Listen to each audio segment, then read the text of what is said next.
Preparing to live stream.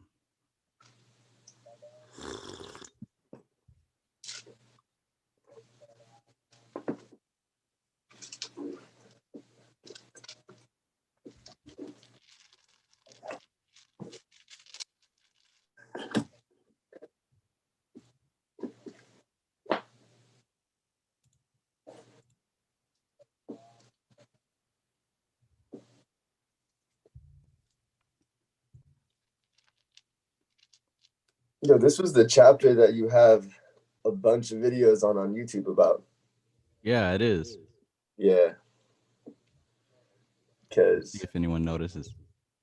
man, I mean, I still do my rim. That's like one of my main mantras now.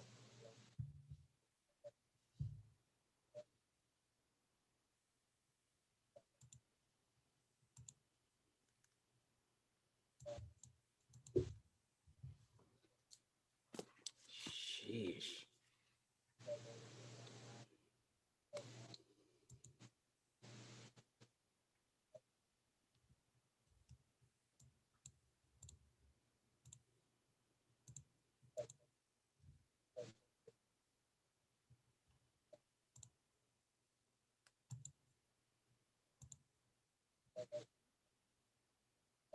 I need my stimulus check. Yeah. I need my stimulus check. Yeah. That's so funny.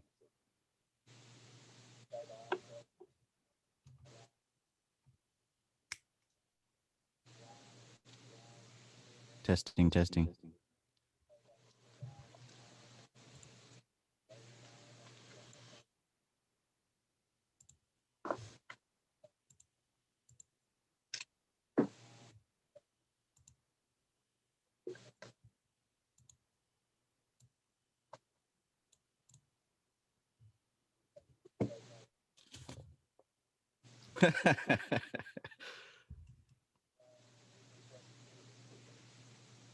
Okay, are we live? Why is it coming on my speakers?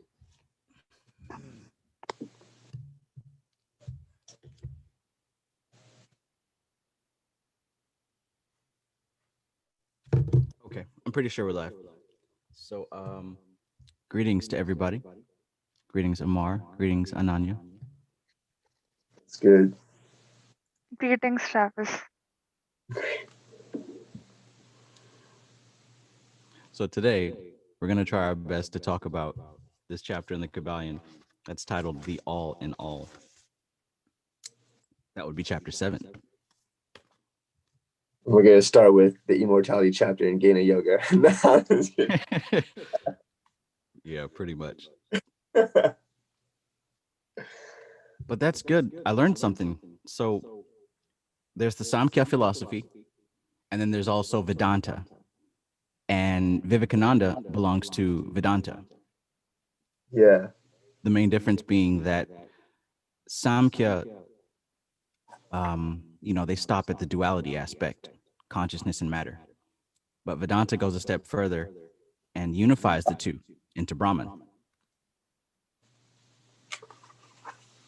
So Yeah. everything They're basically non-duality. yeah.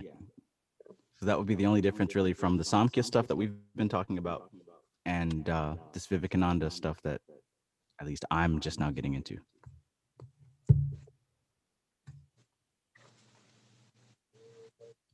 I think in Sankhya I think Darshan. this chapter, Oh, you go, Nanya. I think this chapter, all in all, they are like when I first studied it, it seemed like they were talking about Vedantic philosophy, the Brahman.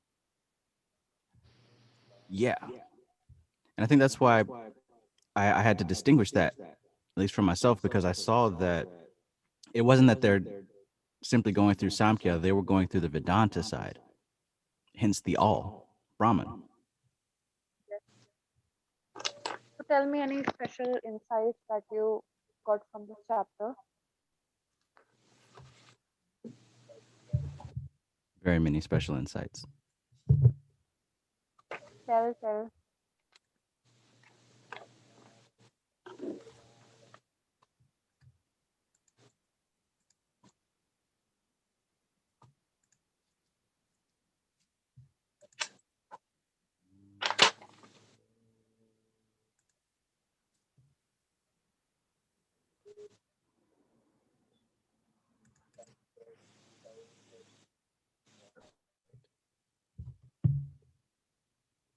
Testing for echo, echo, echo, echo.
Okay, this will have to do.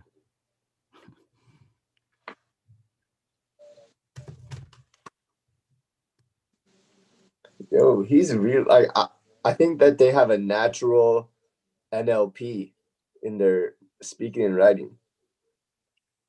I think so. What do you mean by that?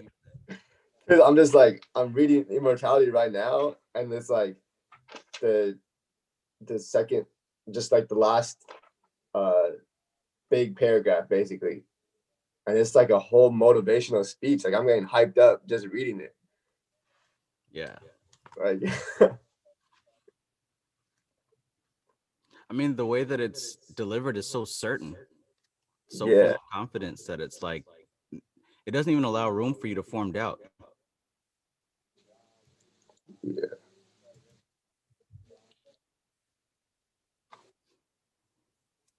But yeah, as we know, NLP comes from dissecting the study of these things. yeah.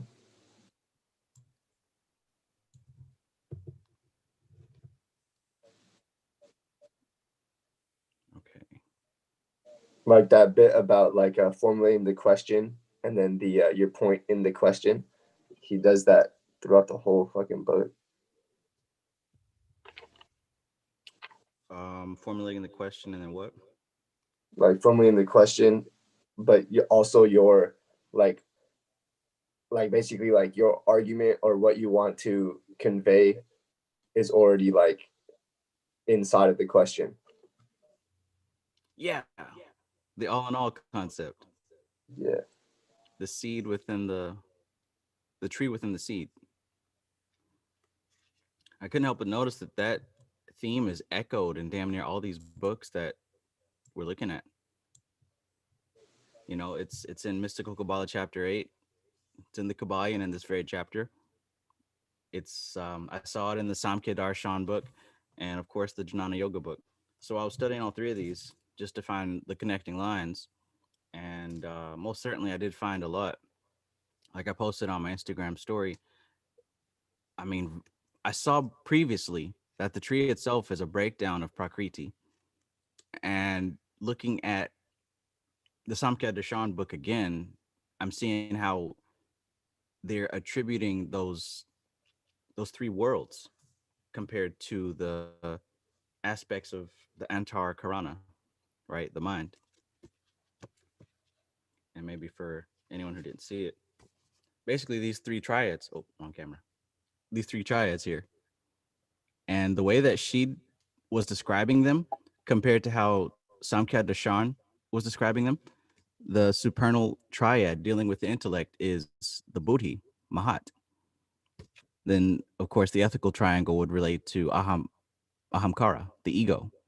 And then the astral triangle relates to manas. And then of course the five elements, the indriyas and the karmendriyas, that would relate to Malkuth. So on the microcosm aspect, this whole tree is a breakdown of the mind itself.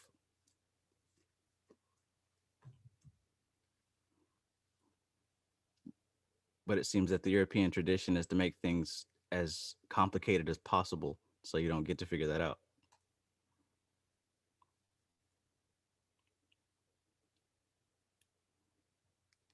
In any case, it seemed like what he was talking about in this chapter on the all in all is that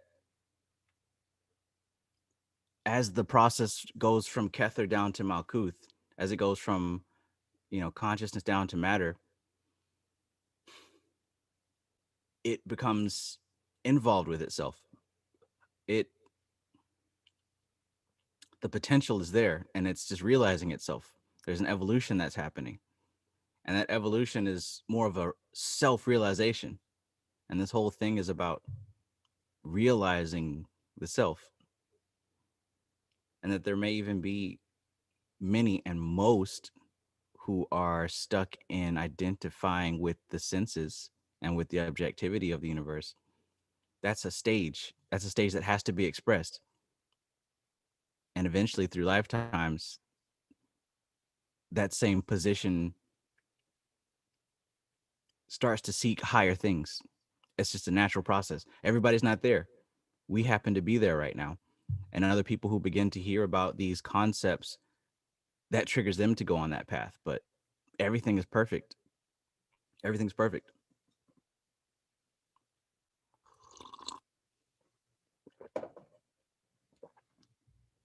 So as George would say, there's nothing to do.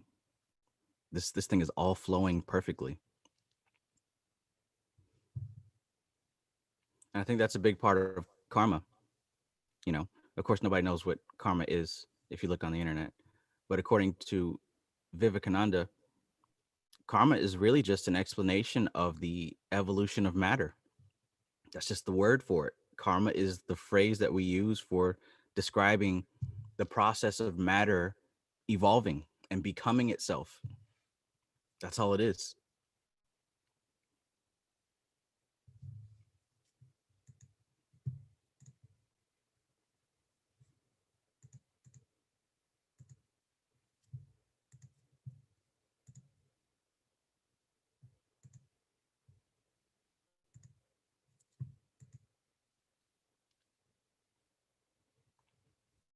Can you guys hear me?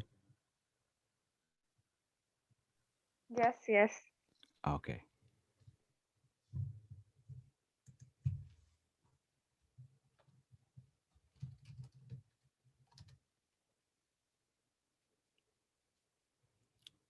Apparently, there's issues with the chat.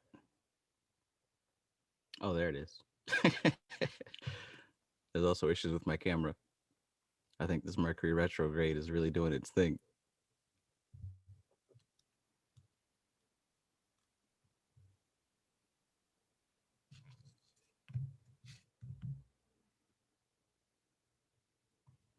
Peace, Tree Marie.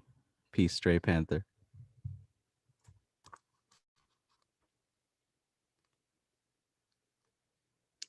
So, with that being said about the evolution and the involution and all that stuff, the great example that he gives in the Kabbalion is talking about how, with the all in all, a great way to understand that concept is, to think about an author creating a story, right? Each one of the characters has the essence of the author in it. Before the story is written, the author has to spend time, you know, dreaming up these characters and, pulling out their attributes from his own life experiences. He's creating this whole world from his own mind stuff, from his own substance. That's what any author does. That's what any creator does. So just like the creators in these stories can't say that they are the author, Darth Vader can't say that he's George Lucas. We can't say that we're God. But we are created from the mind stuff of God, just like everyone in Star Wars is created from the mind stuff of George Lucas. The whole wave and the ocean concept, right? You see a wave, but it's composed of the ocean. And when the wave disappears, it's the ocean again. So really, this whole thing is not about, you know, oh, let's point at God, he's over there or over here. It's more of a perception thing and a classification thing. God isn't something to point out. God is an experience. This experience. God isn't something to point at. There comes a level of awareness when you are able to realize that. Because this whole thing is about achieving different levels of awareness. I mean, you think about doing magic, right? When you learn a spell that works, it's not that you got something tangible and objective. You reached a new level of awareness. You know that if you do XYZ, you get a result. Likewise, everything in this whole spiritual path is about gaining higher levels of awareness. So it isn't the ritual, the physical ritual, it isn't the candles, none of that stuff. It's the level of awareness that you're able to reach. And it says here in the KYBALION in this chapter, in the degree that man realizes the existence of the indwelling spirit immanent within his being, so will he rise in the spiritual scale of life. This is what spiritual development means: the recognition, realization, and manifestation of the spirit within us. Try to remember that last definition, that of spiritual development. It contains the truth of true religion. So it says here recognition, realization, and manifestation of the spirit within us. The clearer your realization of how this whole thing works is, the more effective you become, the more power you have access to, the more smoothly this whole thing operates for you.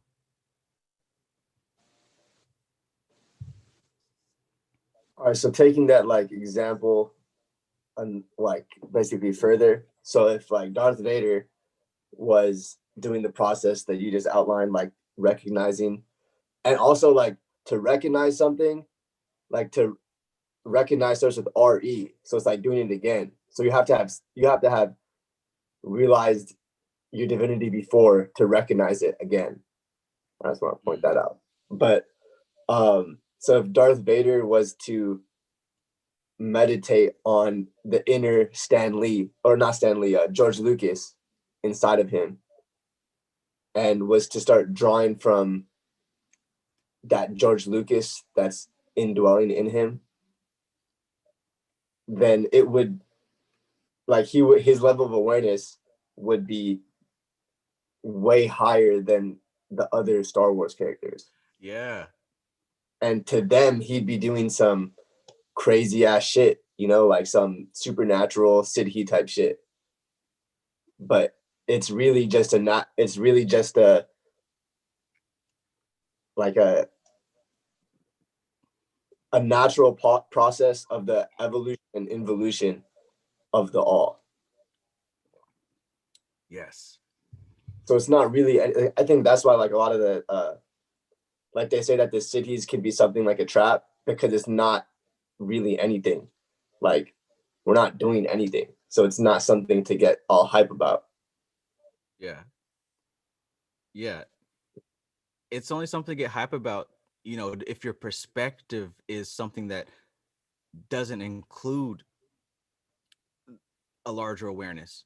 If Yeah, your perspective is stuck and limited to the five sense subjective experience and that's it, then of course these fancy cities are going to be like, oh yeah, oh, this is great and amazing. But it's almost like it goes together. When you reach levels where these cities become activated, you're naturally exposed to a wider perspective.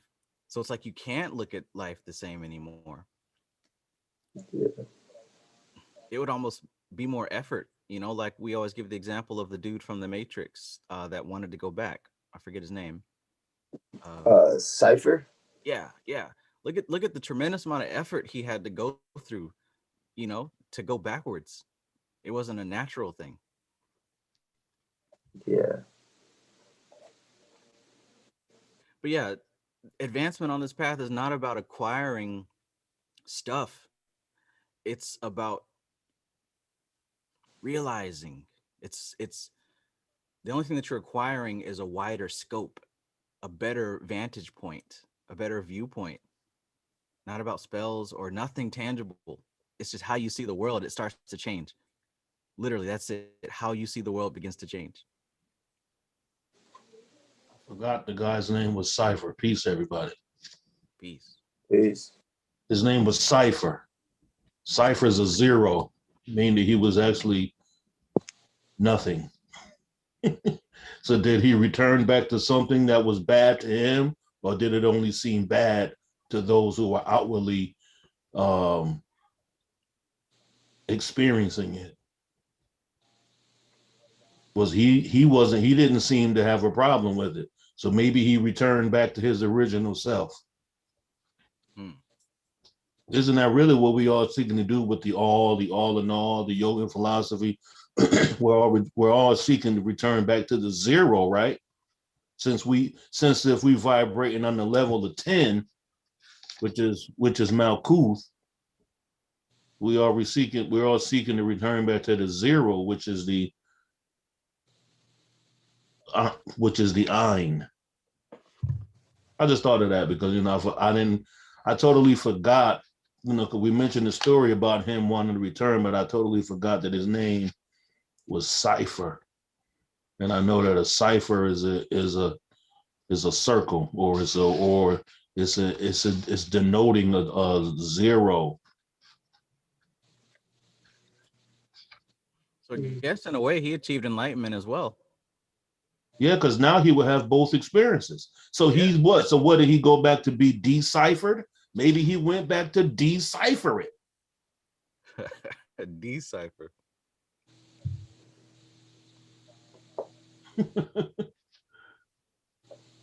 This shit go. You know something that I'm realizing, the more we seek to become stabilized or realized, the more you experience whatever is the opposite spectrum of that. And I kind of, that, it's kind of probably what it says in the chapter on the all, the all in all. The biggest downfall of that is trying to comprehend what does that really mean. So that's why they say those who grasp those concepts have grasped the true knowledge. You can't even explain. It's really coming to the point where you can't not explain this to people. It's a losing battle. Yeah. Trying to explain it. It's like in Jnana Yoga, I highlighted this, right? It said the ordinary man cannot think of anything which is not concrete. He naturally likes to cling to that which his intellect can grasp. That is to say, he can only conceive of higher spiritual ideas by bringing them down to his own level. Mm-hmm. He can only grasp abstract thoughts by making them concrete. Nobody can bring, no one individual can bring another individual no fucking enlightenment. That right there, you said that was in Jnana Yoga by Vivekananda, right? Yes, sir. Yes, if you recall, that sounds exactly like something Dion Fortune said. Something else that need to be found. That's for sure. We definitely gotta find. That's why this, like I said, you can only travel this path by yourself. This is the fucking underworld, my niggas. Ani traversed the underworld by himself. The only time he got some aid, which really wasn't aid, it was just somebody who led you. Anubis led you under the world, led you down the path. So but even Morpheus tells Morpheus tells Neo that he can only show him the door. Like Neo has to walk through himself. That's what I'm saying. Yeah. And everybody, and you have to go through in the beginning stages of you have to first, you have to make a mistake with that first, then realize like, oh shoot, now I get it. That's the realization of, that's not supreme realization. That's just the realization like, oh shoot, okay. I realized that I've been, just like when Neo went on in the windowsill, he was talking to Morpheus. Look how excited he was when he realized that he was on the phone with Morpheus. So now the same person that you've been looking for, that's been hard to get to, the all. Let's say Morpheus was the all. Neo been trying to get there, been trying to understand the level of Morpheus because they was hackers. He thought they were just hackers, basically hacking into Neo's universe. Because don't forget, Neo lived in a computer world. His real world was outside of that cubicle. So he was doing whatever, Morpheus, boom, boom, boom. Then Morpheus tells him why he's at the illusion world at work. You got to go outside the window. You make it to the other side, then you can boom, boom, boom, get down, and you're out of there.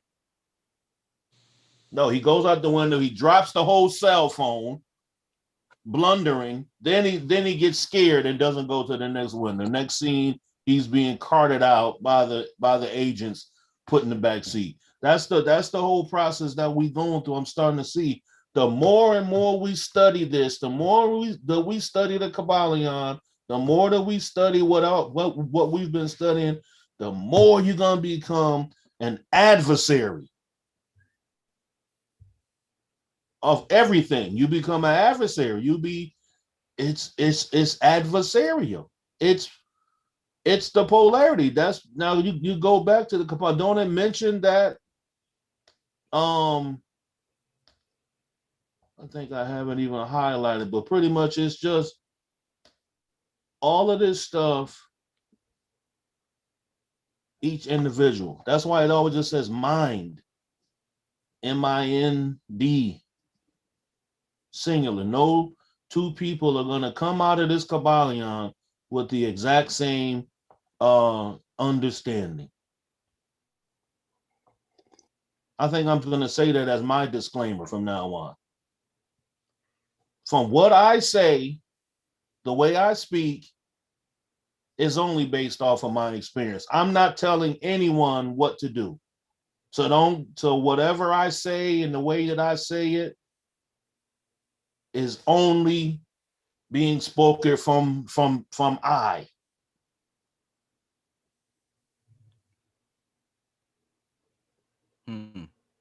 That kind of reminds me of that Krishnamurti video we were watching earlier. Didn't he break it down so humble? He did. Yeah. Very sweet man. Very sweet man. You want your granddad to be like that. You know what I'm saying? You want to sit around your See, we don't even have that no more. That's kind of what I said, like, last week about losing the elders. Once the elders are gone, who's the wisdom of the fucking society? Niggas don't be doing nothing in front of grandmamas. Them old school grandmamas and shit that be sweet. That shit shut gang wars down when yo, my nigga, put that shit away, man. It's the grandmama coming, man. Yeah. You still gonna be your thugging, but you ain't gonna do that in front of Miss Johnson. She come through 88 years old. Boy, you need to throw that blunt down the sewer, put that shit out. Take that shit across the street while she walking over here, man. Hey, manifestation of the goddess. We done lost that shit, man. That's why we gotta fight. Look at what we gotta do, Trav. Look what we gotta read to get back to sanity. Holy shit. And then we going insane trying to become sane. Them random scars start perking up and there ain't nowhere to turn. You got to deal with it. All you do is just go back and forth. Back. Didn't you say something about indwelling? Didn't you say something, or did Amar say something about indwelling? Travis said it first. See, because I think I had on page, I don't think we ever have the same pages, but I highlighted something on page 42. The last paragraph says the student will, of course, realize, and this is from the KYBALION, realize that the illustrations given above are necessarily imperfect. And this was talking about Shakespeare, because I know I came in, just now and I just started talking and shit. But did y'all speak on that right there? We actually were in that same area. For real. See, that's crazy. But it's talking about they were M-addict, for they represent the creation of mental images in finite minds. We're still finite. We're still on earth. We still in the physical. We not that deeper. We're not that close to the all. We're trying to get there by absorbing all of this shit. We ain't there. Well, I'm sorry. I said we. My experience with reading this particular information, I definitely realized that this individual being is nowhere near nothing towards the all. There may be some sort of touching the veil of the all. The veil may be flapping, a little wind may be blowing, and I can see through it a little bit, but it ain't there. So it says that while the universe is a creation of infinite mind, because I know I haven't reached infinite mind, I'm only finite, and the difference between the two poles separates them. And yet it is merely a matter of degree. The same principle is in operation. The principle of correspondence manifests in each. As above, so below, as below, so above. To the average thinking mind, that paragraph is insane trying to understand that.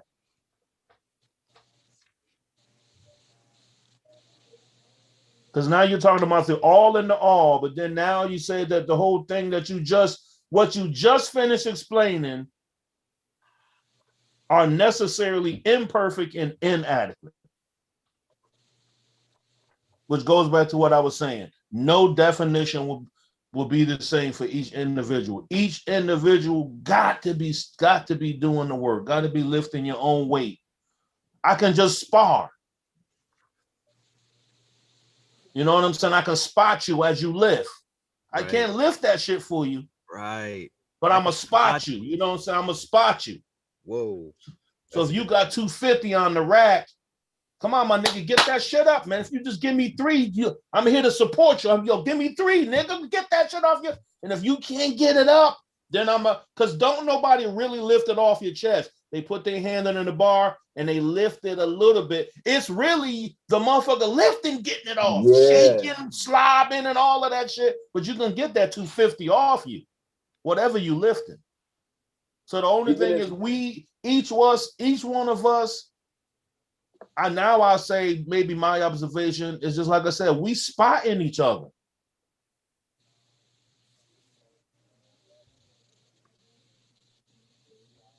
How is my experience with the all going to be the same as Trav when he has his individual pattern of path that he's supposed to travel on? We can all read the same shit, but everybody is going to travel on their own individual path.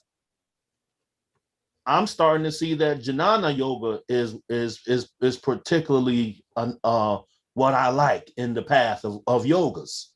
Yeah. Somebody else's path may be bhakti. But the whole thing, it says, and going to 43, and in the degree that man realizes the existence of the indwelling spirit immanent within his being, so will he rise in the spiritual scale of life. This is what spiritual development means, the recognition. I think that's what you was reading. When I was just coming in, because I remember that. I think Omar spoke on that, the recognition, realization, and manifestation of the spirit within. Look, that's the most powerful line in this whole chapter. Yeah. That's a japa. Rim, rim, rim, rim. Yeah, That's, yeah. Okay. that's one Yeah. of my job. That's one of my jobs I do. To be honest. Recognition, realization, manifestation. Yeah, RRM. Yep.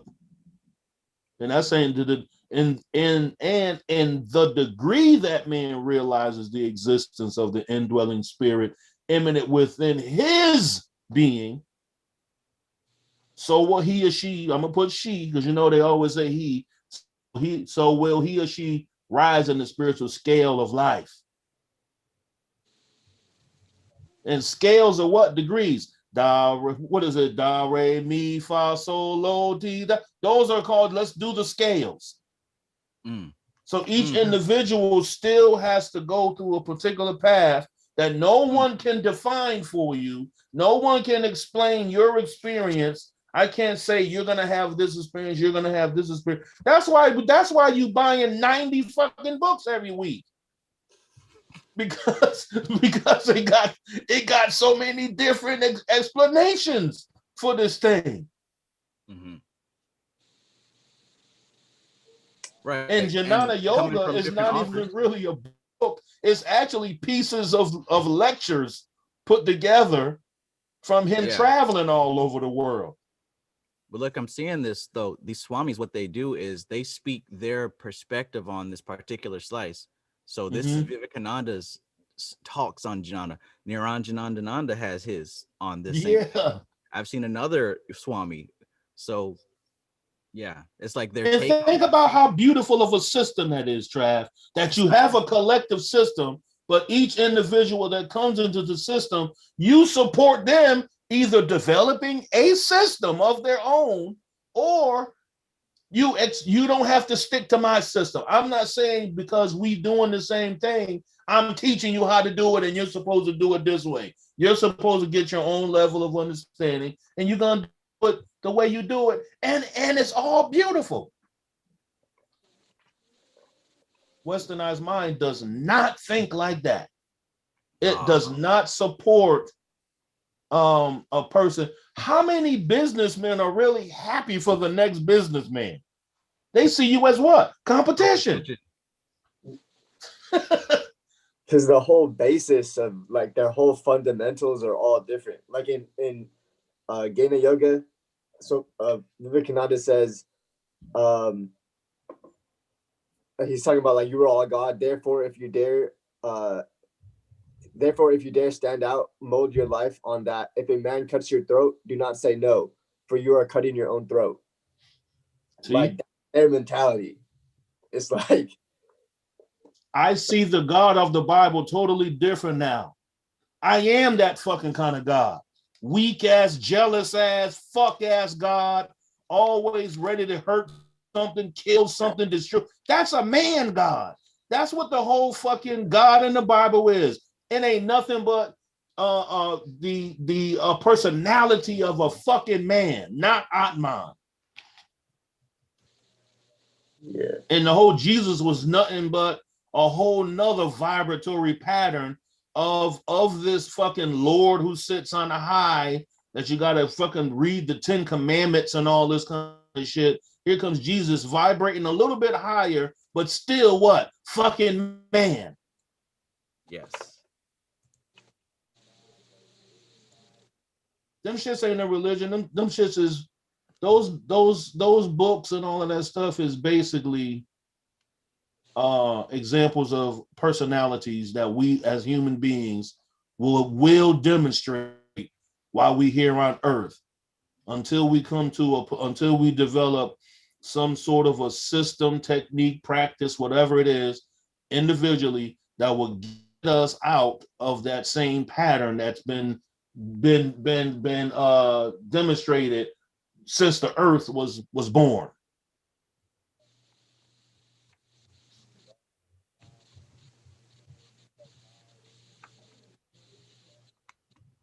So we don't even know if the KYBALION could have just been just rehashed Vedic information. Rehashed lectures of Swami Vivekananda. I mean, that's what it's sounding like. I mean, it's from a yogi publication, like a yogi publication. It's like you've been making potatoes, you know what I'm saying, fried potatoes with onions and putting your little seasoning. Somebody says, yo, man, throw a little cilantro in that. You know what I'm saying? It'll change the whole way you've been eating.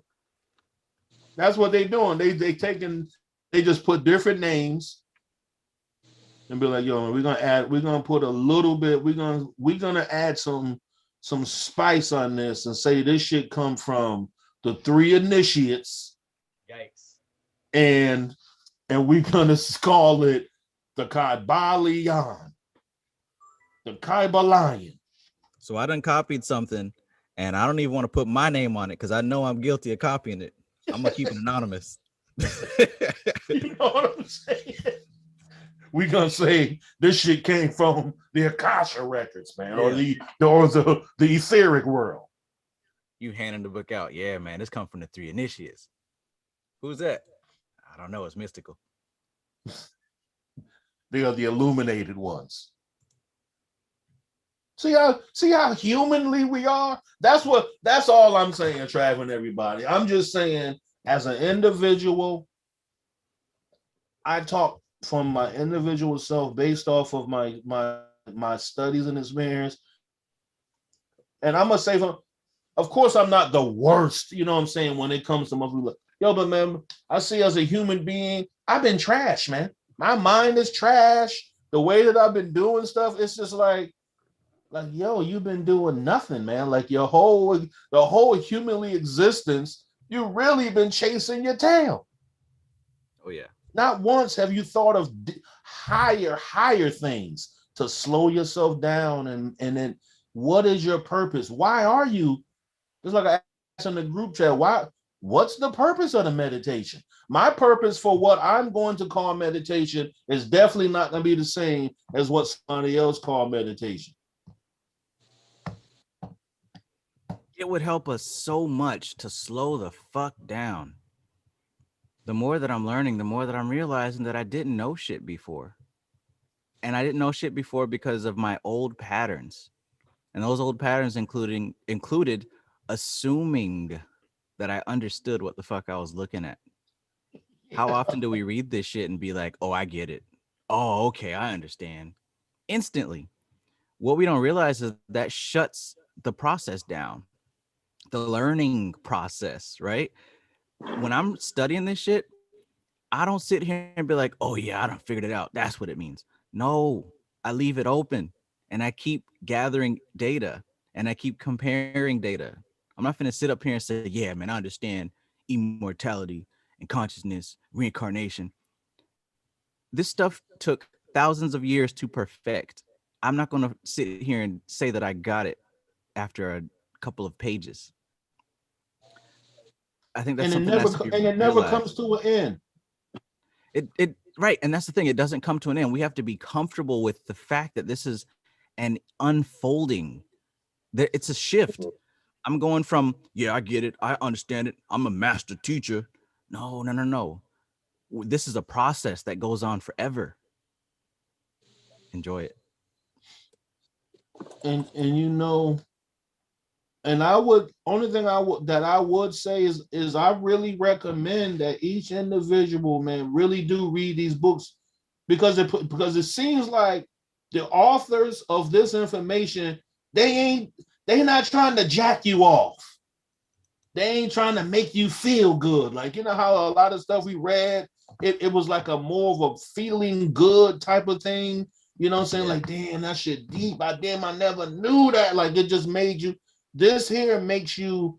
It really wants you to be unemotional, not even happy about it. Just be. Yeah.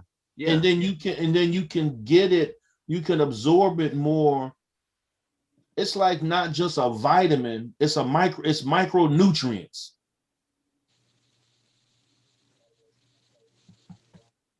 Yeah. Because you can compare it to both. You gotta.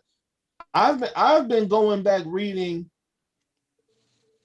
with the KYBALION, And now having this Jnana Yoga, I've been going back and forth. Like, wait a minute, is this the same thing? Like word for word? That is. Man, listen, man, look, you're gonna see. I done seen this thing echoed in Dion Fortune, the Kabbalion, and a few other of these books that we've been reading. Straight from it. Like how? Is I'm it telling you, if you read is that, it just us, Trav? You got to ask the I think questions so. I because think so. you got to ask the question of everybody in the chat. You know what I'm saying? You run the show. Ask the question: is it just us seeing this shit, or are they reading it? Are they seeing this too? Like, wait a minute, man, am I fooling myself to think that this is because it's so outlandishly similar? Yes. Sometimes it's verbatim. But yeah, verbatim. Verbatim, yeah. Like, I be getting that too because I was reading it like, yeah, wait a minute, man. Did I just read this yesterday or did I just read this from somewhere else? It got me bugging out. That's a good question. Y'all in the chat, are y'all reading this shit? Are y'all seeing this too? Or is it only me? Because I'm seeing, because I swear I'm like reading the same words. For real. For real.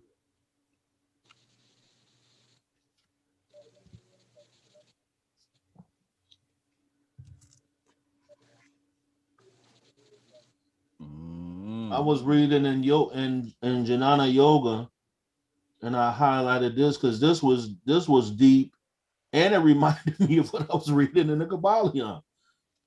It said the real Vedanta philosophy begins with those known as qualified non-dualists. And that's something I'm learning about too, the dualist, non-dualist, and now they have the qualified non-dualist, right? It says they make the statement that the effect is never different from the cause. The effect is but the cause reproduced in another form. Basically saying that we are the effect of the cause of the all. So basically, as above, so below. Just say it in a different fucking term. There's, you know what I'm saying, that the cause, if the universe is the effect and God the cause, it must be God himself. It cannot be anything but that. They start with the assertion that God is both is the material out of which the whole of nature is projected. The word creation in your language has no equivalent in Sanskrit. And this is a lecture that Vivekananda was given in America.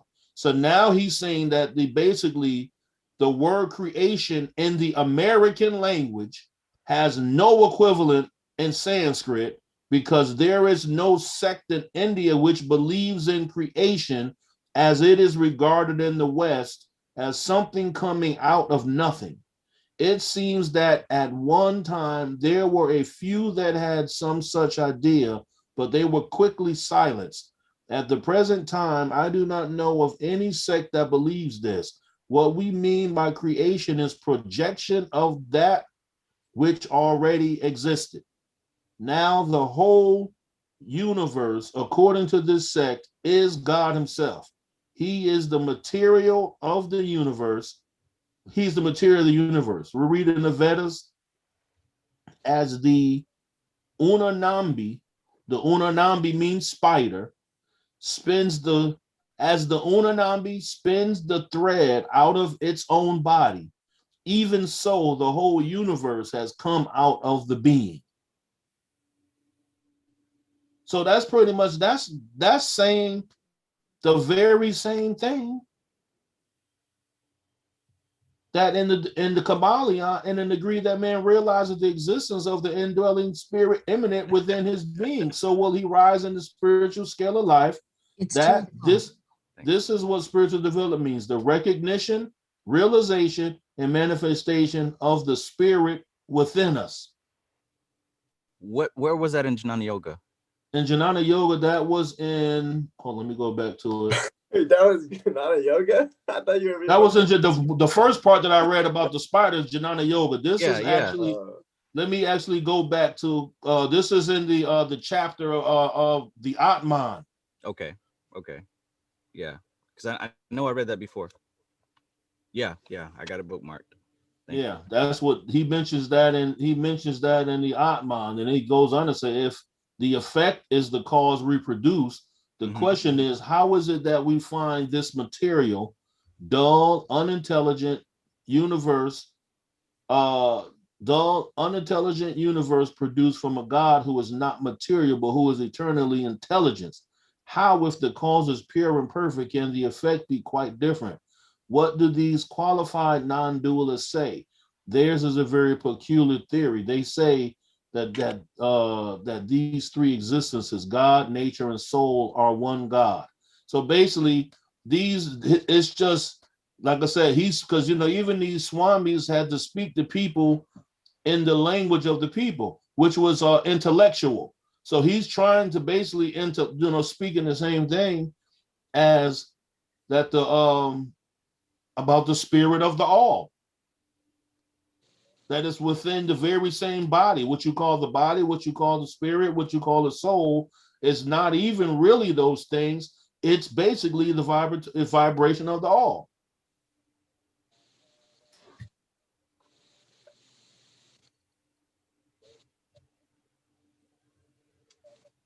So in a way, it's impossible to grasp these things by looking at the effect and the objective realm. Kind of like what you said when you first came on here. It's very difficult for most people to even start to approach this territory because it requires a different type of conceptualization, a different type of thinking. You can't continue on in these realms with the same type of thoughts that got you up to this point. Kind of like what she was saying in Top with Shooty, there comes a point where you have to leave this terrestrial intellect. We have to leave the logical mind behind and start thinking with the abstract mind. And of course, she also talks about this in mystical Kabbalah.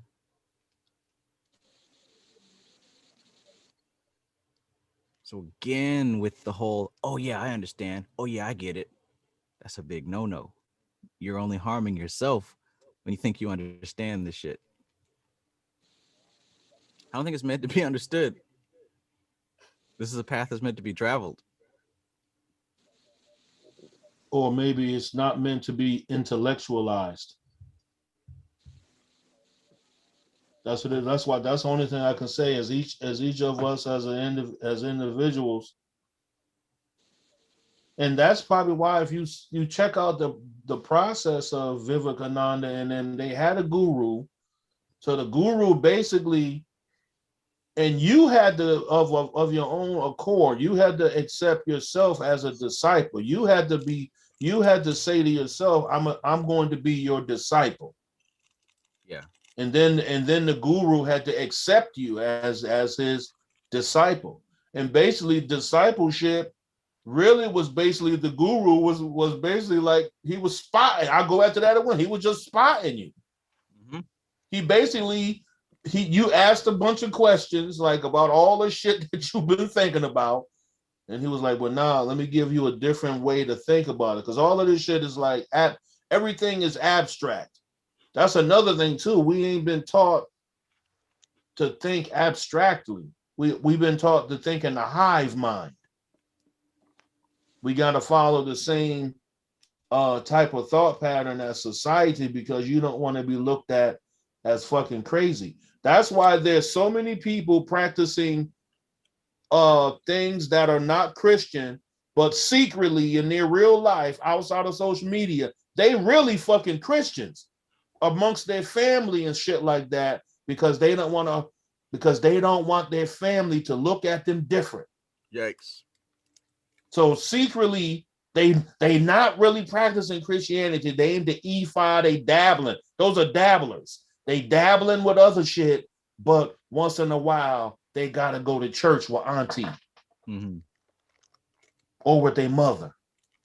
Oh, Because Shun on the Facebook profile, but in real exactly, life, white Jesus. exactly. And they not, and I'm not, and I'm gonna even go as far as to even be to say They may not even be, they're not fucking with the white Jesus or all of that shit, but they're not giving it up because they have a fear of what's going to happen when they tell their mother that they don't believe Jesus Christ is their Lord and Savior anymore. Will they get cut out of the will? Will the mother stop paying for their cell phone bill and shit like that? Will you get kicked out the house? Will your whole family don't invite you to the barbecue no more? You can't come to the Super Bowl party today because you say that you don't believe in Jesus no more. Keep it real. So that be shit that we individuals gotta face.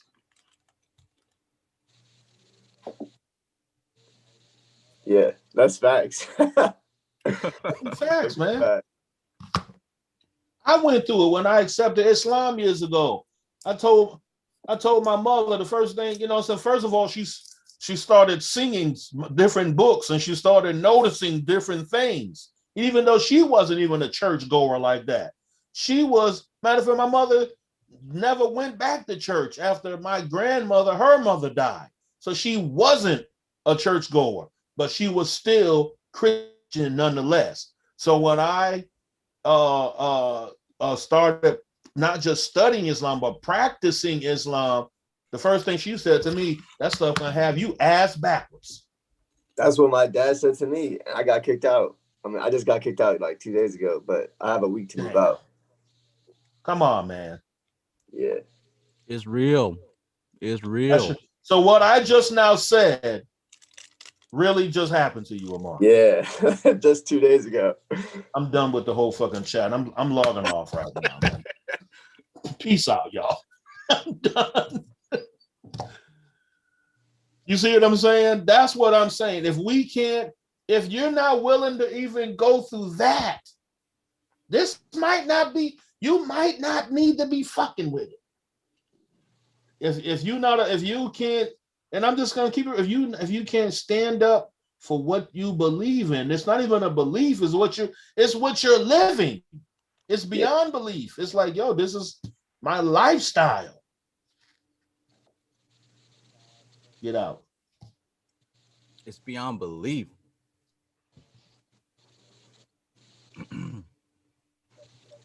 And I think, so it's like as it was talking about these different that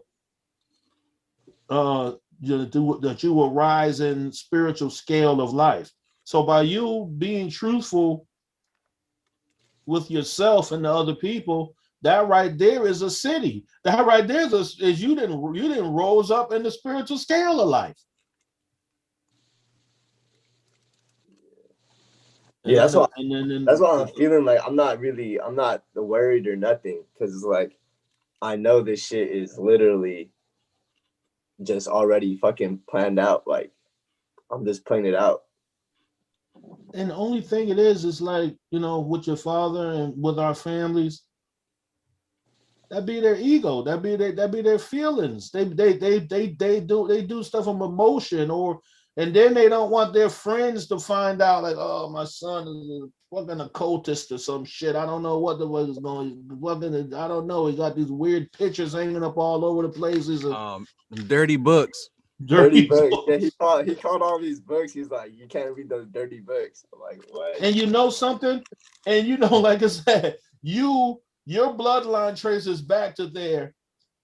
That right there, and I'm not attacking your father, but that right there is what Britain did to your ancestors. Yeah. They made the culture of the Brahmins became the top culture. Before that, it was not the Brahmins, it was based off of the I keep saying the Vedics, but it's not the Vedics. It's the Say it again. That caste ship I just read, because I'm studying the Rig Veda. The concept came up out of there, but of course, man corrupted it. Man corrupted that, man. It wasn't supposed to be like it. It was basically saying, some people are the legs, some people are the head, some people. That's the story of Brahman. Right, but they took it and flipped it, you're the leg, so you have to stomp around in the shit. Meanwhile, I'm the head, so I get the best of, you know what I'm saying? The humanity shit got to it. The Dravidians, that's the name I was thinking about. Dravidian culture predates Brahmin culture.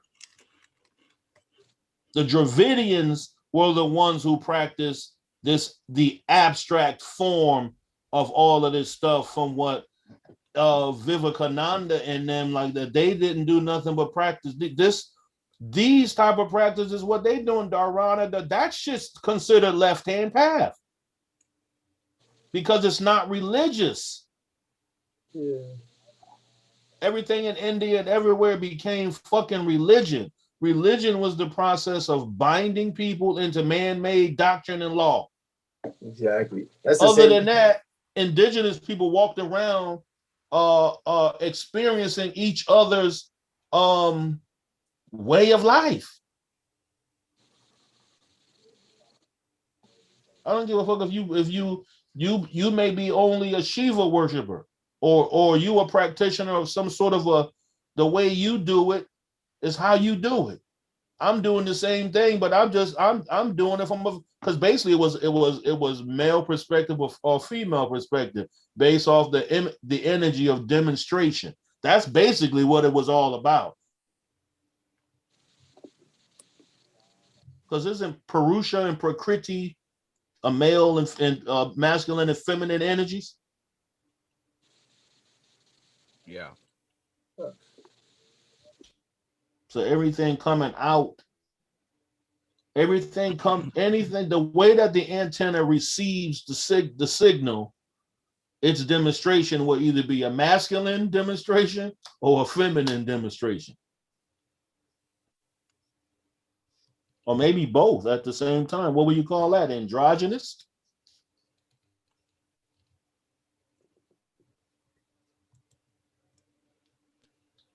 But So yeah, I both think of them that together would be, I think Trav said it earlier, that would be like the non-dualistic, like what Swami Vivekananda's like Ghana Yoga is about, right? yeah, so non-dualistic. So it's interesting because it goes both ways. The masculine concept would be the consciousness aspect of things, right? The observer. The feminine aspect would be the material aspect, that which is observed. Now, right there is where Samkhya begins. Vedanta takes it a step back and says before it was masculine and feminine, it was both, and it was Brahman. But I was thinking in my conversation with someone yesterday, Miss Bara Queen Bee, when that man, then the masculine and that feminine come together, that makes a child. Now, where Samkhya goes and where taught with shooting all that stuff goes is the very next thing that comes out of the combination of consciousness and matter is buddhi, mahat, intellect. Dion Fortune calls intellect, she defines it as the content of consciousness.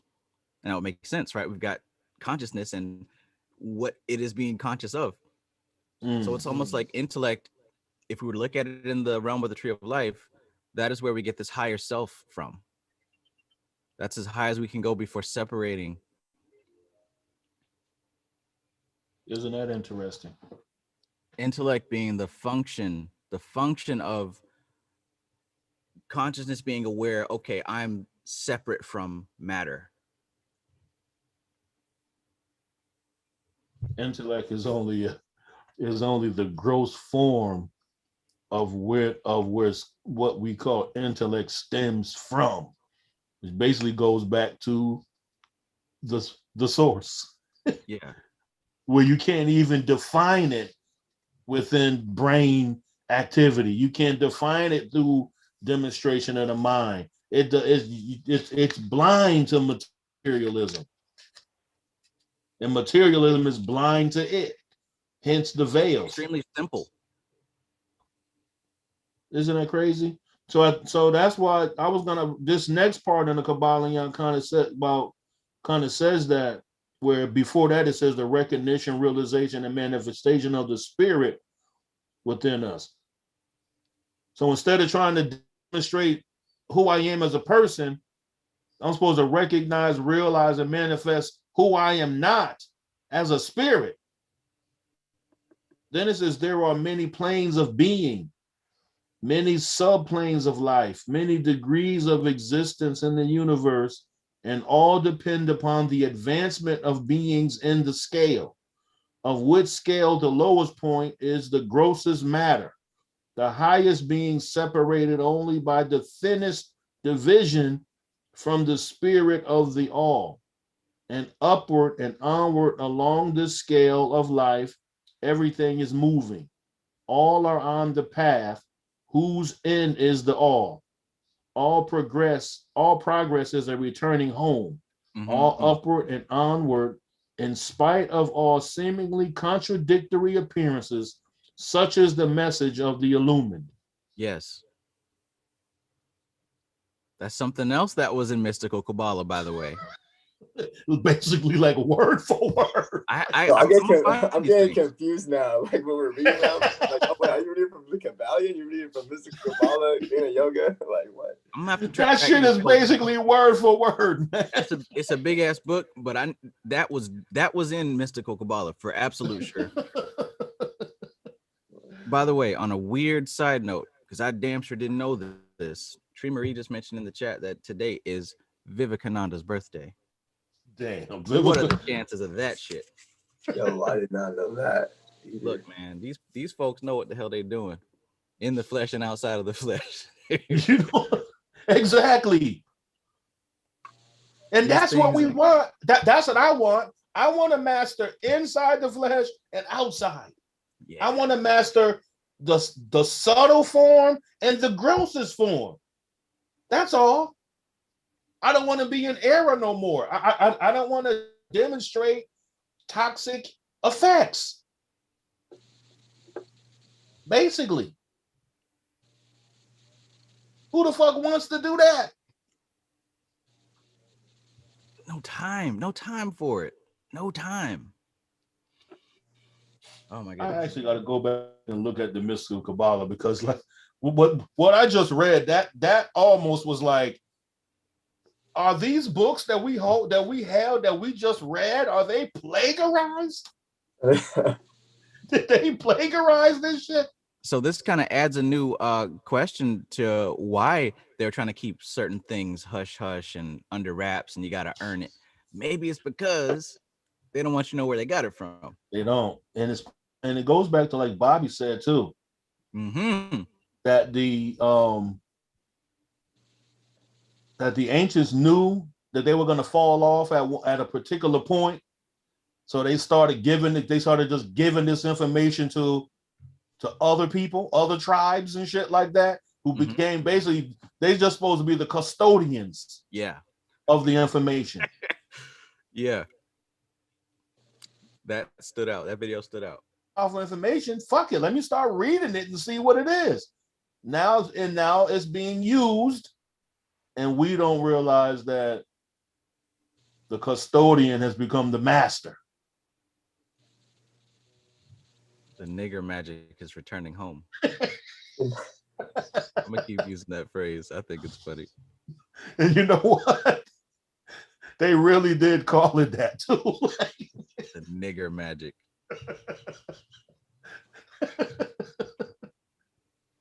That is such a powerful, potent, ugly statement by how people used to say, man.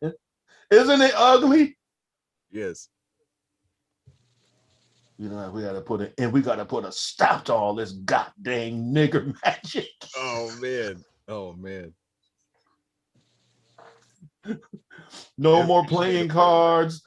No more fucking dice. No more pouring that 40 ounce on the concrete. We gotta put a stop to this shit. What is this? Spades, dominoes. The hell is this shit? Throwing bones. What was the original? They in turn gave us the games, but originally it was all based off of niggas was really throwing bones, man. We fucking tell your whole, I can read your whole history. Let me throw these bones right now for you. Right. That's the nigga magic that they took out of there. Give these niggas 3 sets of dice and let them roll CeeLo all day. What does CeeLo mean? I thought that was a musician. That's actually a dice game. Ah. Shit. Instead of playing craps is with 2 dice. CeeLo, you roll 3 dice. Hmm. But god dang, I gotta look at this mystical Kabbalah, man, because I swear when Amar said that, I was like, damn, that shit did sound like. And All up and down, in and throughout this book, man. Look, we done found the wellspring, the source information. because we all originally, everybody who dealt, okay, I'm gonna say it like this in the reality. Anybody who's rocking with TK Trav or Travis Majors, rocking with him based off of their search into quote unquote the occult perspective of things. So we all should have been reading these occult books. So now the frequency kind of shifted. It ain't really go nowhere. But now we got TK Trav. He doing a little something different, boom or whatever. Advancement. Now we able to look back from this. It's like climbing a mountain, and you didn't reach the plateau, and you can look back and be like, "Yo, it appears to me that what I am now reading is actually the foundation of what I used to be reading." Yes. And it seems like they did it stealthily, and no wonder they ain't want nobody fucking with it. Because all you're gonna do is say, like, yo, but this kind of sounds like yoga philosophy. This kind of sound like yoga. You know what I'm saying? And no What do you have wonder nothing to y'all compare always, it to? and no wonder every single system has what in it? Meditation. Right. You'll find that in everything. The Libra Null, Every single one. all of Philip Cooper's Typhonian, books. Typhonian magic, Sethian magic, Luciferianism, Satanism, and they all sit in what position? The fucking Siddhasana or the Yep. lotus position. That Baphomet, right? Exactly. Even Baphomet is in a meditative fucking position. Yes, Eliphaz Levi was trying to tell you, man. People, I get this feeling that people aren't grasping this yet. I think I don't know what it is, but I get this feeling that people ain't even really taking this seriously. I think you were right. It might be just us. And then one day it's gonna come out the truth, and then they're gonna play that music, bam, bam, bam, bam, bam, and it's gonna show us in the video like they thought these motherfuckers were fucking fools. Now we're all on Guantanamo Bay for telling the fucking truth. They didn't fucking shipped us the fuck out of here and shut it down. Then they're gonna pull the, oh yeah, what they were talking about actually was what it is. We really were using yoga for thousands of years against everything. While they were signing the Constitution, we had motherfucking Benjamin Banneker. This nigga's over here meditating the whole time. Yikes.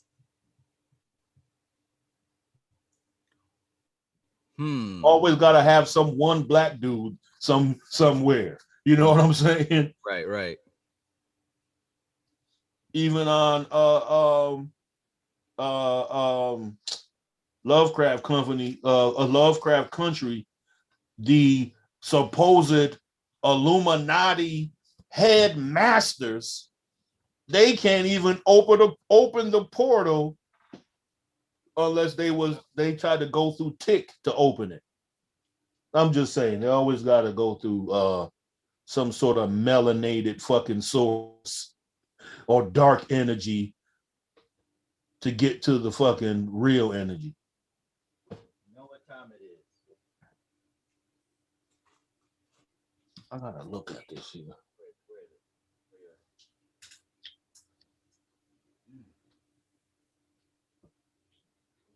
Man, where is this cord at?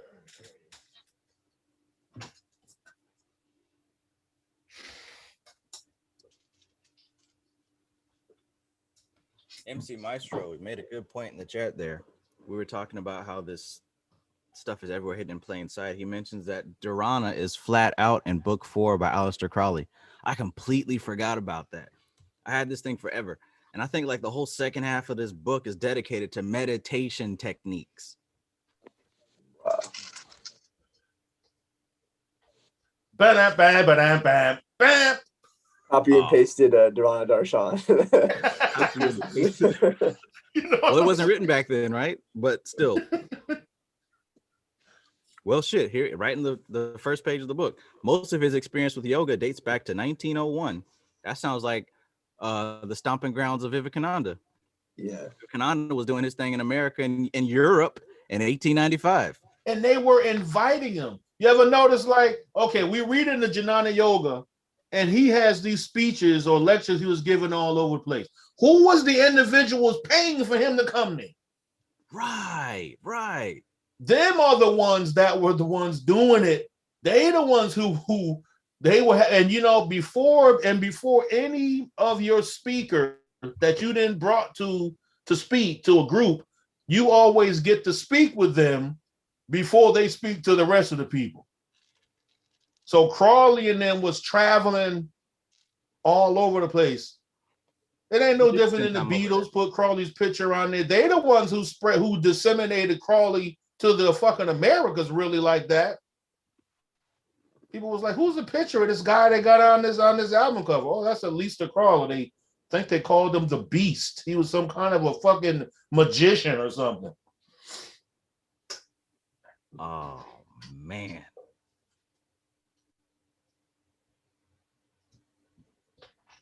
It's crazy. All of this stuff, man, the KYBALION. And you see how it is? Instead of them just saying, we were enlightened by the philosophies of yogin masters, and it inspired us to write a book called The KYBALION. Why couldn't y'all just say that shit? No, right. You made it a mystery and say you don't know who wrote it. Now you want to tell us Tahuti wrote it or some shit. It went as far as to say Tahuti wrote it. Hermes aliens built the pyramids. Hermes Trismegistus. Now you're putting Sazon and Goya together. And Murray's fucking seasoning salt. Dude, you don't put fucking Sazon and Murray's seasoning salt together, man. That's a little too much. You're seasoning this thing too much. Now nobody even like the way it tastes. It's extra salty. Man, this is wild. This is why do y'all do that? My God. Wait, listen. We're missing something. We're foolish. What comes after the forward in Mystic Kabbalah? It's the first chapter is called The Yoga of the West. The Yoga of the Hey, but look what she says right there on the very first sentence. Very few students of occultism know anything at all. I agree with that. About the fountainhead whence their tradition springs. Yep. And then let's just go ahead and now cover that up. Many of them do not even know. And they just roll, and she just rolls right with it. Wow.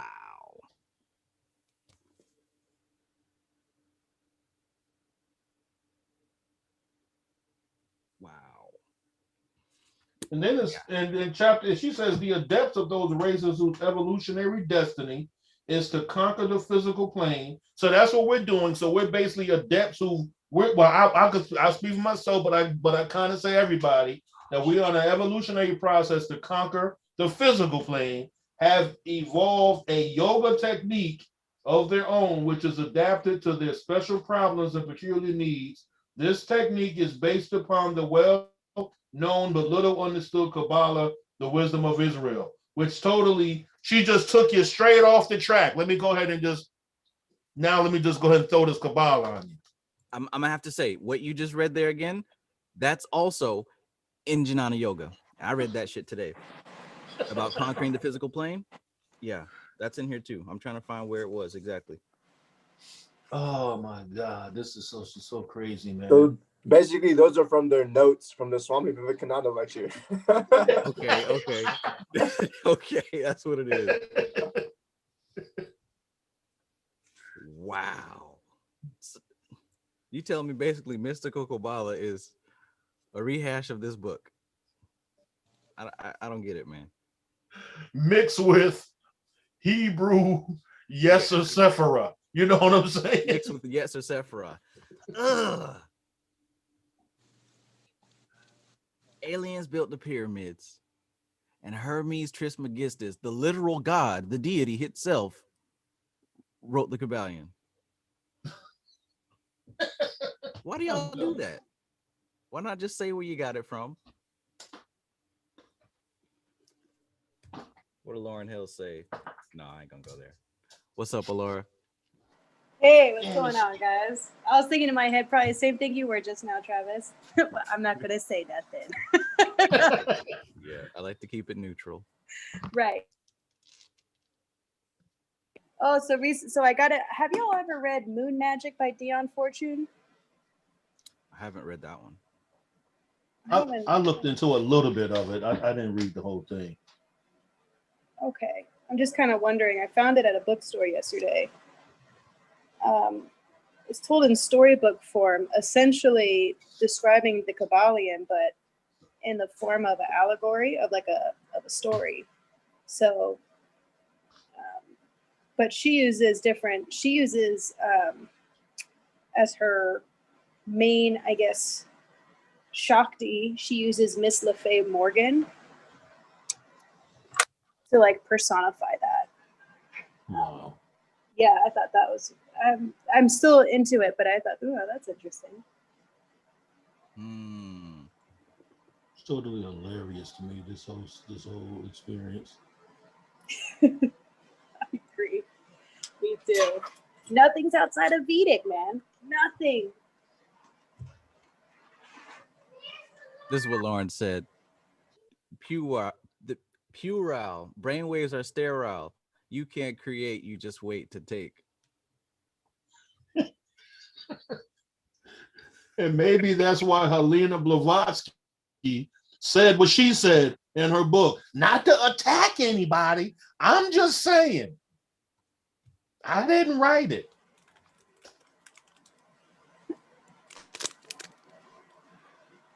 This is amazing, astounding. By the way, if I come in and out, it's because I'm at work. So You don't have to. I don't have to. No. You don't have to cut in and out. Just did. I'm back on my Twizzler shit. I took a little break, Man. but I'm back. Oh man. So, hey, do you guys know what doshas you are? Speaking of which, because I also found an Ayurvedic medicine book recently. Oh shit, we're supposed to be talking about all on the all, aren't we? I'm sorry. Go on with what you were taking care of. You joined too soon to change the subject. Okay, so joined too soon to change the subject. Okay.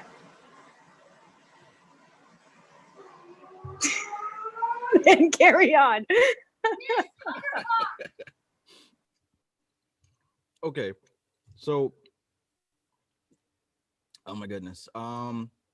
Another big question that's thrown around, you know, especially like when Mike is here, he likes to jump right to it. What's the point? Why did creation happen? Why did they all create this? Right? And everyone, you know, has theories. And I guess my least favorite theory that's thrown around is because God was lonely and he wanted to know himself, or God was bored and he wanted to do this, that, and the third. But that can't be so, because the God we're talking about isn't some person floating around in the sky, right? I mean, if we're going to stick to this ancient knowledge, it talks about there was consciousness and matter. And it specifically states that cause and effect and time and space are all aspects of matter and only matter. Consciousness has no cause, no effect. It's exempt from those things. It has nothing to do with matter or time or space. So consciousness could not have been lonely. It could not have been bored and wanted to experience itself. That would literally make no sense. Now the KYBALION does try very I mean, I don't want to say poorly, but it tries to close that question without even answering it towards the end, basically. Let's see. I was reading something where it was saying that basically creation as we call it, the multiple terms of what we call it. It goes through like an active phase, and then it goes like Shiva Shakti phases. It has an active phase, and then it has a dormant phase. And it's not really dormant how we think it's dormant. It's just like Shiva. It goes back in, and then it comes back out. So it's like a breathing. So what we're experiencing, as from what this is kind of saying, what the other information was kind of saying, is we're in the active phase. So when we're on the opposite phase, it's going to be like Alora mentioned, where instead of breathing in, we're breathing out.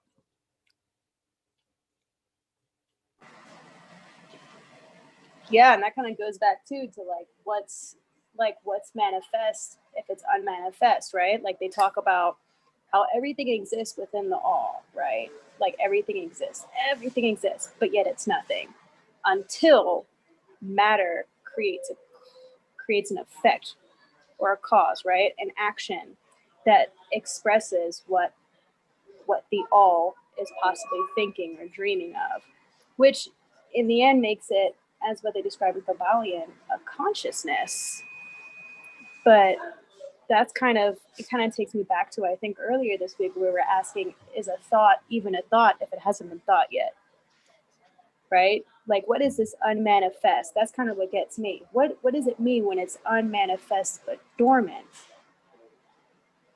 I think each individual will only experience that once they've reached a particular part of vibrating with that. We only conceptualize thought because we're in thought. We're the activity of the supreme thought. That's why we keep asking all these questions. This is the vibratory level that we're on. We're at the grossest level. We're babies trying to walk. True indeed. So then we keep asking the question, well, what about, what is the reason for existence? Of course, an infant human meat sack is going to keep asking that question. All of us do. But what's the purpose of it all? We only seek the purpose because we're material form. We're in this form. If something is the source of purpose, it has no purpose. We cannot apply the way we think to the very source that creates fucking thought. We're supposed to not be concerned with it. We're supposed to be working on becoming one with it no matter what. Because that's the only way to see it for what it is to. Then that's the only way to see it. That's all that I'm individually saying. Like, dude, I can't. On the head, that's one of the big parts of it. How can something that is the origination of cause have a cause? It's like a constant thinking. It's like take the sun. You only feel the sun heat because it's dissipated at a further distance. The closer you get to the sun, the colder it gets. That's why outer space is cold. That's why you go on top of these mountains, which you actually supposedly in height got closer to the sun, but there's fucking snow up on top of there because the sun energy, it dissipates at a wider level, so it creates more heat because it works through the atmosphere. The heat is only for the atmosphere of the earth plane, of basically felt by us on this level or this atmosphere, and it don't go outside of the different aggregate. Those laws don't work like that. So that's the same thing for us. We trying to apply the laws of thought to the law of non-thought, but at the same time, this is the source of thought, of what we consider thought to be. It originates that, and it doesn't originate it for the purpose of even saying or acknowledging I'm the source of all thought. It just was like it happened just because. It happened just because. Yeah. Just because of the cause. I know that's a really great point, I think, where we have to think thought outside of ourselves, because we are the thought. And so what our thoughts are automatically going to be a direct reflection of Shakti, of energy and Purusha at the same time. So we have to, so, I've been exploring a lot of, like these combinations of gunas and stuff like that, right? Like, how do we kind of get access to that main consciousness? And it's kind of difficult, because you do have to look outside of yourself. You have to look at vibration. You have to look at how matter manifests in everything around you. And at the same time, be one with the fact that you're not going to be ever fully connected as long as you're on this earthly plane. You have to yield. We have to yield and accept the reality of being here and not there. Of saying, I have to give up the questioning and I have to become the answer. The only way to become the answer is to go on an inward fucking journey. Right. You gotta know the question.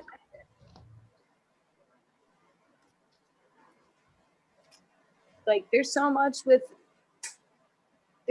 I've been exploring that comes on, like, with just how many different ways matter manifests itself, how many different ways we can see things. And so, even when it comes down to how we breathe, we have to break away from how we've been trained into seeing for what it actually is. And then that's just one starting point, but there are many starting points.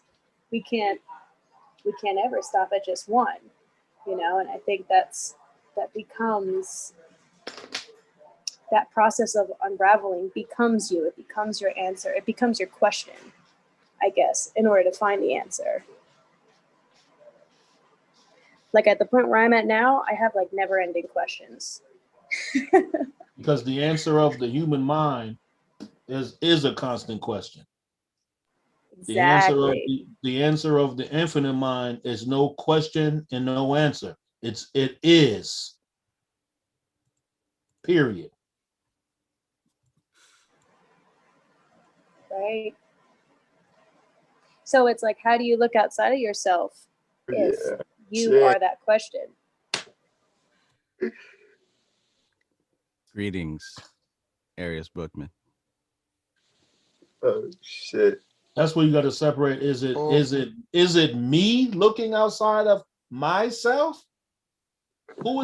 Is it me? Figure this shit out.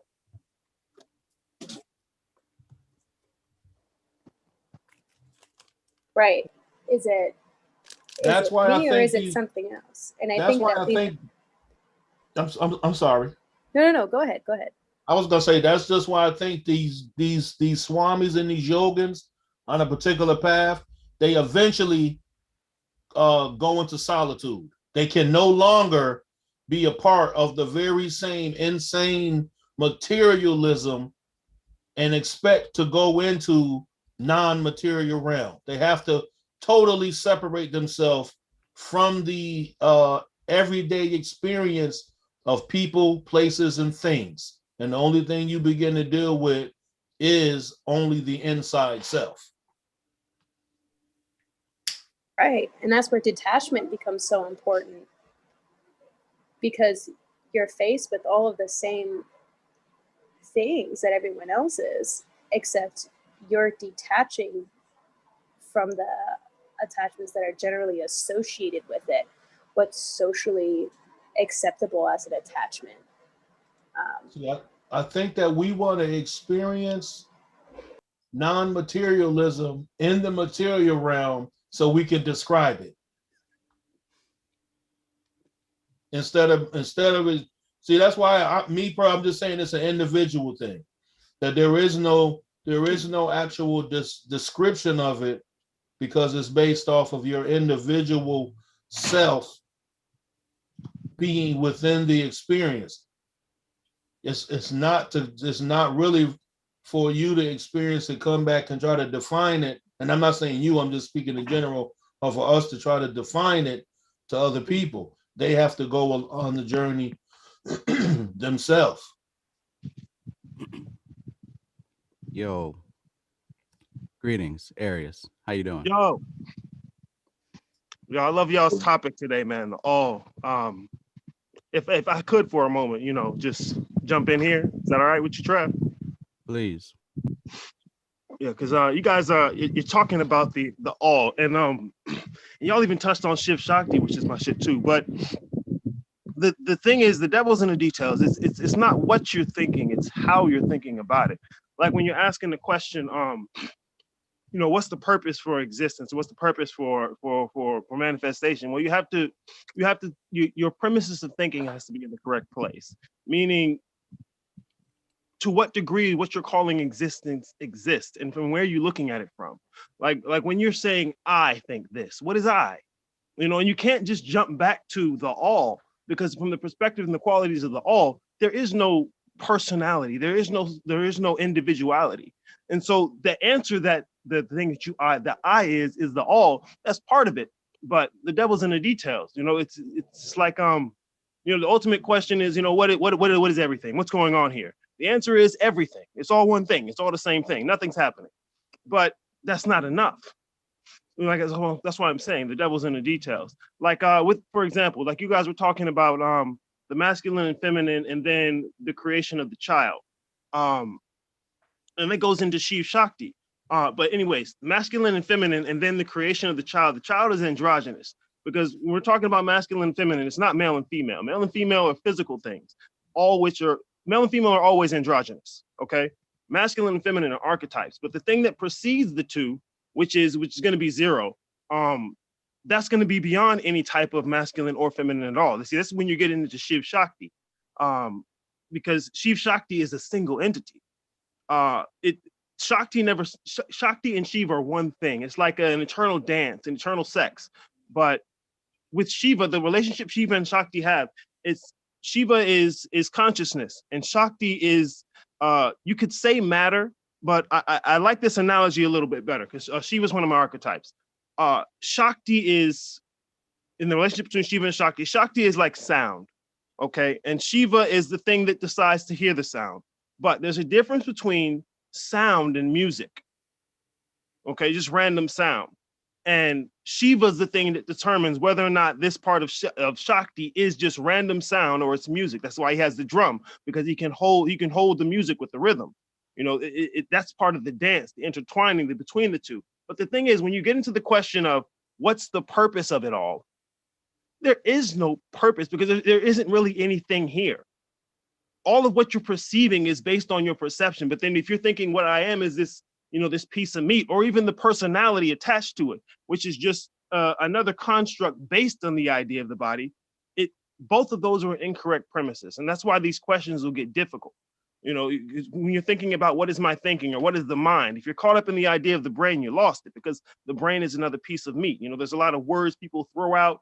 They're all over the place and no one's really putting any definition to. Like you guys were getting into how the books are basically written by the same people, because there is no other information. There are different ways to say it. And that's where that's where the conversation comes. But it's your premises of thinking. Even the idea that you're individual, it's illusionary. And illusion doesn't mean it's not real. It means it's not what it appears to be. Okay, so if you're talking about the all, or the one thing that's everything, we could debate whether or not that's the all. But if you think about the one thing that's everything, all things is one thing. There is no place, because that's something other than the one thing. There's no thought, there's no feeling, there's no desire. Just like Travis was saying, if this thing that's everything, why would it even create anything? It's not because it felt lonely. That's a feeling. That's anthropomorphization of something, some type of human emotion placed on something else. what you're looking at is a process. It's an unfolding. It's not something that's based in the idea, oh, well, this is going to be a reason to do it. It's like when red mixes with blue to make purple. There isn't a particular reason the outcome. The outcome is based on the factors you put into it. The thing isn't it's almost like a tree that like a tree doesn't drop fruit based on some conscious reasonable thought. Like the reasoning behind it is based on all the factors that came together to make the thing the way it is. Like the idea that there would be a reason or an intention behind existence is a personal character, is a personal thing. But however, if you're looking at it from the personal perspective and going back, meaning shedding the idea of yourself as human, it's a lot more than simply just saying it. You know, this is where it gets into how you're thinking and not what you're thinking. Because you can think, you know, Kabbalah, Santeria. You can even think Christianity, atheism. None of it, that doesn't matter. That's what you think. It's how you think. What is you? When you say, I'm feeling this way, or I'm trying to ascend, or one day I'm going to be, what is I? And if it's that body or the idea of the body, you've started in the incorrect premises, and you'll never get somewhere where it makes sense. Yeah. All right, sorry, that was my rant. No, but you're right. That's kind of what we were talking about, right? Is figuring out is, you know, everyone is on this journey of self-realization, but how far of it can you go into description that's beyond your own self-experience? Because really you can identify as yourself, right? Because the ego is Shakti. The ego is, as you were saying, you know, it's our identification is what brings us into this type of plane of existence. So we can't possibly exhibit that understanding, that understanding of the all when we're trying to categorize it, or we're trying to identify it necessarily with the I that is really the Shakti. you have to, like I said, the how you think. It's about not necessarily what category you come up with, because that's a what you think, but how, the manner in which categorization is even comes about. That's going to be the how you think. Like I tell people, illusion is an essential aspect of creation. Because remember, you got the one thing that's everything. It can only be one fucking thing. How could it be anything else? With an illusion. Never, not what it's not, doesn't mean it's fake. It means it's not what it appears to be. So now this one thing that's everything, because it's everything, within it is the potential to appear to be something else. And through that conduit, you have creation. 1, 2, and then 3. 3 is the creation. It saves the one thing that's everything from having to be simply one thing. That's why it's the only begotten son. To beget is a masculine term. To conceive is a feminine term. So 2 conceives the 3, while 1 begets the 3. The 2 of them come together and make 3, which is the creation. So you have that's still that unity that came from 1, but it also has the added element of that illusion, which is the potential to appear to be something you are not. See, most of the stuff that people get into when they're looking at this stuff and they're trying to make it personal, they're drowning their conception of self in the ultimate reality. And what I mean by that is, I take the tree of life, for example. For the most part, what you're looking at with the tree of life is you're looking at the unfolding process that leads up to what you're talking about. If you look at theologies and they're different, the stories they have, most of them are written in the past tense, not because something physically happened, but because they're talking about a process, the unfolding process. So they're explaining to you how the thing works or how the thing is. But in terms of your personal experience of it, that you have to turn that whole thing inside out, because you don't want to drown the idea of what you are is, oh, I'm nothing and it's just everything, because then you're lost. Well, you got to go to Walmart. You know, you got to go to sleep. You got to talk to your mother. There's other things that are going on. The devil's in the details. And so that's why you don't want to drown your idea of yourself in the whole trying to figure out the ultimate reality. It's not really anything, but the devil's in the details. Like, how do you go from 0 to 3? Like, what is the significance of that from going to absolutely nothing? Because absolutely nothing and absolutely everything are two sides to the same coin, 0 and 1. So you're looking at the same thing, but it depends on which way you're looking at it from. But even though you got 0 and 1, you already got 2 things. So 2 is there too. So it's all the same thing. There's nothing happening, but the appearance of something happening is what you're digging through. You don't want to escape illusion. You're never going to get away. You don't want to escape illusion. You want to figure out how it works. Like you don't necessarily have to escape categorization, but you need to be thinking about how it works. Not what, but how. And then you said the ego. Like, people misconstrue the ego a lot. And man, like the ego's the thing that allows you to be a thing. Like it comes straight from that original illusion. It's the defining aspect. See, most of the time people are talking about their ego, they're talking about their shadow. You know, and once again, it's not even a singular thing. Just like the self isn't a singular thing; it's a collection of things. You know, you can even take it from the perspective of your physical body. You know, your physical body's not one thing. First of all, it's not separate from the atmosphere around it, and then the second of all, it's composed of different parts. You can talk about the tissues, the organs, the cells, the atoms. You can go all the way down. It's not one thing. It appears to be one thing, and see, that's the trick. This place, the physical world, isn't a place. It's the appearance of a place. Like if you turned on the video game. It's the appearance of a place. It's not to say that place isn't real. It most certainly is, but it's not what it appears to be. That's the trick. See, the game, the thing is, you already win the game. But if you don't know how you win, you didn't win. Excuse me. The devil's in the details. You hit it all. You hit everything on the head. And see, really, that stuff, that's just the beginning.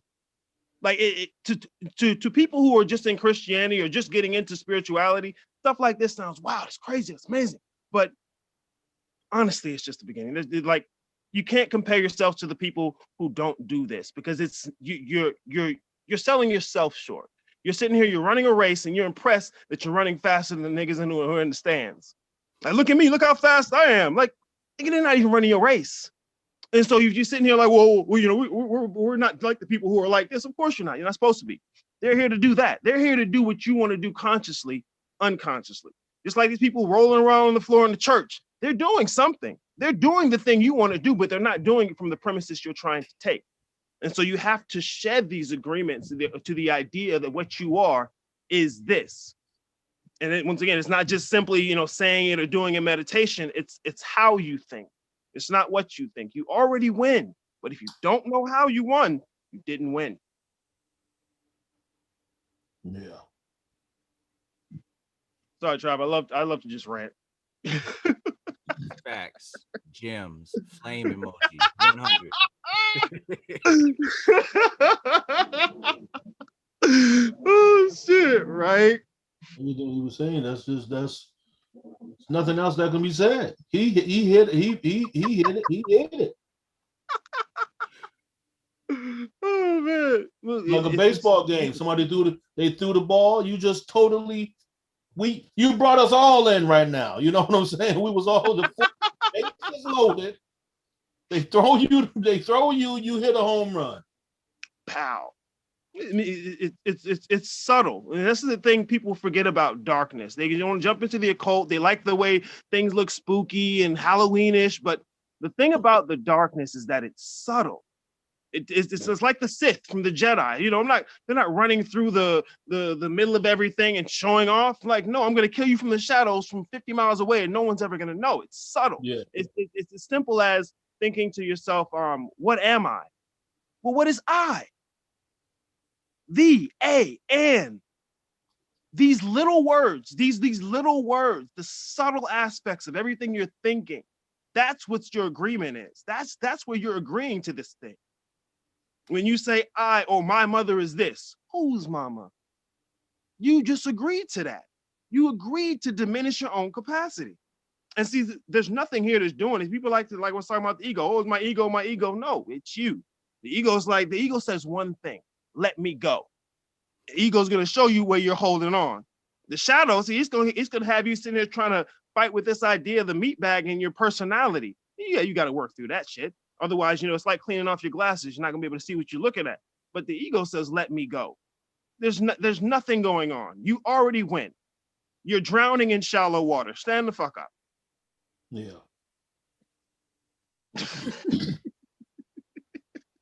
You got to understand the realm of potentialities to even understand the potential of why it's there. You know, it's just like the Bhagavad Gita kind of speaks about what you were saying. I think you talk, you know, when between the conversation of Krishna and Arjuna, that he told Arjuna he was going to give him some knowledge, he was going to give him some information like that because he a real devotee. Basically, the Arjuna kept his mind on beyond the illusion of this war and shit that be going on. He was living in it. He realized his position here in the physical manifestation, but he also kept his mind on a whole another level. So by keeping his mind on that level, he had a Krishna consciousness that basically gave him the intelligence to understand the Krishna that's associated with this realm of existence. So I can't, that's like we all say and everything said, you want to be able to be associative. Being associated doesn't make you that what you associating with. You're experiencing as it is and understanding. So if you disassociate yourself with the actions of what you're seeing and keeping your mind on a higher level, then you can be able to live and exist here on this plane. It's context. It's context. Yeah. Like I really. And like you said the devil's in the detail, and you also said you said something else. Is basically it's just like you said, you keeping your eyes clear. You said you got to clean your glasses off to see or window. If the window's dirty, just because you can't see out the window don't mean that there's nothing over there. Yeah, you already win. You got to clean it. You already win the game. But if you don't know how you win, you didn't win. And I really do appreciate the story of Krishna a lot, because Krishna is an avatar of Vishnu, who's a preserver. Krishna, like throughout the whole story, he knows the whole time I'm Vishnu, nigga, I'm Vishnu, but he's gonna let you treat him like a baby, play little baby games, go out here, play with the little girl herder's daughter in the lake and stuff. But when it's time to turn up, he just does it. It's not because he's trying to show everybody, hey, I'm Vishnu. Like, no, right now I'm Krishna. I know I'm Vishnu. That's why I can eat a whole forest fire, because I know what I am. And this is the whole thing. See, it's the context of what you're thinking, because you can still sit here and continue to experience all this stuff, but it's the context, the premises of your thought. What do you say is happening? Because if you're the one that's in charge, you create your own reality. What do you think is happening? What the hell is you? What are the details of this? Because I've heard it said, and I agree with this, that the physical world is the residue of the non-physical. And once again, when I say these things, they're not places. It's not somewhere you go. It's the same place. It's all the same place, just how you're looking at it. But the things that happen in the physical life, if you're contextualizing them personally, then you're agreeing to the thing. You're not going to stop the suffering of this place. You're here to lose. You're here to lose. You're not even here. Like, that's the thing. And you have to really get that. It's one thing to say it and feel good about the rest of the day, but fuck that shit. That's not what this is for, because there ain't even no rest of the day. Like, chill out. It's about really getting it. It's about really going in there and being like, which part of this do I not want to really agree with? The fact that, this world isn't really going on. So as much as I think I love my mama, what does it matter? It ain't even my mama.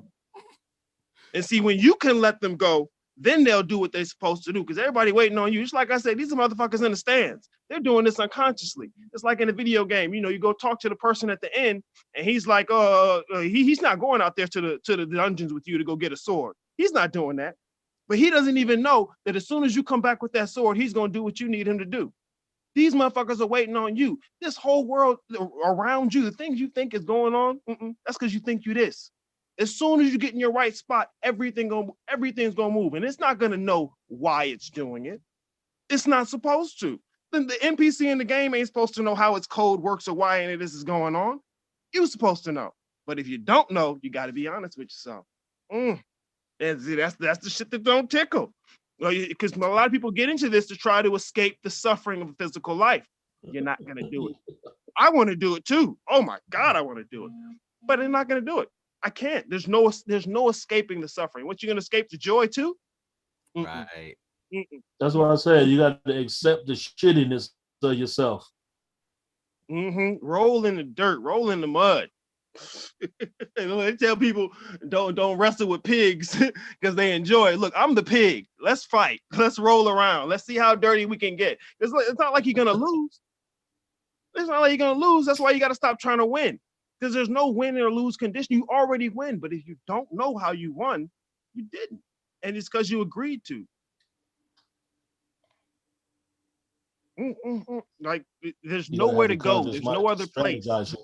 It just appears to be a place. And it's very convincing. but it's the appearance of a thing. That's what an illusion means. It's not what it appears to be. This place Treacherous. it appears that there's a place, just like it appears that there's a video game place, but there's not. Although in reference to the video game, inside that video game, hell yeah, it exists. Hell yeah, this place exists from inside here when you're thinking this way. But when you know yourself to be the person playing the game, that doesn't matter. The rules of that game are the rules. You know your own rules. You can get in there, get the DLC, cheat codes. You can make a whole new game. But see, you can't do that from the avatar in the game. If that's what you think you are, and it's one thing to say, once again, oh, I'm not that, I'm not really that, I'm ascended, I'm light. Shut the fuck up. No. That doesn't even mean anything. Because if you're light, a roach is light. A piece of dust is light. What significance does that have? But Arius, oh, sorry. I'm reaching 5D consciousness, right? I'm Anunnaki chakra upgrades. The Galactic Federation spoke to me specifically. Right? Mm-hmm. You telling me that that's not the case? And I burned the candle in the wax. The way that the wax on the candle melted said that this was the time for it to happen. Nah, but it's because I put the oil in the candle. That's yeah. What? See, here's the beauty of that. Here's the beauty of that. Immediately, no, that's bullshit. However, if you put the details on there, if you correct context, then it matters. See, if you're just playing with oil, no. But if you already have a conception of yourself beyond this thing, and the things you're doing here physically are the residue of that, then exactly. Thank you. Then it works. If the details are right, if you got your context correct, then it's a thing. Otherwise, you're just playing with oil as a fucking meat bag. You're hitting it. You're hitting it on the head. That's why I said before. I said if soon as you begin to do the work, you already did it. The mental intent was the energy was already there. So you started it, you ended it. Just continuing to do the physical things, that's just the leftover shit. Now, but once you go back and think about, oh man, I wonder did it work? You killed it. You destroyed it. You can't be always hoping for something or doubting it at the same time. You're killing the whole energy. So you just you hitting it, bro. It's the agreement. It's what you decide is reality. Is it's one thing to say, I create my own reality to feel confident about getting through your workday. It's another thing to actually examine what reality am I creating? And it's like I said, the devil's in the details. It's the subtle aspects of it. That's the darkness. The darkness is the subtlety, the small little thing that changes the entire makeup. You like when you said the person is focusing too much on the wins and losses. That perception alone is like the experience is a part, like wins and losses are part of the experience. It's intertwined. It's you cannot remove it. You know, it's a win wouldn't be there without a loss. A loss wouldn't be there without a win. Like it's what creates that mental strength, you know? And yeah, so Curve, don't that sound like attachment too? Yes. Gotta go back to those attachments. Attached to the rewards of what you're doing. But then you posted something. What did Trav post something on Instagram like 2 weeks ago? He said something. If a guy is being nice just because of a higher power, that's a fucking asshole. Oh yeah, really though. Actually, no, that was from you, Arius. That post you posted about morality. Yeah. Yeah. Because you're not really. It's just another form of Christianity, like what dude was saying earlier. It's just another Christianity, and that's what most people do. Like when they start to think of what spiritual means, they just model it off of Christianity, and it's understandable because you don't know anything else. Right. You know, but the thing is, just like some of these books will tell you, look, that whore on the corner, that's God too. You know, that nasty virus that's eating away half of your body, that's God too. That ornery motherfucker who don't ever do what you need them to do, that's God too. All of that shit.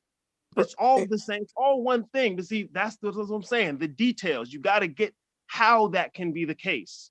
But that's the difference. One thing. That's the difference between somebody who's just playing chess and somebody who's a chess master.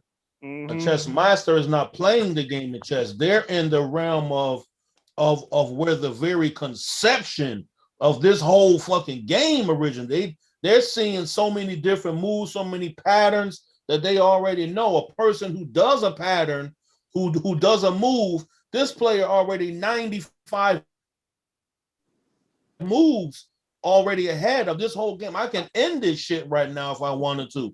Or you can say, I'm going to continue this. I'm going to let them play out their game so that they think they're actually playing the game. So the chess master eventually starts making you play the game he wants you to play. So that's how most people are playing live. They're just playing basic. They're playing chess nonetheless, but they're not playing at a masterful level. They're just boom, boom. They're easily slipped into somebody else's move by basically, as you say, you're looking at the wrong fucking thing. Your perception. What viewpoint are you looking at it from? Are you looking at it from a viewpoint as a winner? Are you looking at that viewpoint as a loser? Are you looking at it from a viewpoint as a spectator? So what type of level are you going to approach this action, this experience, this movement? So, you know what I mean? You hitting it, bro. Like you say, you know, it's basically what perspective is a person looking at it from, and you said the answers is in the devil's in the detail. The answers is right there in the detail. The answer sometimes is your question. Some people don't realize that the question you asking outwardly is really the answer that you've been looking for. But you so busy keep asking the fucking question or seeking an answer that never fucking satisfies you, instead of being like, damn, let me hear myself say this question again. But like, yo, I had the fucking answer the whole time.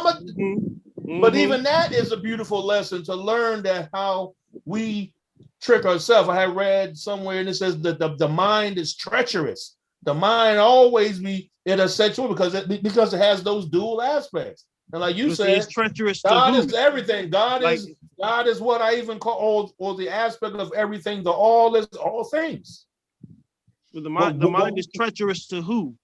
That's another thing I like about a lot of these occult texts. You know, it's a lot of them are written from the perspective of a physical perspective. In terms of, let's say, Aries, the mind is treacherous. This motherfucker don't want to have to deal with that, but I'm not even him. I'm actually something else. And from that perspective, the mind is doing exactly what it wants. Like there was this one time, my wife, she was trying to order some fish on like DoorDash or whatever, and it wasn't working, and you know she was pissed because they sent they ordered the food and everything, and it never came right. And you know, mind you, we didn't want to have to pay for the shit at all. So I mean, what ended up happening is like a few hours later, you know, they refunded all the money and sent us some new food. So like, you got all the shit for free, but you just had to catch that L. And because really it wasn't an L, but I mean, to your physical life, oh man, I don't want this to happen. This is terrible. But ride that shit out. Let it unfold. You know, because that's the actual perspective. See, if you're caught up in the whims and the woes of your physical life and your personality, that you're agreeing, that's just not going to go anywhere. But if you're caught up, that's alchemy. What you're saying is to it. What you're saying is alchemy. It's mental alchemy. It's a basic part of alchemy. Like it's a basic tool because it's to get you to the place where you're no longer looking at this. Like most of the stuff I'm talking about right now, it's not even much of a movement. It's mostly turning away from the shit that you've been looking at. Like when you get into alchemy proper, this is where you get to meet talking about the ego, where you're not dealing with shadow stuff anymore so much, and you're actually looking, okay, what does it mean to be me? What am I agreeing is me? This is where the alchemy like really gets in, where you're turning what you thought you were, this base iron, into gold. Because all the elements to do it are already there. That's what part of what alchemy is showing you. That all the stuff to do it is there. It's how it interacts with the other things around it. So I mean, because like the idea of the self. Like let's say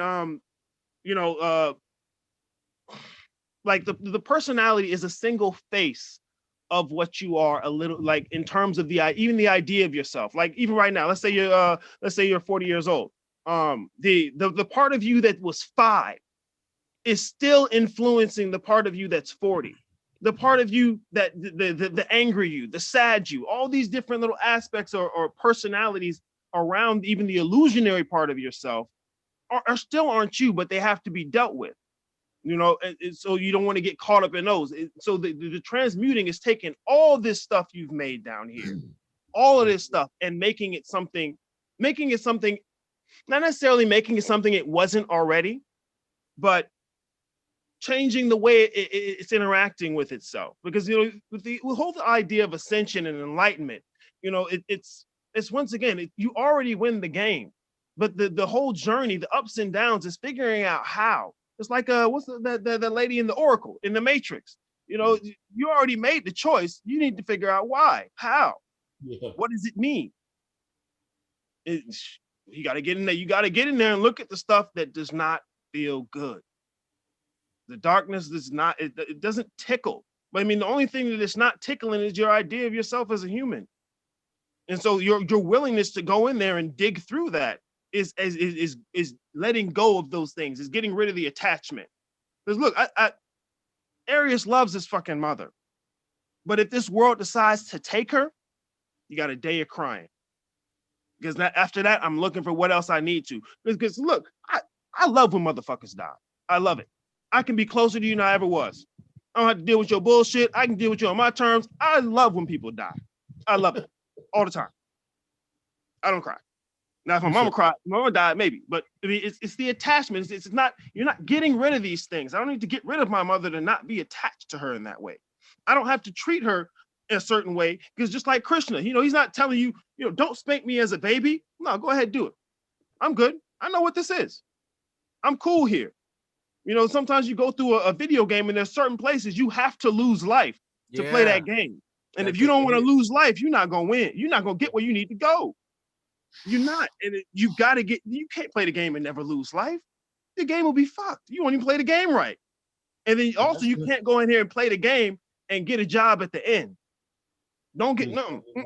You can't play the game and get a job with the person who sells you weapons. You got to go out there and play the game. And that person who sells you weapons, that little NPC, he's going to look at you like, oh my God, this is crazy. And that's going against the nature. You're absolutely right. That's what Arjun's grief was about. He trying to be something else that he's not. Like, it's your duty to go into this war and kill these people. That's just what it is. You ain't supposed to question and go do it. You know what I'm saying? So he grieved. Now he worried. Well, doesn't all people have the right to live? Why do we gotta go kill? No, we have to face the duty at hand. You know, I gotta head out, man. I appreciate you let me jump in here. This has been great. Arius, thank you for speaking, bro. Come back, man. Yeah, I'm gonna post your YouTube channel in the chat. You know, if y'all haven't seen his channel, check it out. All that shit that he talks about right now are in his videos, like fundamentally. Yeah, and I got boot camp coming up. Check me out. But yeah, I gotta get out of here, man. Thank you. He gotta answer somebody's question, so you gotta send him a message in the chat. Somebody said they thought that ego work and shadow work is one and the same. So that right there is deep, that because I heard when you said that the ego work and the shadow work. So somebody asked, you know, they thought it was the same. So you might gotta really go in on that. I do on the channel. I do. And I got boot camp coming up. Look, I really do gotta go because I gotta get a consultation I gotta do. But yeah, I get into it. Y'all have a good one, man. I appreciate it. You. That was beautiful right there. That was dude came in with fire. God, leave. That was good. Nigga, I got my hit. I'm good. Curve, I sent you his channel already. That's the videos you were watching. Oh, that was him. Okay, I remember now.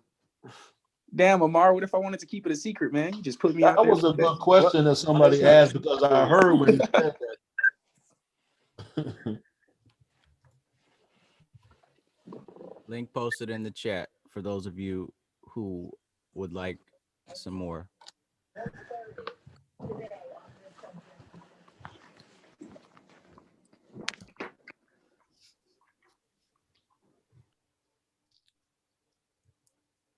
Fresh. Is it me that's excited about the energy that he came through with, or is it the illusion of it? All I know, it was fire. I ain't trying to put no words on that. No, I'm just making a joke, you know what I'm saying? But he he just went in, man. Yeah. There's so many gems all on the ground that you can pick them up. You know what I'm saying? They work high value gems. When he said something, it's funny that I experienced it in trading. Like the attachment to winning and losing was very important to me when he said that, because like I had to experience that through trading. That helped me a lot, because there will be times where like I will win for 3 weeks straight, like not take a loss, right? And let's just say, boom, after the 3 weeks, I take 1 loss. And I'm like, man, fuck this shit. I don't want to do this shit. And then it's not only me, though. As I got to teach people throughout this journey for this past year and a half, you see people do the same thing. And it's like, bro, if you actually wrote down every day for 30 days, every trade you took, you would have a 67% win rate. And it's not about being 100. It's about how small are those losses when you lose, and how big are those wins when you win? You know what I'm saying? The risk to reward ratio. It's never about like the win or the loss. It's about the experience and being in the moment to understand and be aware of what went wrong so you can do better next time. You know what I'm saying? So even when you apply that in everything in life, it's not about someone who has 100% win rate. Someone with 30 can be very, very successful, you know, and whatever they're doing, successful in meditating, like 30% win rate in every time they do a meditation.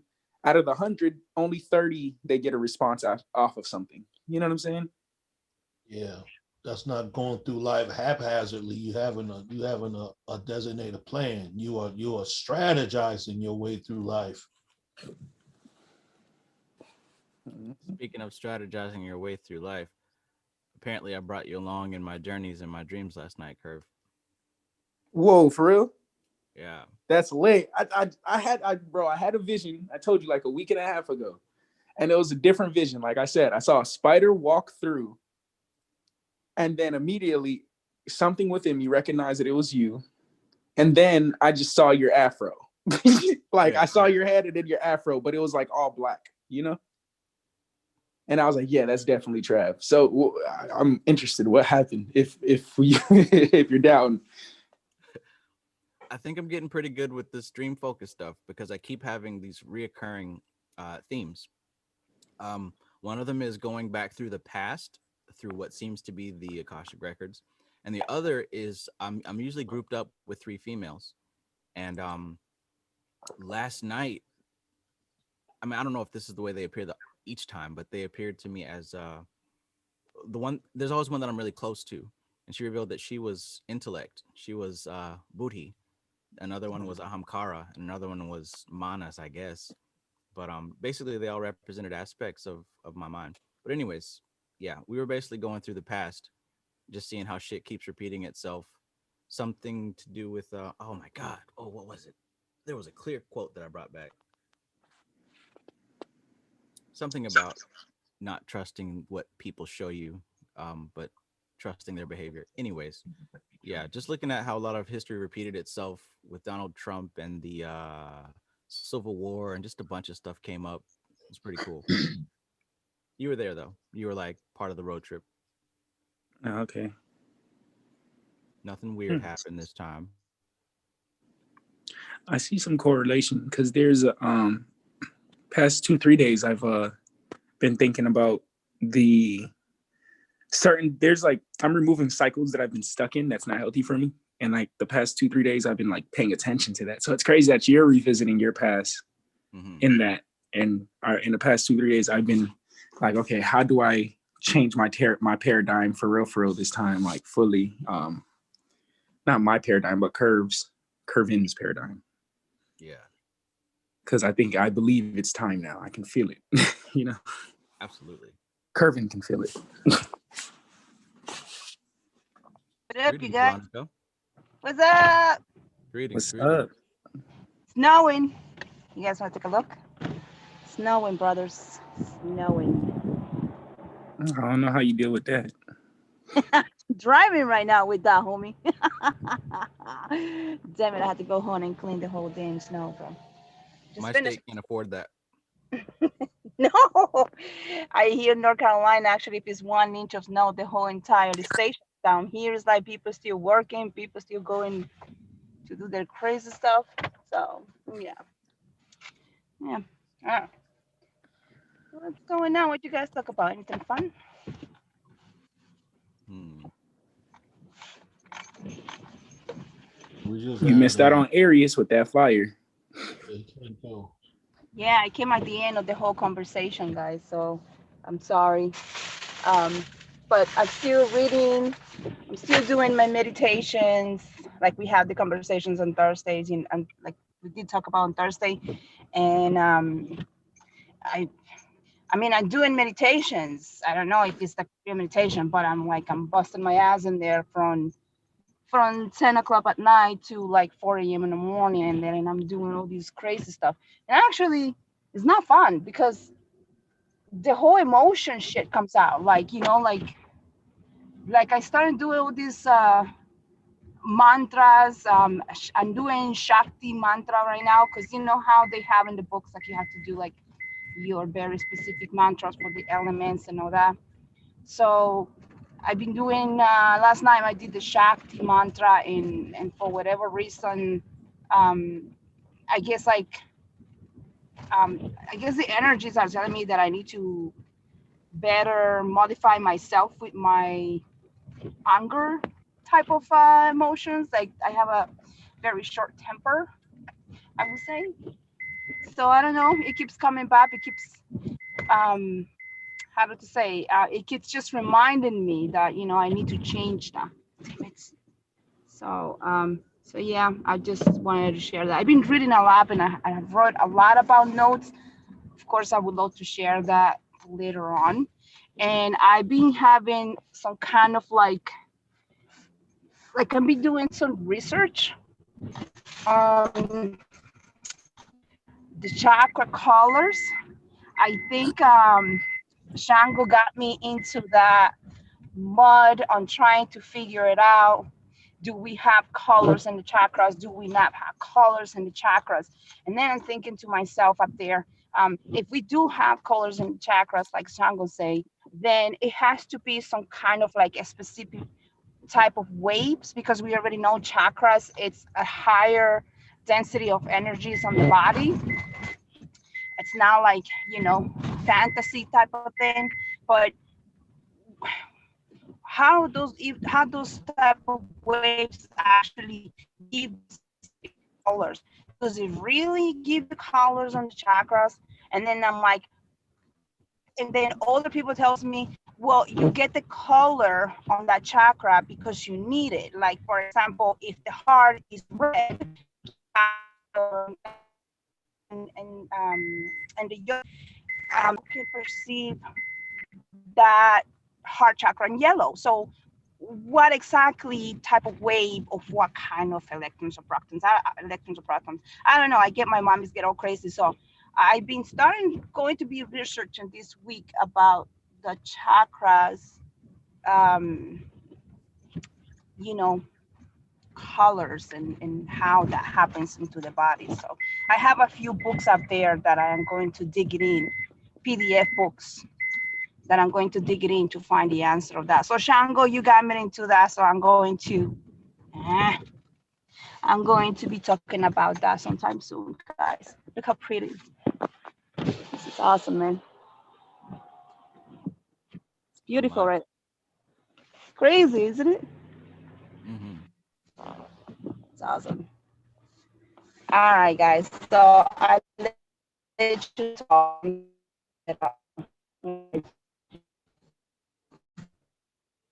Keep it going, Veronica. Keep it up. These meditations are definitely going in the right place, especially if emotions are coming up. That's actually one of the ways you can tell that this thing's going in the right direction, because these Yes, samskaras, emotions they now. put it, going to keep The grieving is coming out. Grieving process because a lot happens. So it looks like I was done with that, but I guess it's not. And I sometimes like it's the moon. Sometimes women we get all crazy with the moon. I'm like, no, it's happening. I'm like, I didn't get rid of that emotion yet. And then anger emotion is coming up a lot lately. Like maybe like you guys say that the energies have to have some form of shape. My shape of energy, because I've been attached to Hecate, she comes as a two twins, two ladies, two elderly ladies. So I know that it's the crown. So I see elderly ladies coming to me constantly and telling me that I overreact to things. So that is pretty much that I've been working on. And last night too, I just like fucked it up my whole meditation, and I had this anger emotion, and then I'm like, that's it. Start meditating with mantras. So now I have to start working with that perspective of anger. I guess because of the stress and all that, guys. But yeah, it's just part of the process. You have to practice. You cannot be reading these books if you're not practicing seriously. You have to practice. And the book's actually is talking about steps of breathing. And well, I'm going to go back home and then I'll show you guys what I'm talking about, which books I'm talking about. But you know, you do have to do your breathings, your mantras, and your meditations and all that. We all talk about this on Thursday, but just reading it's not enough. You cannot understand this book if you're not practicing. At the end of the day, you have to. And even with the language, that's another thing. The language, it's like it's sometimes you have to memorize some of these words, right? Like today I learned Maya, right? The Maya, the dissolution type of thing. When you do all these meditations and then you start like looking at this odd stuff in the Maya, I would say, like, if a Christian tells you the Antichrist is here and you don't even fucking know if he's here, he's not here, what the fuck it is, right? So it is that concept of Maya, but also Maya has benefits as well from the conscious and the subconscious, right? It's kind of like activated it, but you need to find the actually reality of things of yourself. So names like this is where I'm trying to work.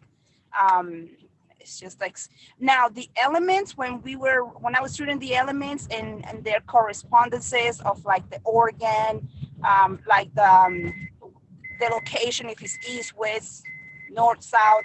I try not to memorize that because, to be honest, in Chinese medicine, we have elements as well, and the only one that match with this text is the heart, which is the south, right?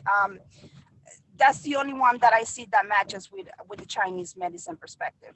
So I'm like, I'm not gonna get all crazy trying to analyze too much on that, because then I'm going to get confused with my elements, with my 5 elements of Chinese medicine. But Ayurvedic medicine is definitely involved on this book as well. So from a practical standpoint, as far as practicing and using these, best thing to memorize is going to be those mantras in respect to those elements. You know, yeah, the yeah. hum, yum, The yeah, ram, the vam. ram. That's Yeah, probably the most important. the most important thing, yeah, just the mantra itself, yeah. Because if I'm started looking up the west, east, south, north, and all that, I'm like, forget it. It's Yeah, not going to work for me. that part Now, probably is going to be practical from this perspective, but those mantras and the colors, that will. Yes, that's another thing that I'm going to work on tonight. Actually, I'm going to start making the sigils for each one of them. The Apas, the Agni, the Prithvi, the Vaju, the Akasha, and they have their own symbols and they have their own colors. So I'm going to start working on those later on tonight. And I'm going to put them in front of my door so I can, start doing the meditation with the colors themselves and all that, and see how well do we do this, practice. So, yeah. Good stuff. Good stuff.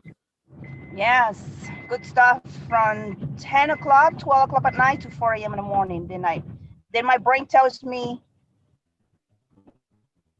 stop, go to bed, and I sleep and I don't well, I actually feel more energetic. So actually the alphas comes up. So alpha wave comes up higher. Mhm.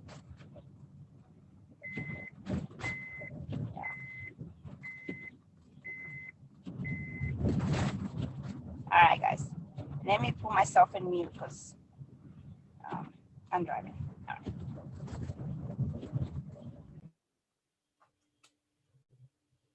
All right. Damn. Chapter 4, Pratyahara. What else?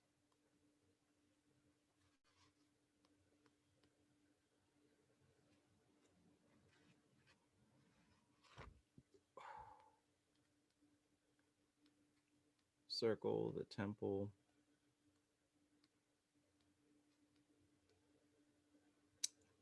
Chapter 7, Samadhi. Chapter 6, Dhyana. Chapter 5, Dharana. The whole first half of this book is about yoga. Yama and Niyama. This is all the stuff that we're learning now. Oh, okay. Chapter 2, Yeah, we're talking Pranayama. about Niyama, For yoga, Yama, mantra, asana, Samana. the secret source of energy.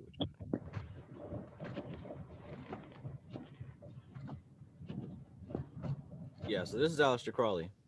So I mean, there we have it, man. All this stuff comes up out of India.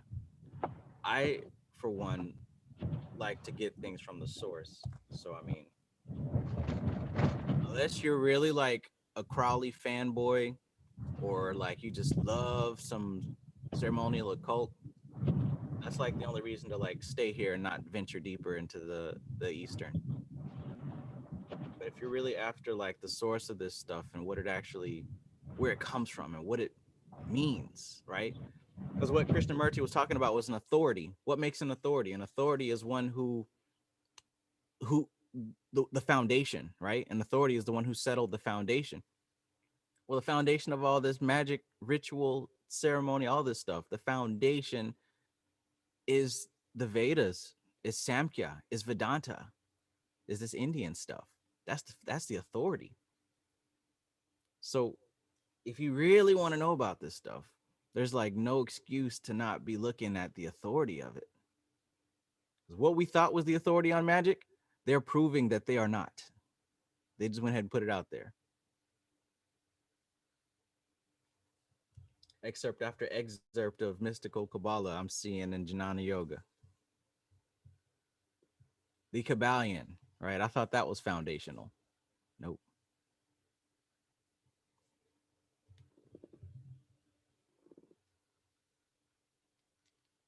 Incredible.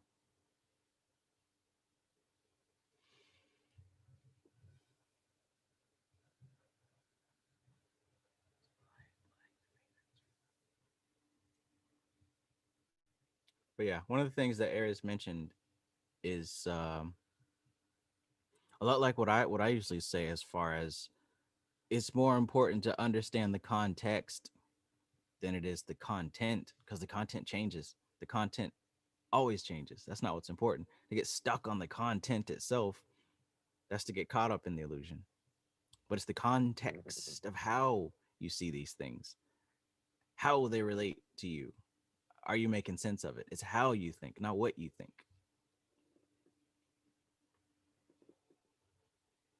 Hell yeah, you could use white Jesus and make it work, right?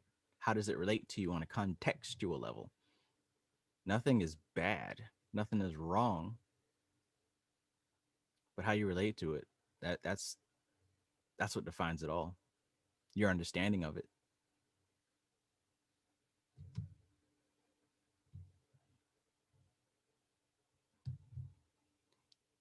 In Karma Yoga by Vivekananda, he talks about how there's a story of a young yogi sitting up under a tree trying to meditate, and there's two birds making noise and fighting and making leaves fall on his head, and he gets pissed off and sets those birds on fire, and he thinks he's a badass. So he goes into town, and he goes to go beg for some food, and the woman tells him to wait. He gets mad and he thinks he's about to set her on fire, but she hears his thoughts and she's like, I'm not two birds, I'm not the one to play with. And he gets scared, like, how the hell can you hear my thoughts? How do you have cities? You're not a yogi. And she's basically goes on to say that it's not all about being a yogi, but it is how you live your lifestyle. She lives her life perfectly dedicated to her purpose, which she felt was taking care of her family, right? The reason that he had to wait was because she had to go feed her husband who's injured. She's taking care of him. But she was saying through her years of dedication to service, right? And being useful in life, cities were unlocked. She tells him to go see the butcher in town and he'll give him more information. So he goes to the butcher, and this guy was in the lower level of the caste system, doing the dirty work, slicing up the meat and everything. And the yogi's like, how the hell am I going to learn from this dude? But the same thing happens. He tells him to wait because he's got work to do, right? So he does his work, invites him to come home with him. Before he teaches him, he serves his parents, who are both very, very old. So he gives them a bath, makes them feel extra comfortable, gives them everything they need before putting them to bed. And then he comes back and recites a whole book of the what was it, Mahabharata or something like that. And the yogi realizes, wow, this is actually an incarnated being in the body of this dude on this lower caste level. He's like, why did you choose this body? And he says, the karma has put me here. But it doesn't matter what you're doing. What matters is how you do it, the level of dedication of service and the integrity, right? The sincerity of service. That's what leads you to the goal, not necessarily studying this particular thing, but it's how you go about life. I thought that was pretty interesting.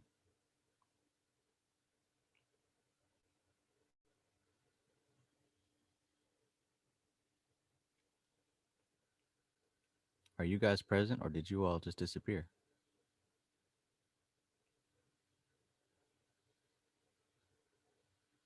No, I'm listening. Okay. Actually, you got me thinking about the guru, because when you read the chapter, when it says you have to have a guru for these practices to lead you, you know, I'm like, but if you have a guru to lead you, it's understandable because they can teach you the skills.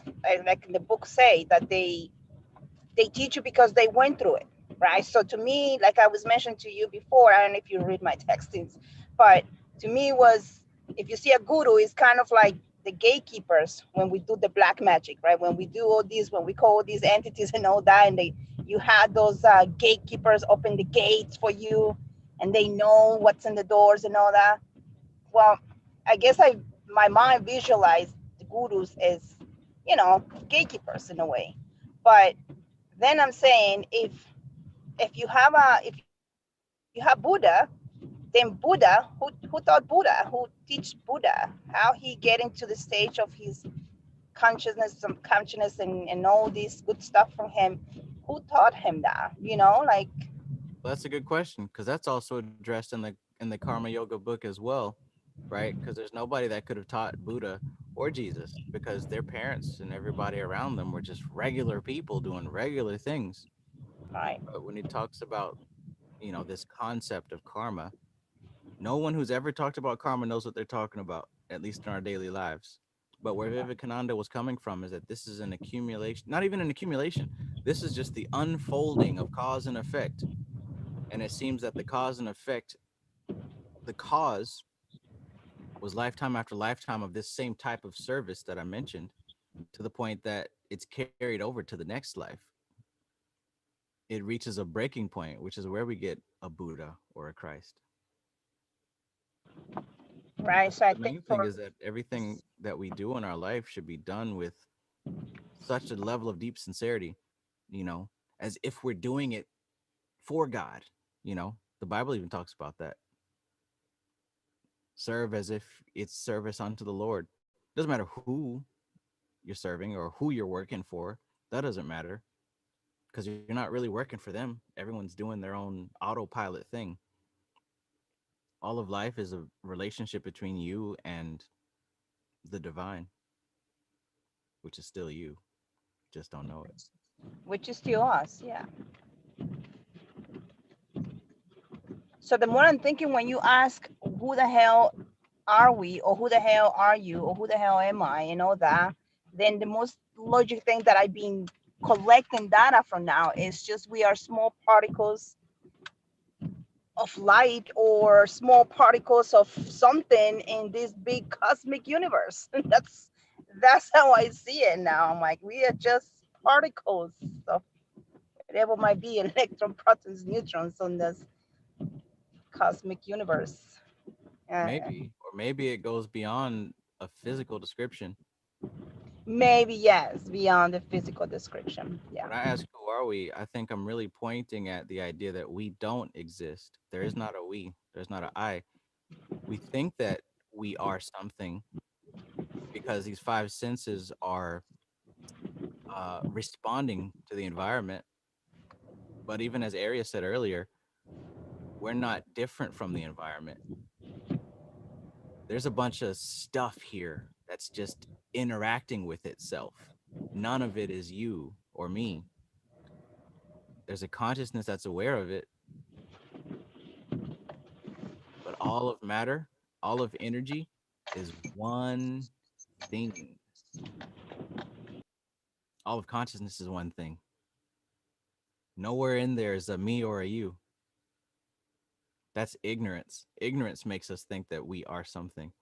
Ignorance meaning that we don't have enough data to know otherwise. But through these practices, you can start to catch a glimpse.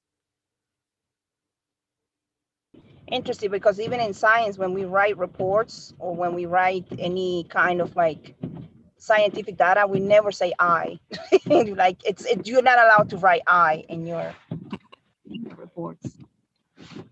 Yeah, I find it quite interesting. Yeah, even science can't hide its I, because relationship to this information. it's an ego thing. You Everything write, it's just not. Oh my God, there's so much snow. I gotta go and clean the snow. All right. All right, guys. I'm gonna listen to you, and I'm going to clean the snow right now. Peace in the Middle East. Oh, by the way, I got Lucifer. Crazy. Call me crazy. Nice. Red Dragon.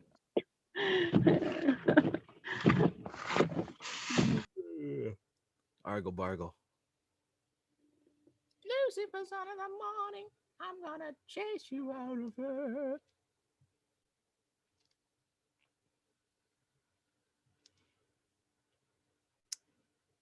But yeah. So karma really isn't so much of you do good and you get good, or you do bad and you get bad. You know, it's not like you do something and then you say, oh, you're going to get bad karma from that. That's a gross misunderstanding, because the fact of the matter is everything that happens is an effect of a previous cause. So it's not like you do something and you're going to get bad karma from it. No, everything that you do or happens is a result of past causes and effects. We look for the meaning of life. We look for the purpose, right? Why was there a big bang? And we expect some type of definition or philosophical reason. But there was a cause, and the cause was A plus B equals C, not because God was bored or lonely. It's a mechanical equation. Consciousness plus matter equals what we have here. But we look for some kind of poetic, reasoning like, oh, so that man could experience and this, that, and the third. That depends on too many other things that would have to be answered. And what the ancients tell us is that consciousness doesn't have a cause, and it's total awareness, meaning that there's no separation from knowing anything. There's nothing to know. And that same consciousness is the consciousness that we are utilizing to listen to this YouTube or go to work and drive our cars or whatever the hell we're doing at this very moment. It's one consciousness and there's one matter.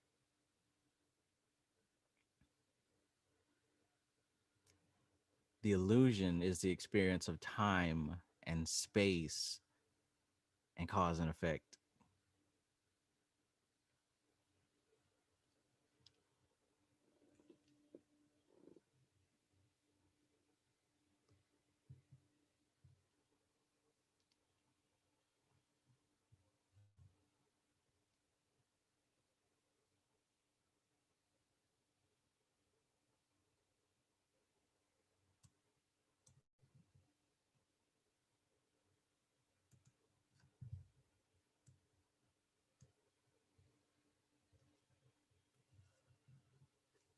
It's not hard to see.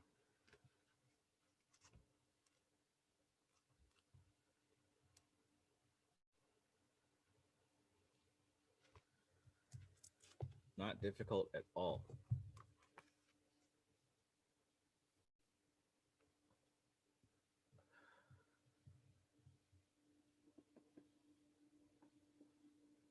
Hmm.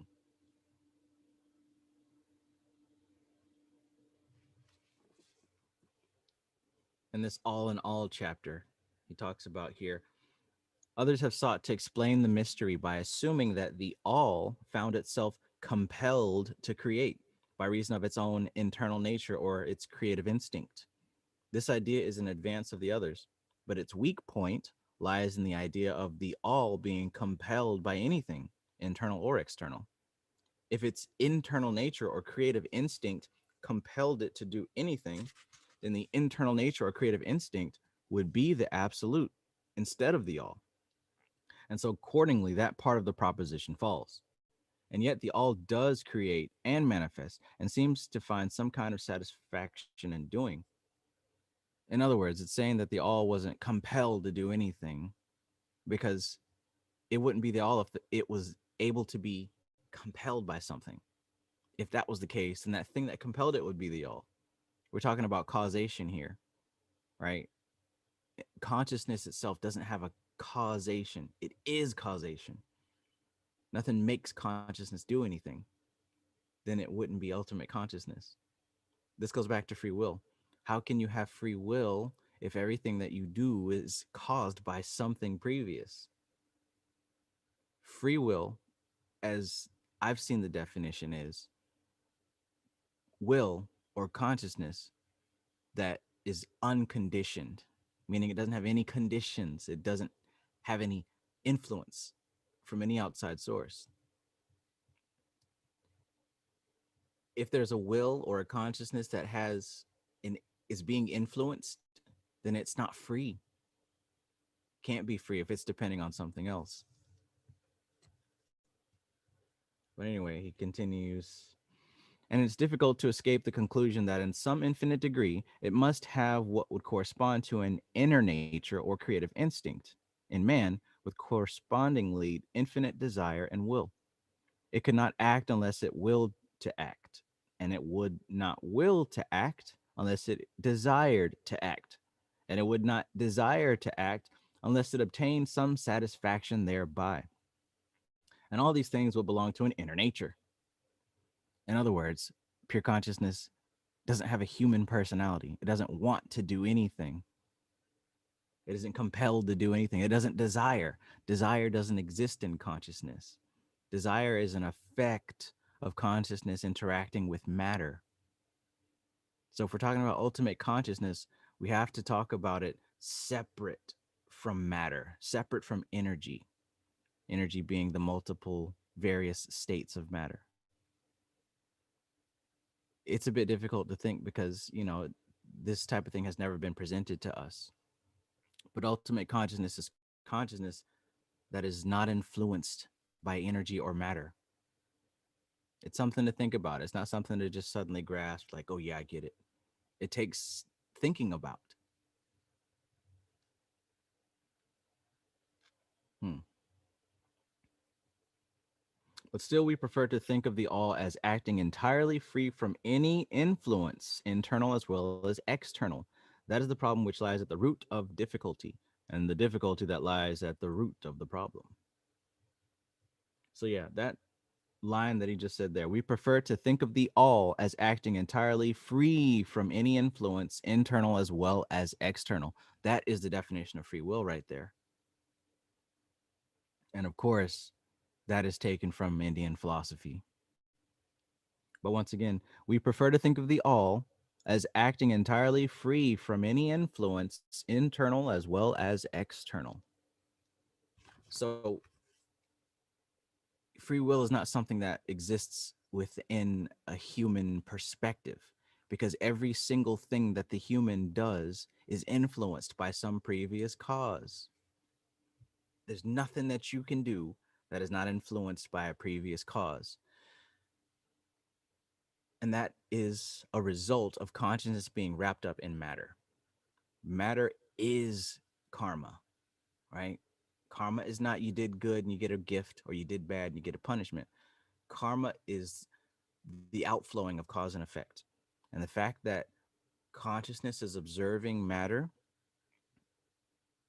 it is also observing the effects of matter. So when you identify with matter, and you identify as the body, when you identify as the personality and the thoughts and all that stuff, you're wrapped up in what is called karma, just by default, just by nature. There's no breaking free of it. There's no getting out of it. It's not something to break free from. It's an aspect of living, being, and identifying with this dimension. Karma is an aspect of identifying with the material plane, or any plane that is not pure consciousness. So, a big part of this thing is recognizing that, analyzing that. When we look at astrology, when Kristen comes and talks about all these different aspects and parts of astrology, it isn't to predict the future or to change your path or any of that silly stuff, because that's not a possibility. But it does help to analyze what kind of karma is flowing through your particular slice of life.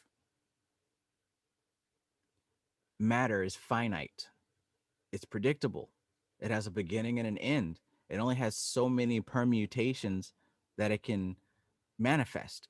It's limited.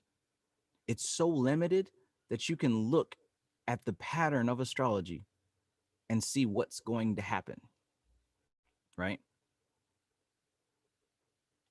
That wouldn't be the case if things were changeable and malleable.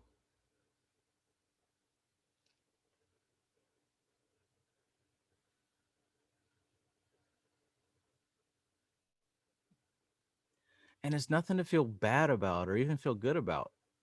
It's just observing how this place works.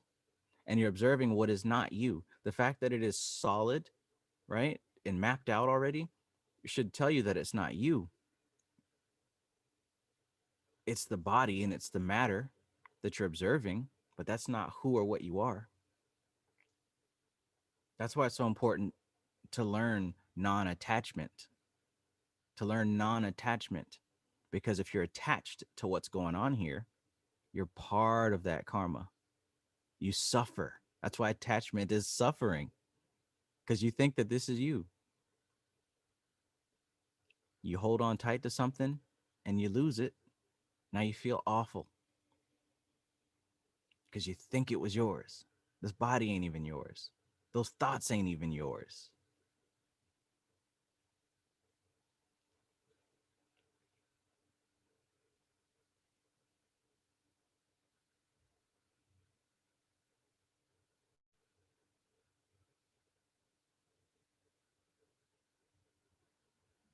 Goodness gracious.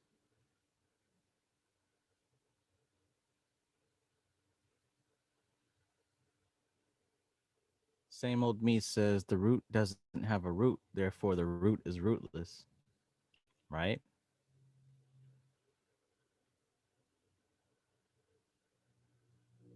Hmm.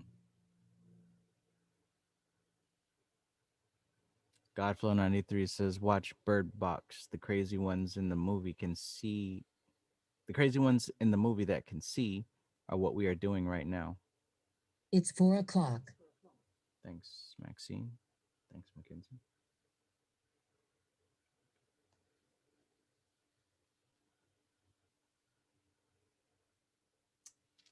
Yeah, interesting.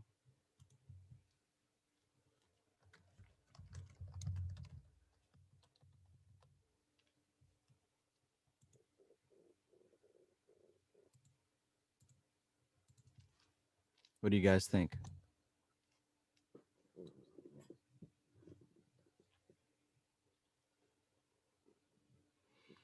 Reverse says almost like Buddhism, but it does not belong to a particular religion. It is universal truth. Do not attach. Right. That's what makes this early philosophy so wonderful, is because it doesn't matter what you believe. It's describing the human experience. That doesn't change. That doesn't change regardless of your race or your culture or your religion or any of that. This stuff applies to everyone and everything.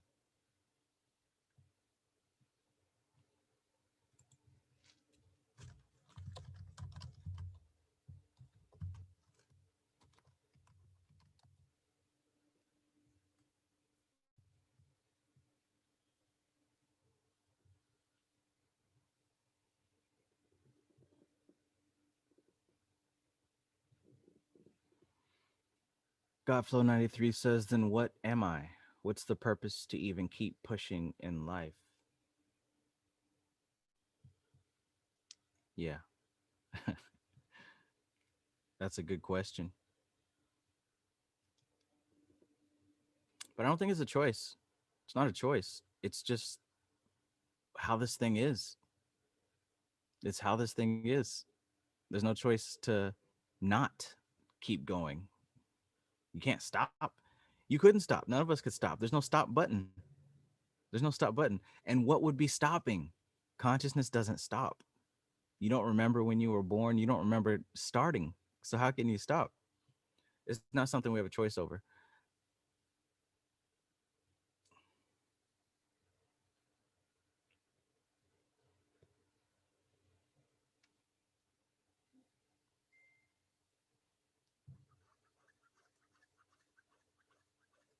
Oh my goodness gracious. Isn't that shit perfect? Like, What in the world? How, Sway? What in the hell? Yo, cause I logged into Facebook and she had messaged me like 2 days ago, but I don't have any notifications on from Facebook. So I just saw it, and then I've been talking to her right now. But yeah. What in the hell? Talk about karma. Yeah, that's all I'm saying. I'm like, wow, like Look the at that. place is fucking hiring and a room. I'm just like, yo, what? Remember what Aries talked about as far as like the NPCs, you can't go and get a job with the NPCs. Like, you do your job and everything in the game unfolds for you. You reach a certain level Yeah. and you just start to realize that all these things unfold with what you're doing. Yeah, literally, like fucking literally. That's amazing. Cause I was looking at, cause when Kristen brought up that astrocartography, I was actually looking at Arizona, but cause it changes the whole cause like in California I'm on like my IC and like Chiron, that's where the energies are heavy, and then in Arizona it's like Pluto and something else. Wow. That's all I can say. Wow. Yeah, me too. I'm just like still like, wow, this shit is fucking too perfect. That just goes to show, like, there's more to it. That's not the end. Like, there's more to it. You know what I'm saying? Yeah. And it's like all, but basically like finally I could fucking like the only thing that was basically like stopping me from like speaking my truth in a way is basically what just happened. Like, oh, am I gonna get kicked out and that shit? But now if I'm already getting kicked out, it's like, all right, I don't need to uh like suppress myself anymore. I mean, like all the problems came from me doing that. So it's not like I know that they came from my, like me accepting or suppressing what I should have been doing this whole time.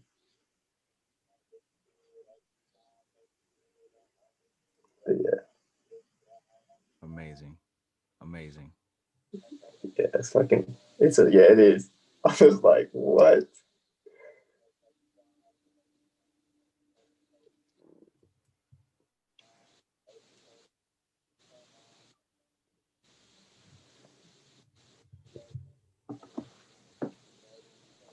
So I was in the other room, like getting all that figured out.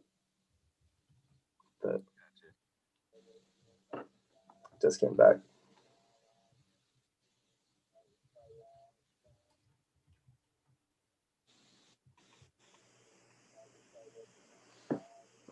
Oh my goodness.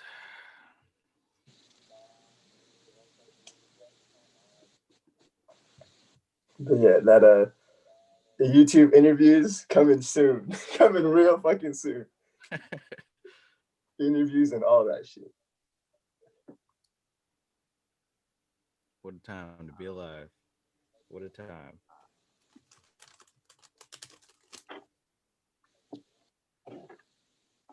The human machine has to eat. Indeed. What were you guys talking about before? Trav, by the way, my fault. I agree with everything that you just said. The attachment to everything that we perceive is what makes things good or bad, or makes it feel good or bad. You know, once you release that, you're just observing and doing what needs to be done, or observing what needs to be done, you know? There's no blocking it. It's just gonna have to get done because you're on the journey no matter what. If you don't do this techniques, you're still on the journey. You know, there's no, just like you said, there's consciousness and everything that is in shock, that has Shakti within it, or in matter, in all matter, you know? So just to even worry about that, there's an illusion with that. There's the, oh, I lost, oh, I won mentality. And that's what we need to get away from, that, oh, I won because I got the result, or oh, I lost because I didn't get that result, or the body didn't get that result. Stems from so much attachment and so much, and truly that's where the journey is. That's the funny thing. It's funny how your emotion, how the way you perceive your emotions and the way that you perceive things is what the journey is. That's what feels like a journey, you know?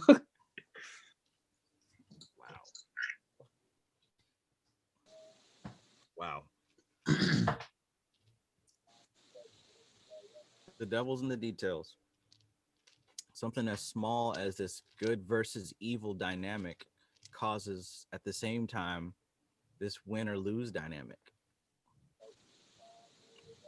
Whereas in the East, that's not how the fundamental is set up. Ancient East, at least.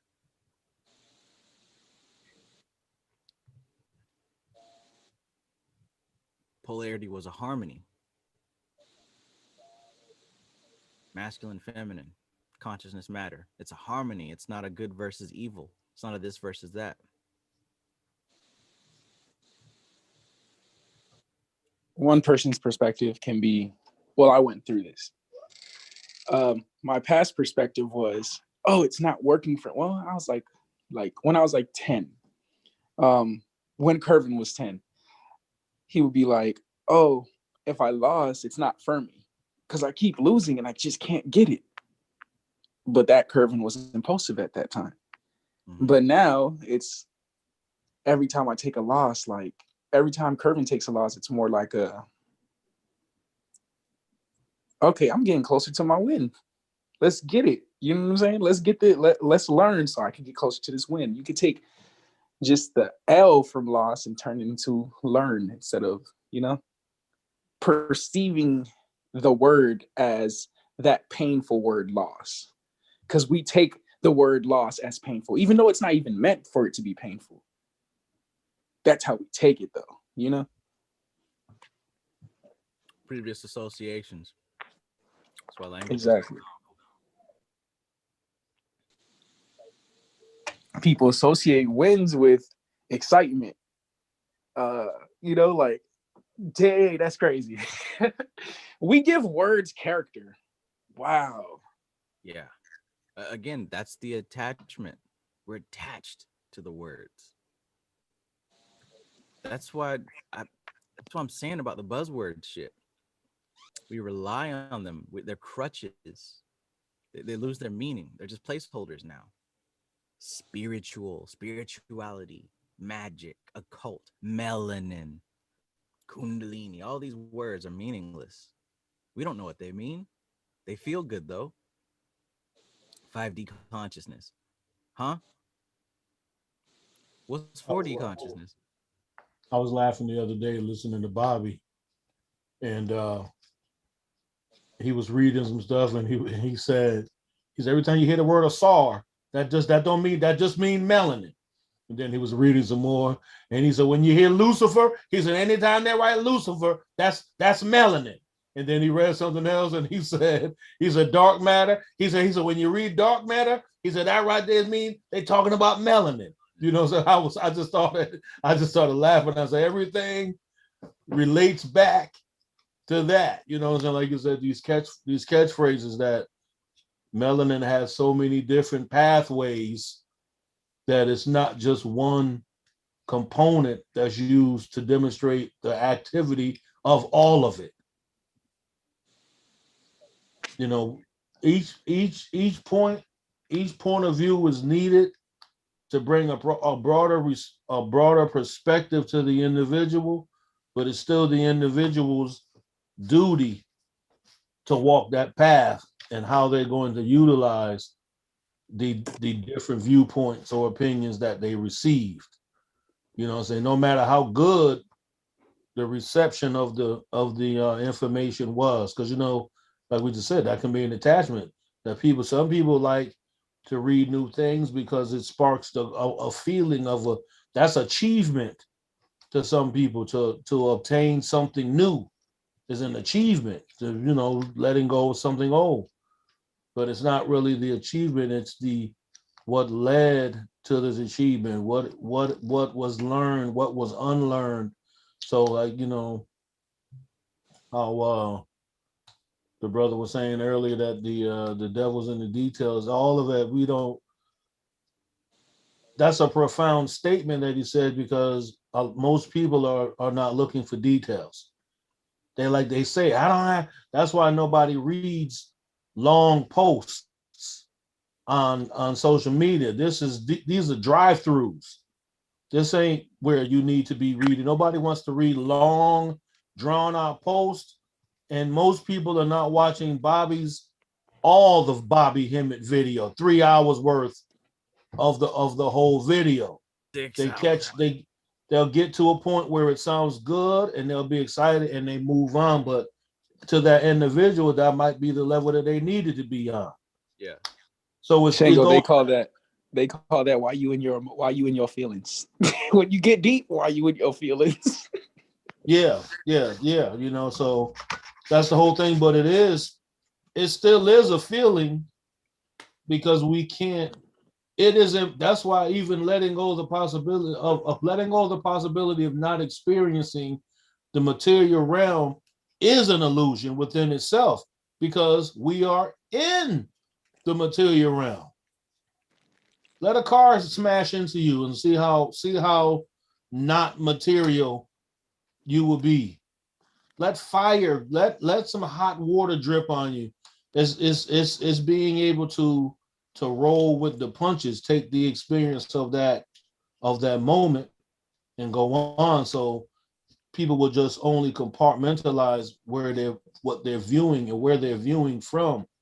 So the more we broaden our perspective of view, we'll be able to see the attachment between the above and the below. Because there's a pathway from the above. It's not just an instantly that you're going to look up and see as above. You're going to have to traverse the pathway to get there. So that's when the fine tuning comes into play, because you don't want to miss anything on the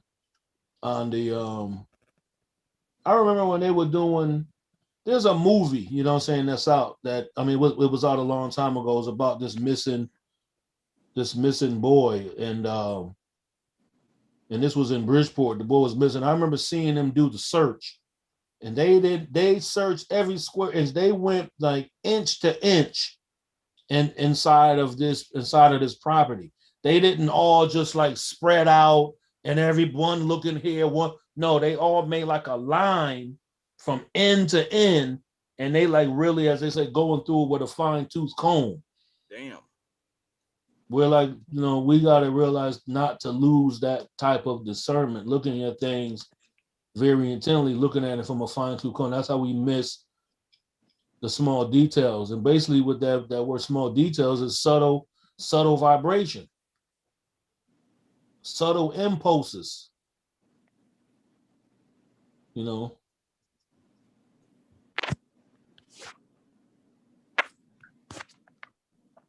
way that dude that you were talking about earlier is using the word melanin, it sounds like he's using it to feel superior, maybe to counteract the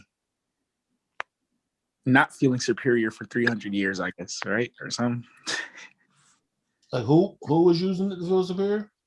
Because you said the guy kept, if it's dark matter, it's melanin. That was Bobby Hemmett. Okay. So he was giving it from the perspective of how Bobby teaches, from the occult perspective, that anything that has to be, he's basically saying that those words, dragon, because he said when they use the word dragon, he said they talk about kundalini.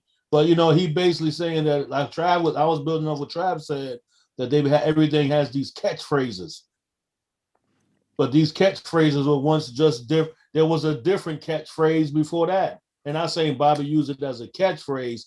Basically, he was saying what Trav said, that they just use different words to mean one thing. And then those one words become associated with the whole system. Okay. And even at the end of the day, what the hell is melanin? What is melanin? Whenever people talk about melanin, I thought they were talking about that pill, but then I was like, oh no, that's called melatonin. I was like, why everybody talking about a damn pill? Melatonin is a synthesized product of the melanin that the pineal gland excretes. Mm-hmm. Exactly. Yeah, I learned that, but bro, when people kept saying melanin, I'm like, why y'all talking about a sleeping pill, man? I think that's where everybody starts. When you first hear about it, you think it's melatonin. Then it starts sounding real weird. But then, they talking about melatonin, like we're supposed to go to sleep. And it's like, oh yeah, the melanin and black people. I'm like, wait. You're telling me there's something in my skin that makes people go to sleep? I can touch somebody and they'll fall asleep, my nigga. Oh, man. I went all I was being ignorant just now, but yeah. Going all these years not knowing what the hell melanin is. Just like, it's just a placeholder in your head. Nobody knows what the hell that is. Now, there's people right now, I'm sure, that heard me say that, and they're probably scrambling Google to look up, the definition of that, well, actually, neuromelanin, but you don't know what it is because you had to go look it up on Google. Sad. It's a placeholder. Now, what Bobby did say was, melanin is the same thing as your subconscious mind. Damn, I wish I saved that video because I wanted. So he said that too. When you hear the word subconscious, they're talking about the melanin. Yeah. So, shit. What is the subconscious mind? Again, we don't know. There's this placeholder for this mystery X factor.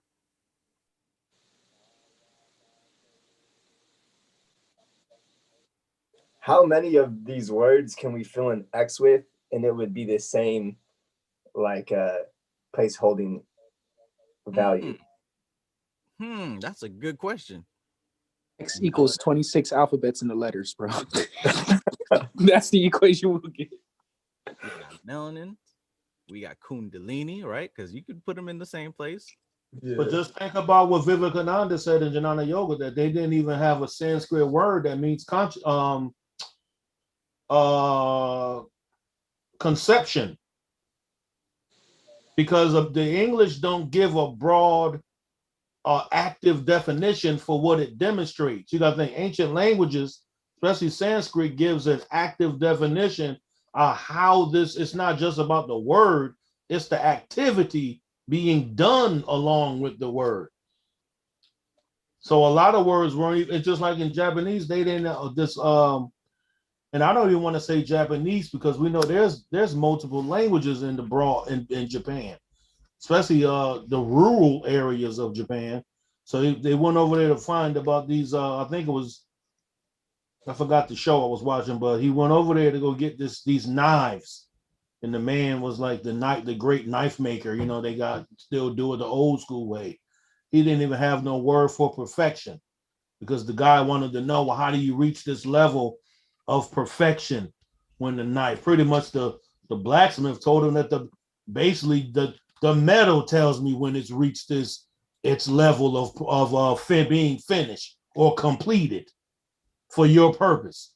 There is no word. There is no, and within the mind of the metalsmith, the knife maker, there was nothing that he reaches within himself that says this is perfect. You see how that's the very way that we think.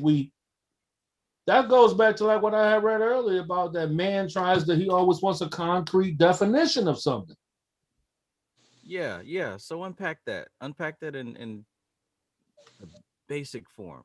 It sounds like what you're saying with that story is, from the Western mind, we can judge a thing based on the words and the phrases we use.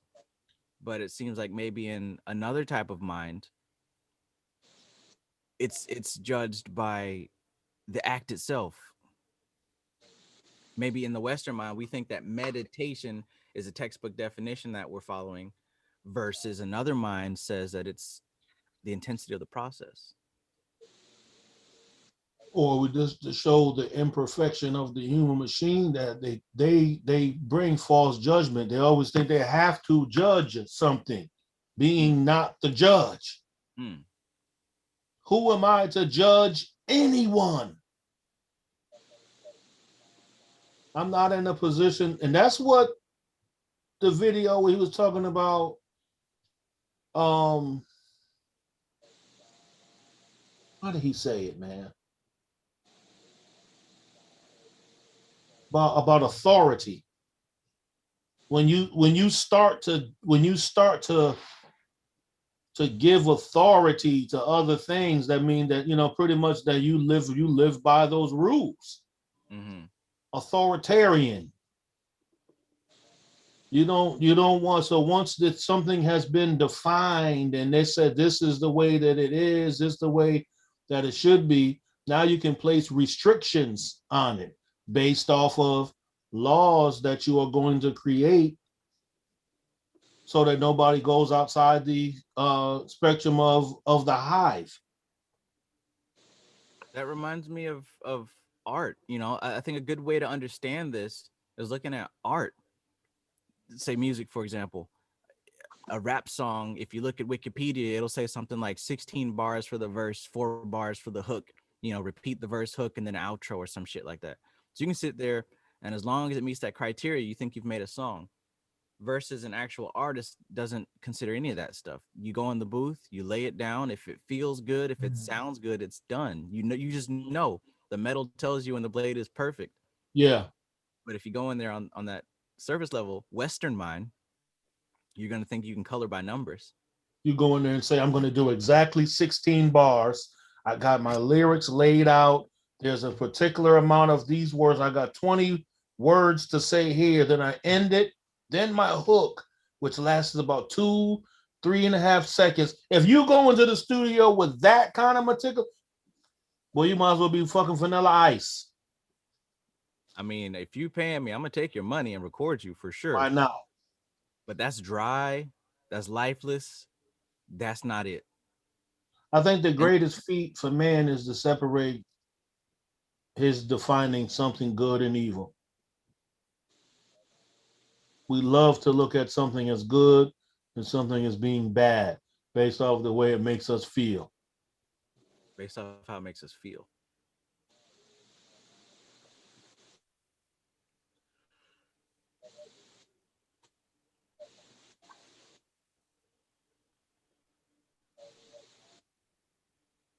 Mm-mm-mm.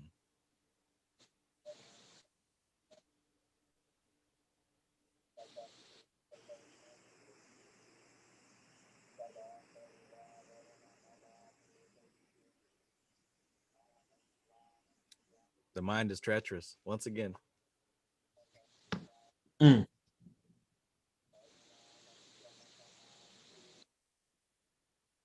Did you read any more of this? Because I was gone for a little bit. I went to go get something to eat, but I think all I y'all went to go piled up. get something to eat at the same time. You did too. It Not was me. But yeah, I was reading about how what was it? Yeah, the all, and it doesn't have a desire to create. It was talking about free will basically. Free mm. will, as this book even said, free will is desireless. It doesn't have a cause. It doesn't have an influence. It exists. Because I feel like there's a lot of words that like inherent in the word, it implies a humanistic version of intent.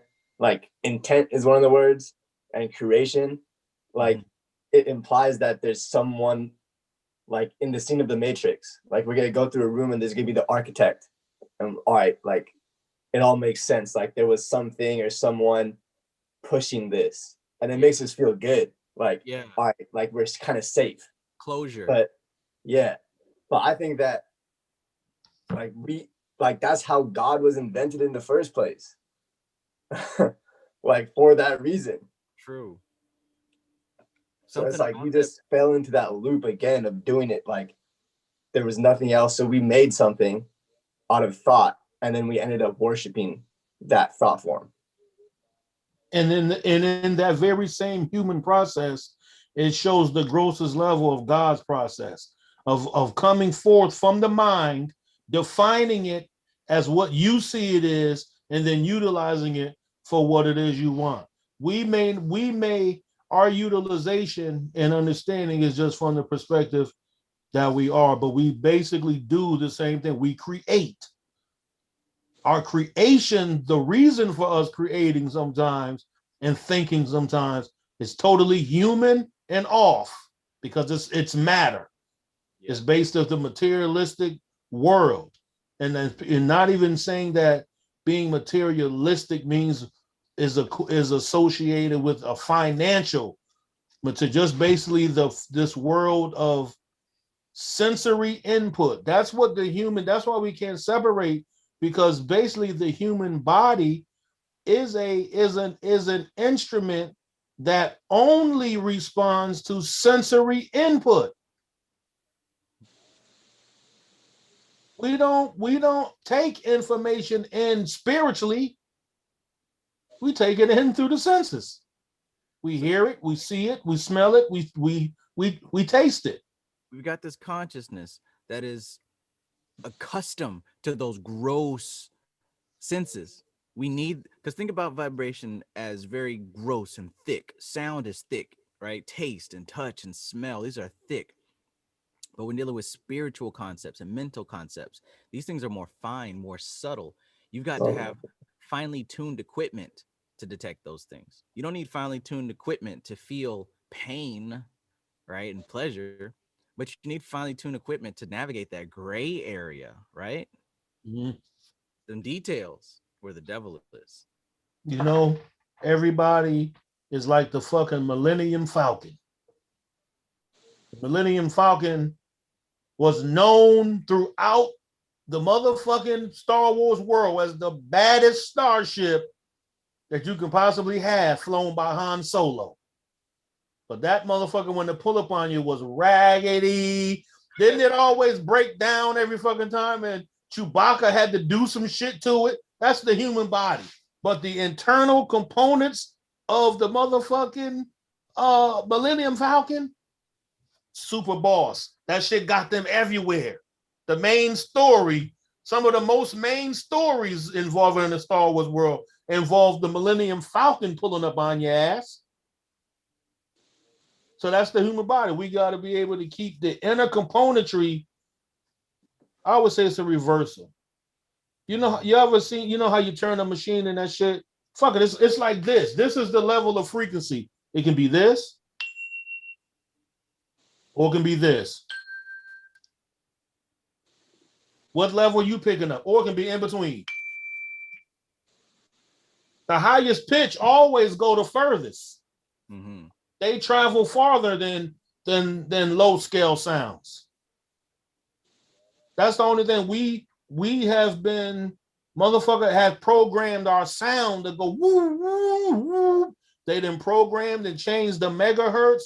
So even with that, shows you that you can't separate from the physical because somebody else can trap your ass in megahertz. That will actually cause a physical disturbance in your human organism.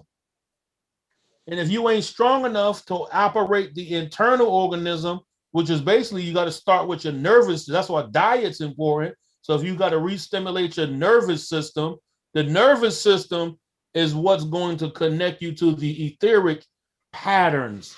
That's what it is. You have, that's what meditation and contemplation and mantra and that shit comes into play because it's based off of this shit.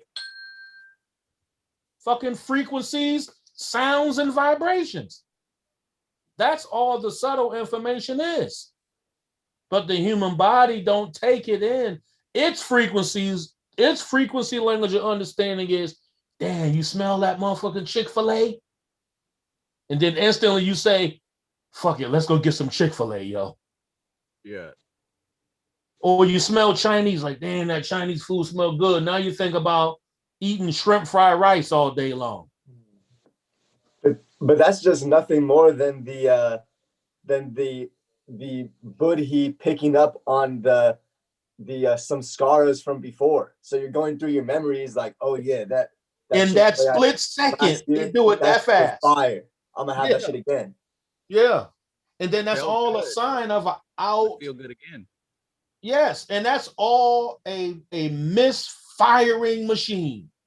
Because that goes to the gunas too. So now you want to eat every time you're eating fucking fast food. Ain't that some what's the goon we're dealing with fire? Agni. What's the word? Avidya? No, because the three gunas deal with fire and all of that. I mean, well, not the three gunas, but yeah, even then. So it's dealing with energies that always wants to in a state of consumption, consumerism. And it's automatic. Like right when you brought up Chick-fil-A, even if I didn't want to, this Chick-fil-A is coming back up. Last time I had Chick-fil-A. Yeah, I was thinking about the waffle fries just now. Agni. Thank you, Nuru. Agni. Too much Agni be operating in the atmosphere of the human machine. I did say that.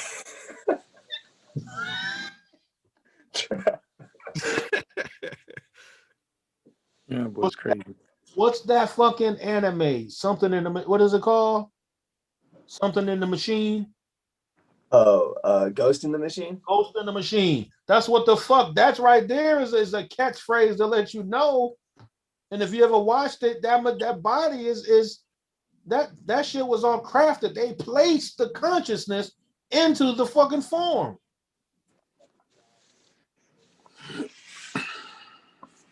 That's why this path, and I'm getting me personally, like I said, when we first start, me personally, I see you're only going to get it by yourself. It's always good to commune and chop, you know what I'm saying? But the understanding that a person needs to reach, that understanding is going to come from their internal divine self connected to the all or whatever we want to And even as I'm speaking, I'm looking at the Kabbalah, and it says that the all is unindividualized energy returns to its source as countless highly developed. That's crazy. As I was mentioning that the individual, and this is on page 43.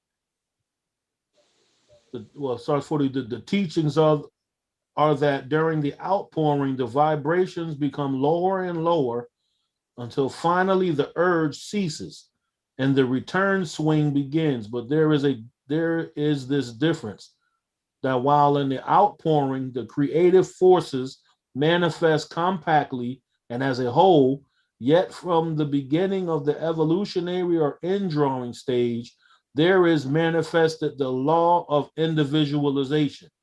That is the tendency to separate its units of force so that finally that which left the all, it as individualized energy returns to its source as countless highly developed units of life, having risen higher and higher in the scale by means of physical, mental, and spiritual evolution. Guess where I heard that from? I just read from the KYBALION, so you heard that that's in the mystical Kabbalah, and we already know where the mystical Kabbalah coming from. So that's basically what I was just saying. It takes each individual to come to a realization or a self-realization at what particular point they are in their life cycle, and then they in turn heed to the calling or continue in ignorance. That's them. That's on them. Then it goes on to say the Hermeticists use the word meditation in describing the process of the mental creation of the universe in the mind of the all. But the word contemplation, so we got right there, we got dhyana and meditation is dhyana and contemplation is dharana, right? Yes. In the Sanskrit. So also being frequently employed. So you got the Hermeticists use the word meditation in describing the process of the mental creation of the universe in the mind of the all. The word contemplation also being frequently employed. But the idea intended seems to be that of the employment of the divine attention. Attention is a word derived from the Latin root meaning to reach out, to stretch out. And so the act of attention is really a mental reaching out, extension of mental energy, so that the underlying idea is readily understood when we examine into the real meaning of attention. Isn't that what the brother said earlier? A fine tune. What do you mention? He said when you got to look at it, the devil's in the details. That means you're giving your full attention to what's really being employed. So he says by basically us not seeing the devil in the details, we're missing we're missing the truth of what's being said based off of how we're viewing it. So everything falls in alignment. And he gave a description as how we view it is basically over trying to define things as wins and losses. But even that, even that's needed, but it's based off of a person staying there. They start basing off a competitive. That's a competitive mentality. That's something that always has to win. If it doesn't win, it creates more problems for the individual.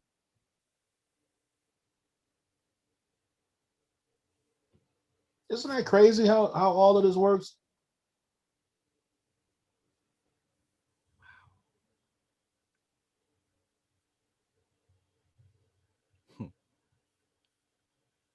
And how the natal chart or the alignment of planets actually gives us a snapshot into everything that we've done, will do, and have done based off of the what? the subtle forces of, and we can't even physically map out the shit unless we pay close attention to how the stars move.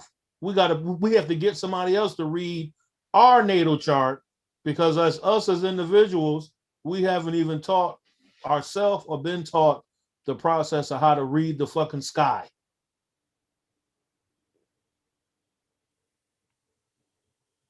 So as above, so below again. So below as above, meaning that there ain't no right or wrong. It is the way that it's being used or being unused, that a person what they're actually demonstrating is what? The movement of the planets. They're meant to be the way that they are.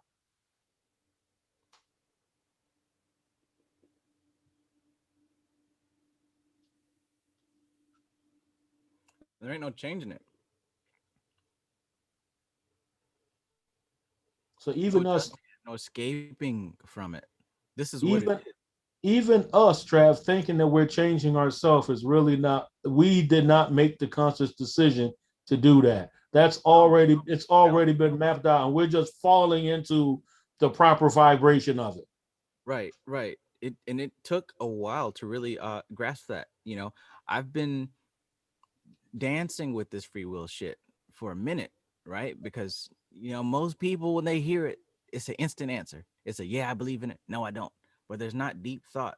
So I've been thinking about it and sitting with this thing for a minute.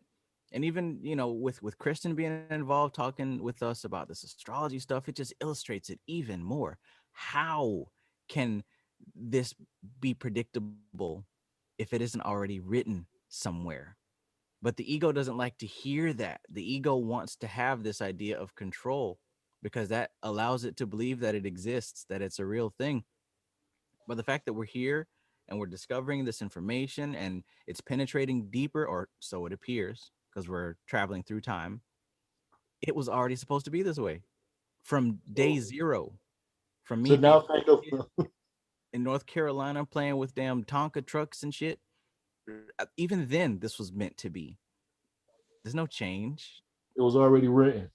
So that's why now when you apply that same thought to Niranjan, Sivakananda, and all of them, they actually being that they come from the culture that would utilize Vedic astrology, they were on their specific paths based off of the reading of their natal chart. It wasn't something that they just so happened to go to that ashram because it was like 15 miles away. No, they went to that one because that was supposed to be the one. So now, in thinking that, each person, the more in depth we get into our Vedic chart, it will reveal what particular path of yogi you're supposed to be dealing with in the first place. Mm-hmm. Why some things vibrate more with you than other things. Because it's already, you have an internal vibe. You have your own frequency. The only time the frequency of each person starts vibrating together is when they all separate from self and they don't be identified as a human no more. That's transcendental state. I'm sorry. That's how resonance works too. Like there has to be two frequencies to resonate with each other. Like resonation is a two street. Like yeah. Attuned. No different than the black keys and the white keys on the piano. It's tough to really play the piano with no lower key sounds. You only got the black keys. Can you imagine trying to play some great music on the piano and you only got black keys? You can get it out. Yeah, but it's not going to be what a full spectrum of notes sound like.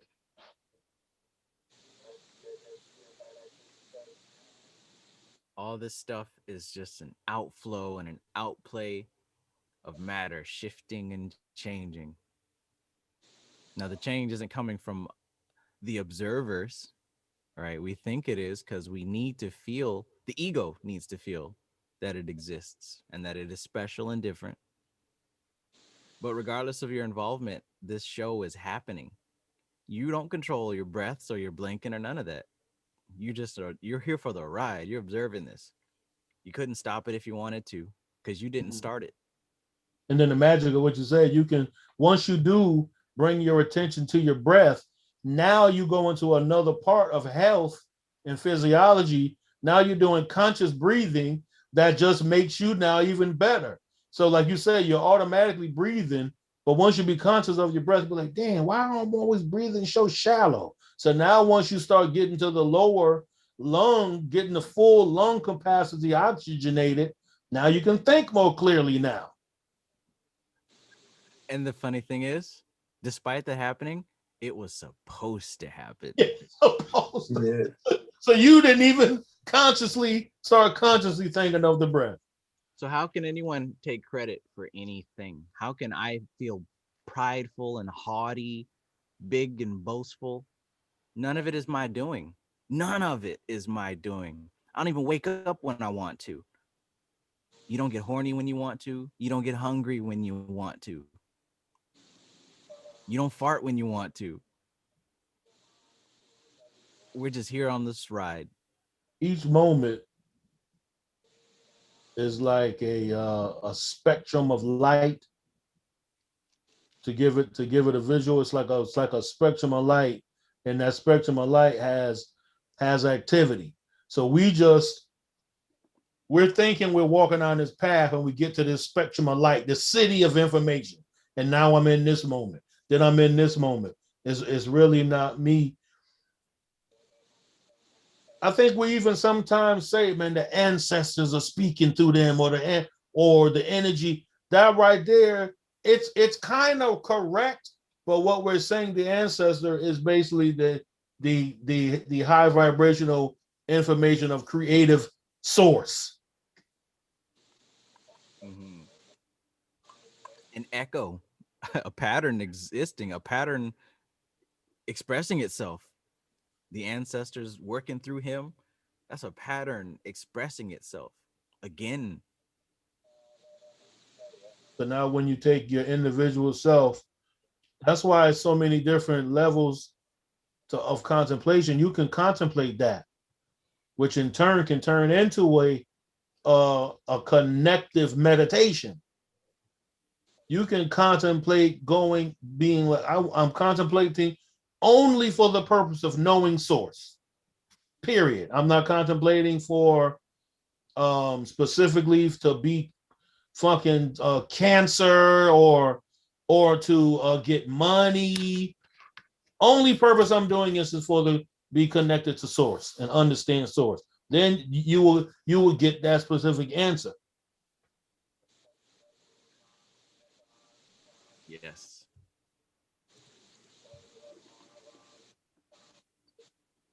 So, I mean, even with this line of thinking, that should make one understand how futile it is to get upset about what the government is doing and what this politician is doing or this celebrity. None of that literally has anything to do with you. Nothing.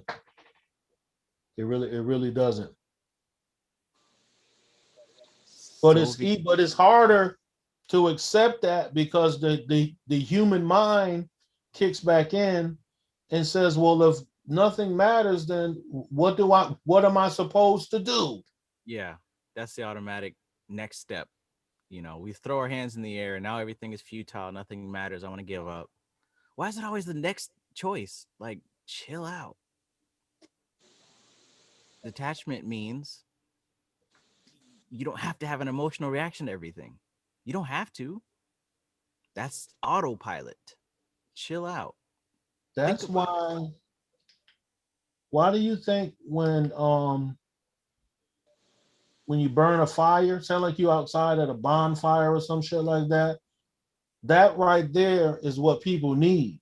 They need that element of fire to focus you in. You know how everybody just stands there and just stares at the fucking fire?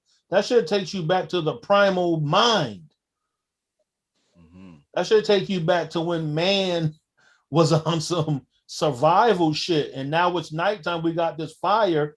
There's no need to be all this talking need to be going on. So people need that. That's why the psychic symbol, that's why all things are needed. That's why the psychic symbol, the is needed, because that teaches the human brain to focus.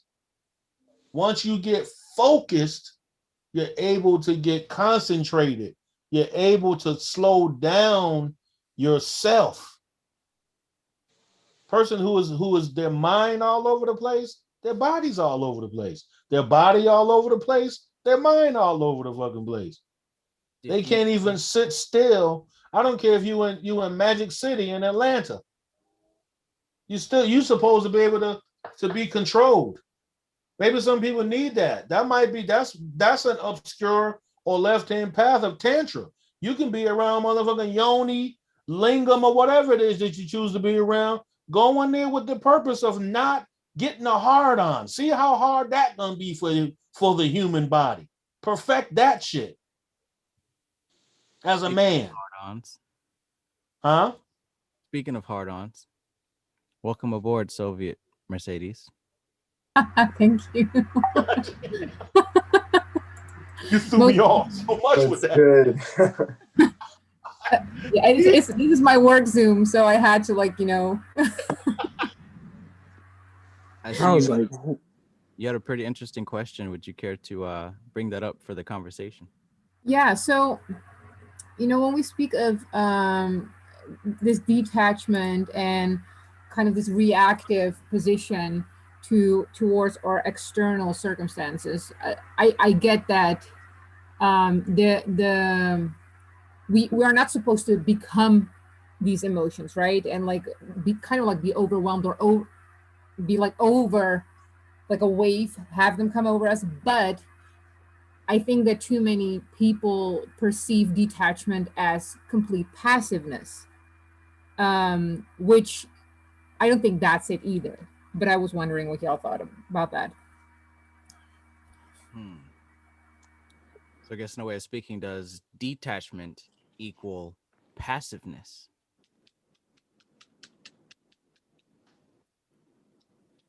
I think that's the way a lot of people interpret it as. But if you look at the Bhagavad Gita, that's Arjuna is supposed to be non-attached to his actions in the war. So he's still supposed to be perform his duty or whatever, but not be attached to the outcome. So it's not about being passive, but it's about not having that attachment to what happens or what the outcome of it is.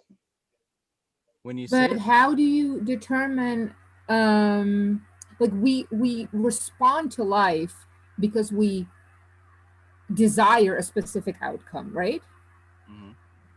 And politics was a great example that Travis gave, or the government, completely be non-attached or removed from a active participation in regards to government or politics will probably bite you in the ass at some point. Don't get me wrong, I don't think democracy and shit is an actual thing, but completely letting it be ruled by external parties and not getting involved, that's going to bite you in the ass too. So we respond or act in a way because we want a certain outcome. So in that does that make sense? It does. And in that context, detachment it wouldn't be running away from life. But when I think when these people speak of detachment, these ancient folks, I think it has more to do with detachment from a specific thing, detachment from expectations, detachment of basing your existence on what happens, right? You can be involved with politics as a duty, right, as a job, as a responsibility, but I think the detachment comes into play as far as, I'm attached to the outcome.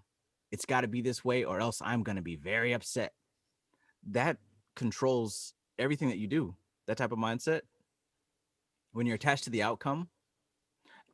Let's take, for example, in human relationships, when a guy is talking to a female or when two quote unquote friends are speaking with each other, it's different when that person has a motive, it's not genuine. They're trying to get something out of you, and you can always tell. Versus when it's genuine, versus when someone's not attached to a particular kind of thing. And isn't I'm just thinking out loud. Isn't because yeah, we like having a motive. I hear you. I echo fully yes. But don't we always want something, even in relationships? How platonic, like either we want to feel good or we want a connection. Like again, there's a goal, right? Yeah, I wanted to add too, real quick. With my experience, Soviet, yeah, Soviet. Dang, you Russian? Okay. So with my experience, I like at first when I got deep into it, my first thing was like, dang, I gotta just like you said, be passive, like not care about this, go full monk mode, right? Then I started realizing, dang, like even as I am meditating and even meditating, trying to meditate longer to remove this stuff or more frequently, they're still there. But it's not it went from the, this is an example, get rich or die trying mentality to the, oh, I'm enjoying the process. And I'm seeing through the meditation, it's making my journey a little bit more enjoyable, a little bit more in the moment instead of just focusing on the outcome, which causes frustration, anger, and making and mental stress, which makes the journey harder, you know? So it's more of once again, it's more of the perception that's changed and teaching you, because one thing that the Vedics really they really say to really be focused on in the moment. Like when you're eating, eat and taste everything right then and there. Don't eat and drink water at the same time, right? And like taste everything. Actually taste all the nutrients, like all that stuff. Or when you're listening to a conversation, act like God is listening. So do the same thing, right? Be in the moment. And I truly believe that when you remove the emotion, you're more in it and you could be more aware, so you could detach, which I truly do believe bring better results in general. And yeah. Can I add, please? If nobody was, was going to say anything. I think when it come down to the simplest level of the question you asked about passiveness, I think the best thing to do is evaluate every single thing you give your energy to, and really contemplate, is it worth it? I mean, like we talk about being in the moment and living in the moment. What does that really mean? You know what I'm saying? Like if we don't pay attention when we walking down the street, we can step in pool. Or or if something happens to us and we don't like it, is it necessarily worth putting up a fight? Or can I just walk away from what happened to me? You know what I'm saying? Like it's just that when I see the question or I hear the question, it's like it's good to have the knowledge, but not everybody is going to be able to digest the answers that's given. And I'm not saying that none of them is wrong, but like, let's reduce distraction to the simplest form. Like, what deserves our energy? I'm gonna say, like, if I can interject, Please. I got 3 daughters. Well, I actually got 4 daughters, but I got 3 daughters in my house. I have to give each individual daughter full attention within that being present in the moment. I have to be present in the moment with Satori by herself and Satori her things. I got to be present in the moment with Sanjana and as in regards to her and her moment, and the same thing with Zaria. So the whole thing is each moment of presence, meaning that we're not losing the the awareness of the activity of the now. It's kind of like, I think it's kind of like that the brother said earlier with being basically, like you said, just being focused, not to the point of like, it's like the fool card in the tarot. it looks like he's just so focused on the worldly stuff and doing him that he's almost looking like he's about to fall off the edge. How do we know he's gonna fall off the edge just because he looks like that? He hasn't fallen off the edge. It's how we perceive it. Each individual activity has to be giving its own focused attention and not being given attention from the other levels perspective or what attention you gave to it. Exactly. In that process, you turn chaos into prosperity, meaning that it's a lot of stuff that's going to be happening. Like, there's not a day you're going to wake up where, SHIT is not happening. But just like y'all was saying about the politics and stuff like that, yeah. One moment, please. I'm sorry. Sorry about that. But what was I saying? Politics. Yeah, so it's just like, not to get too deep on that specific subject, but every day you wake up, I mean, the whole point of having a news station is to report news, right? So it's always going to be something to report on. But do you have to have an emotional attachment to every single thing that come across your plate? That's just like the stem of an apple. It's there, but that don't mean you have to eat it. You know what I'm saying? Like, some people might, that's up to them. But that don't mean you have to. You don't have to fit in. You know what I'm saying? It's okay to stand out. Like I said before, we place our value on being able to fit in. And really, we should place value on individuality. But I'm going to go ahead and listen to y'all people talk because I got to attend to something real fast. And one thing that I forgot to add too, when I try to reject all the stuff that the body wants or the journey I'm supposed to be on in general, it caused an inner battle within myself. And that's when I learned, okay, it's more about the balance. It's more about, once again, not being attached to the results,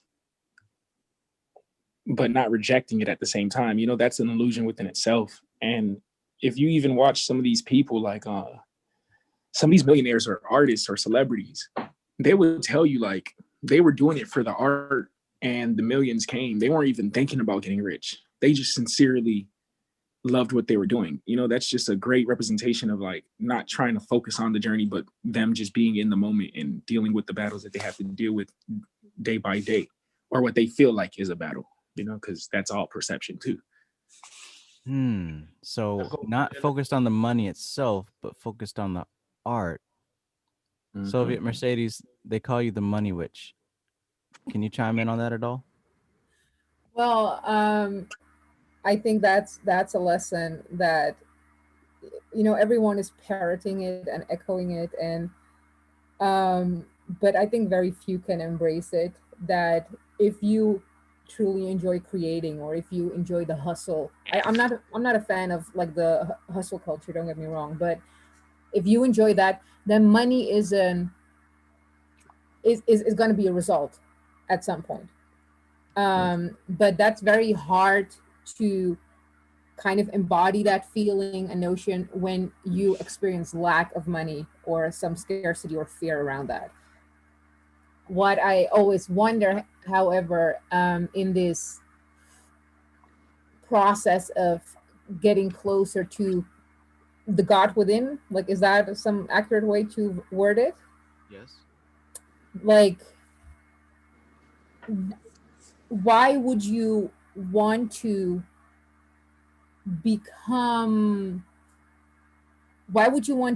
speed up the journey to becoming, or getting connected to the God within, while you have chosen to have this human experience? Like, wouldn't that kind of disrespect the chance of that experience, including all its like woohoo and shitty and glory and all of it around it? That's something I hadn't thought of. That's a perspective I haven't thought of. It almost like if you take that the wrong way, that's almost running away from your human experience. Exactly. Yeah. That sounds a lot also like the whole concept of fake it till you make it. That's only that people only say that who have not made it. Ooh. Yes. You're right. But isn't that kind of like what we were saying earlier, that each person's experience is not a chosen of their own?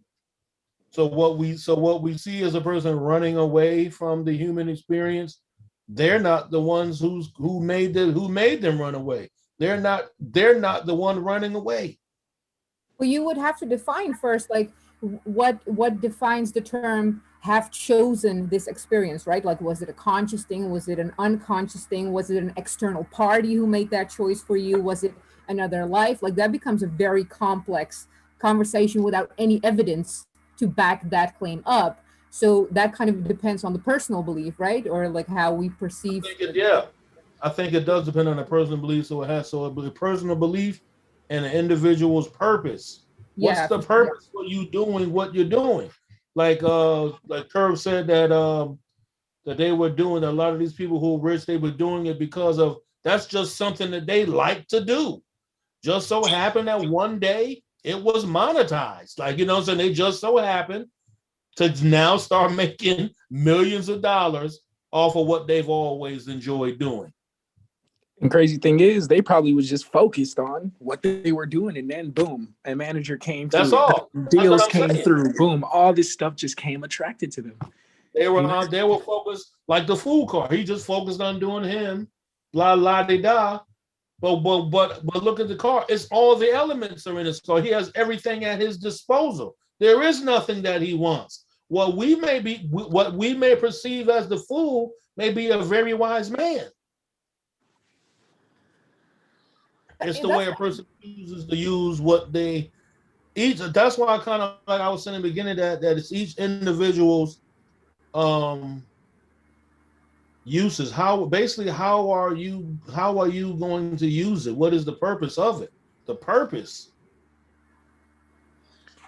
Why are we studying? Why am I have to answer the question for myself. Why am I reading so much Vedic and yogic information? What am I really going to do with this? So that has to be my individual choice going into my own individual to realize that it's not just a reading, it's a readjusting of a lifestyle.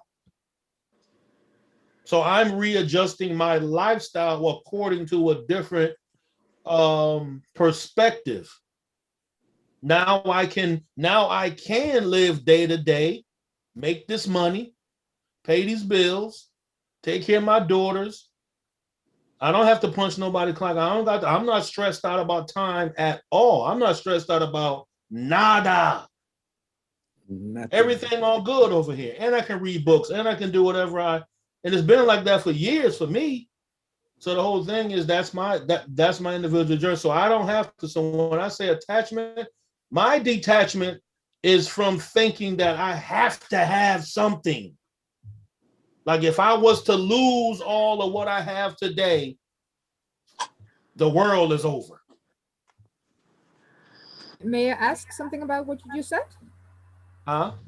May I ask about what you just said? Yeah. So like you said, like the attachment comes to like if I would lose it all, I would be like I'd be upset, like just a short version, right? But if you look at history, capitalism as the economy it is, like commerce has always been there to some extent. Money is a fairly new concept. But if you look globally, we have not consciously chosen to participate in a money system where money equals surviving, basically. So how do you have a non-attached look towards that? Because it will have effect if you don't have money, right? Using the business or the value example, it will have real life consequences regardless of how non-attached we are. So I got to expound on my attachment. Does not mean that I'm not going to have an emotional roller coaster. I'm going to change my strategy and saying that the same wealth or same everything that I just lost is I'm not going to have the mind state that I cannot reobtain it. I just had an ebb in my flow. Exactly. Now like, so it's somebody else's personal experience, they would lose the all of their obtainments crash down. Boom, nothing. Now they go what? Hang themselves from the fucking rafters. Jump out or, the damn building. Or jump or go beat up their wife, or they beat their husband, beat their kids. That's what I mean about attachment. Attachment to the negative emotional response due to what appears to be a horrible situation. Or do something like and that goes for a good situation. And to add on to that, Sylvia, when I was homeless at like 18, coming from, you know, a nice 3-bedroom house,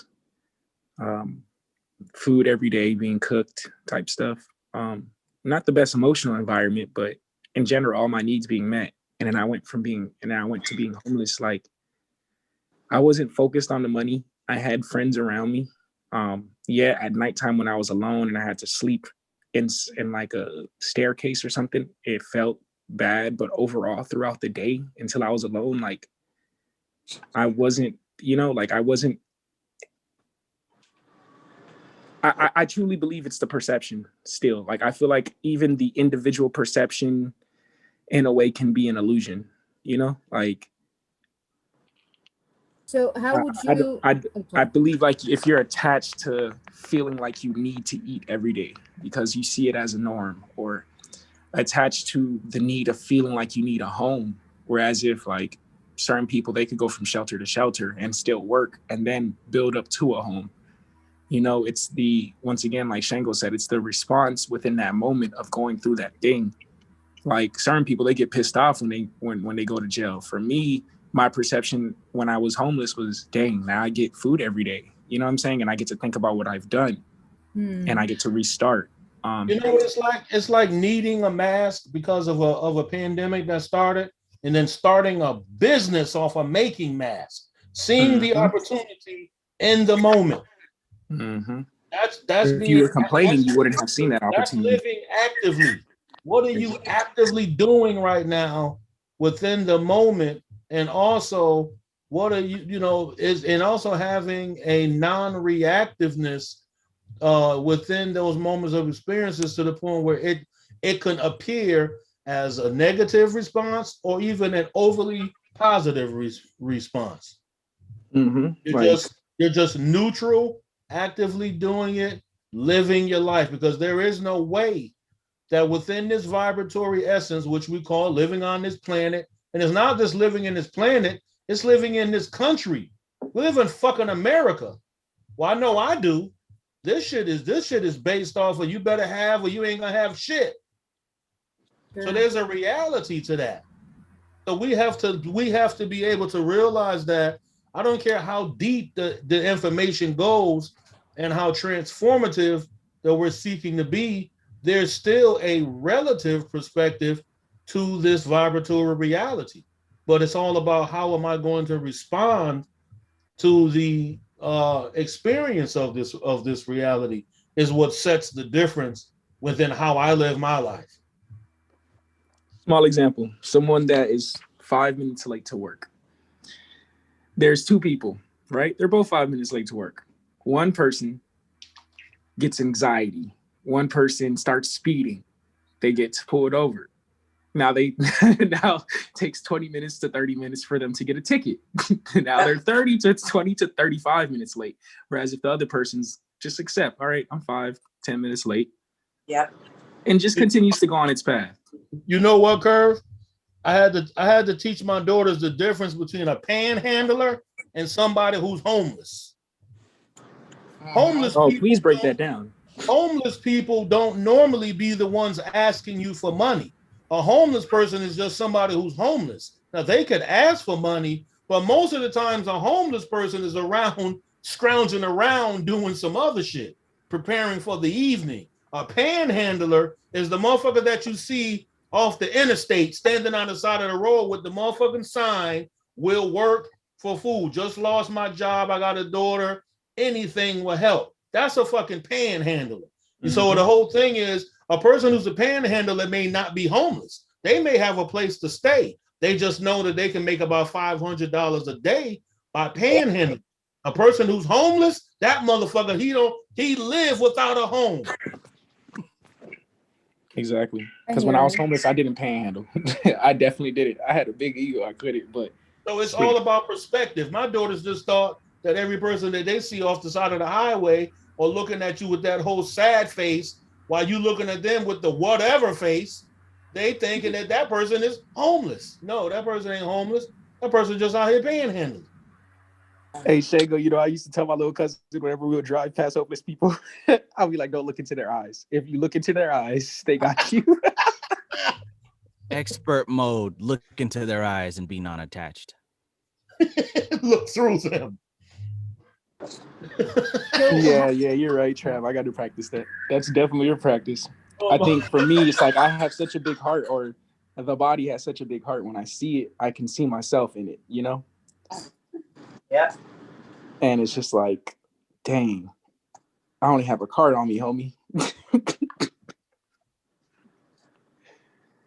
I have another question. May I? Please.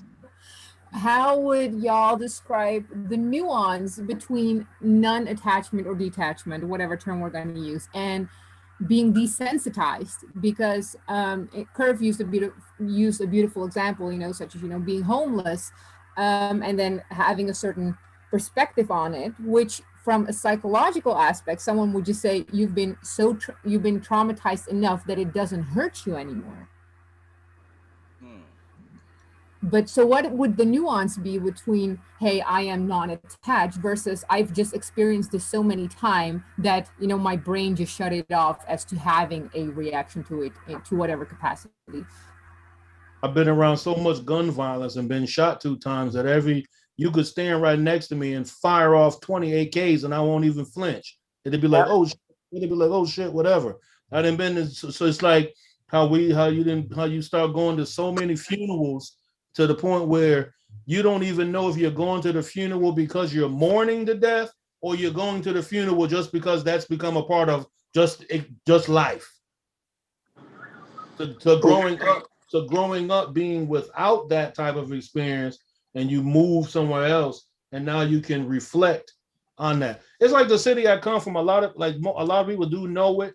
And the most people that know, like Bridgeport, Connecticut, they'll have a negative. They'll be like, "Oh man, killers and shit come from there." So they would think then that I carry that same energy because I come from that particular place. So from a psychological perspective, I understand it and could have and have been affected by that.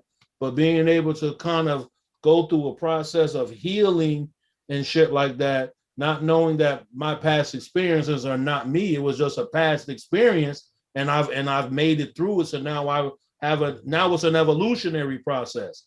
So that's kind of like it is. You don't have to, just because you come from a certain particular place, don't mean that energy has to be carried with you, or you have to carry the whole history of a particular lifestyle or of a particular place. You know what I mean?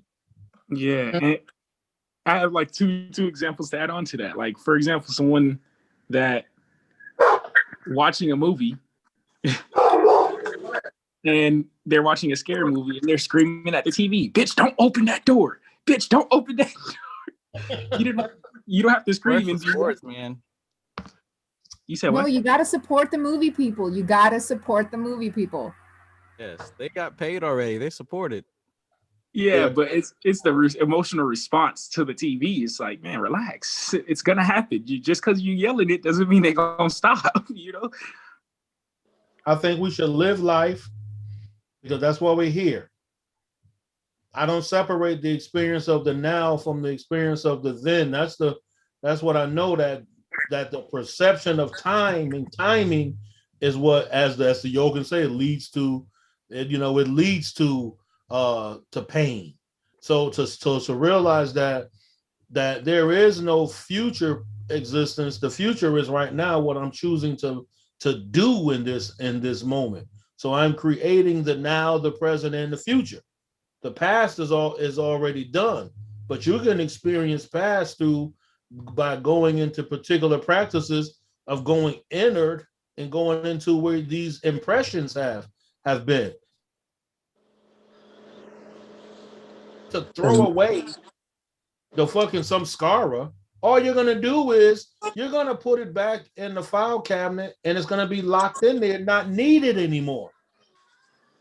Like your computer, you think just because you put something in the trash and it made the sound of the folding paper, it's thrown away? No, let the feds come take your computer and see if they don't find every piece of garbage that you've ever put inside of that fucking trash can. That's why the computer is nothing but an outward demonstration of the fucking inward mind. Mm-hmm. Yo, can I want to add, when you talking about detachment, I gotta ask, like, are you detaching because you can't handle whatever it is you're detaching from, or are you detaching because you see no value in it? Exactly. I'm detaching because it's not needed anymore. Useful? Is it appropriate? That was beautiful. I don't know how to pronounce your name, but that was beautiful, bro. Thank you. Hey, thank you. No, you are I. I am you. You are I. Yuri. That's a big thing to consider with all this spiritual stuff. Are you doing it because you're running away from emotional experiences, or are you doing it because you see the value? Exactly. Trav, that's what I was asking the other day. My girl who was saying people hide behind the fluff of spirituality just to avoid their maybe emotional responsibility towards somebody. Oh yeah, yeah. And I see her point to an extent, but I also feel like her need for him to respond a certain way is just, also dictating her seeing his detachment as fluff and bullshit, because that's her perspective of it. That's why Parvati was mad at Shiva, because he didn't give her the love that she was looking for, because he was always wanting to go meditate. That's why they make those stories. You see how the human nature never changes? There's always, why Parvati? Why would you want to be? I think that's her father was against it. Why would you want to even go to this guy Shiva, knowing he's not going to give you everything you're looking for? She was caught in an illusion. Yeah. She chose to do that. So each one of us has an individual choice that we could never give anybody else an answer to, so they can reach an understanding. It's not my job to give somebody else an understanding of why I'm doing something.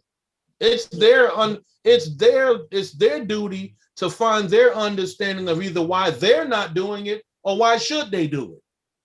Yeah. That's not my job. So the whole thing is, as long as each person, each individual is living out their purpose by discovering it on their own, then everything else that they hear should be from the experience of another individual. And it comes as appreciation that you amongst somebody who's capable of expressing their perspective, not a perspective coming from an authoritarian position, or trying to be someone else's teacher if they never asked you to teach them anything.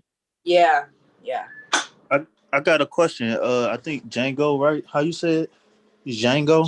Django, yeah. X is that's just how they spell Shango in Brazil. Shango. Okay. So what if I'm I hate what if questions, man. What if? Think about what if questions, never stop. What if?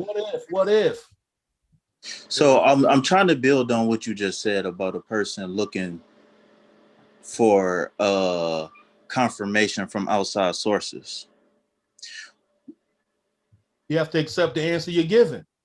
That's another thing. When you look for confirmation from something outside of yourself, now you can look for specific input that can kind of go along with what you already believe about yourself. But when you look for outside confirmation, you're never going to be satisfied, because the answer that you're going to receive is never going to satisfy you. So hypothetically, on my journey, I haven't seen the value of self-confirmation, if that's a word. How do you point people in a direction to let them know that self, because there's one thing to say something to somebody, and it's another thing to have to keep repeating it. Like, you mean self-confirmation or self-realization? Yes.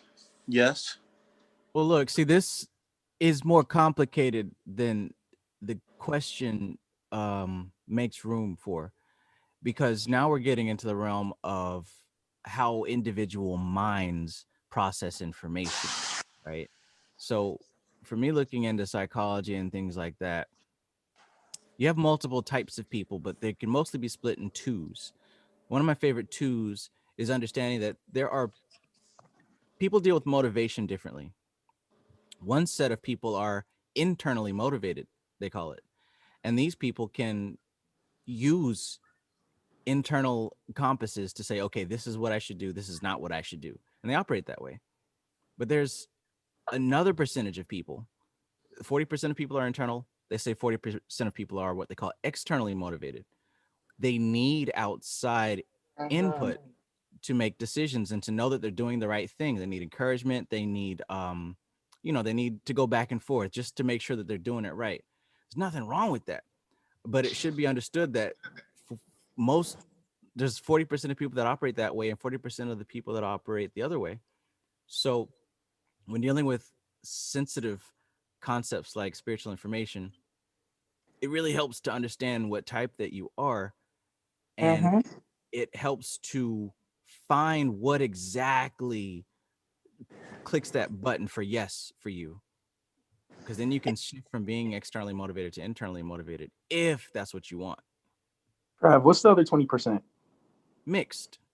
Okay, because I'm the mix. I can see it sometimes. For example, like once I know exactly what I need to do, from like let's just say going through astrology and getting that confirmation, the Vedics, I self-motivate myself. Like all the external motivation doesn't really help me because it's just but yeah, okay, cool. That's all. That's what I mean. What's really, I'm sorry, go ahead. I was gonna say that's what I mean. If you're externally motivated, what we're learning here is that this spiritual quest is solo. It's individual. If you find yourself externally motivated, you're going to easily find yourself in a cult or a religion. So that's what I mean. You want to help to find what it is exactly that triggers your yes button to let you know, so that you can be part of that 20% if that's what you want. But some people do find comfort in being part of a group that sets the rules for them. There's nothing wrong with it. So is it up to you to fight your ego to be that beacon to help somebody get to that next chapter in their life? Or is it just the fact that I don't want to have that role, so I'm not going to partake in that role, if that makes sense? Have that role, like who says that you have to take that upon yourself? If that's not where you're supposed to be, then you won't find yourself there. In that video that you sent, the Krishnamurti said that you have to learn to become the light of yourself. Yeah, he said if you're a light to yourself, you're a light to the world, because you are the world, and the world is you. Now, like I said earlier, there's nothing wrong with taking what you already internalized, and of course looking out to someone else who you can see as getting some information, but their information should not be the bottom line to how you're going to live out what you already have planned for yourself. So what if? So if I came to you, Django, go ahead, Shuri, man. Because I don't want to get beat up, man. If I come to you seeking confirmation, synchronicity, however you want to cut it, I don't know how to say this, man. Let's go ahead and get man. Don't put no cut on it. I'll say it like this. Yo, bro, just from your question, I would say, bro, I don't think it's wrong at first, but to rely from that, like 5 years later, shows that you still have no growth within yourself. You know something that's kind of good. I heard this man told his sister one day they was arguing. I used to do some work for him, and the man was talking about his sister. Now they old, and he talking about that she ain't no real Christian because she still go to Bible study every Sunday. And I was like, what you mean that she not real? Why would you say that? He said, because at a certain point, you shouldn't need nobody to teach you the Bible. You should know it yourself. Yikes. So I guess I'm kind of just using that as an example that at some like Curve said, that's good. That's what Curve said was awesome. At some point, we shouldn't have to keep looking for consolidation or looking for someone to actually confirm, but maybe just to reinforce. I guess we can just change the word, reinforce what we're already doing. You know what I'm saying? It's kind of like I asked Trav and kind of like, about doing my whole YouTube channel because I'm fighting I'm fighting just myself with being who I am and doing it and which way to do it and what kind of app and camera and all of this shit. It's not that I'm going to that I can't figure it out. It's just that I know I'm going to go to somebody who's already been doing it. That's like in this book called The Richest Man in Babylon. And the man, basically Akkad, was the richest man in Babylon. So they employed him to teach other people of how to become rich. So the story goes on that he actually he was giving some information to one of the guys, and the guy had started making a little bit of money. But then what he did, he wanted to invest the money that he started saving up. So he wanted to buy some gems. So he gave his saved up money to this man who was going on a ship journey. So to make the long story short, the motherfucker brought him back some polished glass. So Akkad told him, well, was this man a gemist? Was he a gemologist? And the guy was like, no. He said, well, why would you give your investment to somebody who don't know nothing about what you're trying to invest in? So of course I'm gonna go ask somebody like Trav about how to make videos, what way I should do it, because this dude's been doing it for over 9-10 years. But that's not saying that in a state that I need for him to give me a the final answer based off of it, because I don't have an answer myself. I think that's kind of two different things. Yeah, two different things. I got some notes to send you, by the way. You just reminded me.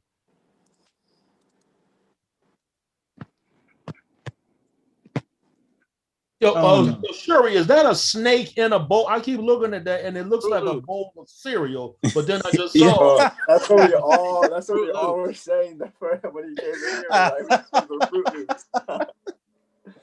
Bro, I thought that was Captain Crunch at first. And then I was like, what the heck?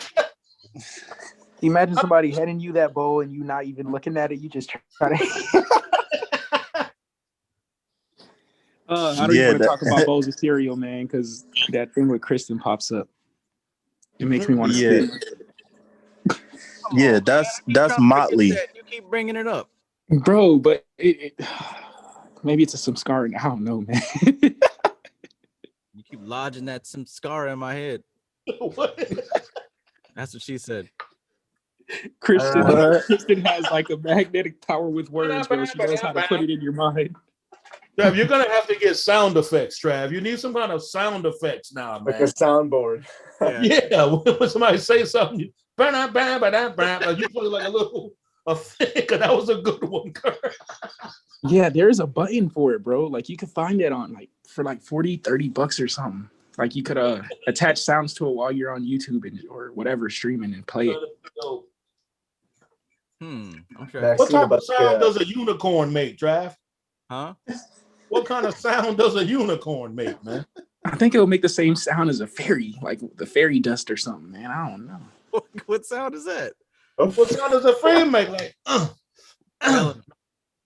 Melanin. Whenever they say the sound of a fairy, That's a cold word for melanin. There we go. There we go. Hell no. The dark side of the moon, melanin. Fairies, that's melanin, brother. That's melanin. Unicorn, they talking about the melanin magic stick, brother. Let me tell you. That's magic right You there. love Bobby. You are God. That's melanin. Only Bobby Hemmett can make grown ass black men out here talking about fairies and the fairy realm. I just did some fairy realm. Only Bobby Hemmett could do that. Yeah, man, I did some fairy magic. You know what I'm saying? I communicated Bobby with was the fairy special, man. Now you Without, see all the thugs that I selling got drugs, all right fairies and next to me stuff. right now. Oh, man, without, I communicated without with the the fairy realm, influence, bro. Bobby is obviously was a download into this system because Bobby influenced us. I can give it up like that. Indeed. Because just like Trav, like Bobby knew that he was gonna be making videos for people not even born yet. Like when I was looking at his videos from the 1990s, that I wasn't even born then. I was born in 1995. And he was saying it. That time I damn sure wasn't in the mind state to even be receiving any of that. That just shows the power and the potency of this thing. Like, this isn't meant for him or the people in that room, right? This ain't meant for me or for us. This is something just like Vivekananda didn't write this book for him. He ain't even here anymore. Today's his birthday. How amazing. But this is like for posterity's sake, so that people can continue with these ideas and continue with the right state of mind, because they knew it would be lost. Just like they say the ancients, the Egyptians or whatnot knew that a time would come when people were going to be asleep. This is how it propagates and continues through these types of discussions.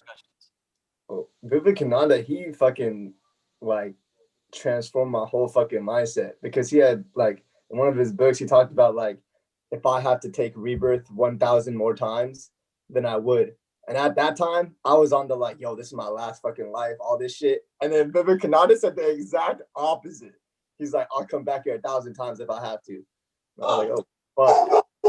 And it's so crazy that you say today's his birthday, because that means Aquarius, I believe. That means like the amount of detachment that Aquarius is, that energy they carry. He had heavy cat. He had a lot of Capricorn. Yeah, and then it's an air sign too. So like air signs, they're very good at being writers. You know what I'm saying? And Aquarius always looks at the bigger picture and very self-sacrificing. You know, and you could just hear it in his words. You know what I'm saying? Like, that's crazy that she said that. I'm gonna give an example. I think is, like I'm sure he said, like just to think about what he said, or how an individual, they give themselves over to another individual and they don't even step outside the line of what becomes their disciple. As we can see that the process of a guru or a swami and a disciple, the disciple doesn't seem to stay there forever. They seem to move on. Eventually they reach a point and move on. But my example is Malcolm X and Elijah Muhammad. Malcolm X literally worshipped Elijah Muhammad. He reverenced him. You know what I'm saying? Like he was his earthly God who saved him out of his position of a jail mind state, and then he moved on. But then eventually he got his heart broken because of Elijah Muhammad not being so divine as Malcolm placed him to be divine, because he was banging 17-year-olds, and not just banging them, getting them pregnant.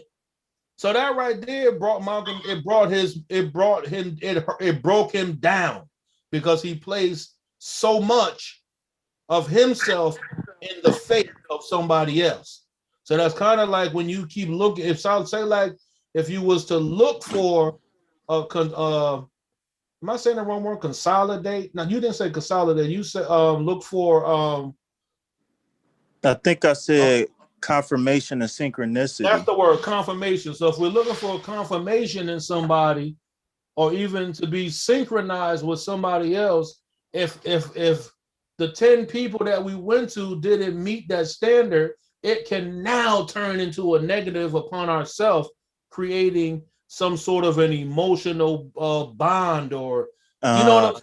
And that's where I'm getting to, because is it us to stand in the way of somebody else's path? Or like I said, do we become selfless and become a beacon of light? But it comes to the point of what detriment? Am I slowing myself down? Or am I really learning something from this person? You see what I'm saying? Like, where do you cut it off? Or where do you cut it on? I figured out who you sound like now. It just came to me. You sound like Sway. Yes. That's not the answer, Sway. That's not the answer, Sway.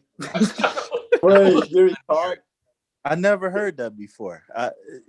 And Masters of Earth too. He sounds like him too, the guy from Masters of Earth on YouTube. And M. Shuri, Sway, Masters of Earth. You got a whole thing going on right now. I live in many states, my friend. But I don't think just because we start having some sort of a quote unquote spiritual evolution of self, and we start doing things differently, it does not take us away from interacting with people. It just takes away. What should be happening is our responses to interacting with people. So I came to the conclusion earlier today that all of this stuff that we're reading has to be a purpose to the individual. Is my purpose to have greater self-realization and be able to still live within society with greater power through that realization?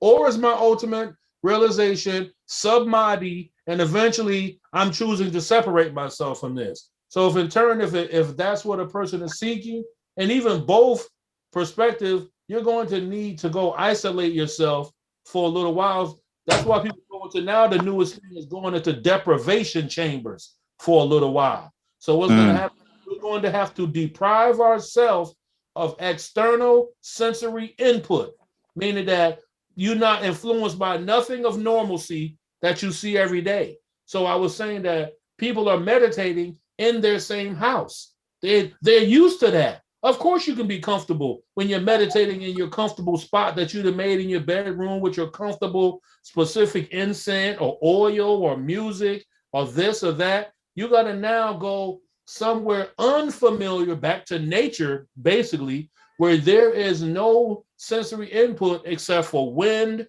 through the sound of tree leaves, maybe a bird chirping from time to time, and crackling of a squirrel running through the leaves. That's the only influences that you're getting. You're not getting no influence from the sound of the fucking cars out the window, the neighbor dog barking all the fucking time, or whatever it is, horn blowing, siren. You're going to have to totally separate yourself from those experiences so you can now have an inward experience. The only sounds that you're going to hear is your fucking heartbeat and you breathe. See, when I came in late on that conversation, I didn't catch full context. Like I said, I was going up to coffee, so I just saw something and I reacted. You get what I'm saying? But it sounded like we was saying a lot of the same thing. Like what I was saying when I added to the conversation was that when you purposely put distractions in a way, you build something. You know what I'm saying? I didn't. So what I heard was you were saying like in a house, you know what I'm saying, you're totally comfortable.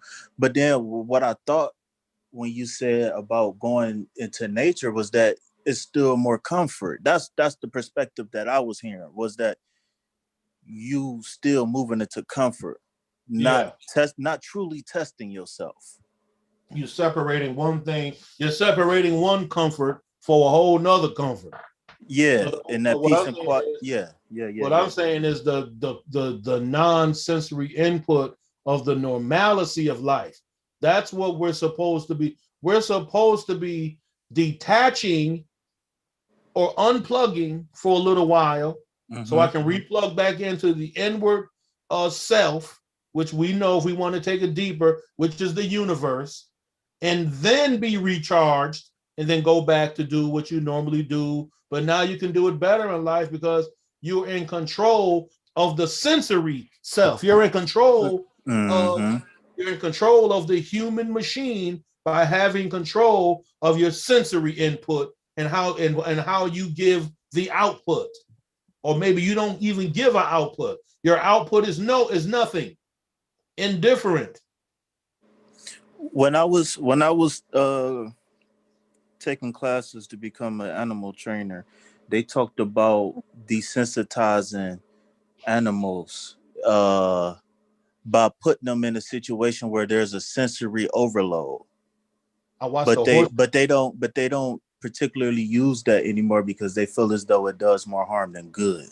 You know what I'm saying? I watched a man train a horse like that, Shuri. Yeah, no, and it worked. But go ahead. I'm sorry. I'm just saying what he did, bro. He put him in he took the horse. This horse, he was new, and the horse didn't want no fucking saddle or none of that shit put on him, and definitely ain't want none flapping around it. So he took a golf club and tied a couple of dollar store bags on it, and he kept flapping it back and forth. And you know how the bag is sound in the wind, and the horse was freaked out by this shit. But the man kept walking up to it slow, and then the horse would run away and all of that shit. So he had to keep doing that, and it got to the point where he was able to rub this bag and this golf club all over the horse. So the next process was he was gonna put a blanket on the fucking horse. You know what I'm saying? So that's the type of thing. Is like you just said, desensitizing the animals. We are a fucking animal, so we gotta desensitize ourselves. And I think that's what Soviet asked a little while ago, you know, about you know being sensitive to so something she had said about this about sensitivity. So that's basically what it is. We don't want to always everything is so surface level. Soon as something touches, oh, we're hurt, or oh, I got to get away. That's the reptilian brain. That's the reticular. See, that right there is the brain. That's not the mind shit. You can autopsy and find the fucking brain, but you cannot autopsy and find the mind.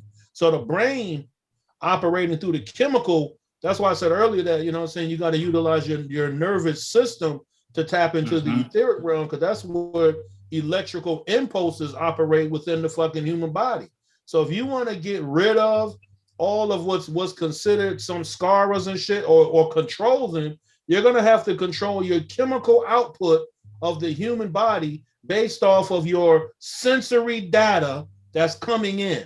Because as soon as something comes in and a person don't like what's being said, they're going to have a dislike. Man, this motherfucker always got something to say. Man, this motherfucker always doing that. Man, I don't like the way that smells. I don't like that. It's all based off of how they're chemically intaking stuff, and it's making them produce a chemical in their fucking mind.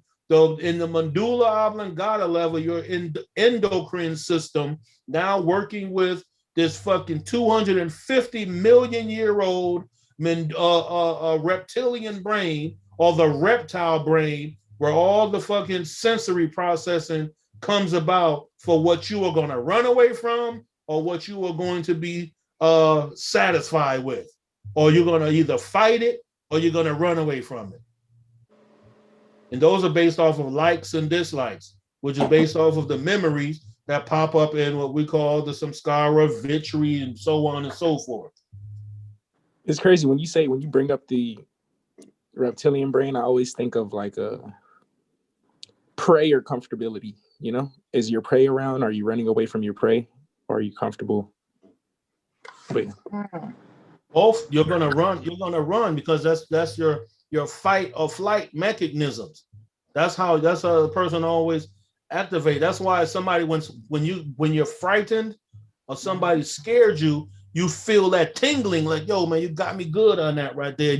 Your body went into mode where it was going to fucking jump 12 feet high to get away from what just scared you.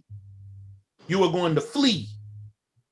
So that's how most human mechanisms are always operating. They're always operating in whether they're gonna run from something that's non-pleasurable, or they're gonna run to something that's pleasurable, or they're gonna like some people, when we use the word detachment or attachment, it automatically goes to the basic definition that we've been taught through the American educational system.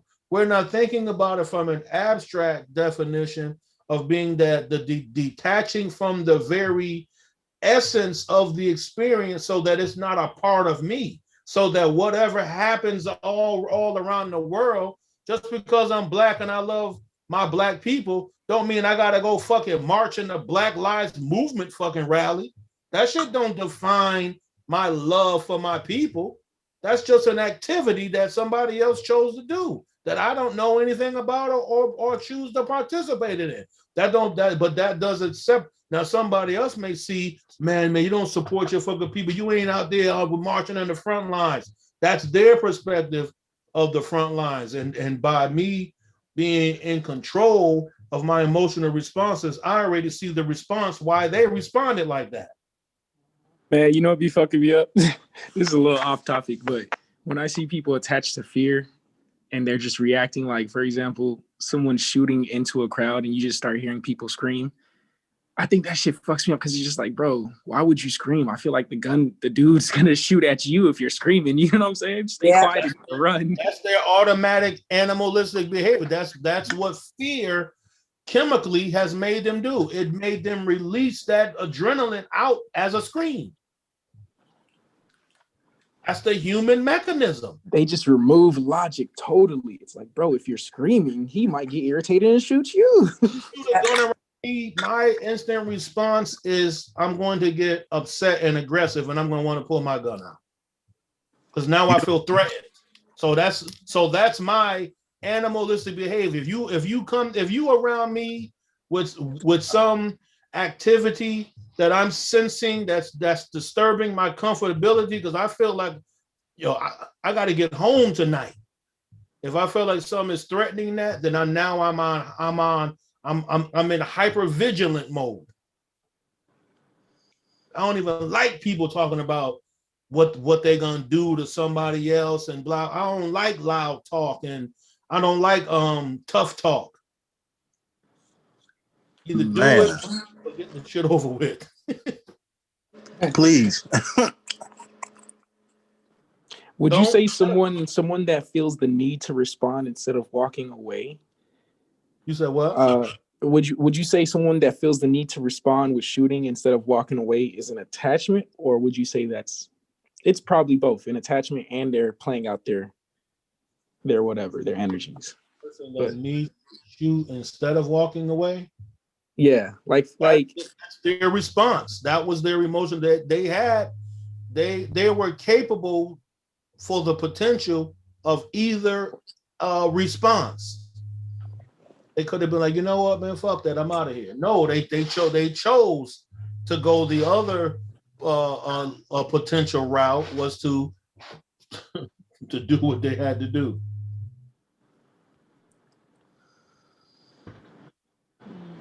And I can speak for myself. I never believed in nothing called peer pressure. Don't nobody pressure you individual into doing any fucking thing. You choose. We all have the potential of choice because both are within us. Not everybody is rooted in solid morals.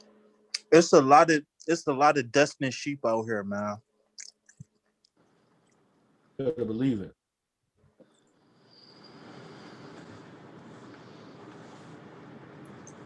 It's how a person responds, your response. And then the more an individual works on their individual self to refine, it's about refinement. I mean, this is be loud as fuck. I mean, Christian, what kind of dog is that? Sorry, it's my pet. What kind? He's a blue nose. Oh, he's okay. He's got a big ass mouth too. Of course, today everything and every neighbor in the world is going to be loud as hell today. He has a gray coat. Yeah, it looks super blue, and he's got a really pink nose. He doesn't have blue eyes though; he's got brown eyes. But he's very tall. He's huge. He's not short and stocky like a lot of them are. He's tall and muscular. Is he scares hard-headed everybody. or does he listen more? He listens. He's a very good boy. He's sitting there now, except he has a big ass mouth. So any kind of noise or movement in our yard, doesn't matter if it's a squirrel, a bird, or a person, he's on it. So. Did you get a DNA test on him? No, I haven't got a DNA test on him. I saved him from somebody that had him and his brother locked in a room. They had papers and everything on him, though. They had all his papers. I don't know what they were going to do with them, to be honest. But his brother was the shorter one and the more aggressive one. But before I sent him to a new family, I kept him for a month and trained him. He just needed some attention. He was easily trained, but he was still high energy. So I needed to find a home that would mirror his high energy. So someone that had a yard and space for him to run and go. And he ended up going to a farm. So that's the main thing with that's what people don't realize. That's where their aggression comes from, not being able to get that energy out properly. Yes. You know what I'm saying? And you got to mirror. You have 3 different kinds. You got more kinds than that, but you have like the low energy, the moderate energy, and the high energy, basically, right? And depending on what your abilities are as a family is what the kind of dog you need to get. Not just because you think, Fredo looks cute.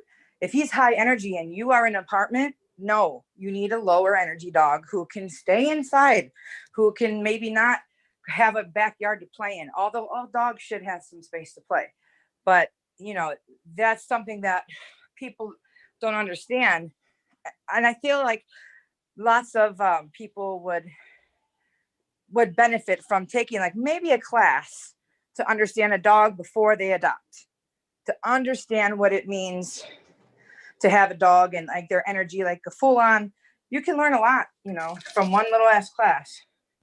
But you get people that expect, I don't know what they expect, and they get mad because they piss in the house and everything because they're not, trained to deal with a dog. So then they take them back. You're right. I think here in Florida, I actually think that the place is not that far from me. I think you actually do have to take a class for every animal that you get. I think they charge you $50 to adopt. Oh yeah, they charge here too a lot, like 100, I don't think 150 for a dog. Yeah, I used to have a Staffordshire Terrier, and all he did was he was pure high energy, and he would. And I have a nice size yard, but they like to dig holes. Yeah. I mean, so and it's in their nature because that's what that's the type of shit they do. I'm talking about he dug a complete tunnel up under a whole slab that I got this metal sheds, and I had to give them to somebody who owned land with like cows and stuff like that. I'm talking about thousands of acres, so he could have because he was just too destructive out in the yard. I couldn't have it was I'm talking about he was digging man-sized holes where I didn't fell in and fucking almost hurt myself falling in it at nighttime. Yeah. But you're right, Yeah, they got to match us, and you'll be surprised how a high energy dog for people who have farms and who need like help with their other animals, a high energy dog is the best because they help rein in all the other animals because they become the leader, like the pack leader. They see the other animals as their responsibility. So that's why you see the sheep dogs and stuff like that. You get dogs to help tell your cows where not to go. They like check them when they're going too far. It's really cool. Yeah. That's kind of what they're using them for, because I saw him and they went over there and he had him running around and he was able to interact with the cow. Well, he was always a really alert dog. Like as soon as he would come outside, tail up, head up, eyes, head back and forth, going back and forth. He would look aggressive, but he wasn't aggressive until he of course somebody attacked me or some shit. Of course. But other than that, he had to look like he's always alert. When I would let him off the leash, I would have to throw baseballs on him, bring it back and sticks. And I'm talking about nonstop. He would, and that's when he was a puppy, that's the only way that I was able to train him. I used to have to burn out all his energy first before he would, I would teach him to sit down and shit. I mean, I had him pulling 100 pounds of weight through the yard until he got too big. I was concerned about his joints, and I didn't want to, saying neck and shit like that. But I had to burn his energy out. But he was destructive. He was digging holes and shit like that, and I couldn't have it, man. Yeah, Bruno is not destructive in the house, not at all. And when I was training his brother, he actually helped me with that because he was the more dominant one, even though he had lower energy. He was more under control. And that's why using another dog to help you train a dog is very helpful because they look to that dog for guidance. So, and the other dog wants to please the master. So it's really cool. The dogs are smart. They're really smart. They just fascinate me. Are they smart? They're smarter than us sometimes, aren't they? My God, they are. It's so weird because if they could talk, and when I see dogs watching movies, that trips me out. Have you seen that dog that watches the scary movies and starts getting scared during no way. Scared and like full on, I can't remember what movie it is, but people thought it was fake, so now he's got like a YouTube channel and he literally watches stuff on TV and gets engaged. I'm like, how is that even possible? They say that they're not supposed to be able to see the TV, but this dog knows. It's crazy. I think they do see the TV. Like dogs are barking at other dogs and cats, and it's crazy that they think they can't see TV. Yeah, they say that they can only see like shadows or something. I'm like, I don't know. My dog, whenever especially when an animal's on the TV, he watches it. He's like, what the hell is this? They got a limited perception of light. Yeah, right. They can only see so much. Just like our cats see more light than we do. That's why they see things in the house all the time that I don't see. My cats act like insane. Their eyes get all big and their ears go back and they're like looking at something and running through the house. I'm like, what are you seeing? They see wavelengths, light fields. That's why the Egyptians, of course, had them as guardians of the underworld. They see human frequency. Cats. They had some nursing homes. They had to take out the cat. They were like some nursing homes would use like pet therapy and have a cat. But what they noticed with some of these cats would know when to die. Would know when somebody was gonna fucking die and shit like that, and that kind of started freaking the people out. So they had to get rid of them. Like, you know what I'm saying? Yep. Now they sitting in Miss Mary room all night. They're like, damn, Miss Mary about to check out. The one, When I worked in nursing homes. When I got out of high school and went to college, and I did nursing, and I worked in the nursing homes. They had a big tabby cat there, and she would always know. She would always go into the room, and if she wasn't able to get on the bed, she would sit on the end chair at the end, and everyone always knew. They're like, oh, Miss So-and-so is gonna go tonight. Everybody knew. The cat just, I don't know, man. Amazing creatures. I love animals in general, but they all do fascinating things. My mother's dog saved her life. He kept scratching at her chest, like he wouldn't give up on it. Like there was something going on. And she was like, I'm going to go get checked out, to see what's going on. I'm not feeling too hot. Turns out she had a huge tumor in her chest where the dog would constantly scratch at. So you trying to get it out? Yep. It almost took her life, actually. She had to have this surgery and everything. But the dogs can smell things and feel things. Because my dog, whenever someone's got an injury somewhere, and it's not like evident, you can't see it on, because it's underneath their clothes, my dog will go to it right away and smell it and try to lick it. My friend Chuck had something going on with his kidneys, and my dog was trying to lick him right in the back area where the kidneys all the time. I'm like, you got something going on with your kidneys or your back? And he was like, yeah, I got a bad kidney infection. I'm like, well, I think my dog can smell it. That's how they know what person is afraid of them when you bring them in the house and shit like that. And when they end up messing with that person, they'll go right to the person that's afraid of them. You know what I'm saying? They'll skip past everybody else. Like, I'm gonna go stand next to you because I know that you're afraid. Yep. Let me see why. And see, the one thing I'm having an issue, the only thing I'm having a problem with Bruno, because I did not chop his nuts. I don't want to do that. I feel like it's kind of cruel to do that. Horrible. If I don't have to, you know what I mean? Sometimes I get why you have to, like, especially with cats when they're trying to spray in your house. I get that. But I try to leave them their nuts if I can. But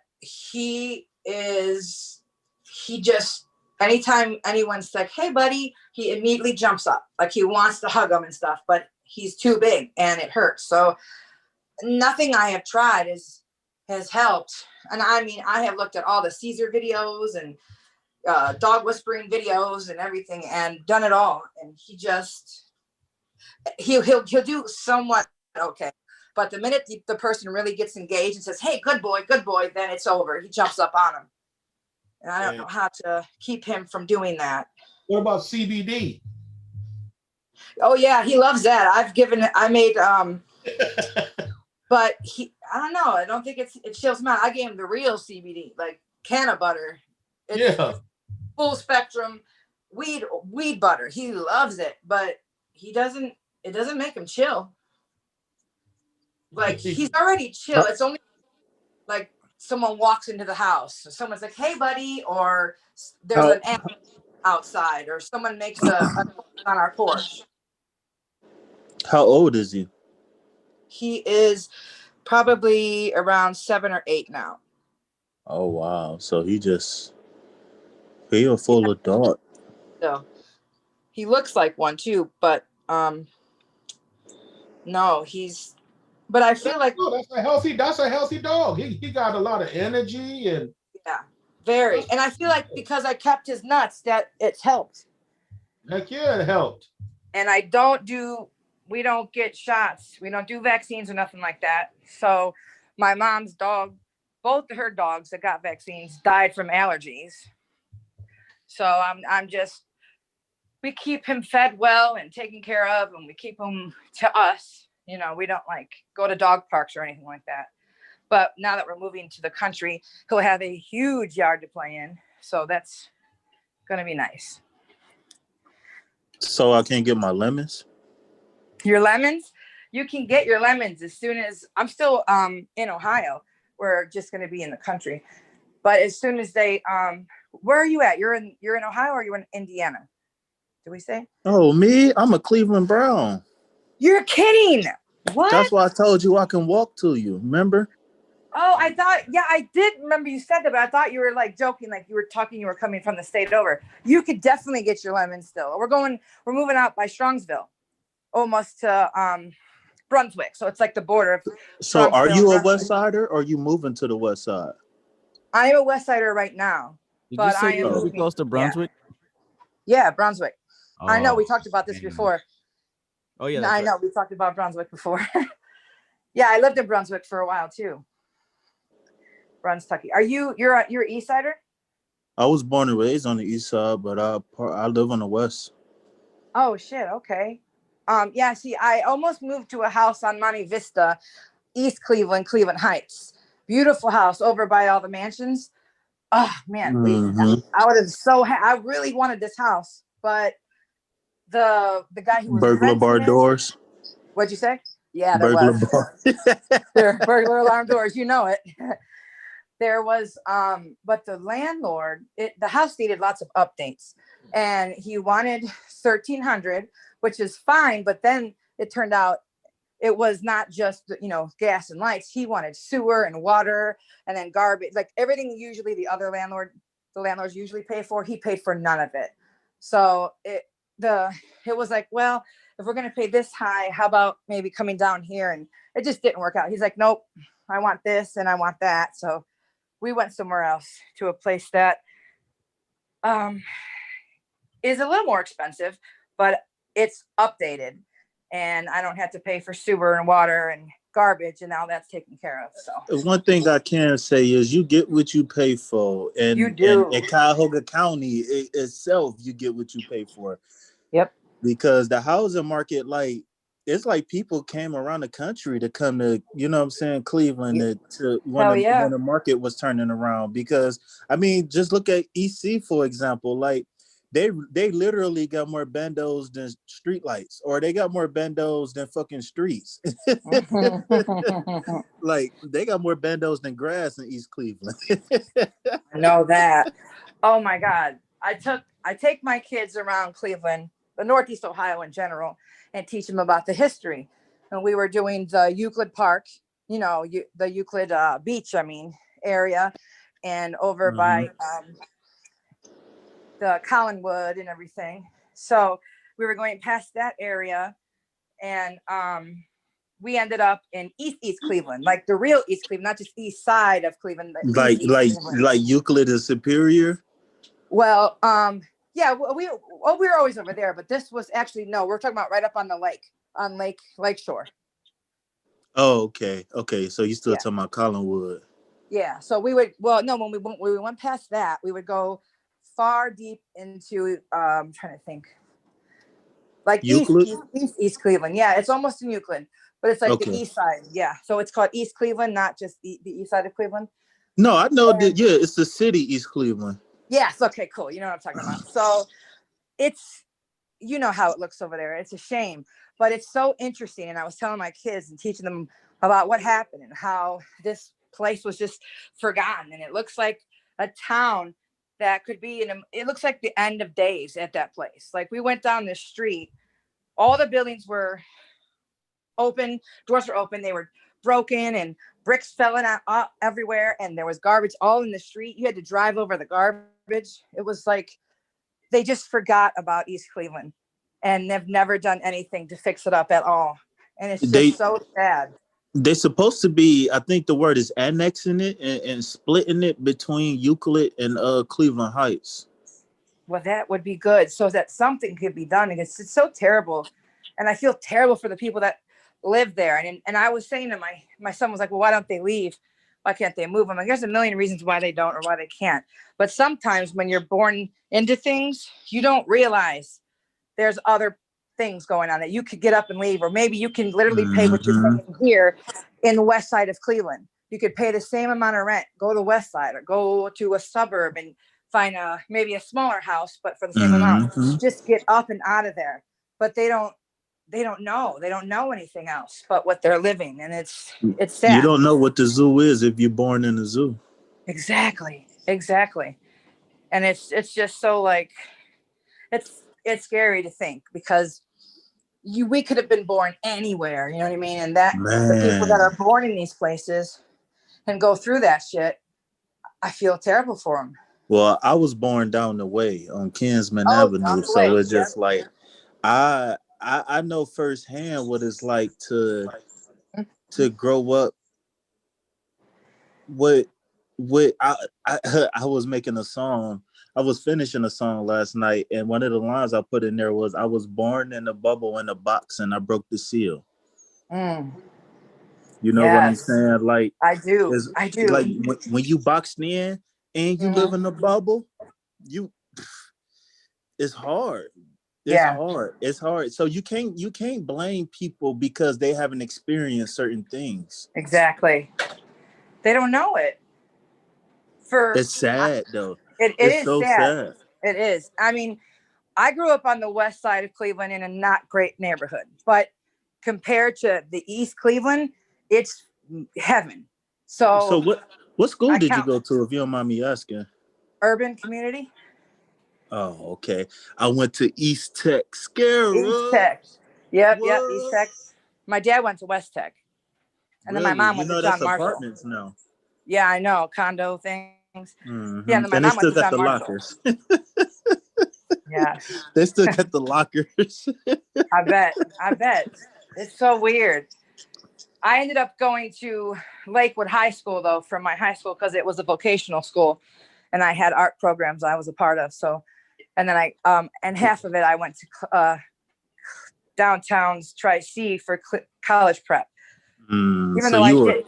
You a ranger deep down inside, a Lakewood Ranger. A Lakewood Ranger.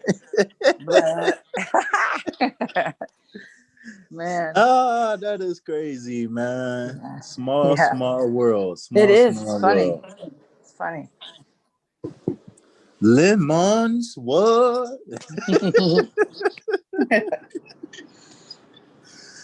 Oh man. That's what Christian kind of said, that everybody that seems to be within this group have some sort of a connection, whether it's on their natal chart or something like that. There's some sort of a type of connection now. She's moving there and you're there and y'all, you know what I'm saying? That's crazy. That is crazy. Mm-hmm. Wait till you talk to Amara again. It gets even crazier. Oh, who got double Swati on the top of their chart? That's what I want to know. What'd you say? Who got double Swati on the top of their chart? That's what I want to know. I got Swati in my chart. Not double, but I got Swati. My first two is Swati. I do have two Swatis in my chart, but my ascendant is Swati. That's what I've been meaning to hit you up so I can get some one-on-one attention, because I don't like fighting for attention. Like, that's why I like raise my hand when I want to say something, or like I type in the chat, can I add? Because I just don't want to, I already got an impulse control. Well, I'm working on an impulse control. I'm mastering my impulse control. I feel like you do good. Thank you. I need a little reassurance every once in a while. But I noticed it, actually. I noticed it because Django was talking and he said, "Oh, my fault, my bad."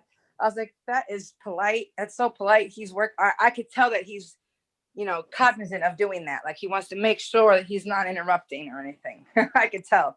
Yeah, I mean, it just I know how I feel to have the shoe on the other foot. You know what I'm saying? So absolutely. You can connect with me at any time. You could PM me. You got my messenger? Do you have me on messenger? I think I added you on something. I don't know if it was Instagram or maybe Instagram or Facebook. I can't remember. But I said I was at least going to do the researches of the different houses before I start getting into what I'm saying. At least I can do a little bit, but. And sure, you said that you have Swati, your first, what you mean, like your ascendant? My first two is Swati back to back. Let me go see. Let me go. Ascendant and moon.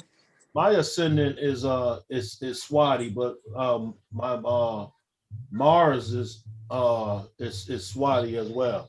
Ooh, and that's awesome. You know why? I don't know if we talked about this before, but martial artists, because Swati people are martial artists. They're like Bruce Lee is Swati.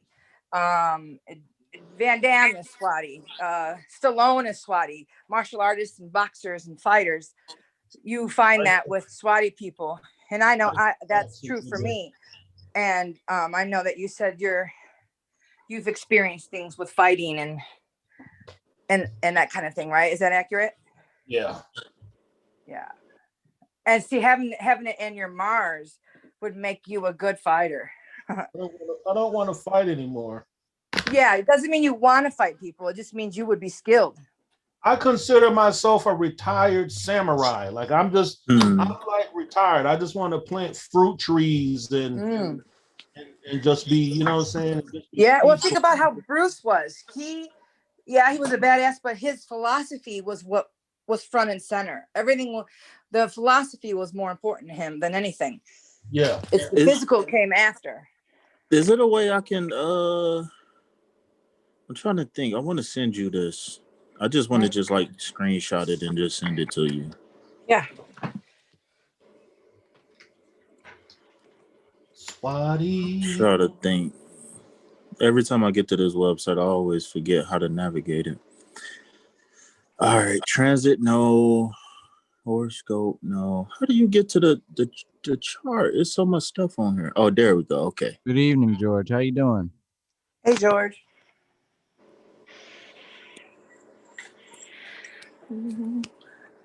Yo. Yeah, I'm good. Just trying to research it. I got that message, George, and the standards. It was on point. Yeah, did you understand where I was coming from? I did. I do. Absolutely. Agreed. Yeah. I'll just expand on it a little bit here. The concept that everyone's going to attain enlightenment, but nobody's identity is going to attain enlightenment. Exactly. Wow. Say that again. Say it again, George. The identities aren't going to attain enlightenment. So you're either going to overcome the identities to return to source, or through your identification with the identities, be crushed. Damn it, man. Wow, wow, wow. Yeah, exactly. See, Trav needs Trav, you need some special effects, man. You got to get some sound shit right there. I'm working on it for next time. Like flex, like you can be dropping bombs and shit like that, you know? Yeah. Look, this is gonna turn DJ into a podcast real soon. Hell yeah. I call it a podcast every time I'm talking. People say, "What are you doing on Thursdays? What is that again?" I'm like, "Oh, it's a podcast on Travis Mage's channel." I don't know what else to call it. My Soviet I friend mean, convinced me. I think it's just all about perspective on how you see it. Yeah, it seems like a podcast, right? Well, no, I mean like literally a podcast because this. So, what is literally a podcast? Is it like you got to be sitting down and like a radio station, but on YouTube? You know, a podcast is it's a form of media that's released on podcast. You know. Oh, I see. So it's because someone was asking me, "Am I on spot? Are we on Spotify?" I'm like, "No, we're on YouTube." Right, because it's not a podcast. It's just a YouTube video. I mean, extra long. People publish podcasts on YouTube. Yes, they do. But this is a YouTube video. It's perspective. It's language. No, I'm saying literally a podcast is a thing. Yeah, like I get you talking about with like structure and stuff like that, or like, I don't. Not the content, but the context. Like you know, what was a podcast? Blog Talk Radio. Indeed. so that's podcast, I used to listen to that from back in the day. That's where a lot of people were on that. A podcast is pretty much a radio show, and it's released through podcast outlets. Ah, there you go. That makes sense. That makes sense. No, it's all data transfer. Yeah, exactly. But still, I know what you mean. This isn't literally a podcast. Right. Now I get it. Yeah, I knew I was probably saying it wrong. I guess my idea of what a podcast was, I wasn't for sure. But I thought it was just like a kind of like a group getting together and having like open conversation on a YouTube channel or on a channel where someone can hear it. Right. I think we're all a bunch of crackpots. Like our friend was like, that was in the details. Yes, absolutely. Devil's in the details. I get it. I get what you're saying though. Makes perfect sense. The devil's in the details, and I mean that the devil is a very important part of explanations. Absolutely. No more buzzwords. You know something I was looking at the other day? I was reading through some Christian lore, right? And you know how Lil Uzi Vert, he just put this $25 million diamond in his forehead, right? Mm-hmm. So the whole thing is, Well, you talking about Lil first? Yeah. I'm sorry so to cut you off. That's just no, I know what you mean. Exactly. The whole thing is that you can convert his name, Lil Uzi Vert, to Lucifer. You know what I'm saying? So the whole thing, when I was reading this Christian lore, it made me go, I had a moment. Because one of the lore stories is that Lucifer, when he went to the crown, he went to the throne of God, he was supposed to kneel down to Adam and Eve. And the archangel Michael stands at the right-hand side of God. So when Lucifer didn't bow down, he pretty much wanted to take over the throne. The angel Michael knocked his fucking crown off, but just didn't knock his crown. He knocked a gemstone out of the forehead of Lucifer. So when I thought about that, I said, I want to do Lil Uzi Vert know about that. or did he just play out the fucking mythology of that story? He got to because within the last couple of days, I heard a story about somebody saying like, look, the dude, he a battle rapper, Daylight or Daylit. It started off with that, him saying something about Lil Uzi disappearing or something like that, and then it came out that Lil Uzi said he told his fans that everybody was going to go to hell with him. That is crazy as fuck. I'm sorry to cuss, but I cannot believe you just said that. That is mind blowing. Intellect. Yeah. You're charged to bow down before Manas and the Indriyas. God, I literally can't do that. Exactly. It's not gonna happen, man. Oh, I'm sorry. We're talking about spooky demons with sharp teeth and horns. Spookies. Yeah. So, Christian, the next couple of days, this Capricorn going down all this planets in Capricorn, right? Yep. All the dance. It's about to be. I don't have Capricorn in my Vedic chart. I have nothing in Capricorn. Okay, you have nothing in Capricorn, but one of your houses is Capricorn. Yeah. What house is that? Do you know? I don't know. Okay. So wherever Capricorn is, whatever house it is, that's where you're going to have things going on.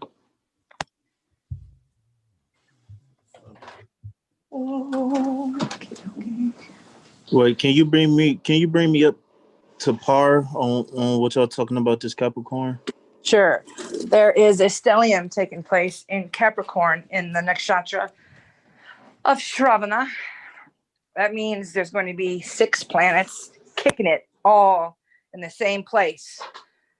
So there's going to be significant movement and focus in the area of Capricorn Shravana, which is wherever it is in your chart. So wherever Capricorn is in your chart, whatever house that is, that house will be in effect. That will be the one that's getting triggered right now. And then if you have any Shravana or any of your moon connections, so any Cancer, any Hasta, any Rohini, any Shravana, all of those are going to be really activated because the moon is front and center for this whole year, because Shravana, Hasta, Rohini, those are all moon nakshatras, right? And all these planets will be in Shravana, plus Saturn's going to be in Shravana for the whole year. Rahu is in Rohini. So the whole year is all ruled by these moon energies. So you have people that are Cancer will be affected. People that are Capricorn will be affected. And everybody's going to be affected where Capricorn is in their chart. All right, I just sent you my chart on the jizzle on the ground. Okay, let's see. Yeah, Django. That's Motley. The snake name is Motley. Get it right. Oh. Don't get it twisted. It's not. What got cut off? It's not. And I put that on Sweet Baby Ray. I put that on everything. Your Rahu is in Capricorn. Rahu. I see. I'm not versed with the terminology. I haven't had the time to dedicate, or I haven't made the time to dedicate to astrology, because I feel like if I'm gonna study astrology, I gotta be able to dictate a lot of time to it. It's true, you do. That is true. And yeah, there is a lot behind it. And the thing is, something I find happening a lot is I'll post something on our group for the people that do know what I'm talking about, and they'll understand. But then there'll be new people who don't, who ask questions, and it's almost impossible to give them a full answer because it's a lot of information. So I just direct them towards this, the show that you guys that we're on right now. So you can, the podcast. I seen you do it. Yeah, because I didn't, I wanted to give more of an in-depth answer, but I'd have been there forever, and I just can't do that. So I did give us, a roundabout answer, a basic answer, so he could maybe go ahead and off of that and research deeper or just listen in. But yeah, there is a lot to it, and very soon, as soon as I moved, because the only reason I haven't started my own thing where I'm teaching people how to read their own stuff and like classes is because I'm in the middle of moving, and I don't want to start anything in that as I'm trying to get shit taken care of. But as soon as that is done within the month, I will be starting something of my own where people can really understand and start from scratch how to read and all these little questions. So these things will be helpful.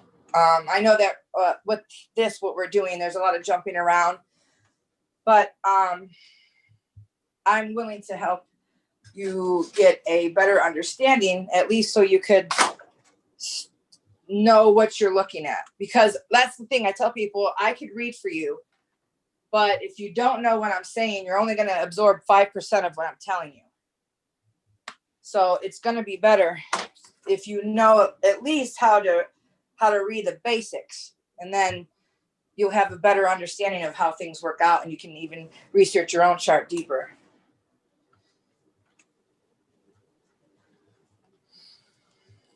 Like I was telling what's his name? What's that guy's name? He be having the 2-color eyes on his thing. That's Dhamarama. That's Dhamarama. Yeah, like I was telling him, I was thinking instead of trying to learn everything all at once, I was gonna learn the houses and what they meant, and then learn what energy is in my chart, and then work off of me. You know what I'm saying? Yeah, that's exactly what That was that's my exactly plan. how to do it. But if you don't mind tapping in and giving me a little insight on something in particular that might be cool to share, I would gladly appreciate that. Well, you got to put your chart up because you're just giving me your planetary chart. I need to see your actual chart, the diamond chart. Oh, okay. Give me 1 second, please. Mm-hmm. That's what I forgot too, Chris. Because you had asked me, you said, well, I said I didn't have any Capricorn. Then you said, well, what house?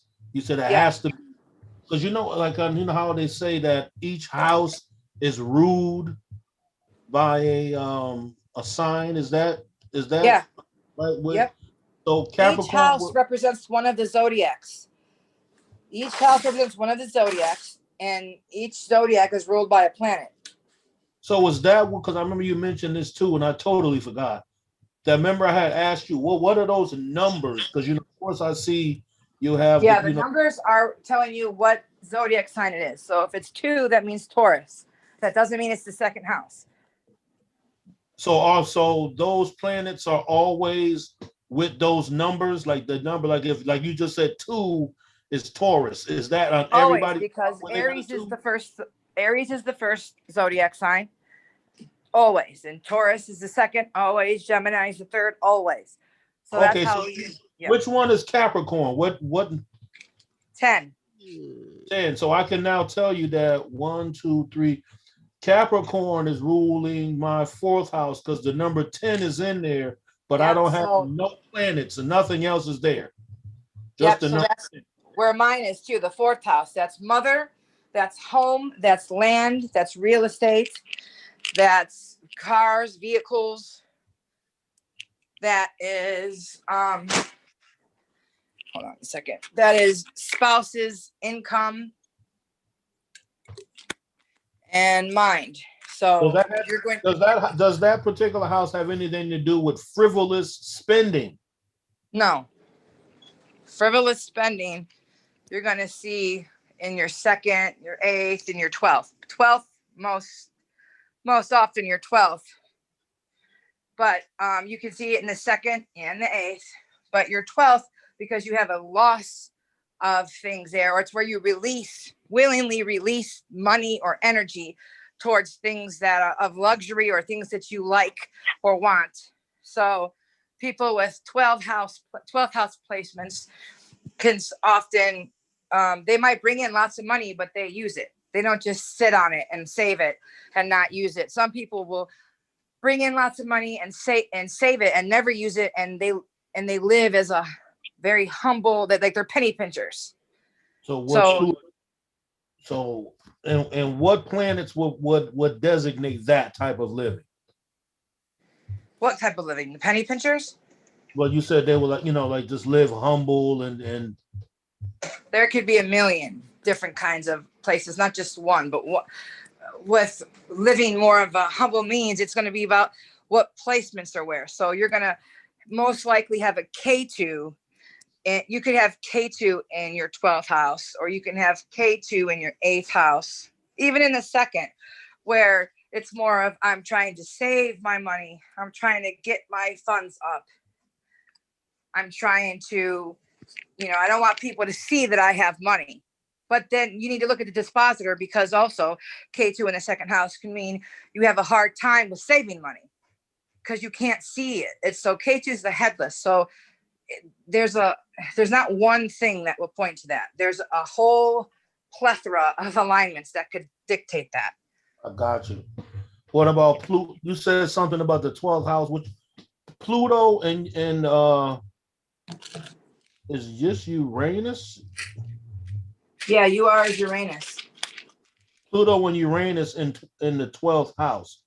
What is that? You said that the 12th house is about releasing. Then you say something 12th about house is releasing of energy. It's loss of energy loss. But instead of saying loss, I would say release, because loss of energy or loss is more of the 6th house and 8th house.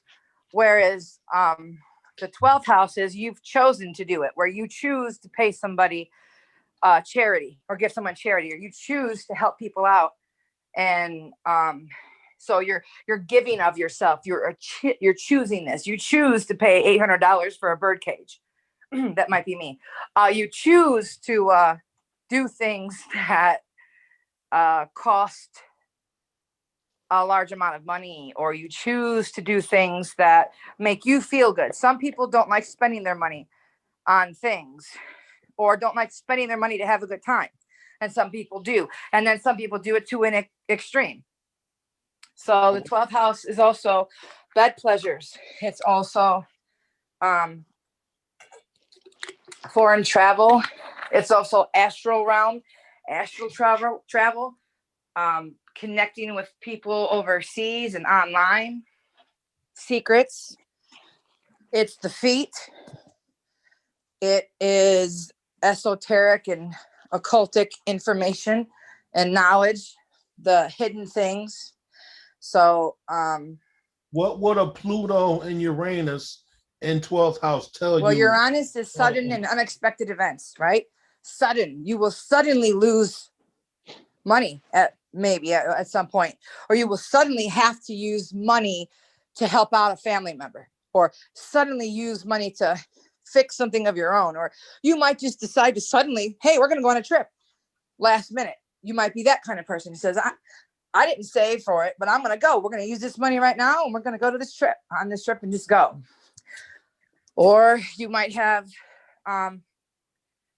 like issues with sleep suddenly. You might have an issue where, all of a sudden you can't. Oh, no, sorry, I got a call in. Hold on a minute. Sorry, I had to end that. You might get also with Pluto being there is an interest in taboo things and things of a darker nature. It's a powerful energy. So you might have strong abilities. No, we know it. You have strong abilities to connect with the spirit world. Remember, people who have 12th house placements have 1 foot in this world and 1 foot in the other world. The pure consciousness stream of intelligence. So people are able to pull from the air, whether it's in dream time or while they're awake. And they can also pull from their dreams to create things into their reality. So also this can bring on nightmares. People can get nightmares with Pluto in the 12th house. Someone who suffered nightmares or issues around sleep. It's crazy, you know. See, that's where it gets crazy with you right there, because you be knowing so much about people with this shit. This, I mean, tell them we need to have. You need to have. You are like a living vizier. You are the person that motherfucker's supposed to go to the real oracle to break themselves down, whether it be a day-to-day thing, because it's unreal that what you're saying with these placements in these houses, it don't just be one thing, like, yeah, I've been through that. No, it be like every fucking thing you're saying that be related. Like, God damn, that's why I just shut up and I listen to you. Because I'd be like, how this shit is this? Well, what nakshatra is your Pluto in and your Uranus? You said the nakshatra of my Pluto, and the nakshatra of Pluto is in Hasta. That's right. So now we talked about your Hasta before. And Uranus is in Chitra. Chitra. Okay. Yeah. Yep. So. And they're both in the sign of Virgo. Both in Virgo, yes. Now, your Hasta, see, and remember secret dealings, healings. And we talked about Hasta itself has to do with secret dealings and the hidden hand and mafias. I'm always on some secretive shit. And I grew up around, it wasn't John Gotti Mafia, but they was definitely the mafia nonetheless. Absolutely. So John Gotti took him out when he was coming up the ranks, but that's another story. See? And then there's oh God, my back itches. So you've got let me think. These placements here would be like someone like who does mentalism on stage would do well with this placement. Someone who does like illusions, you know, like an illusionist, like David Blaine. Something like that. Tipping over my boy's beer, making him spill his beer every time by thinking it. See, and there's the Hasta is another. They're great with their hand, sleight of hand. So their illusion comes with it. They're great at spinning an illusion or pulling out the illusion or digging through the illusion, and also being in the 12th house, which is all about the illusions and astral, because it's Pisces, right? It's normally Pisces. So think about everything about Pisces is what the 12th house is, all that otherworldly stuff. So you're digging through the astral. There's a lot of metaphysics and metaphysical people who have the 12th house placements. You see what I'm saying? I think that before this is just me. This has been an individual thought about what I've been having. I think anybody that's seeking to go deeper into whatever particular study, especially when it comes to non-traditional studies, and I mean non-traditional, like you ain't just going to be Christian or whatever. I'm just saying you should have a fucking natal chart reading before you start doing certain things. Because this, like I said, what you do is important. The information that you share regarding this is important. And I've been sitting on this for months, you know, and not really, because it's complicated, especially with the whole formation. You taught me how to count the houses. Just getting this chart off of that website, it didn't tell me what house and shit, like, you know, all of that stuff is. So you would have, like you said, you would have to have a preliminary understanding of Vedic astrology to understand what you're looking at. Absolutely. There is so many charts. Like you said, these diamond charts. It's not just one Lagna chart. It's a whole bunch of them. You have divisionals. Yeah, it's from. So this shit is important, man. I think every individual who's seeking whatever it is, if they're like, I'll say any individual that's on here and you're kind of reading, studying, or whatever, I think you need to get a natal chart, man. Because this shit is too accurate. It's nuts that it's so accurate. And the And it thing is, adds it's not clarity. enough to, I'm sorry, go ahead. You go ahead. I was just going to say, it's not enough to just get your natal chart. That's a start. You need to start. You need to have like you said, a basic understanding of what it means. What does the houses mean? How do I read that diamond chart? And what does each planet mean? And how does it correspond to the houses? That's a very basic thing. And that class is coming. So then people can go, like I say, you can go click here and find all that out. So that'll be coming from me if you want to get it from me. If you want to get it from somewhere else, and there's probably a million other places to get it from. I wouldn't want to go nowhere else when you're already like, I'm kind of like that. I don't be going from different people to people. You know what I'm saying? Like, yeah, whatever you're comfortable with, whatever everyone's comfortable with. I'm not forcing myself on anybody. But you just blow me away, and I just had to ask that. I don't mean to like, but I be wanting to just, I just need to know because it tells me, and that's why I just say this individual path is individual. We can collectively be together, but each individual has to know thyself. You know what I'm saying? And a big part of that shit is you giving us the understanding of the nakshatras, and that is totally like, it's just amazing, man, because of the particular things that I experienced in life. And my whole life wasn't some big trauma, but the traumas that I did experience, they were always like the extraordinary trauma. Like, I didn't just get shot at, I had to get shot. You know what I'm saying? Like, I had to be the one. I have to be the one to experience all this. It's not a little bit, but the extra shit. So it's like when I tore my ACL and my PCL at the same fucking time. So the doctor, when I went to him, he was like, damn, man, he said, nobody really does this type of accident. He said, you did a really good job. I had to have 2 reconstructive knee surgeries based off of that.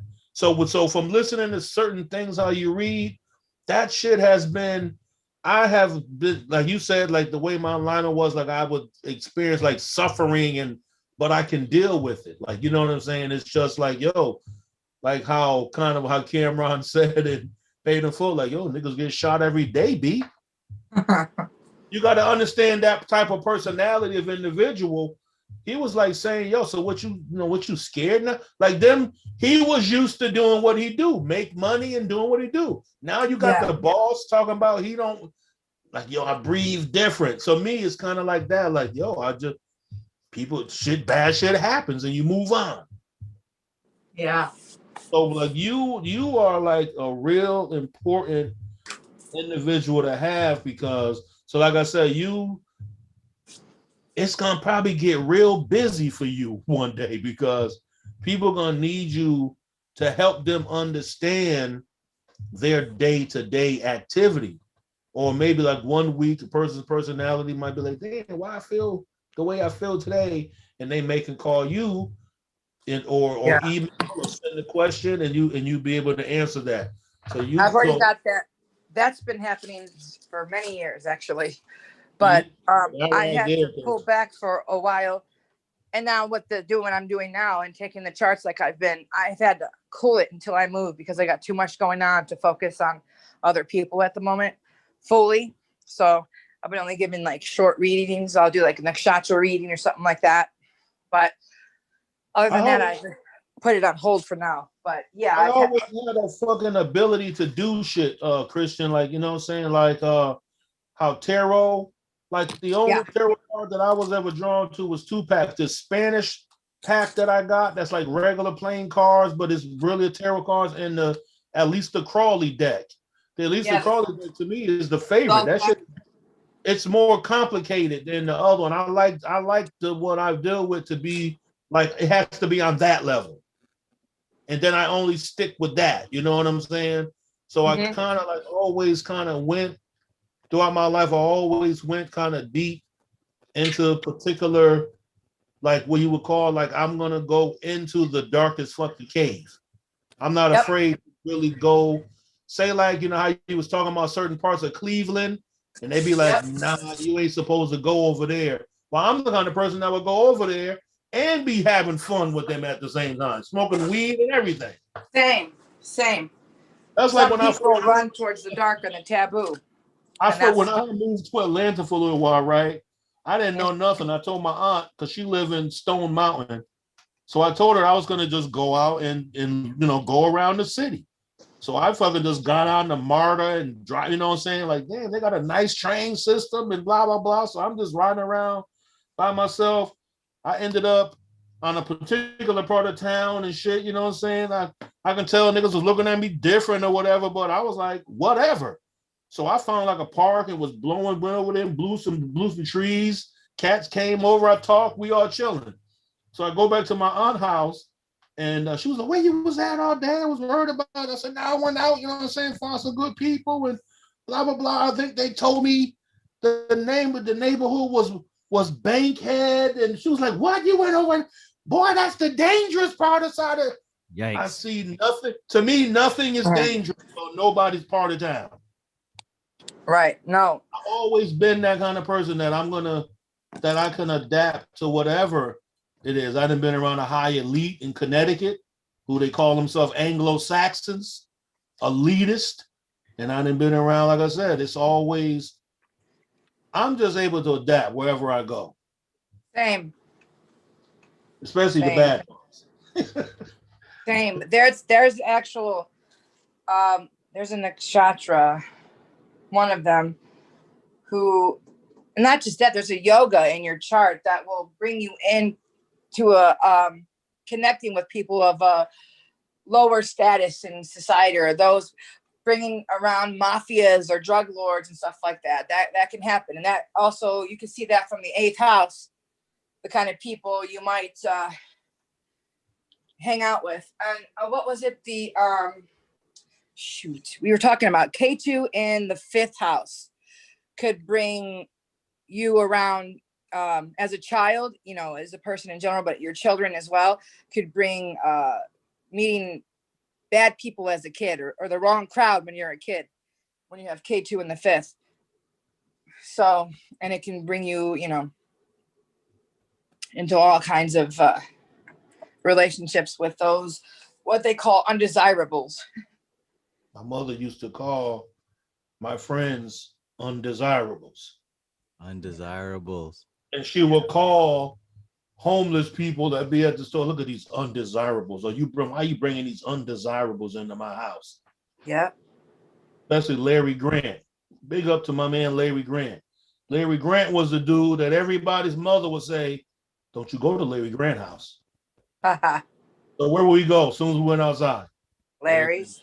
You can't be telling people not to do something. When you tell people not to do something, they do it. Straight to Larry Grant house. Larry Grant was the first person I ever seen with a pit bull before they were even popular dogs. He had one. First person ever seen with a Uzi, all the bad shit. Larry Grant had it. And his father was a retired police officer. I bet you his chart might be off the chain. Larry Grant was not the greatest individual.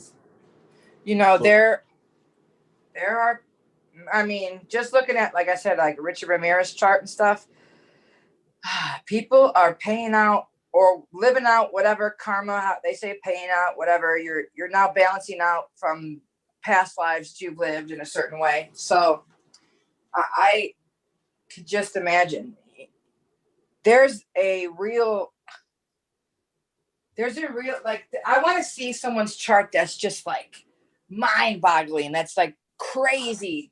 That's what I always look for. That's why I like looking at people's charts to see if I can see anything outrageous. But that's why I try to find odd people or people that are insane or crazy or out of place to see what is in their chart that's doing that. Because these anomalies can be like devastating in someone's life. But I guess it's just like, it's literally just like rolling the dice. There's only so many dice and so many numbers, but you can roll them so many ways and they come out, in different kinds of variables. But there's that shows you why psychology came from astrology, because that's what they choose to do, especially in criminal psychology, when you go through the whole study of the mind of the serial killer or the criminal psychology of an individual, there's particular patterns that they align with the person, that each one of them showed these particular type of patterns as a child that led to them, because they didn't deal with it or get rid of it, it led to them becoming such and whoever. You know, so that right there is right. It must show something in the chart. No, it does. It always does. It always shows in the chart. It's always there. Whatever you got going on in your life, it's in the chart. Never have I ever seen where it's never in the chart. Damn. It is always there. There is no escaping the chart. There is no choice. It's there. And look, it's not mystical and fancy. You're watching the outplay of karma. What is karma but the description of how energy changes into the next form? And really the sense word is action. So it's what action has been set forth by what one has chosen to do. Or but what actually you're not choosing it. I won't even give it the choice. Yeah, you're not even choosing. You have no involvement with this thing. It's just the outflow of cause and effect. Yeah. That's the thing. That's the hard thing to understand or to see, is because we have an illusion that we're making a choice. I'm lifting my arm right now, but there's something behind that want. What made you want to lift your arm? What made you decide to do that? It's called the grahas. They grip you. They grip you into influencing you. You know, the whispering, the devil whispering in your ear type shit. It's not a devil. The devil made me do it. Yeah. And some people, you know, were like, oh, that's just an excuse. It's not saying that it's right or wrong. Nothing is good or bad. That's all based on perspective, right? Listen, that's some heavy shit right there, man. That's heavy just to think about that. It is. There's this. Doesn't feel good. That's for sure. Yeah. And then there's, because when it comes to, again, the serial killers, right? We want to hate these people. We want to say they're all bad guys and born evil. And they are born with, I don't want to say evil. They're born with positions and dispositions that are going to play out of their control, that most of society will see as evil. But are they evil, or are they just playing out their mythology? Like when you're watching a movie and Angelina Jolie is playing Maleficent, is she really an evil witch in real life? No, she's playing this. She's there is no real witch. There is no, it's all an illusion. It's just like none of us are. No, that's a good example. It's just like watching that movie. We see this wicked witch, but imagine if we get attached to that character and think, yeah, that's me. Just like when Curve was talking about people yelling at a scary movie. These people in our lives are characters in a movie. Consciousness has attached to them, but we got nothing to do with this. So you saying even the very fact of someone stepped in, or what appeared to look like they stepped in and changed somebody's, what we thought was their pattern based off of their natal chart, the person who stepped in didn't just happen to step in and change nothing, because that was in their birth chart to do that. Kristen could have seen it in the chart. It was in the birth chart. Yeah, it was in the birth chart in the first place that you and I were going to meet, that I was going to tell you these things to open your mind enough to where you can make the choices that were already in your chart that you were going to make. Hey, Kristen, when we first met, didn't you say that I was in your chart? Yes. And we'd be I doing saw you all over my chart. So I was like, I have to reach out. There's no way around it. I'm pretty sure you saw yourself in mine too. Yes. Like, yeah, we got a bunch of matching shit. Yes. And now there's something else about that. It sounds kind of creepy. Say, hey, I see me in your chart. You know, so slide into the DMs with that. Right. Hey, I see me in your chart. But wait a minute, where'd you get my birth time from? Exactly. Hey, what's your chart? But shouldn't we be doing that? But once you get to know somebody, of course, you get comfortable enough. Think about how that will save so much. No, people should immediately get the chart done. Do the chart. Befriend people. Don't sleep with people right away, man. Befriend them. Get their chart. Like, hey, I want to do your chart for you. You already asking for too much. And then you'll be like, oh no, this person's gonna end up having 2 kids and causing a divorce. Nah, I don't want none of that. So as I said earlier, that someone can use, you can use anything as a contemplation, a meditative focal point, to trigger your mind into going to deeper. So that means that if a person is asks the universe or whatever they choose to call it to give them the enlightenment of who they are, all they really got to do is go look at their natal chart, and they wouldn't have to ask the universe for it at all. That's it. That's what you're saying. That's it. The universe is telling you already. The universe has already given you that. Yep. There's hundreds of people that pray for shit like that. That's what they wanted. They want a better understanding of their self, so they don't have to wake up tomorrow and do the same lame or just feel the same as they feel today. Of course. So if they was to all get natal chart readings. Yeah. And that's the thing though. Are they crazy. meant to get those natal chart readings? Are they meant to learn through this way? Are they meant to? You know what I mean? It'll play out the way it's supposed to play out. It's literally just it's scripts. There's something I wanted to say actually, which is really on topic. I was dreaming very heavily and last night into the daytime actually. And I woke up to adjust myself, but I didn't open my eyes. I just moved. So I became lucid for a minute, but also realized I was dreaming because I was still like in the dream. And then I realized, oh, I'm lucid right now. I'm up and I'm in this dream and I could see it still with my eyes closed. I could still see the dream. I want to see if I can remote view right now, since I'm so deeply into the dream. I don't know if I'm too deep into the dream or if I'm enough awake where I can go and remote view. Yeah. See this. And yeah, well, I pulled all of a sudden I looked forward and what I saw was a portal, a moving, breathing portal. And the dream was happening in the portal. I had stepped out of the dream. It was like a portal, a living, breathing portal hole, whatever. And I could look into the dream and I could look into it and it was going on in the dream. And when I stepped out of it, it was like this space before I woke up. I'm like, what the hell is this I'm looking at? I'm like, so is this like what a dream is? There's like these little things, like a station we can peek our head in and jump in and experience that area. And like when we go to wake up, we step out of it.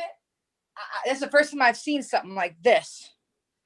I usually, I don't see myself stepping out of the dream as like it's a doorway or nothing, like this weird portal.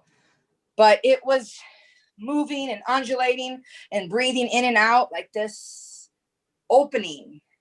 I don't know if any of this makes sense. If anyone's ever seen, no, you guys are way too young. Like cartoons where the portals open up and there's like a world on the other side of the portal. Yeah. That's what it was like. I don't know if you ever seen He-Man or She-Ra. They would do that all the time when they would go between the worlds. Mm-hmm. It was a lot like that, except it was like an undulating portal on the sides. The sides were breathing and moving, and it was like clouds on the sides of it. And I was trying to do the remote viewing, but I feel like I was too deeply into the sleep mode. I wasn't in the in-between enough. And then I just woke up. But I thought it was very interesting because I was definitely lucid when I saw this. And it was like I had stepped out of whatever dream I was having.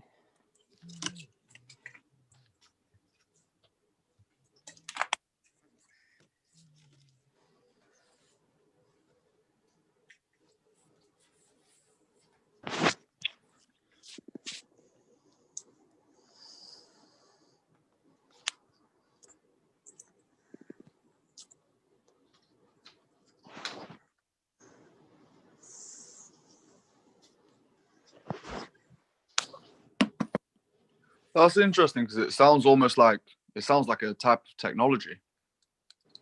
Yeah. Which just like a type of VR of some sort. Yeah. Just dreams within dreams within dreams.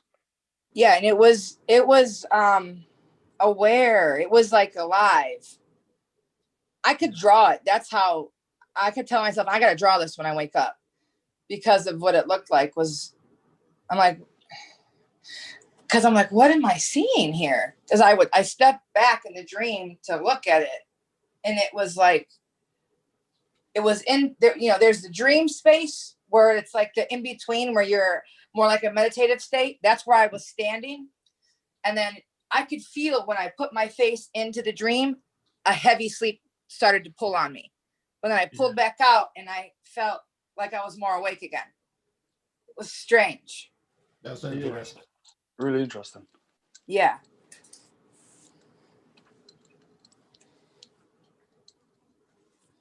So I thought to myself, what is this? Are we just, and then I thought when I woke up, am I just in another one of those things where I'm in another one of those portals in this dream, but I believe this is real. Even though we're doing this and everything, it still feels like it's some kind of real reality. Maybe this is just a fucking dream too.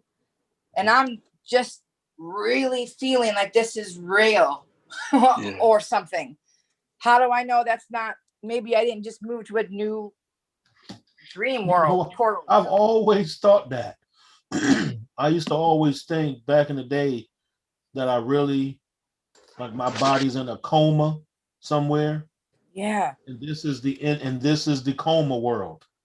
Yeah, this is a different world. Or I've had that. Like, what if this world is really not? I'm just in a coma. Man, shrooms had me. That was a fear of mine for a long ass time. Wow. What if I'm actually dead or in the hospital and this is all a dream? Oh no. Then I had to think, okay, so what if? Then it stopped being scary. Right. The first time I ever smoked weed in my life, I thought I was dead. I kept asking my homeboy, was I dead? It was helping me to detach from right now, which was really weird. I said to myself, I gotta mention this. I wrote Mike right away and told him about it because I had to tell somebody. But I was like, I gotta this concept of mine of in that moment of I'm just in another dream state and this isn't real. Help me feel detachment in a way of like whatever happens ain't no big fucking deal. Think about how many levels, Christian, that is. You were sort of awoke for the realization that you're having this dream. But at the same time, you're also the observer within the dream world, knowing that you're looking at something that you said like a spiral, and there's another world inside of that. That's like four layers deep of dream states. And who knows what was going on if you would have really went inside of that. I had went in it. That's world was in that. I had went in it though. That's the thing. That's the dream I had came out of. What I'm saying is when I went to go back into the dream and I looked into that portal, that's the dream I had been having. I had came from that place. And when I went to go back in and look, I felt heavy, like I was going to fall asleep again. So I pulled back out because I was trying to do remote viewing. And it's right outside the dream, outside of that portal of the dream is where the remote viewing happens, where the sleep paralysis happens, the astral travel. But going into that portal is where the heavy dream is, where it's something extra, where it's almost you're not as in control. You're not lucid. There is although there's a bit of lucidity in my dreams. I always know it's a dream, but the control usually happens when I'm in that in-between state. So I had came out of that dream and I went to go back in, but I was like, whoa, what is this? Usually when I go back into a dream, I'm already in there. I didn't see a doorway before until now. Damn it, if we could get conscious control of that and do it at will, that right there is powerful info. Like George said that's a powerful, that's technology. And that's why I say every time you Oh, that shows you a shaman. That's why you fuck with this oracle system of the Vedic charts. That's what shamans do or have done. They That's go what they call it walking in between the crack in certain shamanisms in Mexico. The in between. So that's In because my between. Shravana K2, my K2 is Shravana, and then I also have Jupiter and Saturn in my 12th house, and my third house is Neptune. I have Neptune there. So there it is. Yeah. My ability, my dream ability, and my other world, you know, like the connecting with the bridging to the other world is heavy in my chart. So wow. And then I have a bunch of 8th house placements that make it even stronger. But as a kid, I suffered from it because I had no other person or teacher to teach me how to do these, how to perfect dream techniques and dream skills. I had to learn myself because of nightmares and terrors and stuff and things I would encounter and entities I would encounter that was too much for a child. So it took me 33 years to figure that out, but I've always had, as you read in my chart, giving me that 12th house thing, I've always had horrible dreams, violent. Yeah. There's always some kind of confrontation, something horrible goes on. I've learned to change the endings, but there always got to be some battle. Well, see, a battle is good. I mean, usually the battles, you're battling something in your waking life, and whenever you overcome in your dream, then you're going to overcome that in your waking life. And then once you realize that your dreams are symbolic, then it cuts away a lot of the fear, because you get people, I dreamt about the end of the world. And I'm like, yes, I understand. And, that they think there's going to be a catastrophe the next day or something. And I say, well, what's going on in your life? Are you having issues, going on in your life or with your marriage or something? I'm like, well, yeah. I'm like, well, that's why you feel like the world is falling down around you, because your own personal world is falling down around you. So you got to look at it symbolically. And you are everybody in your dream, no matter who is in the dream. Well, you're every aspect of the dream. Just like the house in a dream is your body. A building is your body. The attic is your brain. The basement is your subconscious or your intestines. So the dreams can give so much more insight once we realize the symbolism behind them. That doesn't mean that you're not going to have something more than symbolism, where you might have some. For me, I've had family members die that I didn't even talk to anymore. Come tell me they died. The next day, my dad comes over and to tell me, I'm like, I already know. She came to me last night in a dream. I don't know why. I don't talk to her, but she told me last night. So those things can happen and come up. But most often it's symbols. Even when spirit or entity or whatever you want to say does come into our dreams, they still speak to us through symbols. It's never literal. It's never, because they're not coming from a logical waking brain. It's like the other side. So it has to be spoken to you in symbols. Exactly correct.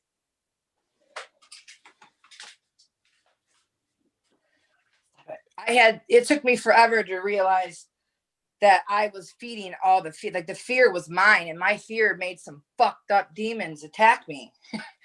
Once I realized that's me, it's me doing this, nothing happens anymore. Nothing of a negative situation happens anymore. None of that, bad waking up with bruises and cuts and all sorts of stuff. None of that happens anymore. No terrible attacks. Like I've had I know we've talked about some of the stuff that's happened in my life and everything, but none of that happens anymore. I don't have entities choking me, telling me they're the first and the last anymore. Damn. Some people don't move past that. Right. And I have to admit, I'm going to admit it, because I told Trav about this, is that stuff thrilled me. it would thrill me, but then it would get too intense, and I go, okay, never mind, turn it off. But by then it was too much. Yeah, and I'm willing to wager that's how it is for most people. You know, I Yeah. do get emails from people about stuff like that, but you can tell that if you just listen, there's a hint of I like this. You know, I'm concerned, but I I'm kind of in like love it. with this fear. Yeah. Yeah. Yeah. So, Because I do love the spooky and I love getting scared. I do. I love like the scary stories and stuff. I'm interested. And now when I go and seek it out, I am so unbothered. And I'm like, please, somebody scare me. I'm like, none of this shit's scary. They're like, I seen a ghost. I'm like, yeah, but maybe it was just your reflection, or maybe it was just your own fear. And everyone's like, oh, you got to ruin it for everybody, don't you? You know what was a great movie, Christian, on about that eventually accepting who you really are? Huh. Was the last Joker movie. Oh yeah. That was That such a movie good was movie. to me, that movie was one of the greatest cinema. That movie was great. Yeah, it was. It really goes was. up there with it goes up there in my list of great fucking movies. Like That's an fucking Ardra movie. Godfather and shit like that. It was on that level where they really took it, so you really learned the essence of who he was that led to who he became. But his becoming was becoming who he was already, that he was suppressing the whole fucking time. Yeah. Yeah. You know, what's funny is you get the movies that are very impactful to everybody are often have to deal with clowns or jokers or something of that nature, like The Crow. You've got Heath Ledger, who played the Joker. You've got Brendan Lee, who played the Crow. Excuse me. And then you've got Joaquin Phoenix, who has also played the Joker, and his brother also is in a Rahu native, just like he is. And this is a common theme with these Rahu natives, where it's this clown or this, Joker, the tears of a clown thing. It's prevalent, and it becomes something that touches everybody because it digs to the deepness of, everything within us. Like, we all relate to it in some weird way. So, and that's the whole thing of contacting your daemon or your daimon, you know what I mean, from activating like your K2. But usually, unfortunately, some of these people's Rahu ends up taking them out.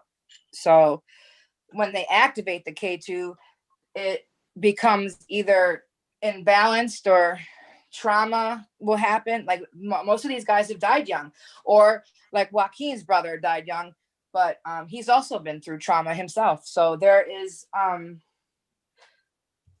a good, I don't want to say good, I guess. There is a double-edged sword with activating your K2 and the daimon, or your genius, because if you don't balance between the two Rahu K2, Rahu can start lying to you and start confusing you and make you, end in a very unfortunate way.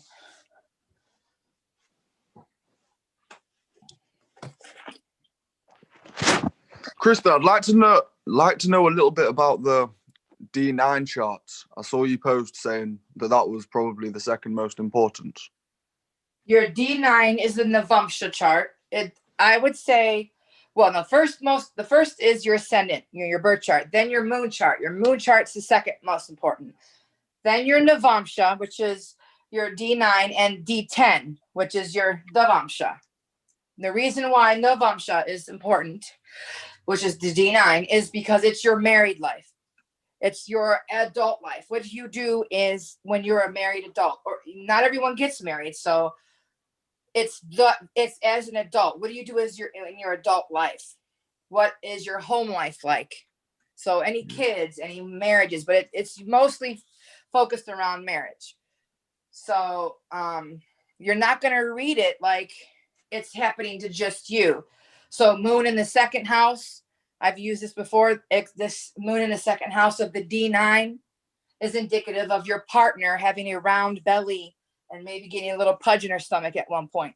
This can also mean a pregnancy or a pudge from the pregnancy, and it could also go away. So I know people panic when they see that, but it doesn't always mean that and it's going to be a bad thing, or it's going to stay forever. But also, if you've got moon in your 7th house, it could also mean you have a wife who's thick, or who, so that can happen, even if that's in your birth chart. So that kind of thing happens.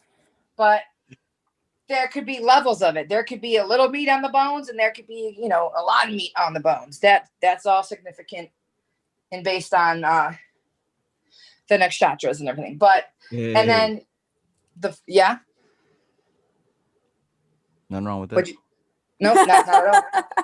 And then in the so the 2nd house is also your shared assets, your shared money, the partner's money together. Okay. And then the 8th house would be it's already the relatives, inheritance and everything like that. But this is going to be you're the parents' money, parents of your spouse and such. Hold on. Peace out, Chango. Welcome aboard, Alex. Hey. Okay. Do you have any other questions, Gregory? So what stuck out in my chart regarding that is I've got Jupiter, Sun, and Rahu in house 10, D9. Oh, good. That's career. So Jupiter, Sun, and Rahu, you said? Yeah. So that is career, what you're known for. That you could see career from D9, but you want to see your career from D10. So this could also mean this could be the merging of both careers, your wife and your career, your partner's career, the money you guys bring in from the career, or what you guys are known for in the public, how people see you in public, you and your wife, how they see you to be, what you're recognized for. Oh, Kristen, I kept looking at the D9 for the main career. So I'm looking at the D10 now. Okay. Yeah, D10 is what you want to understand for how you bring your money in and your career, like what you do for your money. D9, yeah, you could see some of that, and you could see if you're going to have money with your partner, but that's more about how people see you and your partner in the world, how you see your partner, how the partner and you work together, how your kids are, those kind of things. I think it's D1, I'm very house 7 dominant. But then D9. That's crazy. How does Moon and Jupiter do in the 11th house? Moon and Jupiter is always a nice connection. You've got creativity, major creativity, and a creative way of connecting with their network circle, or a creative way of connecting with those people in public. Okay. And would Saturn discipline Rahu if it's together? Well, see, Saturn, Rahu is the shadow of Saturn, they say. So depending on some things, what Saturn can do, whoever's got the lowest degrees is the one that's going to have the most power. So if Saturn's lower than Rahu, then Saturn's going to rein in Rahu's over excitement. He's going to, Rahu's going to like, I want to do this. I want to do it now. Saturn's going to say, yeah, but you got to come back a little bit because you got to practice first. No, you're not that good at it. So chill out. But if Rahu is first and Saturn is after, you've got, Rahu is exploding Saturn's energy. So Rahu is like pushing outward to get, he becomes Saturn there. So he becomes Saturn in a big way. So then you still have, wherever that's happening, some restriction. You have lessons and karmic lessons there in that house.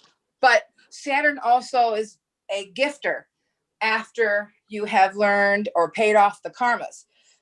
That's something that both Saturn and Ketu do. Once they want you to both learn quickly. So the quicker you learn, then you get the spoils of the fun afterwards. Now that you've got it all paid off, now you can go have fun. Now you can live well. But when you decide to, pay it off is based on where the placements are, because sometimes you're mature by 32, sometimes you're mature by 42. It depends. It depends on a few things.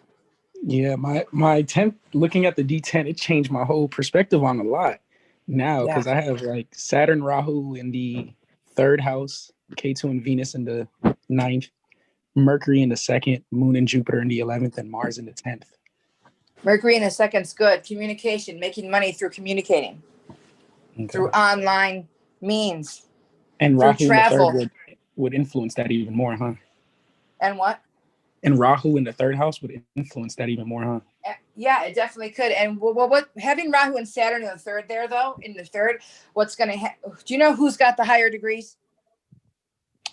I'm pretty sure. Oh, wait, let me see.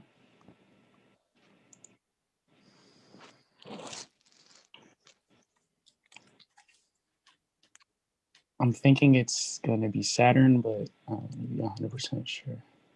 Okay, so it's usually going to make someone mature and grow up quickly. They're going to have to take care of things on their own. They're going to have to take care of other people and other things on their own.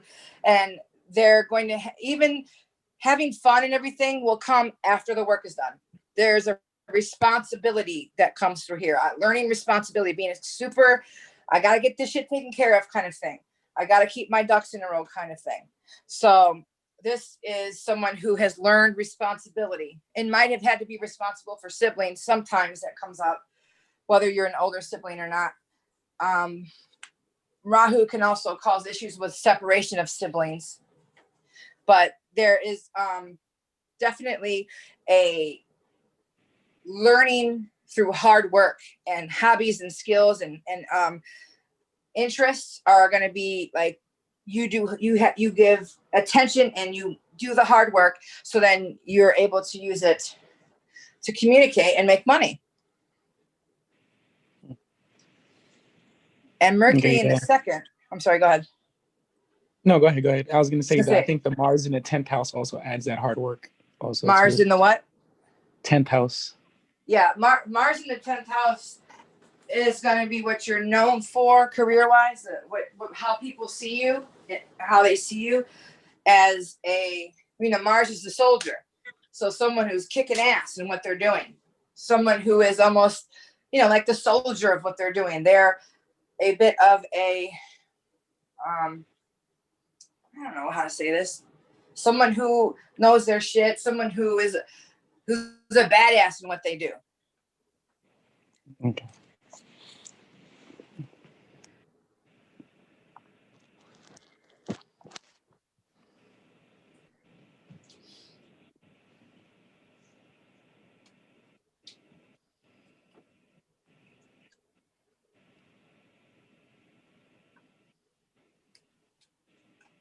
You did say Mercury would also know like computer language and stuff too, right? Yeah, that's what I said. I said that's okay. Online. Yep. Yeah, because my friend was teaching me how to code, and I got it instantly. It's like easy. It's just the extra stuff that you have to do that I have to get used to, but it was easy to understand coding.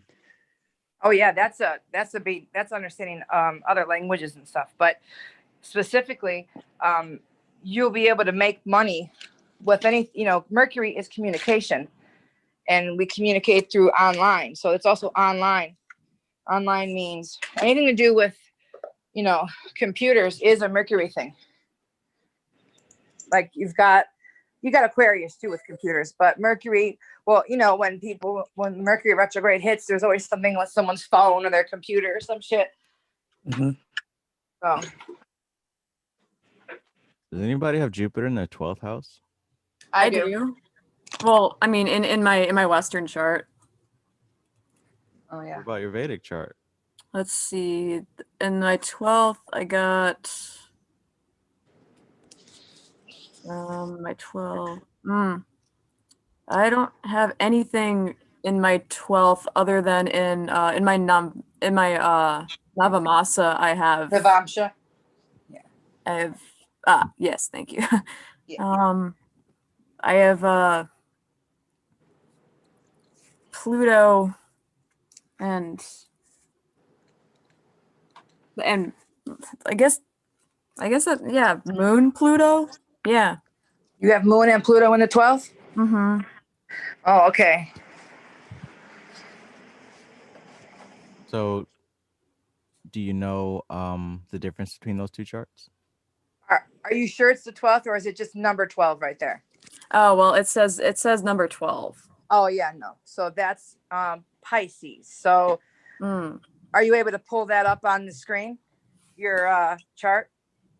Ooh, let me see. So are you currently looking at your chart there? Yeah. All right, so you see you've got the diamond. Yep. The one that's in the very center. At the top. That first diamond, that's going to be your first house. Sorry, which the one that's in the very center? The center at the top. Got that 4 diamond shape. Okay, so yeah, so then the one that says that it has my ascendant then, right? Right, that north diamond is going to be your first house. Okay, yeah, because for my ascendant I have it says 3, and then it has Uranus in there. Okay, so with number 1 being Aries, that would mean the 3 would be Gemini. Okay. So your moon and your sorry. So you said your moon and Jupiter is in Gemini? Wait, me? Yeah. No, we're having to redo these. Oh, well, no, I have like moon and Pluto in whatever 12 in Pisces. is. So. You have in Pisces. Yeah. Do you know what house it is? No. So remember that north diamond is the first house. Yeah, I'm gonna try to. How do I use computers? Well, if the north diamond's the first house, then the top left upside down triangle is the second. I'm just gonna have to try to pull it up on the screen, and I have not done that before. So oh, okay, you disabled it. I didn't disable it. All right, try it again. There we go. Okay. If you go counterclockwise, that north diamond is your first house. Yeah. So, so your 4 would be number 2, then 5, 3, 4, 5, 6. Yeah. So moon and Pluto's in your 10th house. Jupiter is in your 8th house. Yeah, that's my Navamsha? Yeah, that one. Okay, let me see the look moon at that chart. first tab. Look at that third tab. Ooh. Can you give me your basic chart? Go up a little bit. Scroll up a little bit. Absolutely. All right, cool. So Jupiter's in your first house. Moon and Mercury and Venus are in your 4th house of mother. That's nice. That's a good that's a placement to have Moon, Mercury, and Venus in the house of mom. Always good to find one nice thing, you know. And all the rest of it is a bit just kidding. Got a lot going on in that 7th house there. Oh God, yeah. Same in my Western. It's a mess. You're gonna so the Saturn being there is usually indicative of having a more mature or older partner at some point. Oh no. Yeah. I mean that doesn't necessarily mean it's a bad thing. But every guy I've dated who's been older than me has been a complete and utter mess. Yeah, that's that Neptune right there. Yeah, I'm not into. But having Neptune in the 7th can also give us illusions or a dream-like idea of what we think a relationship should be like, and so it takes us time to mature. And Saturn later on might benefit a mature. So just because they're older doesn't mean they're mature. You might end up being with someone who is younger, who is just more mature. But you're what's here is that. Let me see your moon chart actually. Yeah, what's here is that. Oh yeah, there's nothing in the moon. Okay, is that a Saturn and a more mature partner is what you are destined. That is preferable. Yes. Yeah. But and then you have Uranus, so there could be a sudden and unexpected events when it comes to partnerships. Uranus. Not just sexual, but friendships or business partnerships. There can be like unexpected things that pop up, sudden and powerful transformations or changes that come along with partners and partnerships. Okay. See the Navamsha chart though. Yeah, those guys are they're all sparring with each other there. You look at that fourth tab. Kristen, so you'll say wherever Uranus is, it causes sudden transformative changes? Yes. Sudden Okay. and yeah. Yeah. PDF is gone. Ooh. I was looking at some declassified CIA documents like a few months back. Put that on my live stream. You're gonna get us arrested. Don't say that out loud. FBI, do not listen. The So Archons are watching. on your Nirvamsha, which is like the marriage chart, Jupiter is in the 10th. Jupiter is indicative of a husband.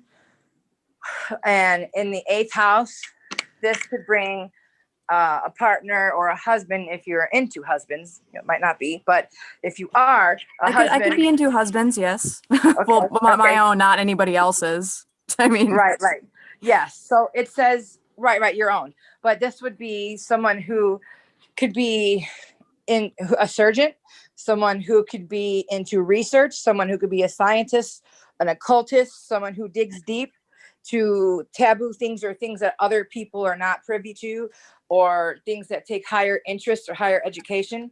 This guy sounds cool. Yeah. So, but having a Jupiter is that guru energy, that higher learning, intelligent. So this person's also probably into the occult. Even if he was a scientist, he might be into like parapsychology or something. Hey, So Alex, remember that time you had that story where you had those cards on your head and whenever you paused it? What? Nothing. I'm tripping balls right now. Took some shrooms. Never mind. You should let me know. I would have took some too. That was just an excuse to get out of that awkward situation. I was just looking for an excuse to take shrooms. Shit.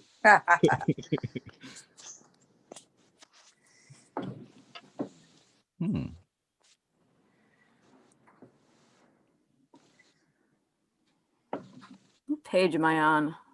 JoJo right now. I've been reading. I've been going through Stone Ocean for a while, but I'm not that far yet. Yep. All right. Cool. Ooh. All right. Maybe I should stop sharing my screen now. Blue Eyes White Dragon. Oh yeah. I'm drawing an interpretation of that card for a friend for their birthday. Nice. Yeah. Dr. Umar's secret white wife. Didn't I sent you that, right? No, but please do. Okay.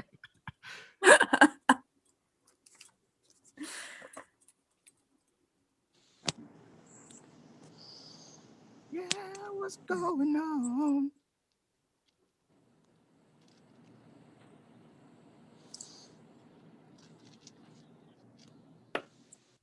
Greetings. Tuned in live to our podcast. Yo. Podcast. It'll Is be that is that in the works? Yeah, it's gonna turn into a podcast here very soon. As soon as my bright red-haired friend shows me the secret way to do it. Marjorie Cameron, she's dead. Exactly. He was on with us not too long ago. Wait, who? Geez, I forgot what her name was on here. Soviet. Oh. Wait, who is that? Who is that? That's Barra.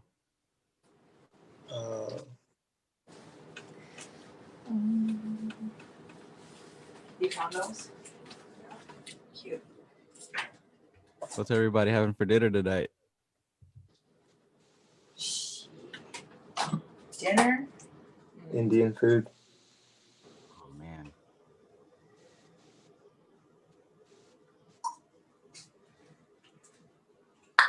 I'm gonna miss my stepmom's cooking because she cooks fucking great food. Oh man. Circle of life. Yeah, what is that? You said that we would be more surprised when Amar got back. What about the connections? Well, it's up to him if he wants to share it on the live stream or he could share Oh, it I in see. a I message. see. Yeah. It's up to him. Oh, but wait. Oh, that's just about like synchronicities and shit like that? Yes. Well, basically, Alora has an extra room, and she offered it up to me, and I was like, hell yeah. So I'm about to go to Arizona. Oh, wow, cool. Nice. Yeah. How That was cool is like that? one short, basically. How far are y'all from Lake Havasu? I have no idea. I know that I'm like 700 miles away from Tucson. And I don't know where Lake Havasu is. Connection. So you've already met Mike in person. Now you're about to meet Alora in person. Probably gonna meet Curve soon. Only Yeah, person close to is and Godflow too, because I've been talking to him. Oh wow! I was already supposed to link, like I was supposed to have been linked with him, but it's just been pushed. Wow! And Molly lives by me, literally this next city over. Yeah, man. What's going on here? Anybody else in the Midwest? Me, Ohio. Oh, cool. I'm from Michigan. That's cool. See, and Amaro, aren't you from Michigan right now? Is that where you're at now? Oh no, I'm in California, but I was born California. there. I keep thinking Michigan. 10 years. Why do I keep thinking Michigan with you? There must be a reason for that. Probably because, I mean, I like Michigan. Like, I wouldn't be opposed to moving there either. But that's funny. Funny. Yeah, I was checking out the astrocartography for where Tucson's Oh yeah. at, and I'm pretty sure it said I see Pluto. Did you like that message? Did it give you the readout of what that means for you? Yeah, it's basically like I'm gonna go to it. Hold up.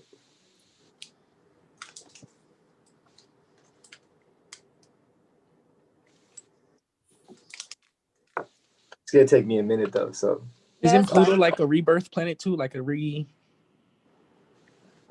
yeah, Pluto is a rebirth. Pluto is a disruptive rebirth. Oh my god. Powerful disruptive rebirth. Like if Rahu is a bomb, Pluto is an atomic bomb. Oh shit. Oh hell yeah. You see? Two perspectives just played out. Oh shit and oh hell yeah.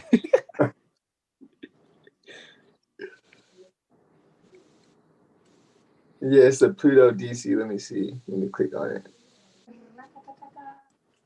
I just heard shots. What do they sound like? Ra-ta-ta-ta. Pew pew. Everybody's going down. When Bara asked about detachment versus desensitization, it reminded me of a story where I was at this girl's place. This was back in like 2011, right? Back when I still didn't know shit about shit. and you know, I was at her place and it was late at night. You know, things were going places and it was good. It was quiet. And I listen outside and I hear gunshots. Pow, pow. I got so scared. I'm like, what is that? And she's like, oh, it's just fireworks. Like, those never sounded like any fireworks I heard. I was so shooken up. I had to pack myself up and go home. I just couldn't do it. I wasn't used to that kind of thing. That's funny. Too attached to the environment. But that was probably a good thing. Probably a very good thing. You would have got her pregnant? Well, I didn't say that, but geez. Oh, sorry. I don't know what I'm thinking. There's so many divine interventions that kept me from having sex like that. So many, like damn near every time. Good.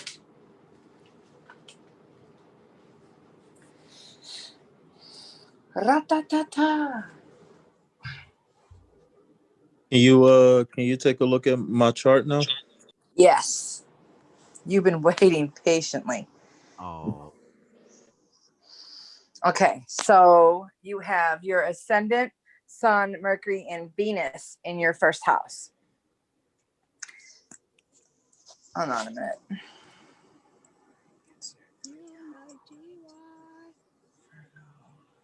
You're a Libra ascendant. That's right. You said Swati, right? Swati ascendant?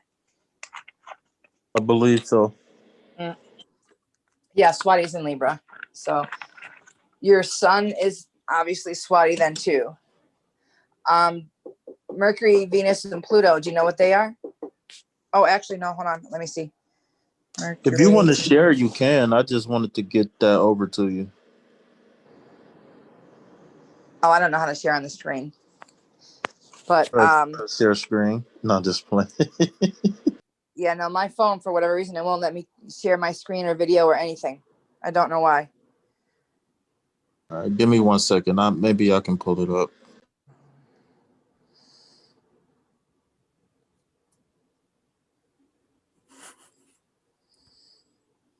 Oh, you don't have your nakshatras.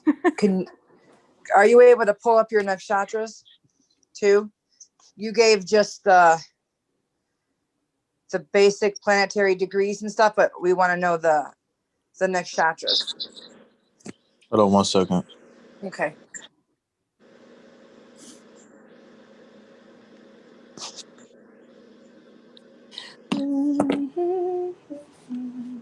Where's my gold flakes? Do you know? My 24-karat gold flakes. There they are. Thanks.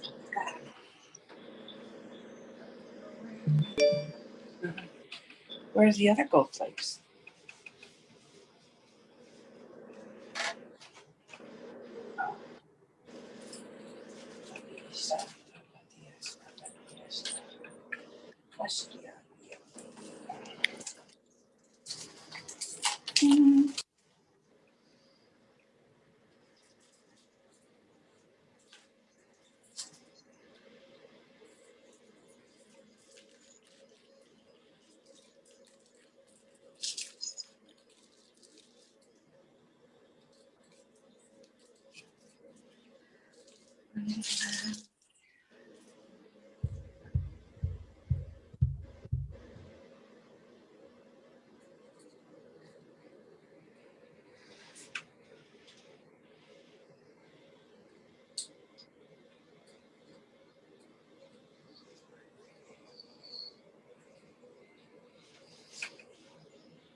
I want to make soap that looks like this. Oh, come on.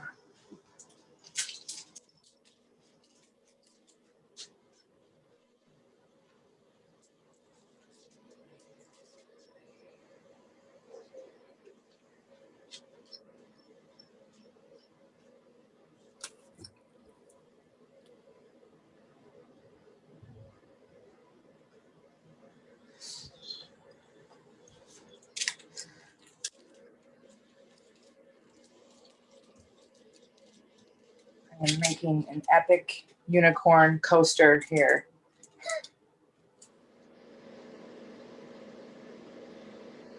Happy to hear about that.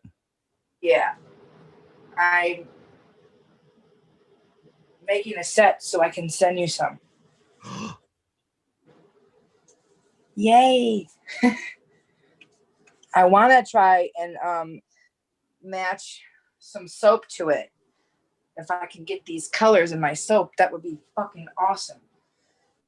Because I specifically went out and got some unicorn stuff so I can make it.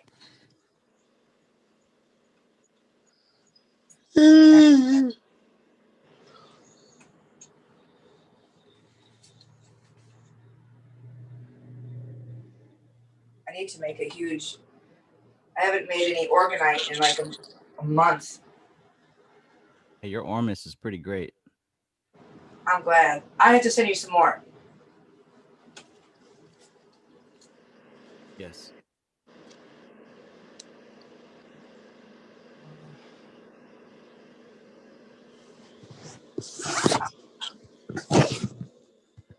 Okay. I have a bar of soap and body wash that I put the Ormus in too. Really? Yeah, Ormus on the people. body? Yep, it's really it's. You should wash your body with salt anyways. It's really good. It helps to feed the microbiome and helps the connections on your cells. Can I use my sea salt from the kitchen? Yep, you absolutely can. If you got any coconut oil or coconut butter, get the coconut butter, and get some sea salt. I got a big old jar. Good. Make it. Do you have any rose water by chance? No. Okay, that's fine. Do you have witch hazel? Yeah, I do. Add some witch hazel and whatever essential oil if you would like to it. And you can even add some raw yogurt, some plain yogurt with acidophilus in it. And then mix it up and use it on the skin as skin food. You put it on your body and then you wash it off when you're in the shower, and you will thank me for that. Okay. You can even add a little bit of apple cider vinegar. I'll give you the recipe. I'll send it to you so you can remember. But yeah. And anytime you use apple cider vinegar, it's good for your skin too. Okay. I got everything but that yogurt. I'll try it. Okay. Perfect. I'll try it. Yeah. You usually say good things that are helpful, so I don't think you'd start doing anything contrary. Harmful to you? No, I wouldn't harm you. Put bleach on your skin. It's good. Bleach the skin. It rubs the lotion on the skin or it gets the hose again.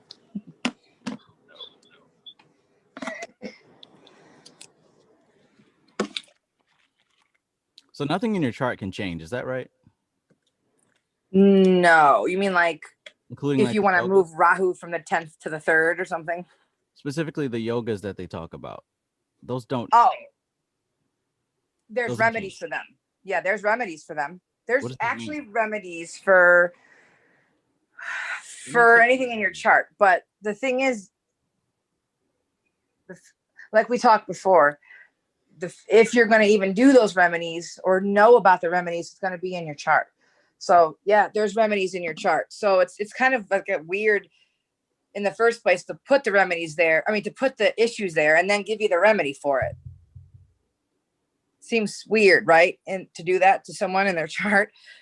But it's part of the lesson, I guess. It's part of the growing, you know. So if they give you some kind of like the Mangala dosh, if you have it and your partner doesn't, that's not good. So then you need to have a remedy for that.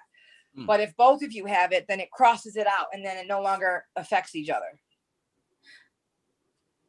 So yeah, there's a bunch of different remedies for yogas or afflicted planets, things like that. Excuse me. And that's something I'm still learning on, like, because there's a vast amount of remedies out there, from crystals to hold on to actually taking minerals and for colors in your house. I mean, that's why I said that the feng shui is involved here, because the bagua is the chart for your house, and your house, think of your house as your birth chart, okay? And every corner in your house, if you've got, let's say, your ascendant part of your house mucked up, then you're going to have shit going on with you when you're ascendant in your first house. So that's you, the body. If you got stuff cluttered over where the 8th is, that's your basement. You got your basement all cluttered. You're going to have stuff going on with your subconscious, bad dreams, stuff like that. So it goes into all sorts of realms It all correlates, but you can get remedies, and lots of the remedies include salt. Salt. Like the physical remedies. And then you can do like the mantras, and then prayer flags, or a deity in a certain corner of your room. They say, sometimes they say to take the animal of your ascendant, draw a picture of it, and then put it in the corner of the room where you're being afflicted. So if it's something corresponding with your ascendant, you put it in the north center of your house. If it's something that's correlating with, achieving things, then you want to put it in the middle, the center of your house, of the victory area. So there's like a million different remedies. There really is. But I'll say this, like we said before, the more creative you get, you can create your own remedies. Because remember, we think we're creating them anyways, right? We think we're making these things up, but no, we're being led by the stuff anyways. Something's leading us to create it the way we do. So just follow what your feelings are. That's like a real pure way to do it, without even looking at the chart of what remedies you can do. You can do that. But if you can create one your own, it's going to be even more powerful, because you're like pulling it directly from the ether on how you think you should deal with it. So that's like a pure trust of the chart. I just know some people are like, these guys are just contradicting themselves left and right. Yep. First, there's no free will. Now you're fixing your chart. Now you're fixing your chart because you don't have free will. This doesn't make sense. Going back to white Jesus. White Jesus. Yeah, that's why I said there's always a back and forth, because it sounds like it's contradicting, but at the end of the day, the way the making you want to do the remedies in the first place is in your chart. If you're meant to do the remedies, it's going to be in the chart. I don't know why it has to be that way, where it's not just, why doesn't it just play out as it is, like it should? Whatever, I don't know. I can't tell you why that happens. Who says it should? Who says this isn't as it should be? Already? No, right, exactly. I'm saying is, well, if we're supposed to find the remedy, why have to have the remedy in the first place? Is what people are going to ask. Mm-hmm. I don't know. Maybe there's something in the fucking journey. That's maybe that's the whole reason why you need to find the remedy, because you're going to learn something in the journey. What'd you say? I'm going to say there was nothing wrong. The only reason there isn't anything wrong. The problem is because we think it's a problem. It's based off of our perspective, which is already flawed and skewed. Nothing's wrong. Everything's exactly perfect. Otherwise, it wouldn't be this way. Right. This machine is so perfect.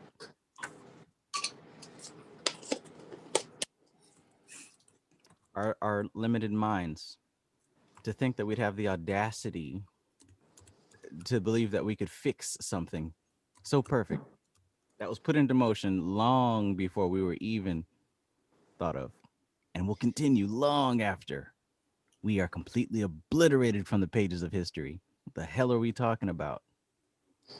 Right. The whole idea of it being a remedy is just the next step. It's what you were supposed to do anyways. You're supposed to find the remedy. It's part of it. It's not, I mean, like I said, there's a lot of things that people see as bad that I don't see as bad at all. Right. But that's also part of the chart. That's, some people will see things in a negative light. Some will see it in a positive light. It all comes back to the chart.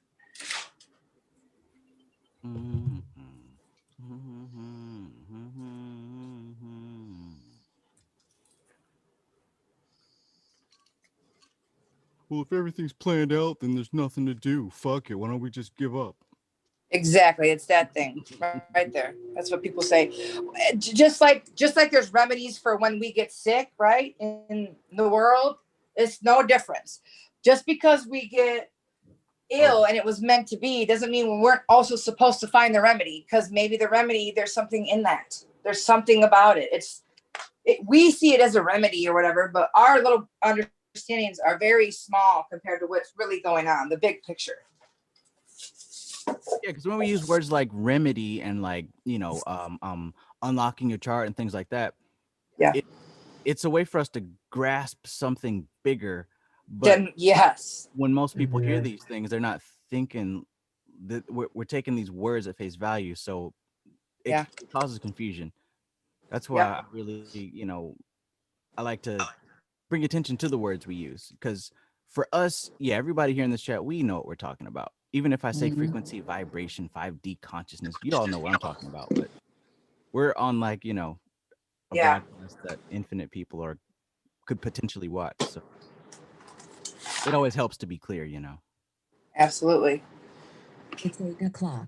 Thanks, Maxine. God, you're beautiful. Resin. Why do I always have more resin left over than the hardener? What the fuck? Smoke weed every day. Smoke weed every day. 1, 2, 3, 4, 6, 7. Smoke weed every day. Oof. Get that. Emptied that bottle. 11. 1, 2, 3, 4, 5, 6, 7, 8, 9, 10, 11. Did I send you everything you needed, Chris? Let's see. Did you send me I need the nakshatras. That's what I was waiting for you to send. Is that not what I sent you at first? No, that's not the nakshatras. That's just the alignments. If you go down to planetary, are you on a computer or the phone? Phone. Okay, if you go down to your planetary chart, it will give the full the nakshatras and everything. Oh yeah, it is two different charts that look exactly alike. You're right. You're right. Yeah. All right, give me 1 second. Okay. Matter of fact, I'm about to just share the screen.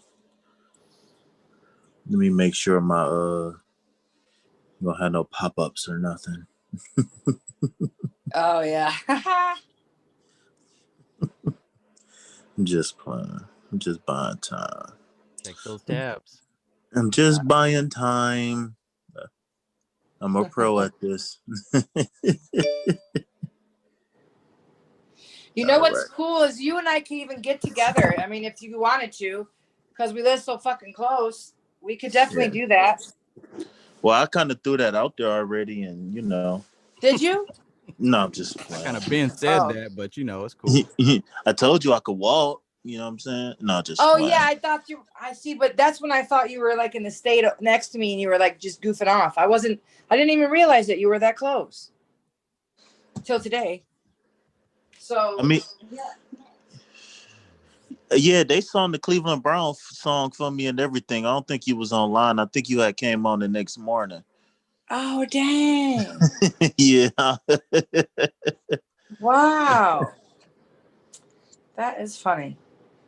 Yeah, I don't know if y'all can see the screen. Let me know. Let me see. Oh, I see it. Okay, ascendant.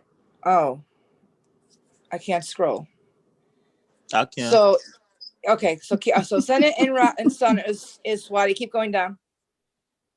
Moon, Purvashada, Mars. Keep going. Oh, Rohini, Mars. Awesome.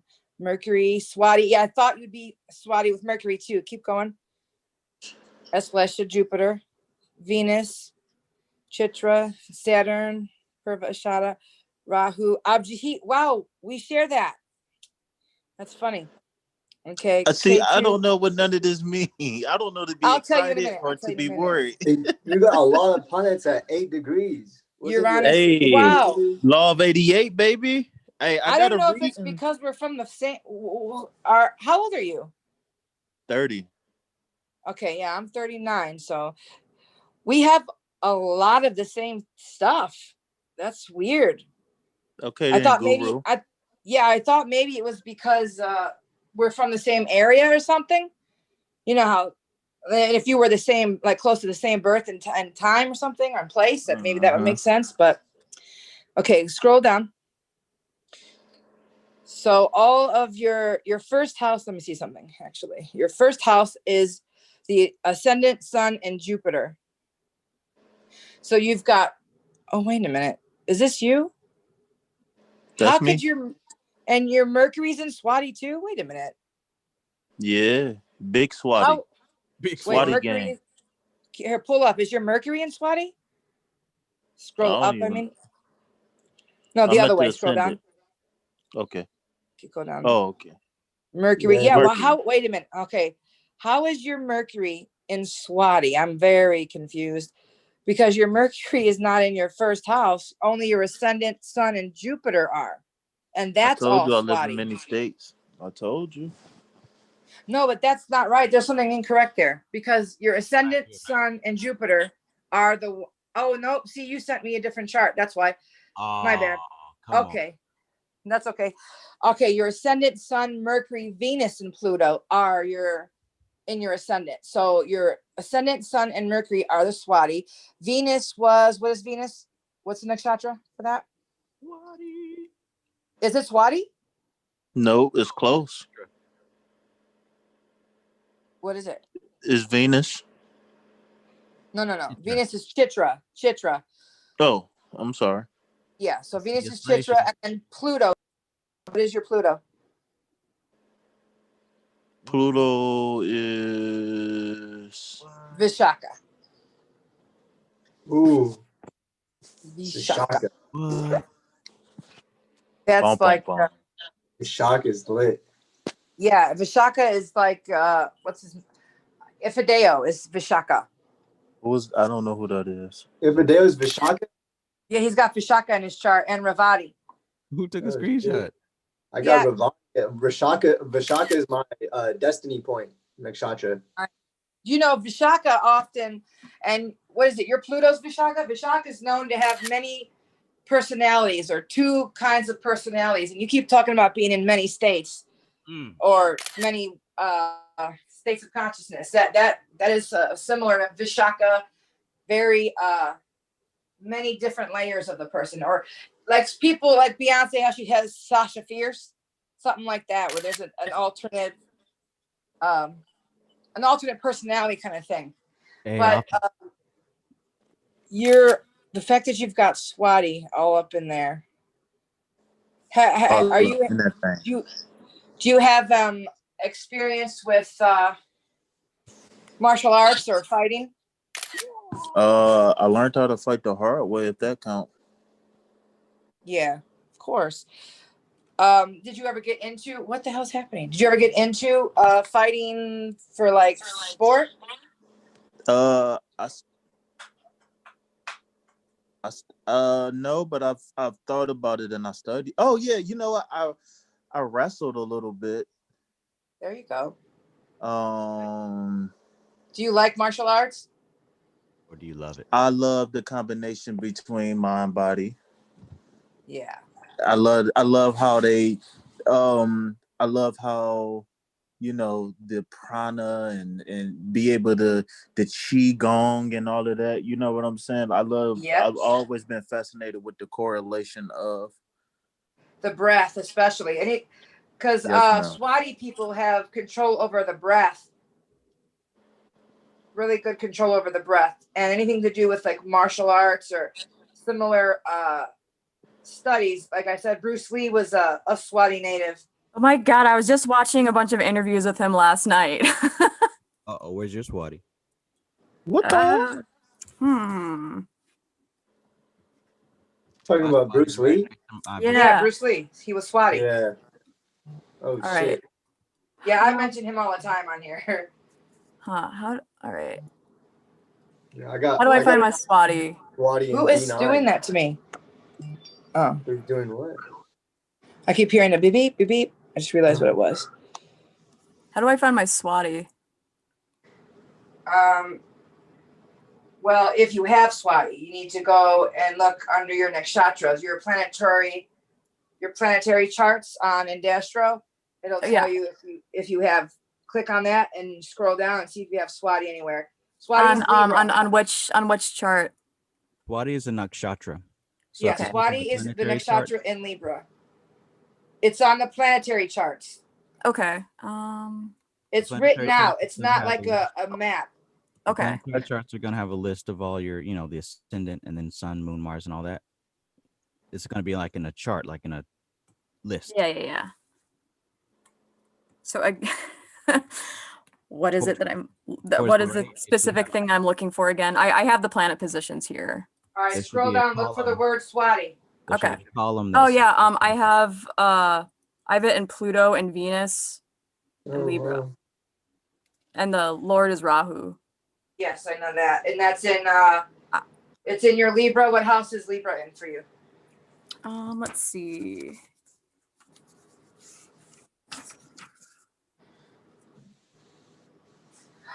No, you bitch. I am not a bitch. Sorry. No, I am not you. sometimes. I accept it. I got No, Pluto and it's really Swati good. in Libra as well. I think we talked about this, didn't we? Okay, Libra. What? I also have Pluto and Swati in Libra. Yes. Yeah. Swati. Swati Libra. So I guess whatever you're gonna say to her applies to me too. What house is it in? Mine's in my 11th house. Your 11th house of gains. What house is Pluto in for you? Let's see. It is in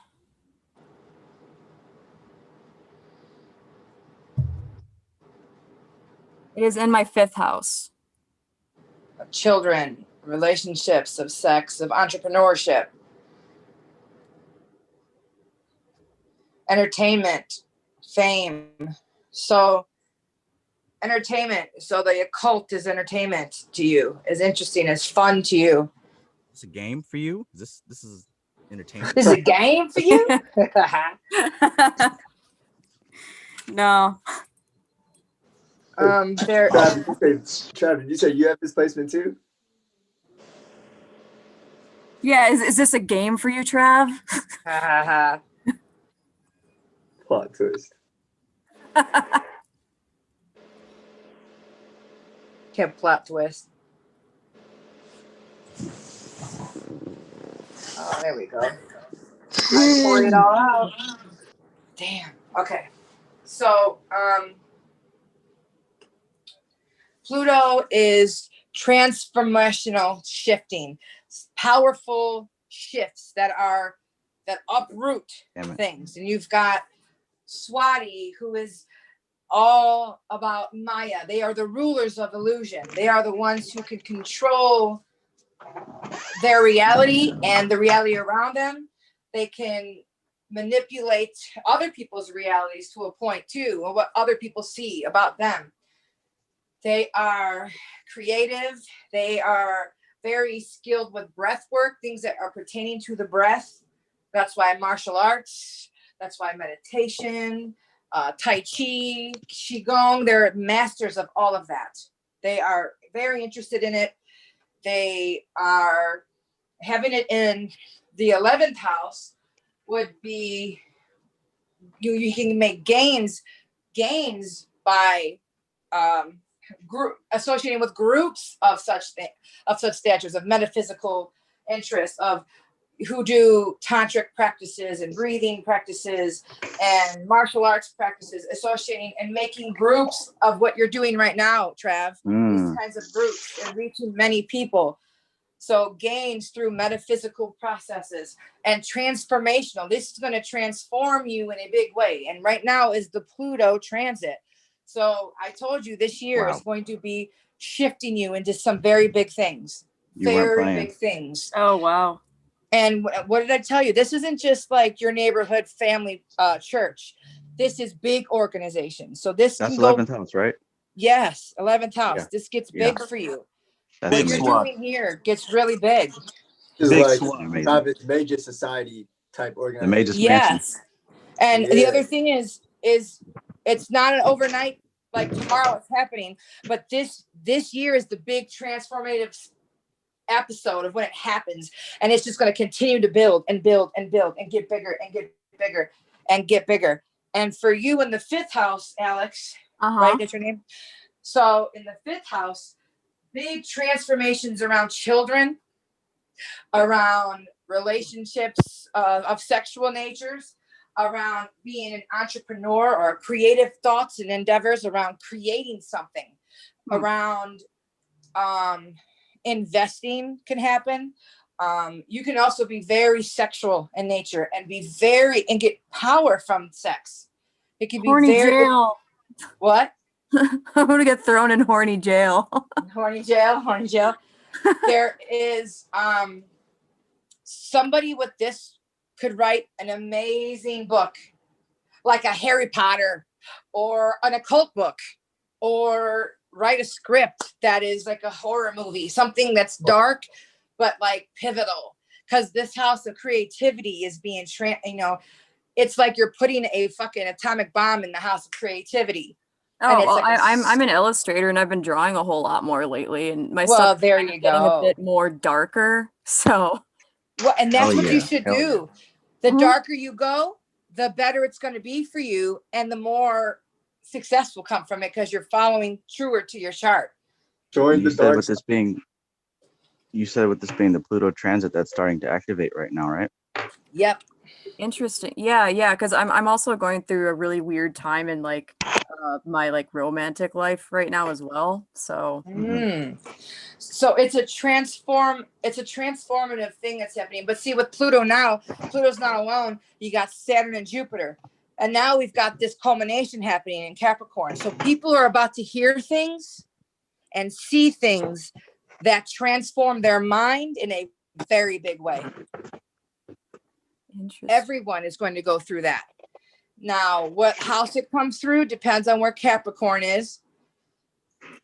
But and then you also look to where your Saturn and Jupiter and your Pluto, you look to where they're at.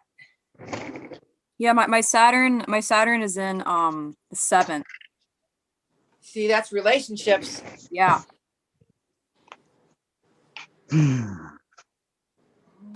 Oh boy. Yeah, because I'm basically dealing with a situation right now where I met somebody who is like the most ideal kind of person that I had. Like, it's not like, I have like a specific Oh wait, I thought you weren't gonna tell nobody about this. Oh. I'm not gonna go too much into it, but yeah, and then like it's a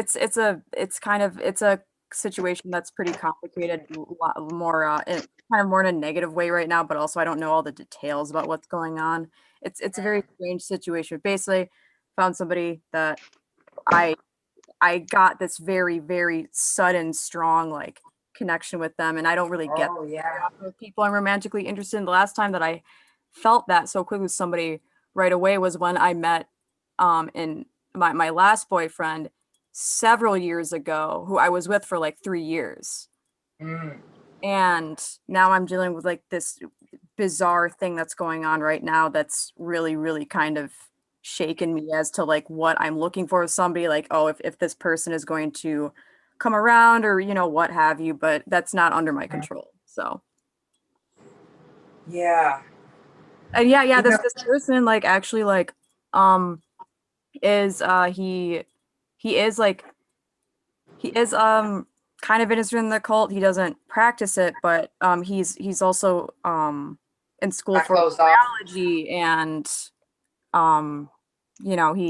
he's an avid reader, and he's very knowledgeable about a lot of things. So You know what you could do? A compatibility chart ahead of everything. True. What That's if you know his time, right? Travis, what? Well, you'd have to get a hold of his time. Oh, I got that shit. Oh, so you're a full-fledged occultist now. I got that shit. Like the first couple of weeks I started hanging with him, I was like, "Hey, what's your shit?" And he's like, "Oh, you're gonna do that." I'm like, "Yep, I'm gonna do that." Good. So, because the first and foremost important thing is you compare moon nakshatras. You want to do this because there are some alignments that come up that are terrible. Oh my God, if you were to get together and be in the same category, of like Chitra and Mrigashira. One of you could die early in the relation, like one of you can die while you're together. Damn. If you get together with Maga and Swati, you can end up losing a child, like shit like that. So you want to find out. You want to know. I have a whole book on it. Let me pull his up actually. Oh boy. I need to hear this. All right, let me go get my book. Hold on.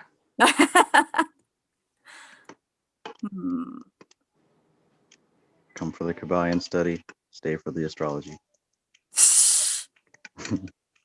Sure. I'm just here letting out my karma. What time is it? Oh, it's 8:30. Okay. All right, let's see. All right, so should I be what is his moon nakshatra? His moon nakshatra. It says constellation after it, right? Sure, yeah. Yeah, it's Pusha.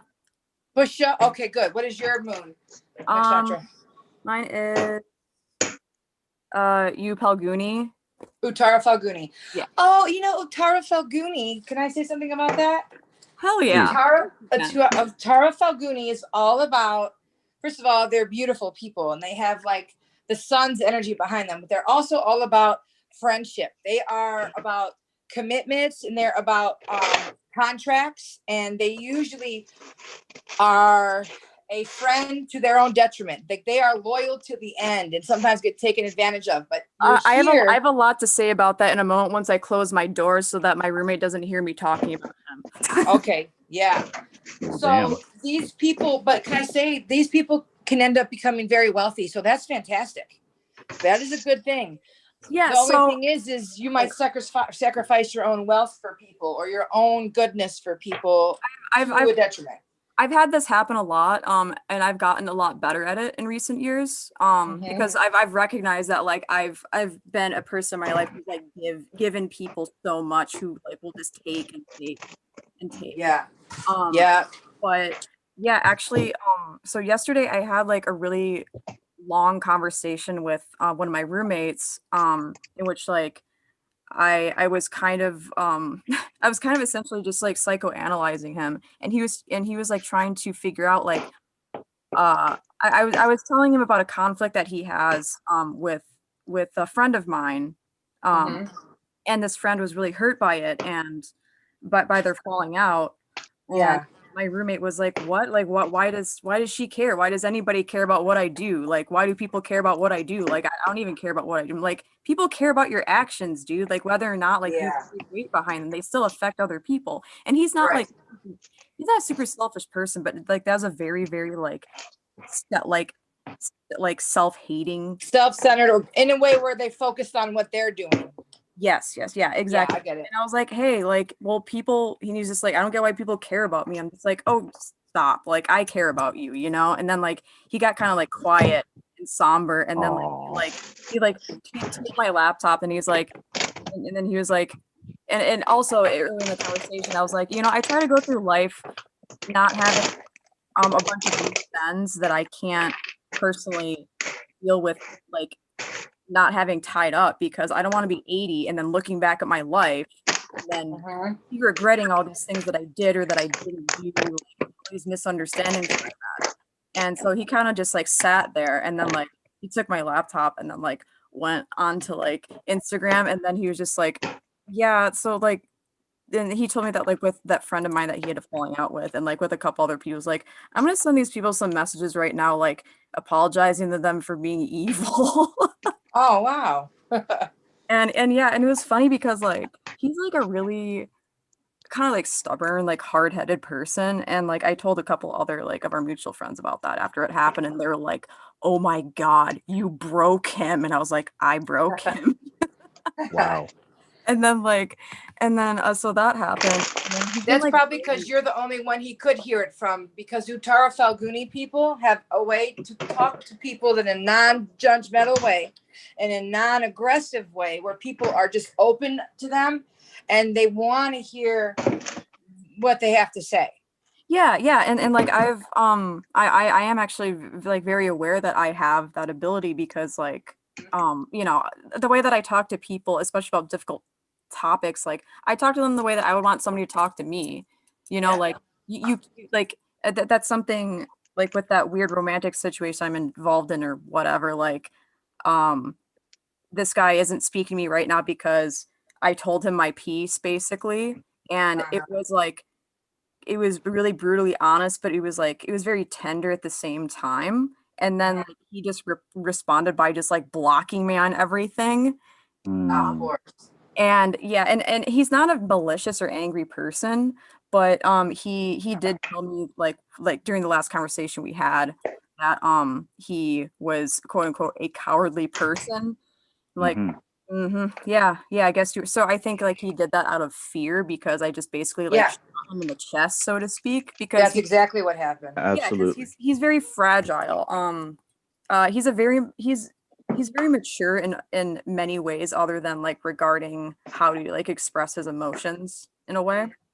Um, so yeah, and so I was talking about this to a friend of mine, and she was just like I can't believe you nothing but really nice and accommodating to this guy and like we're willing to help him out with like these anxieties it is that he has. And you know, then he already has a lot going on in his life right now, and then like that it's just like he already felt bad about what he did, and then like I just like kind of went into him, but I didn't tell him to fuck off or anything like that. I was just kind of like, okay, I did all this for you and you're leading me on, and I thought highly about you because of this way and this way and this way, and I don't really know if I can trust you at this point in time. But I didn't make it sound like I never wanted to speak to him again or anything.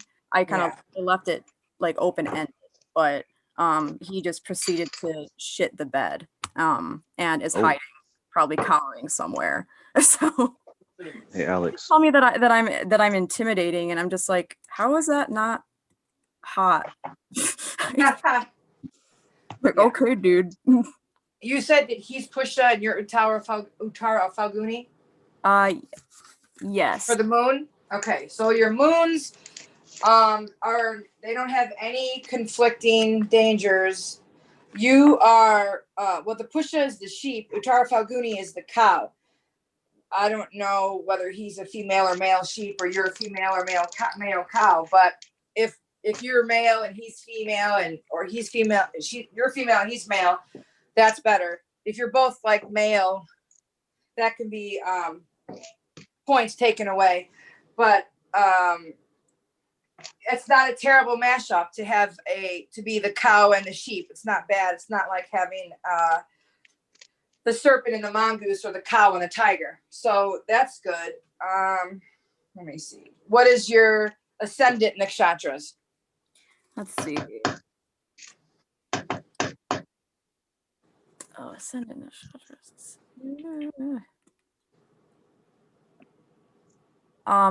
Gemini. Oh, wait. No, I know what I know what you're saying. Punarvasu.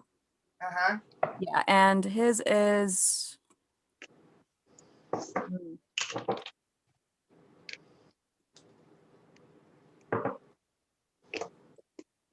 hang on.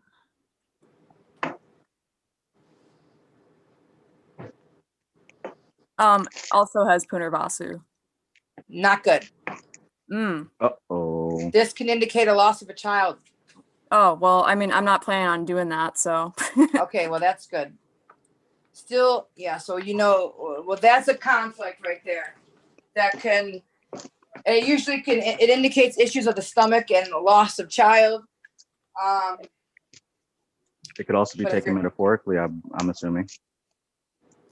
This right here is, I mean, maybe metaphorical. These are quite literal. These things here, what I'm talking on. Oh yeah, I don't want to have kids anyway, so. Well, yeah. Well, see, hey, maybe that could cross it out. Right there. So that, yep. Okay, now what about your? Let me see. You said Purnavasu, and he is also Purnavasu. Let me see that. Hold on a minute.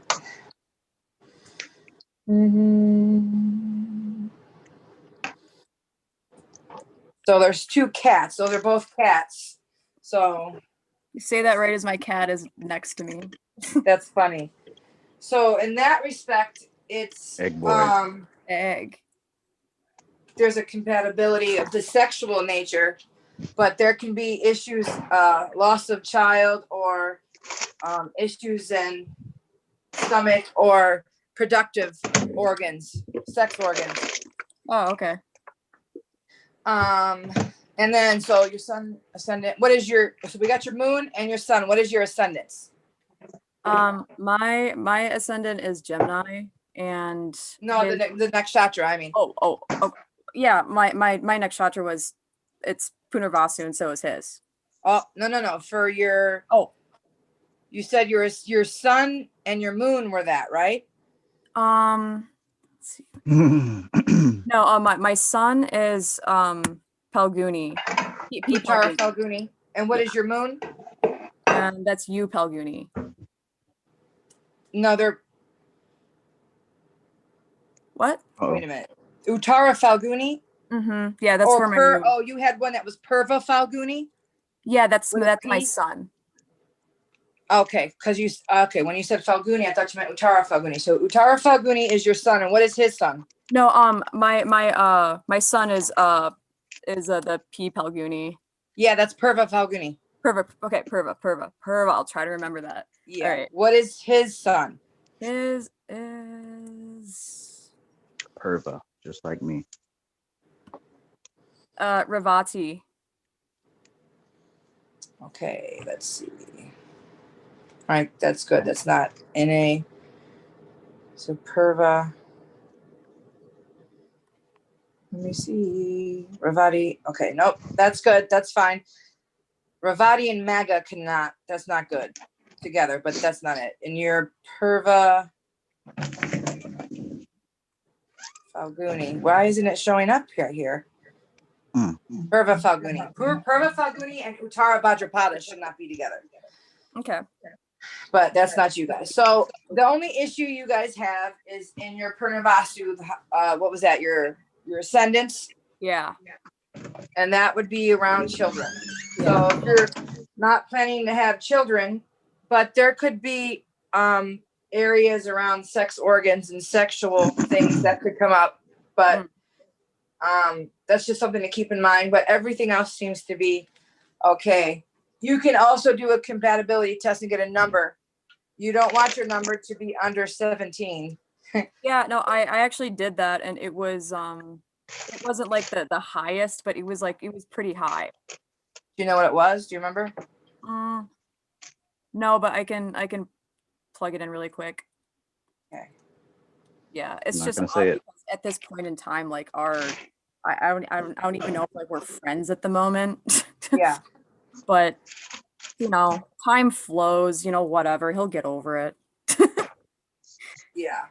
He's like I said before, he's not driven by anger, he's driven by he's very much a victim of fear of things that have happened to him in his past and such. Oh, and that's I can say everything that I want to be comforting about stuff, but it's not up to me. It's up to him. True that. Alex, what? please forgive me if I may have come off a bit cold and harsh before. Nah. No, don't forgive me, or Fuck you. No, you're totally fine. Let's see.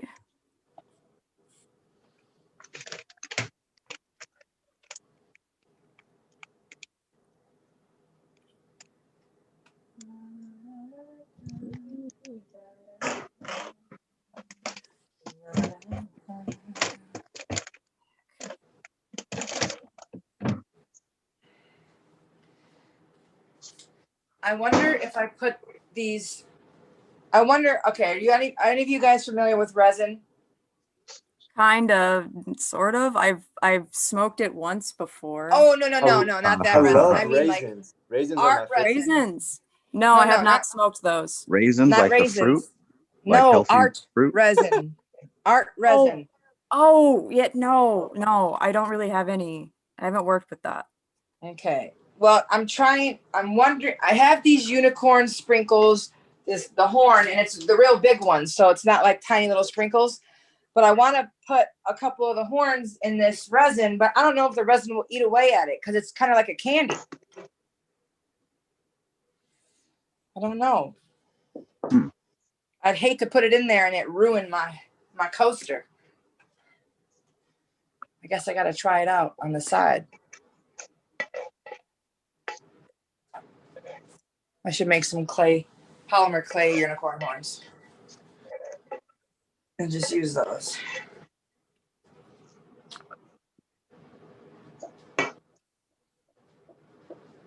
Trying to find that compatibility report on here, and if anybody can find that link and send it, that'd be great. Which report? I guess it's that compatibility report that gives you the number. We were talking about his Swati. Oh yeah, martial arts. That's right. I was like, I thought we were talking about. Yeah. I wanted to make sure I didn't get off that.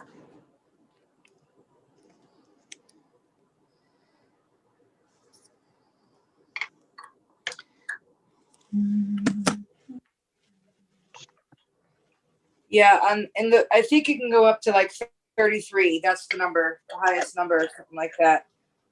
That's what I'm looking in my book for compatibility. Yeah, it was in the upper 20s. Yeah, that's good.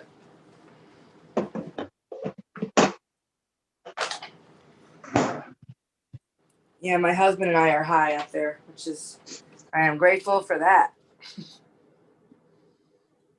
My husband and I are high talking about resin. No, in the compatibility chart, I think it's a 29.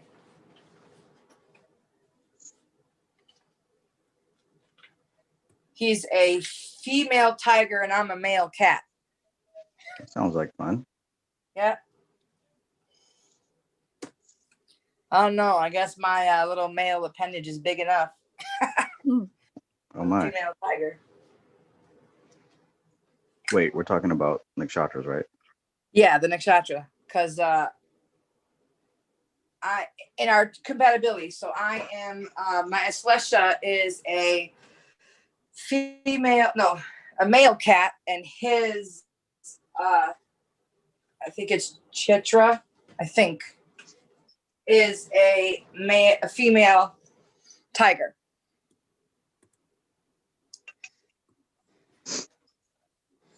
I see.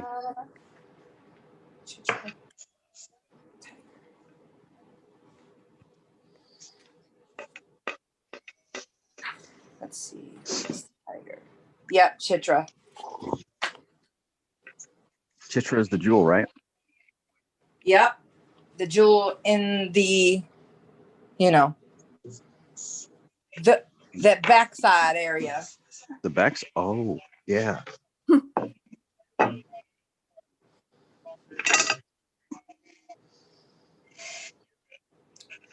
So Ashwini, Bharani, Pusha, Rohini, Mula, Aslesha, Maga, Uttara Falguni, Swati, and Vishaka are all male.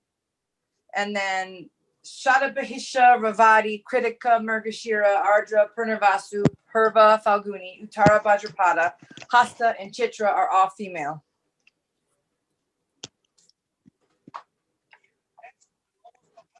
Backside area. Yeah, the backside area.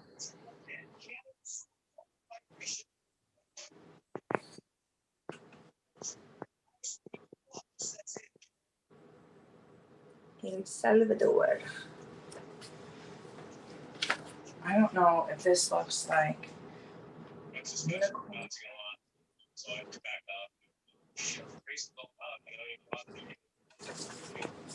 Someone talking?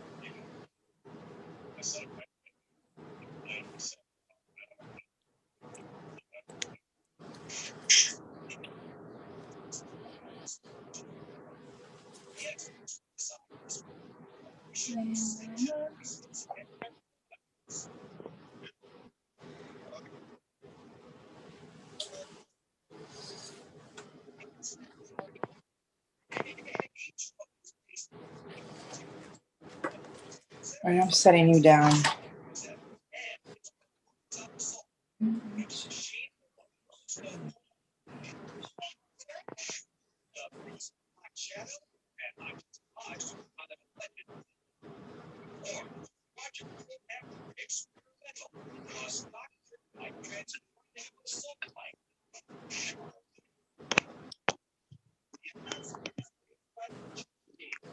I went to go do someone else's chart, and I wanted to delete my old time because it was incorrect. But I guess it was set up as my main because as soon as I did that, it said it deleted my entire account. Oh yeah. She had to redo it, everything. Well, I kind of gave up at that point out of frustration.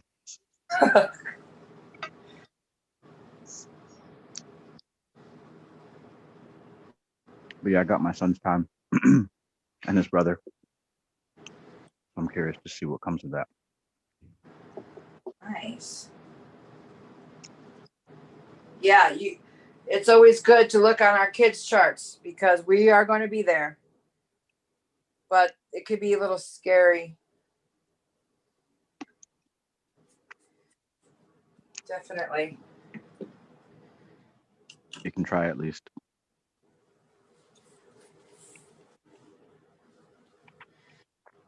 Because, the chart will show if, like, for example, if a parent's supposed to pass early, it's going to show in that child's chart. That might be a good thing. Wouldn't the like corresponding also show in that person's own chart? Wouldn't Like about them passing? Or them having like Yep. health that may lead to that type of shit. Yep. And you know what? Yeah, it may it's not in your make own sense chart out of too. context. It might flesh out more when you compare the two. Yeah. Yeah, that's why I said you can have an actual whole new chart made off of all your family members, like a family chart. It's a whole extended chart that can be made. Yeah. I'm gonna ask my brother for his stuff. I want to see like our relationship through the chart.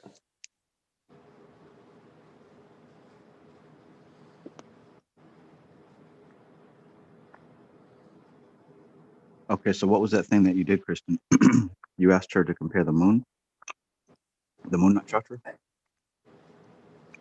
Hold on 1 second.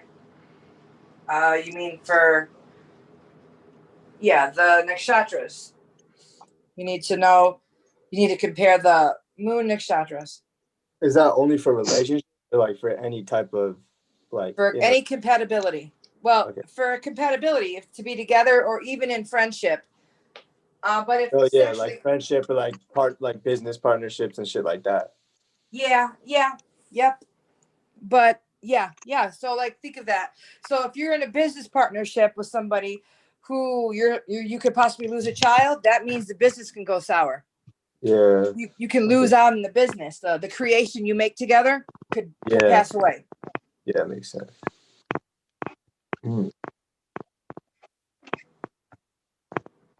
Interesting. Where do I need to go when I bring this stuff in? Well, be walk in right here, or you got to go up? Well, Who is that? Okay. I mean, you don't have to. You don't want to. I can just. It don't matter. If you got to go. Yeah. A lot of water. Hey guys, I'm gonna have to put you down. I'll be right back. Oh, okay.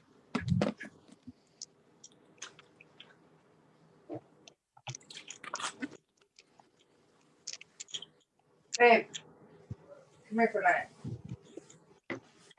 Oh, I forgot to take my blue vitamins. Oh, they smell terrible. Vitamins smell terrible.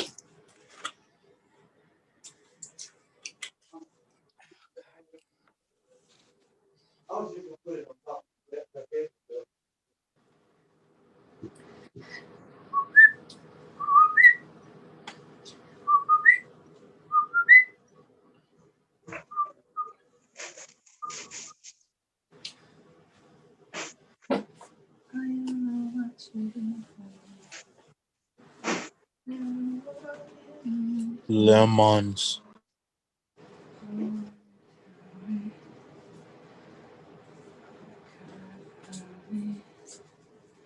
Look at the. It's taking me. That was just a lot of drink. Oh, that looks really cool. You like it? Yeah. That's awesome. Wow. Good. Could you imagine a table like that? That'd be really cool. Those are paint. Those are glow in the dark. That would be Those inks are really cool. like that. The pink right there, the yellow, the orange.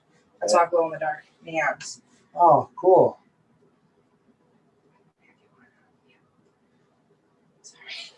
You do. Wait up. It's not on mute. Okay. Oh damn. That's all. It's all done. Holy shit. Okay. Again? Oh no. Tell Bella to give me her phone. We'll get the Italian street food again. I mean, I will. I want the lobster bisque. That sounds really good. Hell yeah. It's the first time I had lobster bisque like a month ago, and now I'm like, where have I been? Oh my god, I can't remember the last time that I had that. And I'm trying to figure out what kind of food to order right now. Same. Yeah. So, where are you from, Alex? I'm from Michigan, but I live in that's right. Minnesota. Oh, you live in Minnesota right now? Yeah. It gets cold, huh? Oh, that's an Minnesota. understatement. Yeah, my fucking Mediterranean ass can't handle this crap. Like my covered in powdered sugar. It's something. Yeah. Where in Ohio are you? Cleveland. Oh, We're in the okay. suburb of Cleveland, in Lakewood, actually. We're about Gotcha, to be in Strongsville. I used to live. I grew up half an hour away from Toledo. Oh, what was the state? What was it called? The place you live? Monroe. Monroe. Oh, I drive all over Ohio, experiencing new little towns. Yeah. I'll have to go check it out. Have you been to Youngstown? No. Yikes. No offense to whoever lives in Youngstown, but yikes.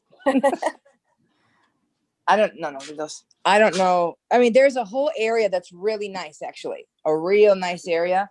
And it's right by the college, a little bit further. But if you go too far out, it's like, what the heck happened? But I don't know. For me, I like to investigate all kinds of places, even if they look weird or crazy or messed up. I want to see why things happen. So I go and look into the history and why things turned out the way they did in that area. Yeah. It's a little area southeast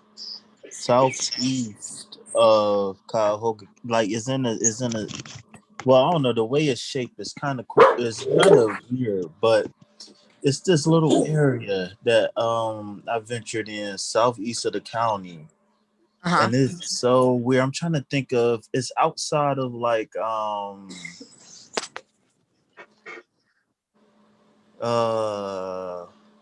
what's the name of that suburb to start with a B? Not Brunswick? Bedford. Brunswick? No, not Brunswick. Beechwood? It's further south than Beechwood though. It's like they're Brecksville.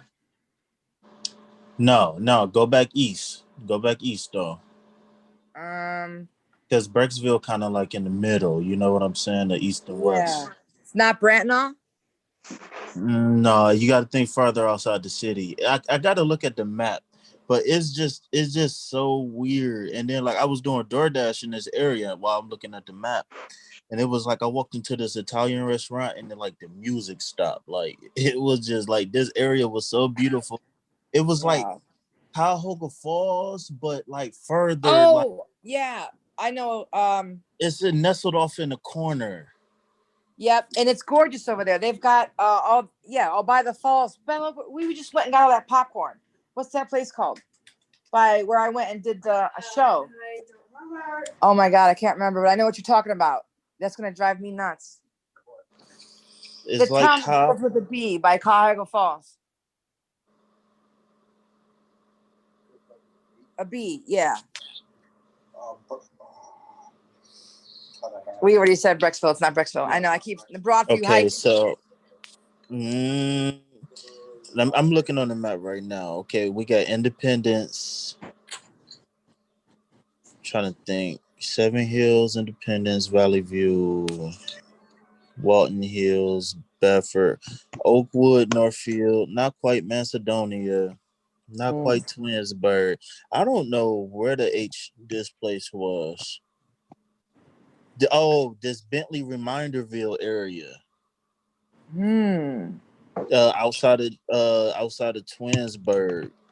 Okay. So you went far that way. Not quite to Aurora yet, but it just was like in the middle of nowhere. Can't remember the name of the specific little town. Okay.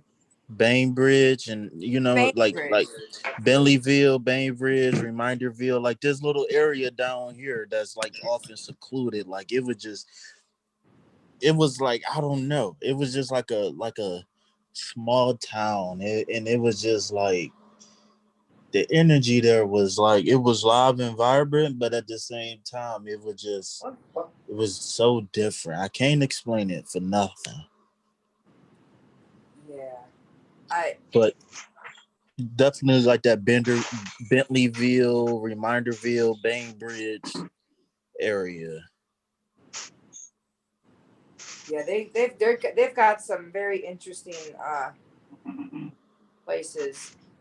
John, where's the? There's always the places you don't hear about. Yeah.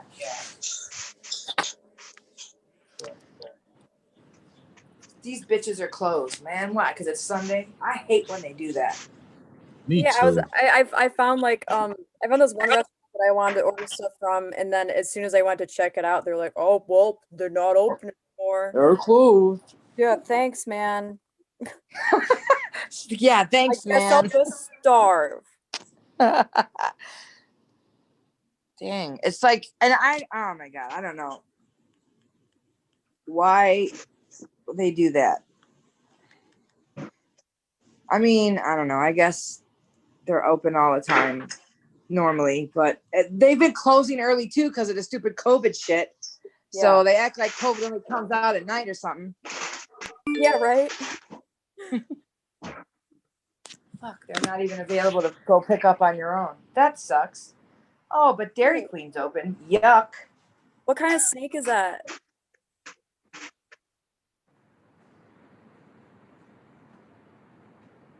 Oh, you mean Motley's? Yeah, what kind of snake is that?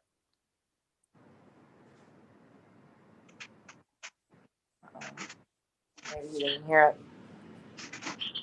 I thought about getting a snake for like years and years. I've always been obsessed with them, and sometime, I don't know. That's funny. Snakes have been like coming up the past couple of days. I was at my aunt's house and she's got a big python who apparently never comes out, but I get there and she goes, "Oh my God, she must like you," because she came out and she stared at me the whole time. Aww. Yeah, I got pictures of her. Yeah, I have this belt that I wear all the time, has a big snake as the belt buckle on it, and I've always owned like a bunch of jewelry with snakes on it when I was little, obsessed with snakes. Like, wow. Do you have any and, like, Purva Bhadrapada or Aslesha in your charts? Let's see.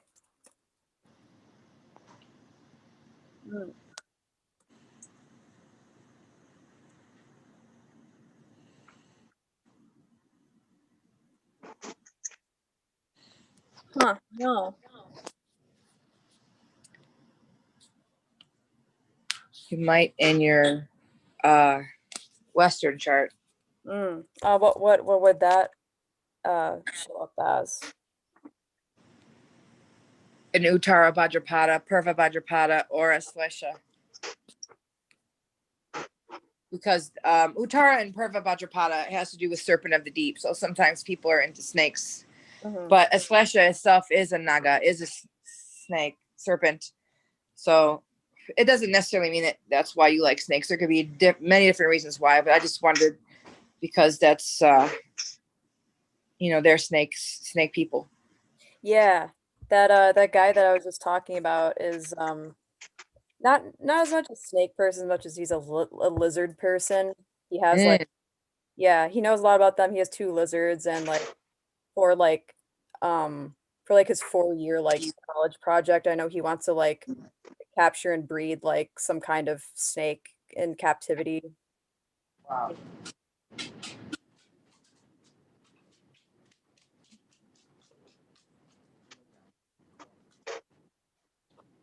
I wonder if he has any of that in his chart. Possible. Definitely possible. So let's see, what was it that I'm looking for again? Eslesha or one of the Bhadrapadas. Okay, he has that in Jupiter. All right. He has that in Jupiter and Saturn. What? Which one? Well, let's see. The P Bhadrapada. Uh-huh. Yeah, the planet is Jupiter, sign is Aquarius, the Lord is Saturn. Nice. Yep. Yeah. Saturn's all about restriction. So what about like coiling around somebody? And what is the other one? The other one what? You said that he had 2 of them. Oh, no, I just see the Bhadrapada there. Oh, he doesn't have Eslesha or the other Bhadrapada? No. Okay, that's still cool. That's still awesome. And he's got this Jupiter. That's where his Jupiter is. Yeah, and it's funny that Saturn is the lord of that. Saturn, Yeah. etc. Yeah, that's funny. Yeah, and he's in school for biology. Wow. Yeah.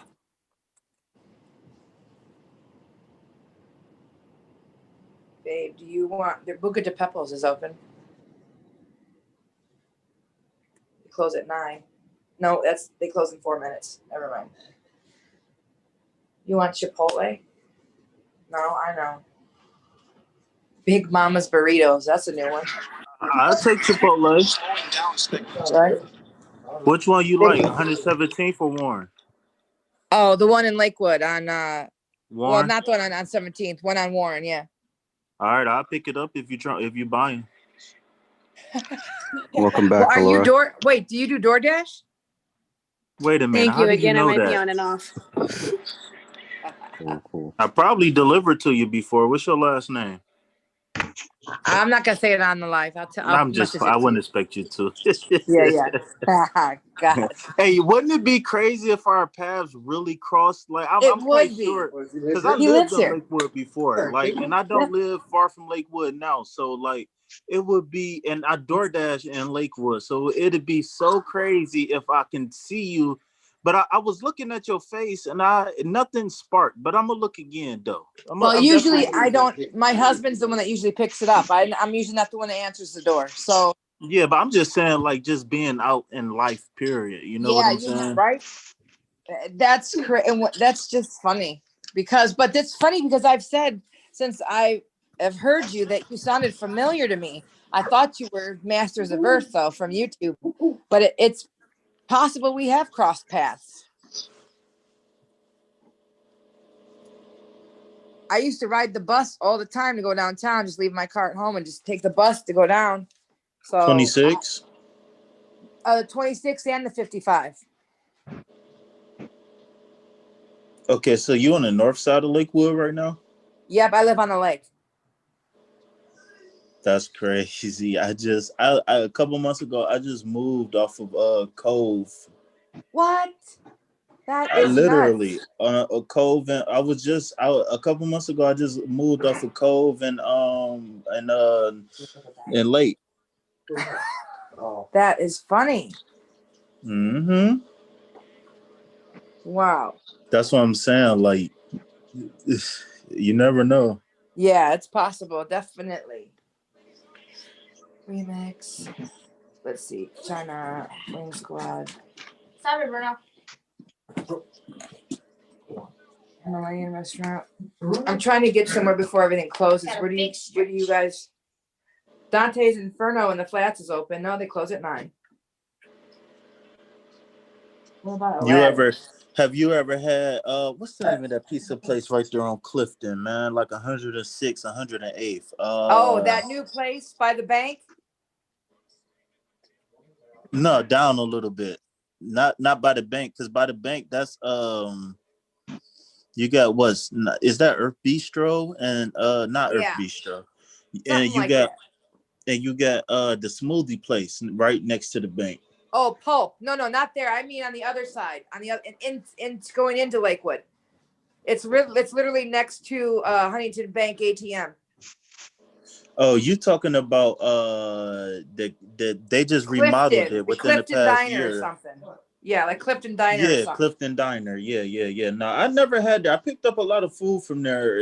I never had their food though. Yeah, me neither. Oh, fucking Aladdin's closed too. 9 o'clock. I want to go to Aladdin so bad. I always pick up from there, like the kebab and all that stuff. Like Aladdin's is really good. You'd like it. and I love hummus too. Oh my god. Yeah. I was literally just thinking a minute ago, man, I really want some hummus. Yeah, they make it really good.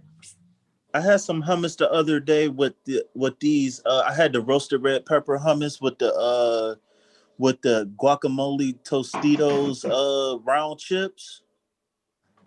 Oh, yeah. Delicioso. If I said that right. Delicioso. Man.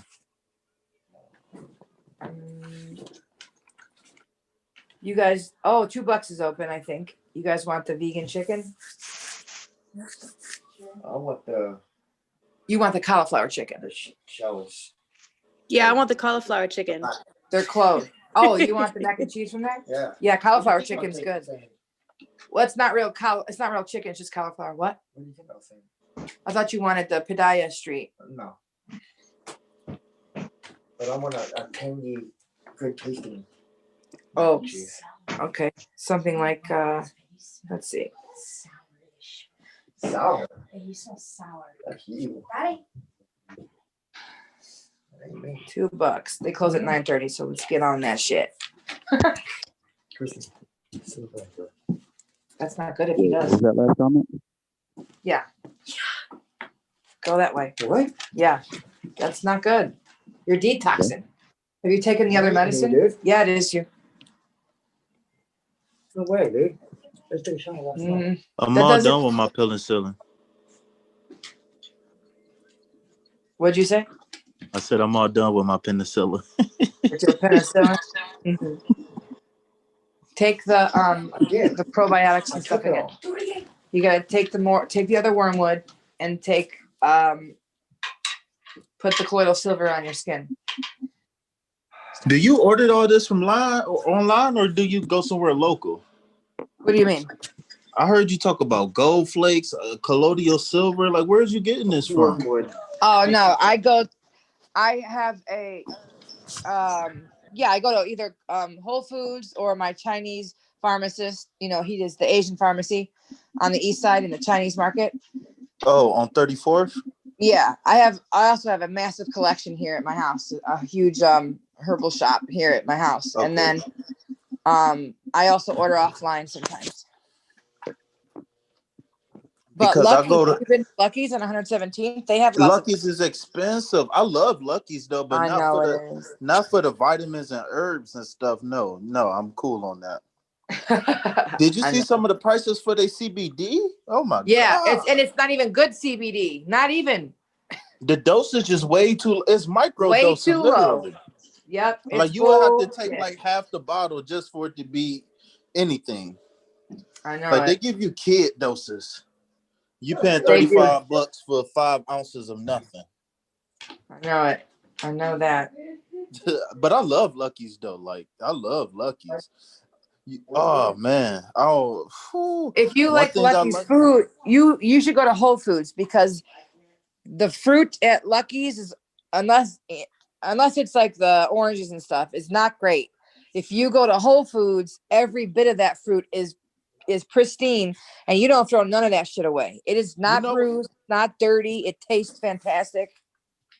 You know what fruit where I like to get veggies from? Now I will get some greens. Like if I need some kale and I'm just around the neighborhood or something like that, I'll stop in Lucky's. But I love Heinen's. Heinen's is good too. Yeah, they're real good. West Side Market too. Mm-hmm. If you go to the right people. Right. Yeah. No, I haven't been there since I was a kid. I wouldn't even know where to start. That's horrible stuff, dude. I know. Well, $2 is not happening. Of course not. So let's see. Never had one for the restaurant. I know. I finally agreed to one, and Is Cozumel actually open? Because yeah, they should be. But Bella doesn't like Cozumel. I haven't had Cosmo yet. Cozumel's pretty good. They're authentic Mexican. What Okay, yeah, about they're El still up. Jalapeno? El Jalapenos, don't do it to yourself. Don't do it to What? You yourself. don't like El Jalapeno? Oh no, they've always get real bad reviews. Everyone says it's terrible there. Like I guess I've been my there. parents went and said it was the worst. Now, No, one thing I I'm not can using say my is parents. they Yes, my parents brought home food. It wasn't very good when they brought it home, but I didn't go in store and eat.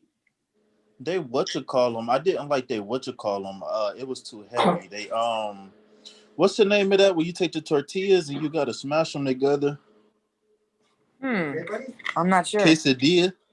Quesadilla. Oh, okay. It was too greasy. Like whatever oil they used or whatever, it was too heavy.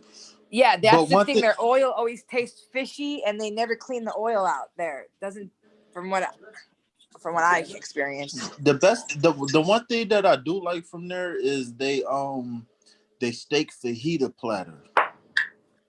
Especially if you can get the lunch special. Like You know what's?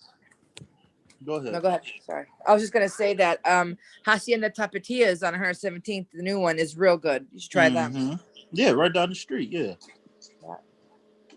I call it Tapatia. Tapata.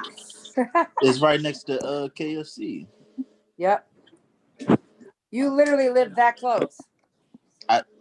Born and raised in the city. That's crazy. City Tap Cleveland. What's that? Have you been there? It's a brew house company type thingy. Do you like it? I never had the food. They got Tyga Bites. What's Tyga Bites? Like Tyga, like the singer, rapper. I mean, Tyga. Maybe it's Tyga inspired. I'm assuming. Maybe Cleats Club Seat and Grill. I've heard of Cleats. It's been a while since I had some Cleats wings, so I can't vouch for them. What do you think? Did you like them when you had them? And where are they from downtown? Yeah, it's downtown. It looks like it. I don't know, I wouldn't risk it. Like I'm a very picky eater, so yeah. Like I got to be in the mood to be able to risk, a meal. I see. Yeah, I understand. I don't know if you ever had if you're familiar with Lakewood Heights Boulevard. Yep. They it's a bar over there named I'm drawing a big blank right now. Is it by that restaurant? I mean, by that you're talking about the one that it looks like the inside of a restaurant, right? Not a restaurant, but a grocery store. It used to be that Mexican grocery store. Right before that, the bar that's right before there, it got the green awning. Yeah, that used to be a biker club right there. I love their wings there. Now it's two bars right next to each other, but like I said, it's the one that's the closest to the Mexican restaurant. Or it's a grocery store and a restaurant. Yeah. What's the name of it? No, not Lucky's. Cleats. They got a chicken Philly and a regular Philly at Cleats if you want it. Look at it. Babe. You like it? What is it, Cleats? Cleats. Oh, I know that place. So you said you like the wings at that place? Yeah. Yeah. I'm trying to think of the name of it. It's not Lucky's. It's I'm about to hop on the Google Maps real fast. Cool. They got a buffalo mac and cheese melt, John. Yeah. You want that?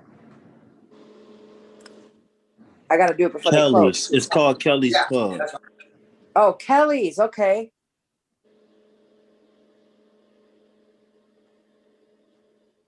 Now I haven't been there since before the pandemic, so It's been a lot of turnover as far as, staff, but Right. is anything like how I remember it to be. A tad bit on the expensive side, but they got the pierogies is good. They roll they own like egg rolls. They got like a gyro egg roll. They got a corned beef egg roll. Well, not corned beef, but it got the coleslaw and everything on there. Not coleslaw. You know what I'm talking about. The Reuben. They got Reuben egg rolls. It's kind of greasy to me, but it's still good. And they got another egg roll there. Is it Philly steak or something? I can't remember what it is. Everybody always get their bacon wrapped hot dogs. I'm not too thrilled about that idea. Oh, have you tried the Erie chicken? Or the Erie, it's the Jamaican kitchen on the west side and the east side. It's fantastic. Where is it at? You remember where one of the locations at? One's on West 25th, right there on Broadview and 25th. Family Dollar. Yes. Yeah, I picked up food from there, but I never ate there before. You gotta try it.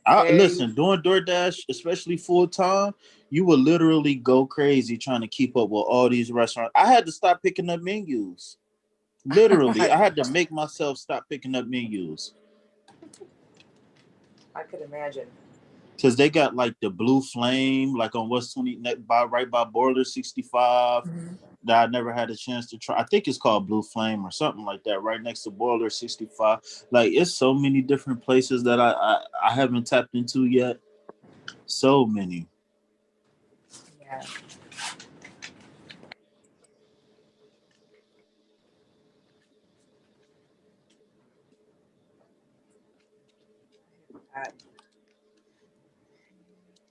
What does Gino want? Whatever we get him. Sandwich stuff. Does he want buffalo mac and cheese? No? Yeah, he'll eat it. The same thing you guys are getting? I hope it's a lot, dude. Looks like it. I'm hungry. That's cool.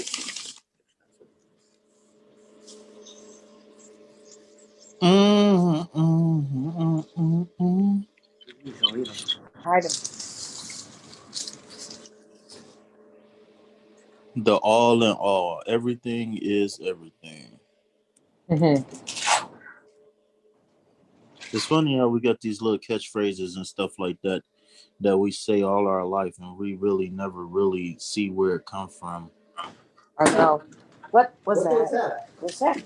Got over the box. Stupid.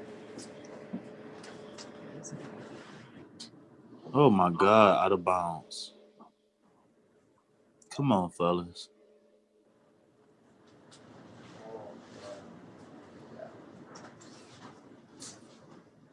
I guess I'm just gonna put him up here.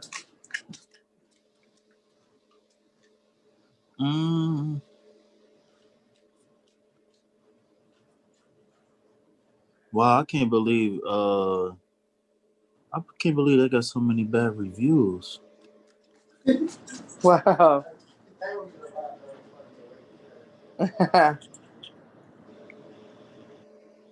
Jeez. Oh, I see. That's not the right one. Okay. Let's go. That's exactly what we need. I have got such a fucking headache. I don't know why. Because of that. Yeah, I know. And then, oh, what's water wings? Oh, that's disgusting. Water wings? Did they Water boil it? They're I heard talking. the word disgusting. What was that? I think they're talking about shrimp.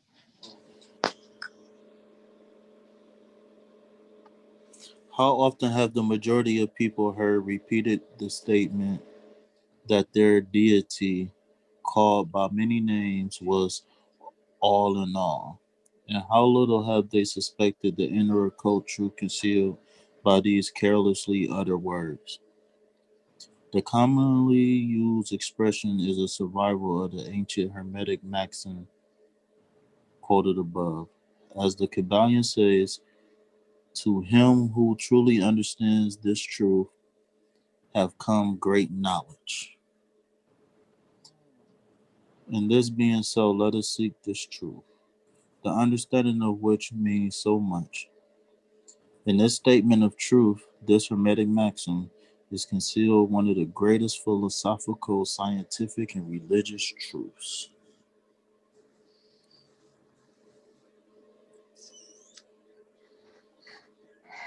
That's true. We have given a Hermetic teaching regarding the mental nature of the universe. The truth that the universe is mental, held in the mind of the all. As the KYBALION says, in the passage quoted above, all is to all. But note that the correlated statement that it is equally true that the all is in all. The all is in all. This apparently contradictory statement is reconcilable under the law of paradox. It's on its way. It is moreover the exact Hermetic statement of the relations existing between all and its mental universe. We have seen how all is in the all. Now let's examine the other aspect of the subject. Y'all can finish that reading on the KYBALION.org. That is where I'm reading from. Nice. The Hermetic teachings are the fact that all is immanent, remaining within, inherent, abiding within, is universe, and is every part, particle, unit, and combination within the universe. This statement is usually illustrated by the teachers by a reference to the principle of correspondence. So definitely all these principles relate to each other one way or another. I mean, and then like you can't have one without the other. Now, I'm not versed in the book structure of everything, but just based off what I've seen about the tree of life, like is certain paths won't never cross, but you can definitely cross certain paths to get to other places.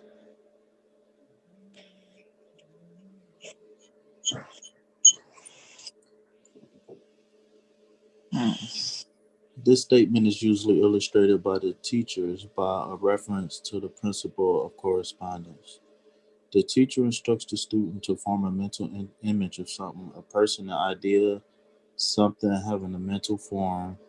The favorite example of that being an author or dramatist, forming an idea of his characters, or a painter or sculptor, forming an image of an ideal that he wishes to express by his art. In each case, the student will find that while the image has its existence and being solely within his own mind, yet he, the student, author, dramatist, somebody help me out with that word, dramatist, painter or sculptor, is in a sense inanimate, imminent, imminent in remaining within or abiding within the mental image also. In other words, the entire virtual life spirit or reality in the mental image is derived from immanent mind, the immanent mind of the thinker. Consider this for a moment until the idea is grasped.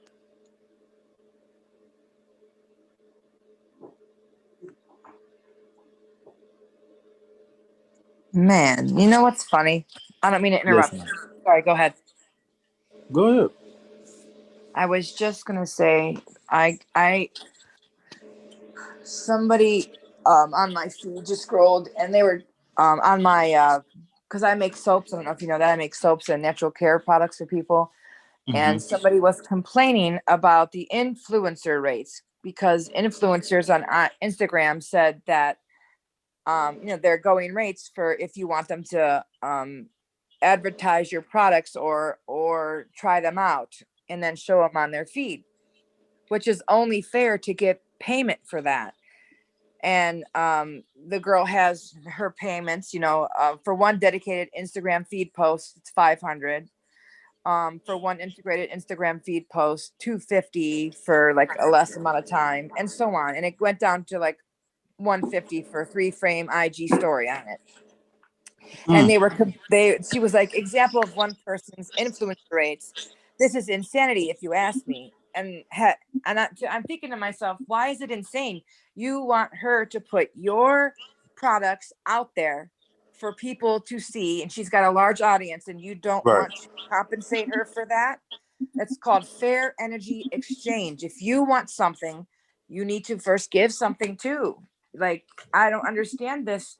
People will always value themselves over other people. They think what they do is important, but other people, what they do is not important and it's not worth money. That just bothers me. As an artist, I don't know how many times I've had people say, oh, come on, you can do it easy. You could just do it for free. Or, oh, do this for me for free. Or even the charts, can just do my whole chart for free. Come on. I'm like, I mean, people just think things that should just be handed to them. And then if you ask them, okay, I'll do that for you. How about you come paint my house? Are you kidding? I get paid for that. No. Well, I get paid for this. What do you mean? Yeah, I get paid for this. What? Just insane. I think it's an honor and a blessing to have, even though, like I said, even though I haven't had the one-on-one chance with you, and you threw it out there, but still, like the little bit that I have picked up, even though some of it didn't necessarily relate to me, it's an honor and a privilege to have someone, you know, especially when I'm not in the predicament to do the hard work, because I'm quite sure you've been thumbing through them books for a long time. Like, there's not something, it's just not like a coloring book where you could just, I mean, even if you study flashcards, it still take time. This is years, and I mean years of work. And that's the other thing is I have a thing where I do love to help people freely. I love to do that, but that's my choice. So what happens though is people see that I do that, and then they go, well, you did that for him or so and so. I'm like, that was my choice, or there's a whole other arrangement behind it that you don't know about. I'm sorry. Yeah. So it's like, and I of course I'd like to help everybody, but that's why I'm helping with here, so people can read their own and understand their own to a bit. But yeah, I get I get a lot of people from my past that I grew up with who message me all the time and say, oh girl, how you doing? So can you do my chart? And I'm like, yeah, it's this and this price. They're like, oh man, you can't do it for free for old time's sake. Old time's sake, we ain't even talk in 20 years. Begging energy. Yeah, I'm like, but oh, okay. You want to come and the same people. Oh, go ahead, my bad. No, I'm not. Go ahead. I was gonna say, you want to come and paint my house? Like, those the same people who she ain't called me in 3 days. I ain't talked to her in a year. You know what I'm saying? Or something like that. Like, it's the all is in the all. It is what it is. It is. As I was just reading from KYBALION.org, it is what it is. Like, not to dismiss what you're saying, but it's no, exactly. It is what consistent. It is. It's consistent. Even from my perspective, like, sometimes people be in my DM on Instagram, and I got a couple different Instagrams. So people are like, hey, we want to bring you on as an ambassador, but we're going to give you 10% off your purchase. Like, what benefit is that? Like, I wasn't thinking about purchasing your stuff in the first place.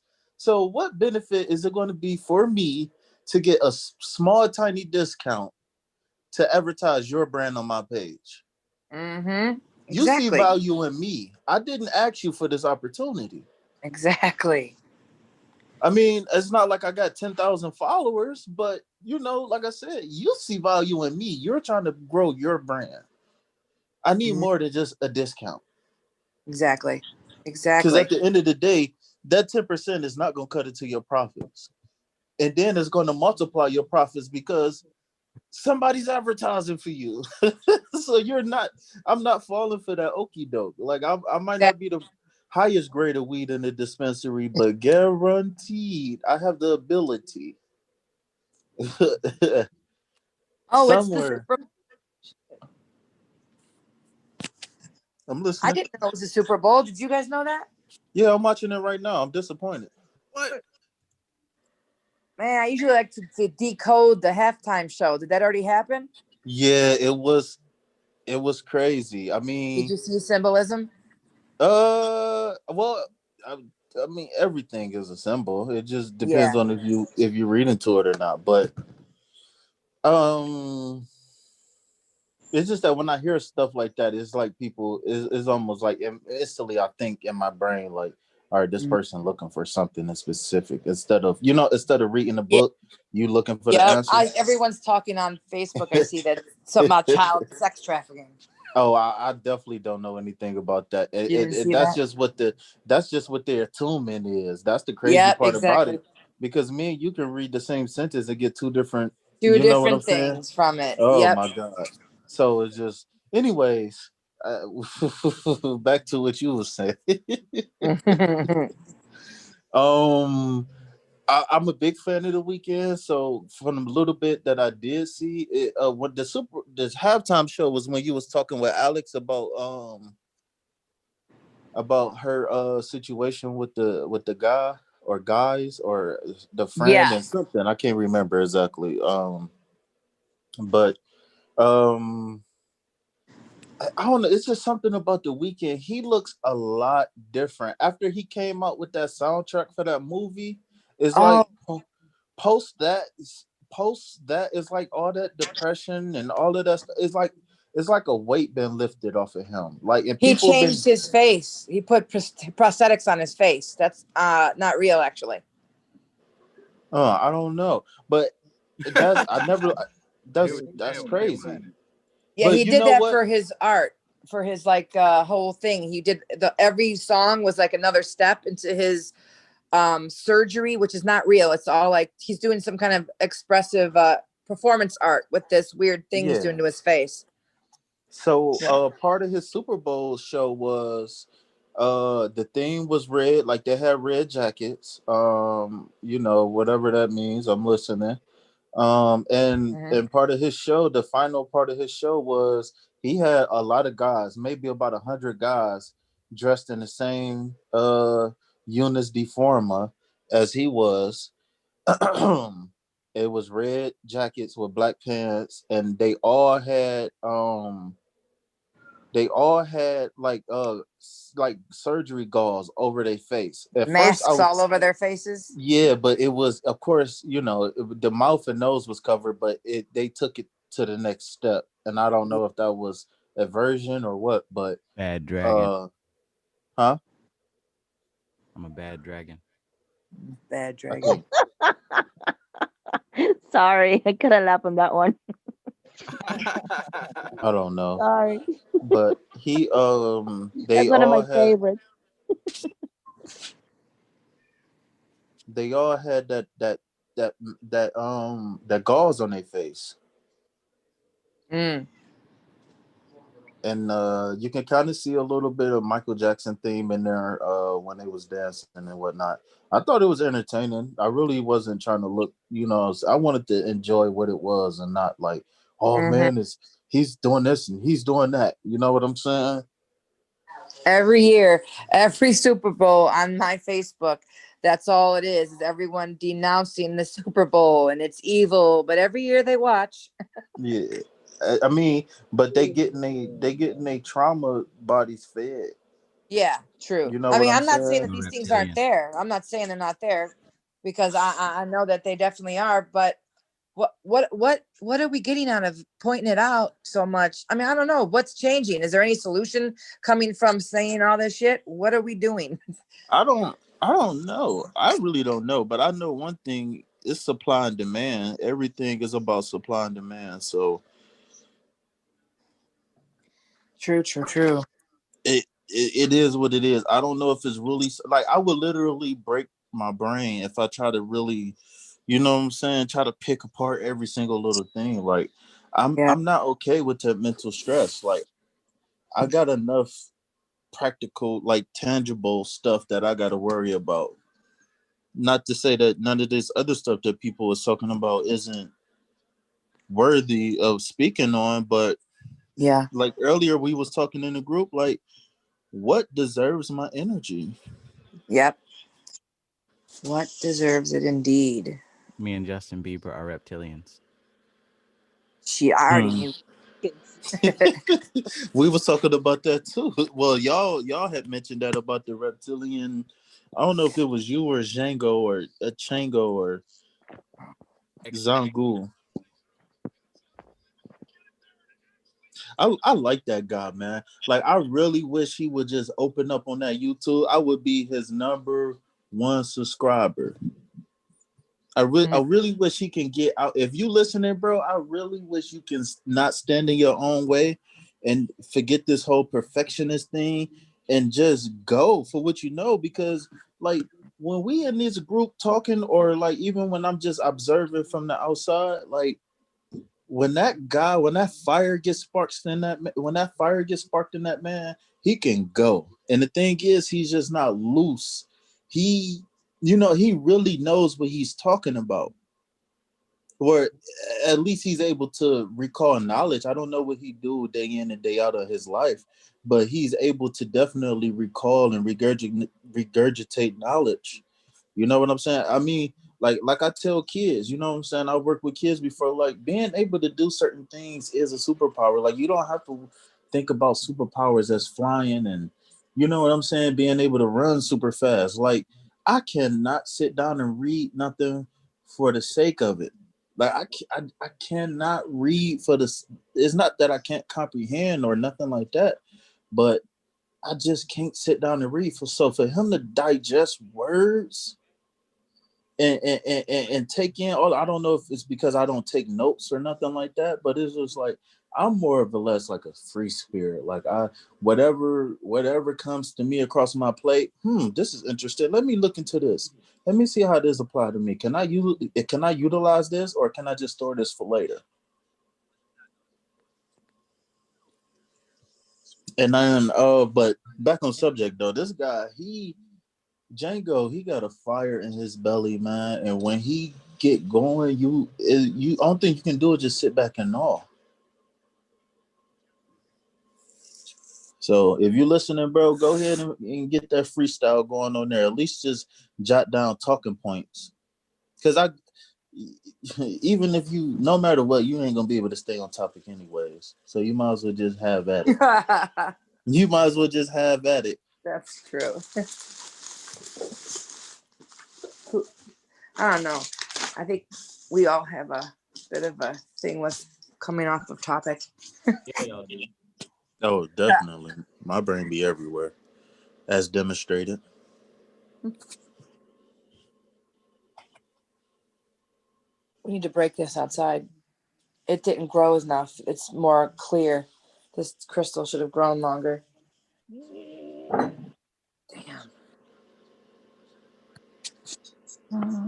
Oh shit, that looks crazy. Look at that. Duck lips.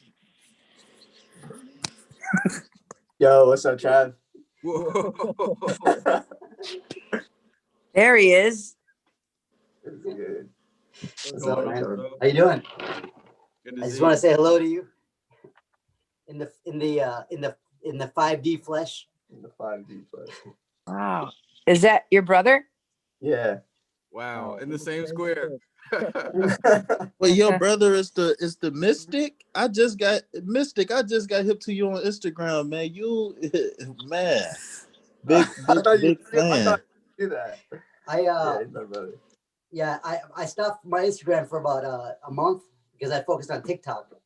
But you know how TikTok is? It's like a new form of platform, you know. So I love your stuff here. You know what you talk about. It's really cool. I always chime in on live on the Sundays and Thursdays. Thursday? Yeah. Cool. Yeah. Wow. Yeah, I DM Trav about 3 years ago in 2017, and I was in an Eastern European country, which is called Moldova. It's the only country that it's in Europe, and it's the only country that is not part of Russia, and it's not part of the EU, right? So they only speak Russian there, and I didn't speak Russian, and I was there for 3 months. And I was talking to Travis, and he was kind of like not replying back to me, and I got pissed off, you know, because I was still in my ego, you know. And then I started doing rituals, and that's when I did my first. I recited some chants in English, and that night, you know, I had dreams and visions, and colonic came to me, and all this stuff, and I've been working with like Goisha since. And I worked with God, you know, and it's just, I don't know how to say this, but it was a catalyst almost. Yeah. So everything happens, you know, for a reason. Nice. You know, and everything's synchronicity. You just got to be aware. Once you tune in, then you see all the connections, because all of that reality is happening at once. And it's like, how did it end up in I always loved Russians and USSR, but USSR doesn't exist. When I went there, it's literally still USSR with Lenin statues and all this stuff, you know, parallel realities and all this stuff. Yeah. And then I went to Turkey the next year, and I did because I watched your stuff, you know, and I did rituals in Hagia Sophia in front of everybody. And there's sarcophaguses outside of Hagia Sophia. It's like a big courtyard, and I would lay in it, you know, and people were like, what the hell is he doing? You know, I'm like, I'm laying the sarcophagus, you know, with my kids and stuff, with my children. That's awesome. Oh, it was awesome, man. It's like, see, it's like you got to redo the ritual. You don't have to freaking do a real sacrifice, but it could be in the mind. Right. It could be like I was sacrificing my kids. I really sacrificed my daughters, you know, both of them. And I put them in, I literally, in my mind, I drain their blood. I let it flow into the earth. Seriously, I'm telling you the truth. Okay. And in my mind, you know, while I'm all laughing and everything, but I'm doing my rituals, I'm doing my chants, I'm walking around, and my wife is like, what the hell, you know? And I was doing the sacrifice to them, and then I put them in sarcophagus. I'm like, I told them to go lay down in there together, you know? And then in my mind, I looked at him as dead because I sacrificed him. Yeah, and then there's an obelisk there on that square, you know, and basically I took them to the square, to the obelisk, and I showed them. It's like an ancient Egyptian obelisk from I think it's the what do you call it? It's from the Hall of Kings or something, you know. Yeah. I didn't know that. Yeah, That's yeah. the first time I'm hearing this shit too. And then I went to the year after that, I went to Germany. I went to Mainz, and in Mainz, Germany, they had the first Roman Catholic. The Roman Catholic Church was actually in Germania, so they had the first church was built in 900, and it was like I went inside that church. It was very gothic and very like, you know, I see demons and stuff, and I have the video somewhere. I just gotta look it up, you know, and then The first Catholic church has demons in it. I want to see a picture of that, man. Yeah, it had amazing demons with horns, and it's like all these crazy, like kind of like in the movie with Keanu Reeves, and he's a lawyer. Devil's Advocate, where the devil, you know, the main guy, the devil, and behind him he has this myriad of bodies. It's kind of like that with demons and like angels, you know, in freaking the head of the Roman Catholic Church that was in Germany for 900 years. It was 900, you know, year 900, he got built. I gotta know what. Pretty amazing, man. And like to be on top of the knowledge you talked about. You talked about doing the rituals, and I was doing all the rituals, you know. It's like all kinds of stuff, like, you know, peeing in a bottle and dripping it around, you know, my own urine, you know what I mean? Like stuff low key. I mean, this is what you gotta do. You gotta do the work. Don't intellectualize it. The intellect is the ego. Okay?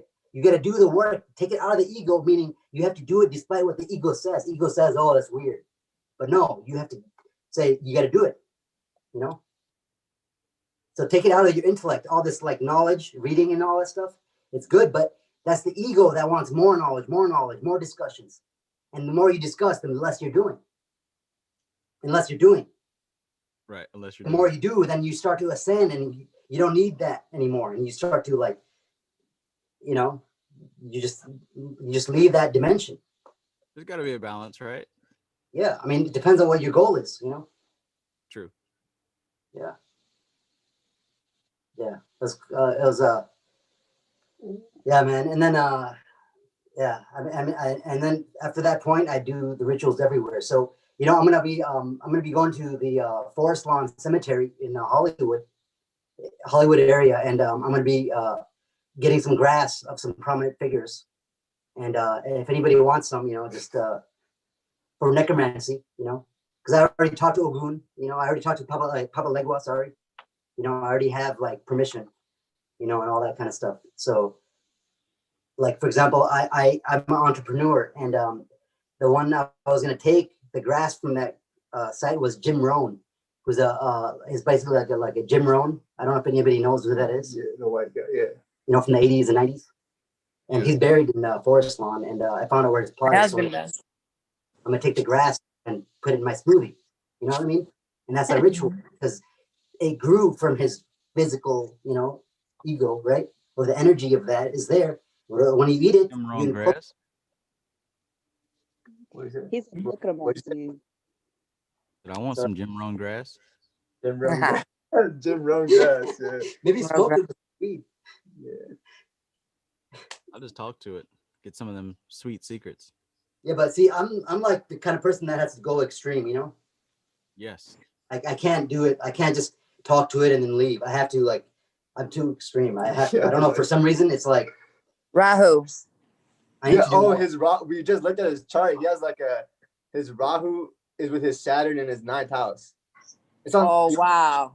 It's like intercepted. His 8th and 9th house. It was weird. It's intercepted. Necromancy. Yes, that that interception is something that I have recently taken a bunch of notes on that I wanted to talk to you guys on next Thursday. So that's funny you even mentioned that. Look at that Rahu face. Rahu face. Ali. I thought of it right when you walked in. I thought of Purva Bhadrapada and Rahu, because that Jesus look, you know, the long hair and the guru energy of like Purva Bhadrapada, where people kind of look like the Jesus image that we're used to, you know, the long hair and look how he holds his hands. Look how your brother. I'll be at the gym, and like, so when the gym was open, but he'd be like doing his workouts with his like hand mudras and everything. Yeah. It's like people. I noticed it. You know. Yeah. So I wonder where does he got any hasta in his chart? Who? Did you want to pull out your thing again? Hasta. I'm not that advanced. No, just Chris, you showed me. Kristen, I got to know what the hell's going on today and yesterday, because there's been 3 special guests today. Yeah. 3 special guests. I gotta check the transits. Oh, yeah. Well, no, you know what the special, remember I said, are you guys hearing? I don't know if you saw that post. I said, are you listening? Are you even listening? Because Shravana is coming. So we're going to be pulling in other teachers, because we're going to be listening to the universe, and we're going to be coming together, right? We're all culminating in Shravana. So there's all of us here right now listening and speaking with one another. You know, and the thing about the rituals, you gotta like do crazy rituals. Basically, the crazier the better. And all throughout like 2000 and 2019 and late 2019 and to 2000 to like all the way through the COVID thing. Like I did so many rituals to open up portals and kind of like, you know, and where I did it in Santana Park, you know, in Corona, California, and you know, booked all this energy, and all of a sudden, like because of COVID-19 and the pandemic, my life from living at my dad's house to not, you know, doing the spiritual stuff and somehow getting money to pay for things. I don't know how it happened. I mean, because the divine provides, you know what I mean? Right. Through things happening. And it's like, oh, I paid my bill. Okay. But it's like, the thing was, the whole time I was like just invoking energy, and you understood like all this metaphysics stuff, but I started doing path working, and I started working with all these Goisha, like majorly, in a major way. So like my whole crew of Goisha, 6 of them, which I use, and they all kind of like have their own independent things. And so I did it like in the middle of the street. I got like sea salt, and I would like mark it around in the middle of the soccer field and all that kind of stuff. Yeah. And like all of a sudden coronavirus happened, and it's like I got a amazing opportunity, and like the rest is like history. Now I'm it's a different reality. You know what I mean? It's like it's almost of it as everything happens for you, like literally, not you and your friends or your crew. Yes. You personally. Mm-hmm. Agreed. Because everything is happening for you, not to you. Yep. And then once you realize that, and you can change that for you, but what part of you, what aspects of you, the ego aspects or the higher thing aspect. And that's cool. The aspects of it's the you that's happening. What part of you do you identify with? And most people, they identify with their ego aspects, but it's always like a limitation. You have an Instagram or a TikTok, you said? Yeah, it's Muslim Mystic.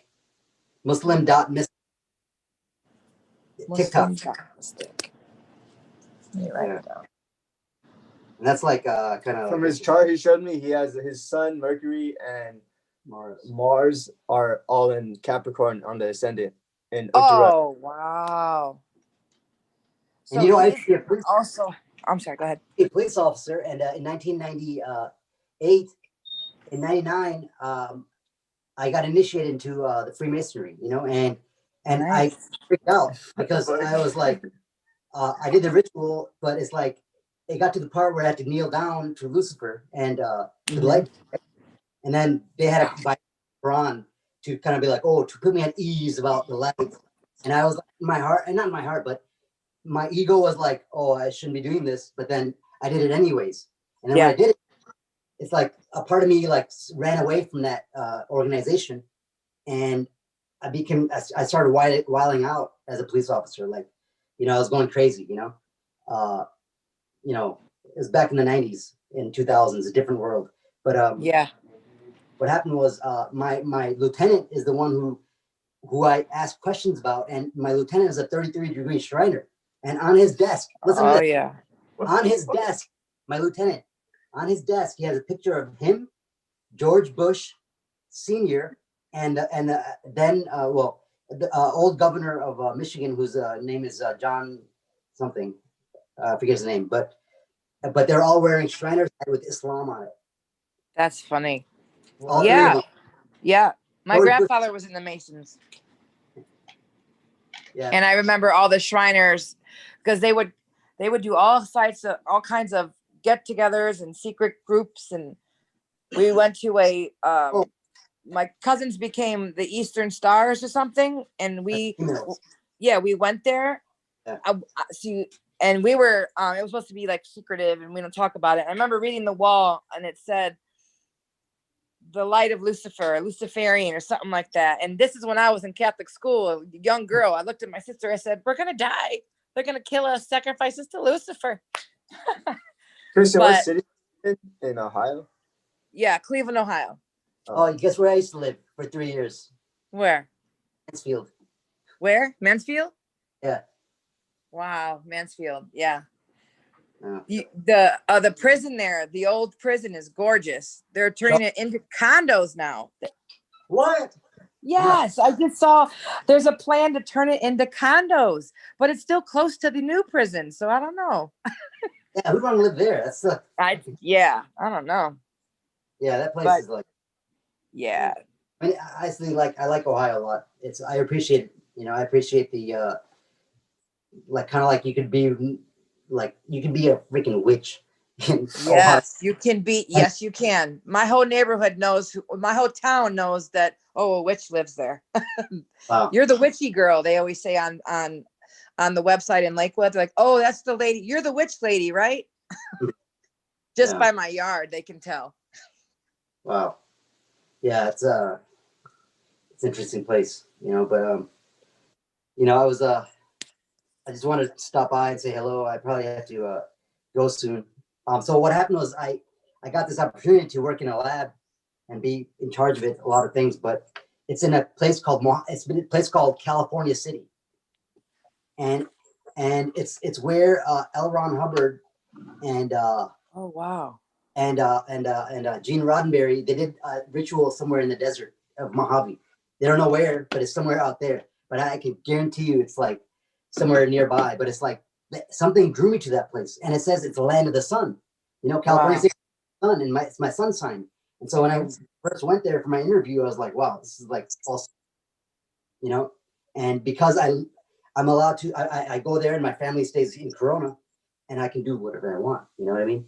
And it's like really dive into like that lifestyle. That's where Rahu comes out, basically. For sure. It's really crazy. It's like, well, I mean, it's really awesome, but also that town, it's linked with the Edwards Air Force Base. You know, and if you know about the Edwards Air Force Base, that was the first place when Roswell happened. They took the spacecraft or alien to that place first, and then they transported to Area 51. And it's like, and the guy that built that city basically to what it is now, he in the 60s or 40s, he had visions and he had dreams, and he said entities spoke to him to build a city there. Wow. And that's so if you build it, they will come. I swear. I swear. Think of it. So in the physical, they have all these streets and all these like dirt roads and all like sewage going there, but no houses, nothing. It's just a sign. And the thing is, in the third dimension, it's empty, but in the fifth dimension, it is a center of all like energies coming in. You know, like a hub. Yeah. That's funny. We talked something a little bit about. Yeah. So you guys similar earlier. Can you chime in? I know I talked. You know, hopefully. No, that's so awesome to meet you. What was your name? Ra. Ra? That's awesome. Harar. I'm gonna follow him actually. I'm gonna look up his videos. Yeah, Ryan just messaged you. Yeah. All right, everyone. Thank you, and have a do your thing. Have a day. That blessed. doesn't I thought you This were is going to have wild a seeing the blessed two of you at the same time. I It can really is. see the similarities. I mean, like Oh yeah.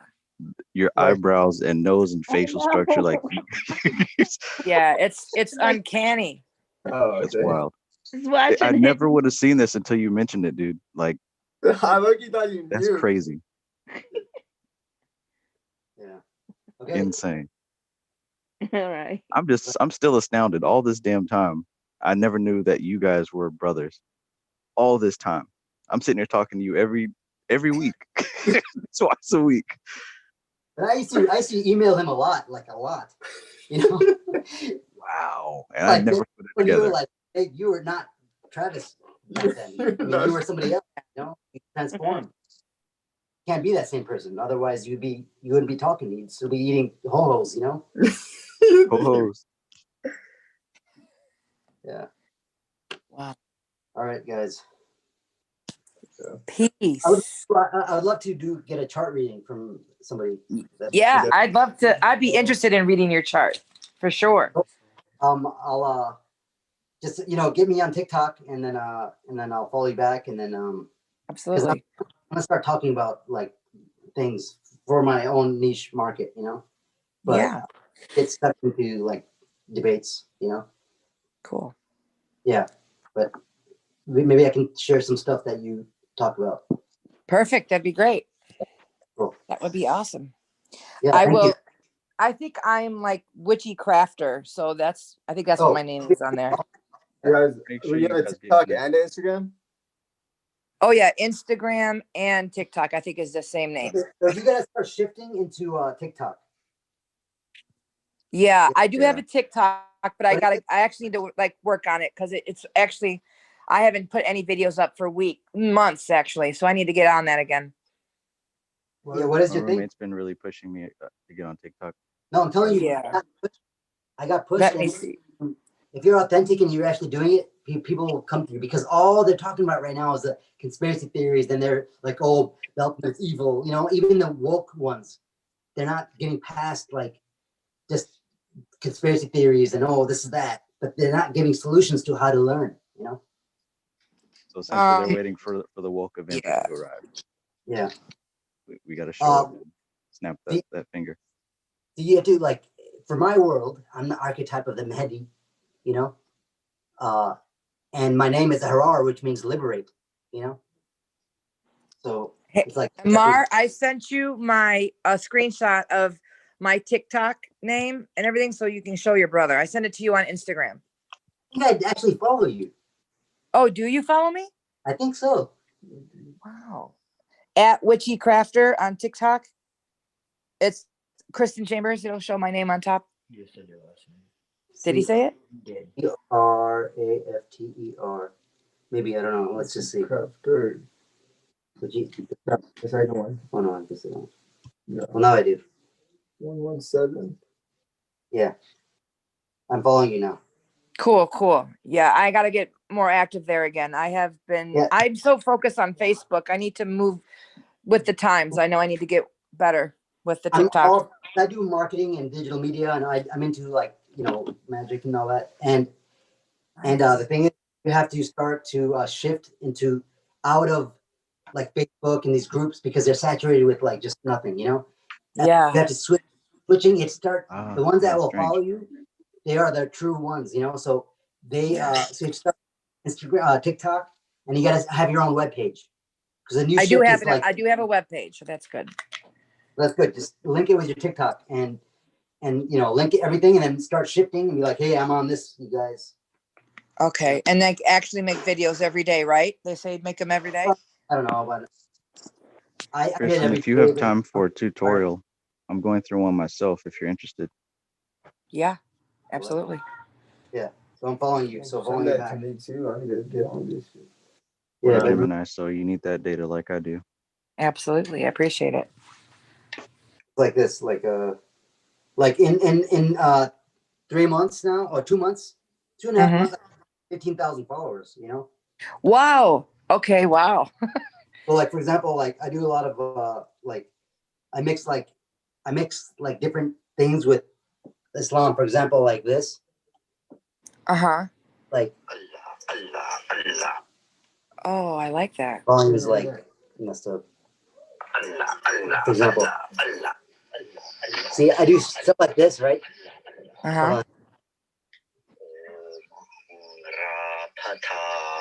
All names belong to Allah.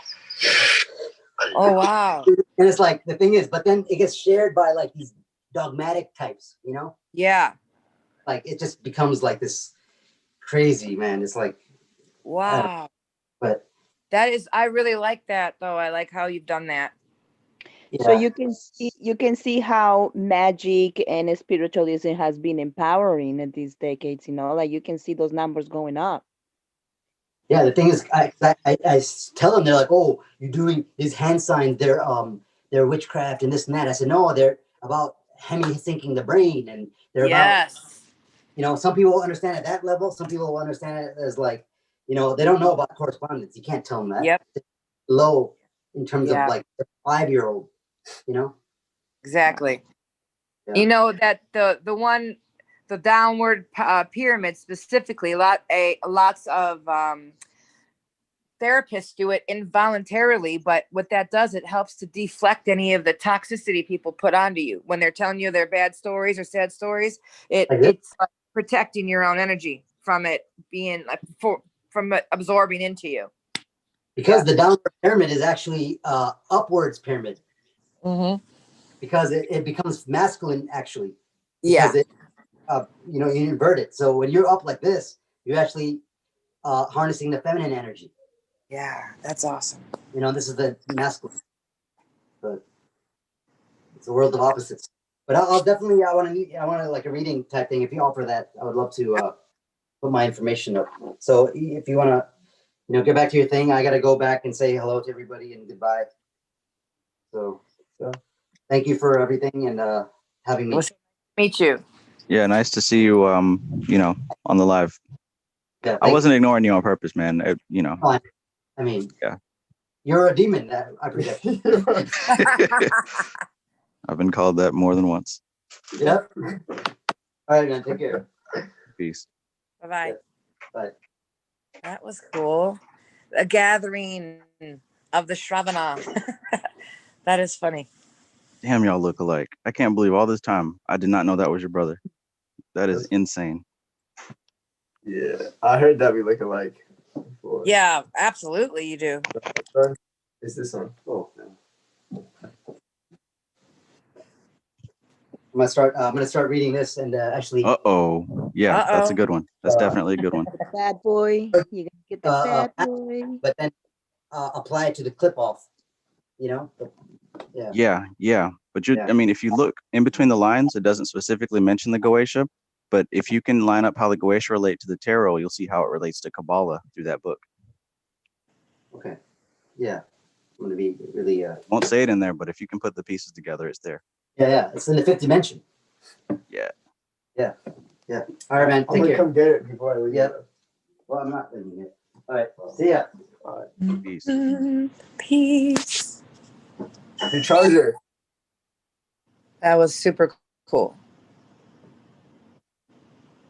Were you like that much alike though? Like yeah. I think It's the way like time traveling. we talk kind of fast. I think that is a thing. Put that stuff you did last time for the smell. I did. It's on there. Oh. You've only lasted what? Yeah, he ruined something down there. I could smell it. Cat, little bastard. Too bad your biggest fan wasn't watching anymore. Oh, who? I think she would have enjoyed that. My biggest fan? I definitely enjoyed it. That's cool. Bro, I didn't even like you guys hearing that stuff for the first time was me hearing that shit for the first time too. Like, Yeah, I could tell in your face. You're like, what the heck? How much older is he than you are? How much older? 20 years? How many? 20. 20 years? Yeah, he's 40. No, not, no. 17 or 18. But I just Oh, rounded up. something like that. Very intense, to say the least. Yeah. Must be a Scorpio. He might be close to my age, or maybe older. 39. You said. He's 42. I think he Oh, just okay. Yeah. So that means Amar is our baby and the baby of the group. Shit. Yeah, I'm the youngest. You're the youngest, man. He's the only other one that is like my sister, she's a year older than him, and she's like opposite. Like she was talking to me just the other day about like the day of judgment, and I'm just like, bro, like you're 42 years old. Like, how are you talking about this? Yeah. The day of judgment day, brother. Devil's coming and get you, homie. The day of judgment. I have a cousin like that, yo. Seriously.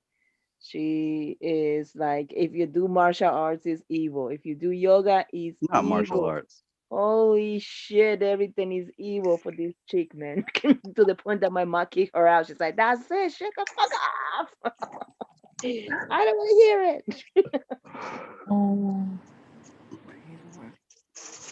Not the martial arts. Dude, that's evil. I never heard that one. Tell Martial arts is you. evil? Yeah. Martial arts is mirror. It's evil. Yes. Yeah, one of my closest friends, yoga is the devil. How? Yeah, they do Like, talk about Somebody that. tell me how. because when you do certain positions, you're supposed to be channeling certain energies, and the energy that you're channeling is not the one true God. Please check. Hand. What if I was doing?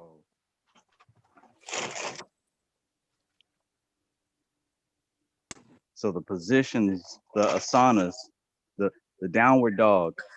Probably. Yeah, you channeling, I guess, hellhounds or something. I don't know, bro. Oh, okay. So the downward I'm dog just sharing. channels hellhounds.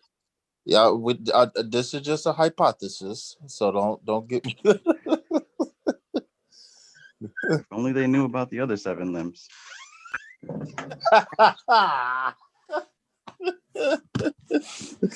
Yeah, man. as a matter of fact, yeah, I have heard that. I heard a Christian once say that meditation was satanic because you're opening yourself to get possessed by demons. You think you're getting inner peace, but really you're channeling a deceitful demon. My thing is when you go to wherever you go to worship on Sunday. I don't want to knock anything, but it's like you're just blindly doing the same thing that other people consciously want to do. Like the singing and dancing and clap your hands and hold hands and pray. And I What's mean, it wrong with might. fellowship before the Lord? Ain't nothing wrong with fellowship before the Lord.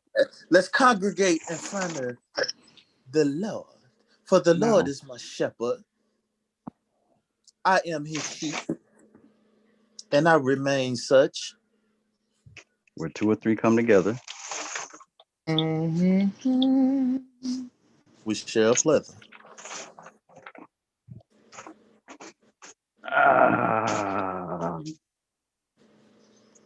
It wasn't that bad, bro. Gotta love modern technology.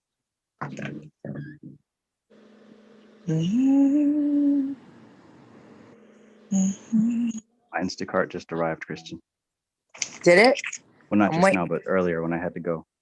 Oh, I see. I just think that's so cool. I don't have to go out in public ever. God. We went today, but that was just I don't know. It's just really cool. The pandemic season hasn't been all bad. Hasn't been bad at all for me, honestly. Especially not if you can transmute the energy into something that's, beneficial. Yes. Oh yeah. Quite a few people around me, caught the scare, but I mean, nobody died. I don't think.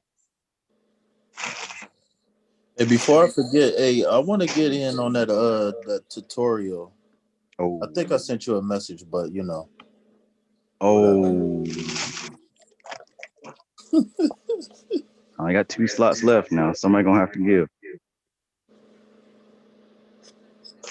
Oh, you doing a tutorial, or am I confused?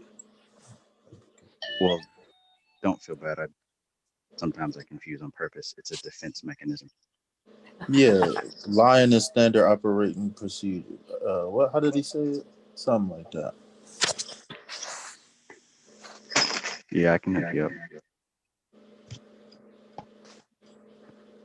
My roommate was telling me all about it, saying that I really should implement that in my stuff. I mean, I think it just depends on where you're going. I mean, if you want to go where the attention, where the currency is flowing, then yeah, for sure. Dancing and like those dumbass pranks and challenges and shit. But he showed me some stuff that was, I could see where I could fit in. So I mean, I signed up for a few tutorials that show, the tutorials that show you how to go viral and shit like that. But there's data that I'm looking for. Like you said, standard operating procedure. Not done with it, but so far so good. Always is. All right, guys, I'm gonna jump off at least for at least an hour, unless you guys are gonna still be on my DoorDashes here. So I will see you guys later, unless maybe Enjoy. Thursday. Are you guys thinking you're gonna be on still, or are you gonna be off? You don't know. I have a feeling that if Alora feels like talking, she's gonna bring up a subject that might take us through a little bit. But if not, there's always Thursday. All righty. Well, I will check back and see if you guys are still on. Come back. If not, I will see you guys on Thursday. Thank you, Christian. Peace. Have a good night, everybody. I'll be hitting you up. Yep, for sure. I'll be All here. right, take care. All right, bye-bye. Bye. Kundalini Arohanam. So the all is in the all.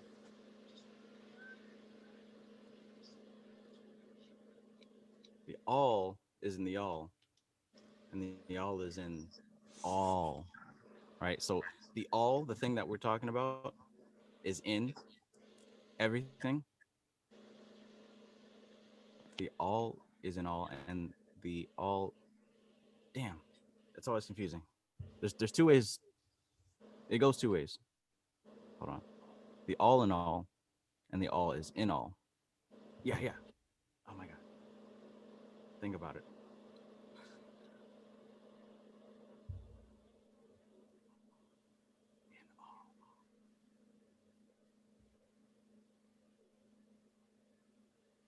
Where was I reading that? I was on a KYBALION.org and I was reading. He said something about the teacher instructs the student to form a mental image of something, a person, an idea, something having a mental form. The favorite example being that of the author, or what is that, dramatist, Dramatist. forming an idea of his characters, or a painter, a sculptor forming an image of an ideal that he wishes to express in his by his art. But I was saying earlier, like, all the principles, my limited knowledge of it all being that all the principles, like, you can't have one without the other, like, and they all is interconnected one way or another. Period. All of them, all the principles, and it kind of remind me of when I was when I just was browsing over the Tree of Life, the oh man, whatever it's called, and it's like the paths, like not all of the paths connect. What is it called? Sephiroth. Yeah, the 10 spheres of the Sephiroth. Like they all don't connect, but you can definitely use one connection to get to the other. And I haven't read anything yet, and I'm beating myself up because I haven't read yet. But And it's a lot like how all the organs are connected, not directly, but each of the veins eventually go across the same spaces, right? Or at least each of the mm-hmm, veins transport the blood across the same spaces. mm-hmm. That's a So I good. guess you could say the blood is like the the the energy pathways when you're looking at, you know what I'm saying, the So the blood would, in this example, would be the LVX, the Lux, the God Force. The Sephiroth themselves would be a lot like the organs. Matter of fact, they are, they can be related to the organs. Kether as the brain, Tifreth as the heart, uh-huh.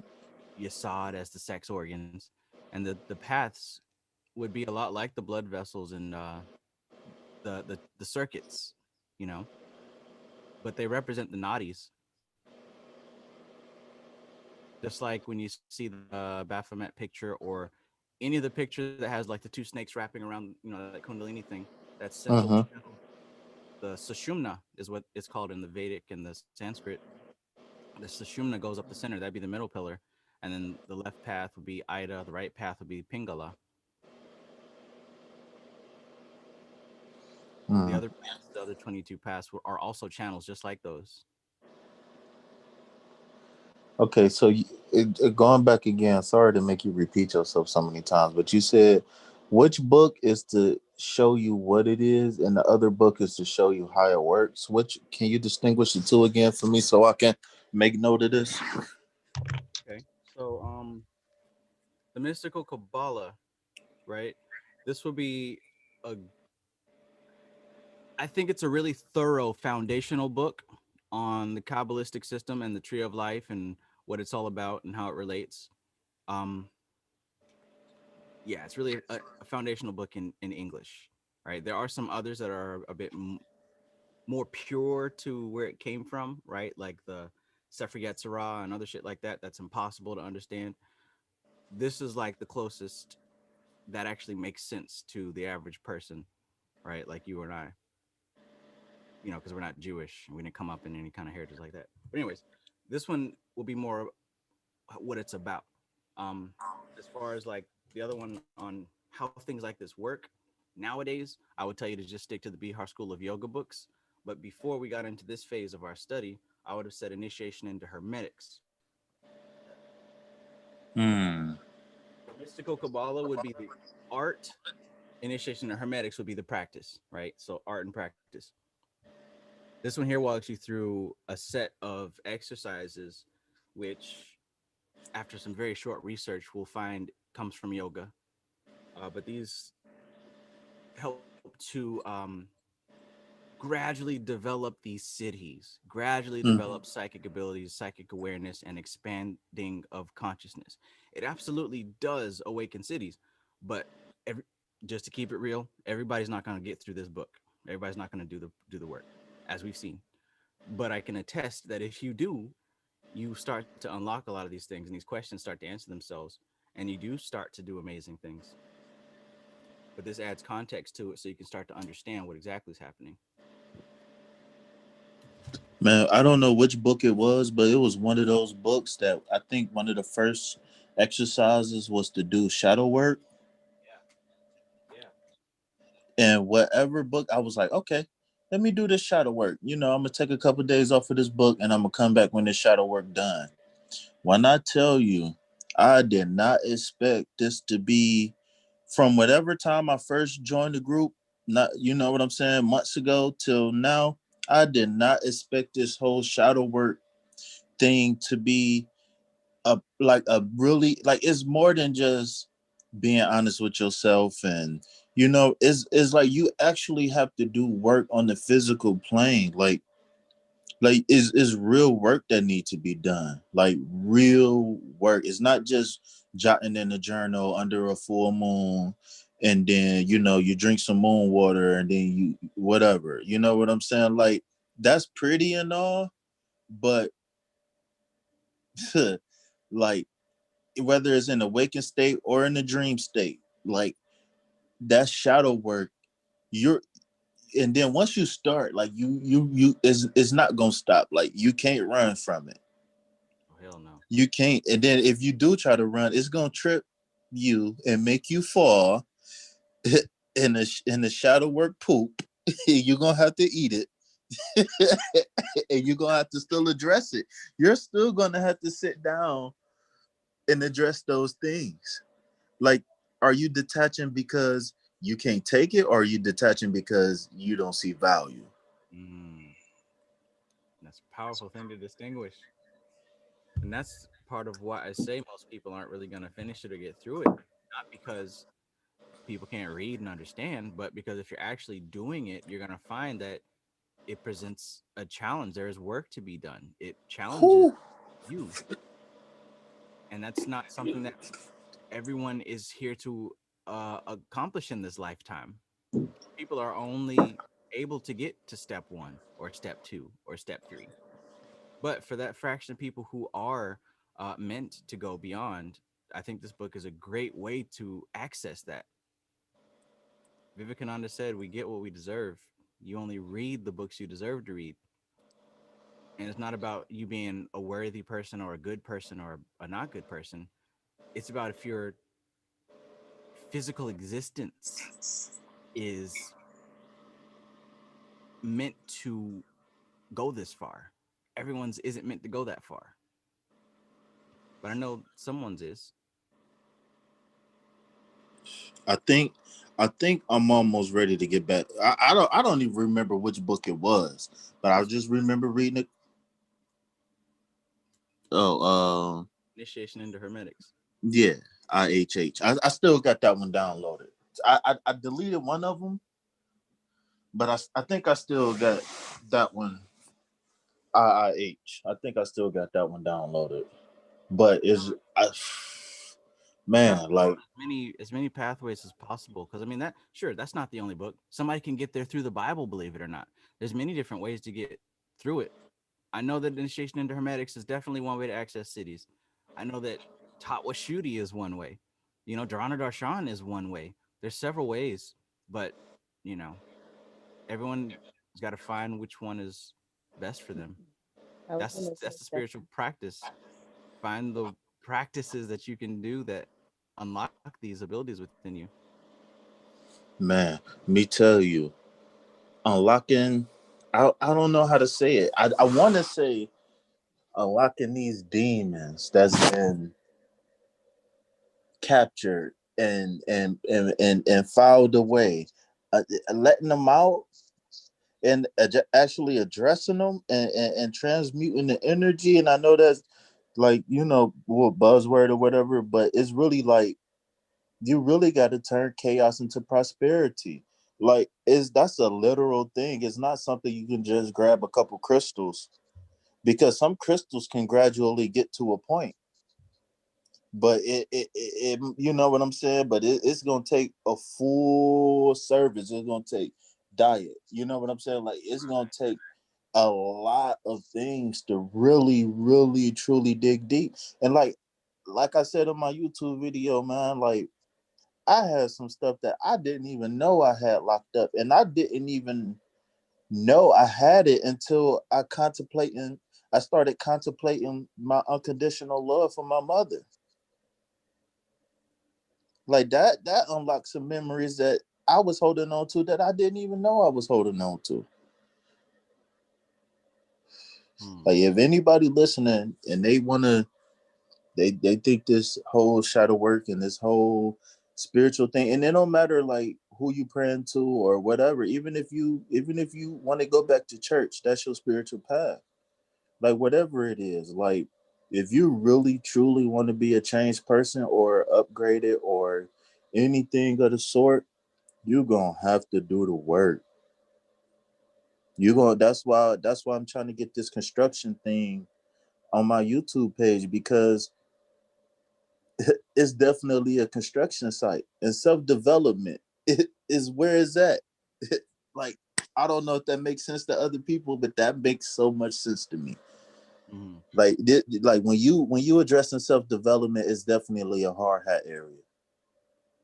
Definitely, you better strap up, you better put your boots on, because or else you might get messed around and took on a path that you ain't gonna ever come back from. I mean, what he say? My brain is telling me that this steak is real, but I know it's not. Not his brain, but whatever it was. I whatever. Couldn't take it.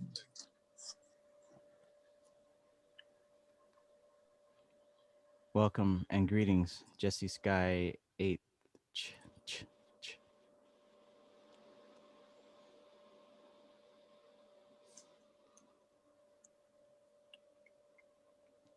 Godflow93 says, you think if you lived off grid and just listened to the inner voice, you could unlock them without any books? Absolutely, right? Because it's no matter what we talk about here or no matter what we experience in life, nothing is ever about the content. It's all about the context. It's never about what, it's always about how it's done. Like I mentioned about in the book Jnana Yoga, no, in Karma Yoga by Swami Vivekananda, he talked about how there was a Swami under the tree. He accessed powers, but he didn't understand how to use them because he was still attached to his emotions. He had to go to the common folk in the town, the elder lady, the devoted butcher in the kitchen, and he found that these people actually were more advanced spiritually than him, and they never read any books. They didn't practice any spirituality. They focused wholeheartedly and they dedicated themselves to service. They served their community, they served their family, she served her husband, the butcher. He served the people at his job, you know, slaying the animals and chopping up the best meat, and he devoted himself to that job as if he was doing it for God. Then he went home after his hard, sweaty ass day at work, and he took care of his elderly parents, fed them, clothed them, made them as comfortable as possible, made them hot bath and hot tea and all that good stuff. And then he sat down with that yogi and he recited verbatim the holy word. That doesn't mean anything to us English speakers, because we don't have anything like this. But over there, the ancients memorized it. They took years to memorize their holy scriptures, right? And that was a sign of spiritual advancement. And he asked, like, he recognized the namaste. He saw the God in the elderly woman and in this butcher. And he's like, why are you in this body? You could be doing so much more. Why are you doing this? And he said, well, this it's the karma that had me manifest here. But ultimately, it doesn't matter what I'm doing, rich or poor. What matters is how devoted I am to my cause, to my purpose, to what it is I'm doing. That's what leads to this enlightenment thing. It's not the book that you read. These books, like I said, these books are just paths. Somebody can get there through initiation of hermetic. Somebody can get there through Taught with Shooty, right? But nobody's gonna get there if you're not dedicated to nothing. That's what Dharana Darshan was about. Focus, dedication, concentration. If you can't do that, you're not getting anywhere. That's the problem of the rest of society. Everyone's distracted with a 6-second attention span. Nothing's gonna come of that but recycle, death and rebirth, death and rebirth.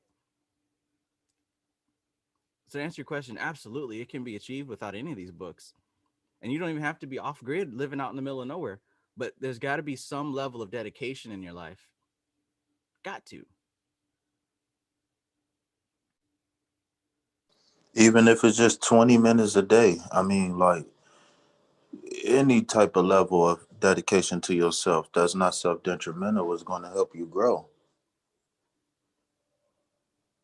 The lady served her husband. She waited on him hand and foot, served him as if he was God. A Christian can get here. Christians develop cities all the damn time. I seen it. We seen these elder folks in our communities. Well, some of us have, right? These church going folk. It's not about whether it's white Jesus or Buddha or Muhammad or any of that. It's that connection that you develop through dedication. I know the older people definitely have developed cities. Like I've seen like the Muslims, because like and you're talking about the Christians, but like because it's like they like the subtle way, like they like even with this type of stuff, they know the like behind it.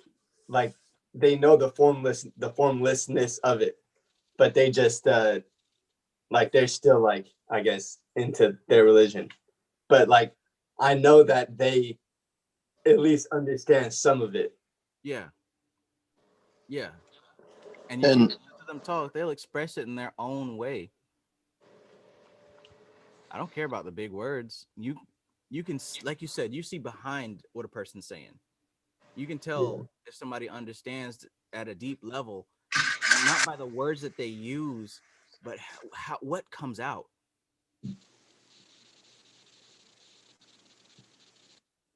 Yeah, I agree. Yeah, I mean, I've come across people who was knee deep in the Bible, and if you really paid attention to some of I mean, just the story about Moses, that's almost in the very beginning of the Bible. Moses performed quote unquote miracles, and the pharaohs was I don't know. It was the dude who worked for the pharaoh. I don't know.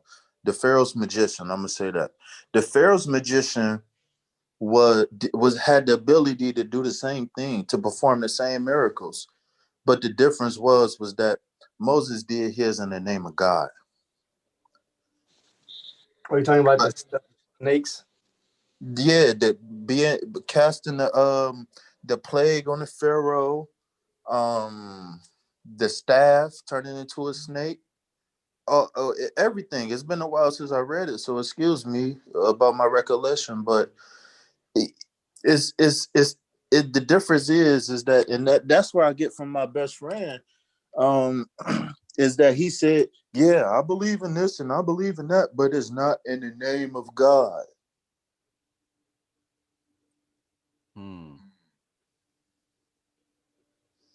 Like sometimes we talk about interpreting dreams, and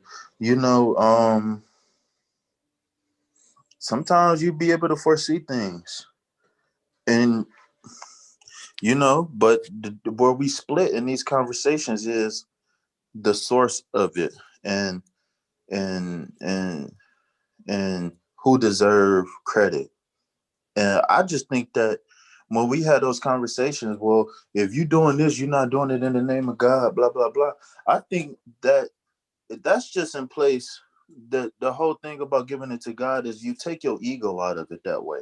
But it's a seamless transition versus somebody who, like us, who choose to dig deep. When you talk about exo versus eso, like, we have to manually control our ego versus somebody who give themselves up to, like a set, I don't know, I don't know how to say it, but like a set of beliefs. You know what I'm saying? We're doing this in the name of God so we can be a good Christian. Well, really, if you can dig deep and understand the principles that's behind, doing certain things, then you will see it's the same thing. It's just a perspective. You willingly giving away certain things versus we manually do it. I don't know if that makes sense. I don't know if I said that right.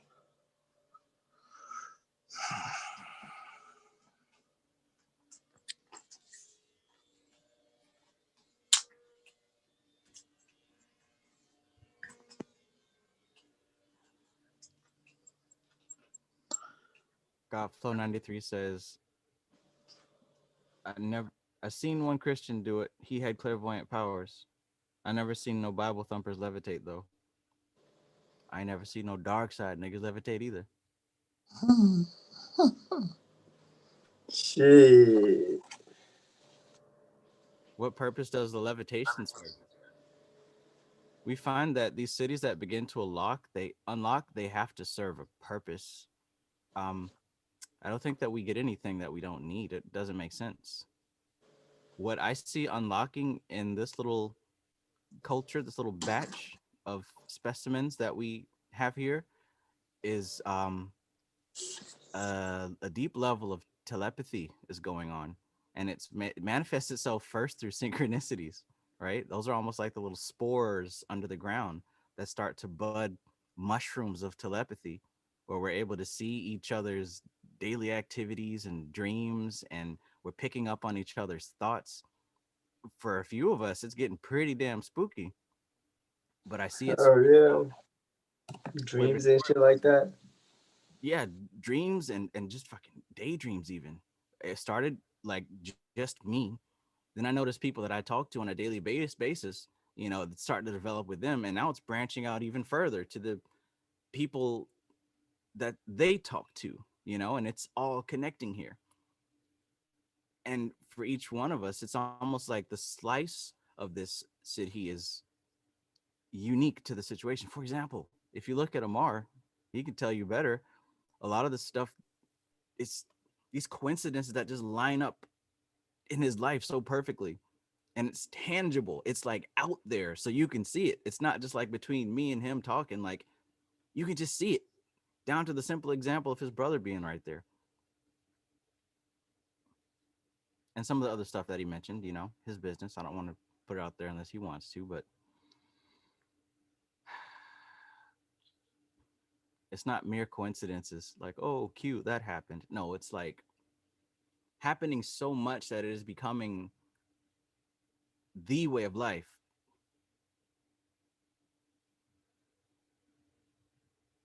And then I begin to notice that it has a purpose. There's a reason for it. Information is being shared by these same channels that are being developed. Just like Yuri, you were talking about these different paths on the tree of life. Well, these same paths are how we connect to each other as well. These thoughts that we're receiving, they're coming from the same place.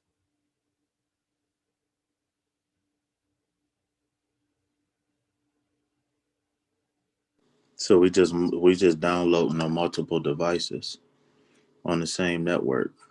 Yes. In the sphere of Hod, receiving channels directly from Chised through Tifereth. The Ascended Masters, they broadcast from Chised. and people specifically like us receive in Hod. That's mystical KYBALION. Mystical Kabbalah does designate the different places on the tree. The difference between Hod and Netzach is Hod is what they call hermetic magic, which is the path that we're on. Studying and learning from the books and philosophy and all that logical stuff. We're on the hermetic path. Then there's the Orphic path, which would be represented by Netzach. Those folks receive from Gibera, which would be Mars. That's not really my fancy, but some people dig it that way. I know nothing about it.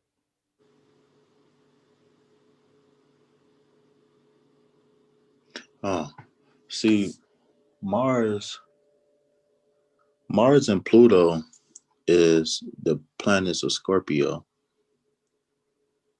and by me being so close on the cusp, I don't know. I just wonder a lot of things.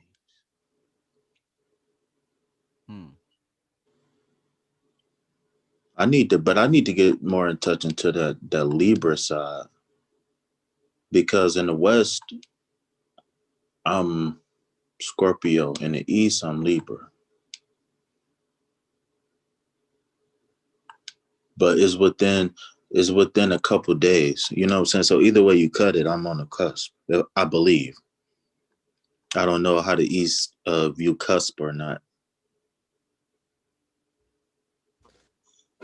The degrees for a cusp are like, from what I researched, is basically like some astrologers say a 10-degree orb, and some astrologers say like a 5-degree orb. So it'd be like 0, 1 and 2 degrees, or 0, 28, 29. But then there's some astrologers that do like 10. So like from 25 to 0 and from 0 to 5.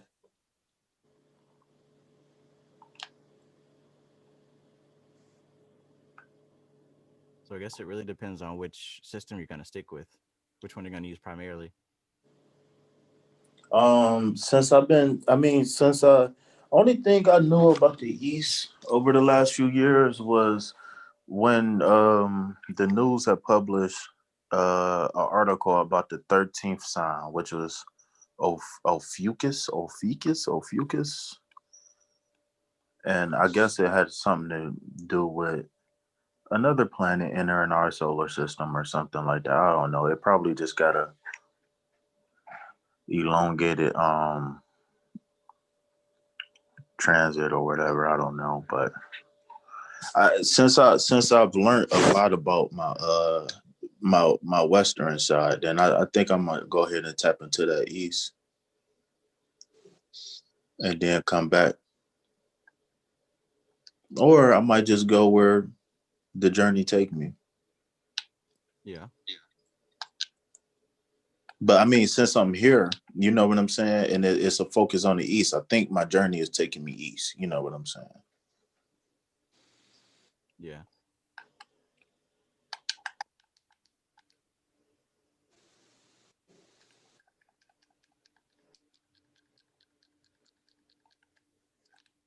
Hey.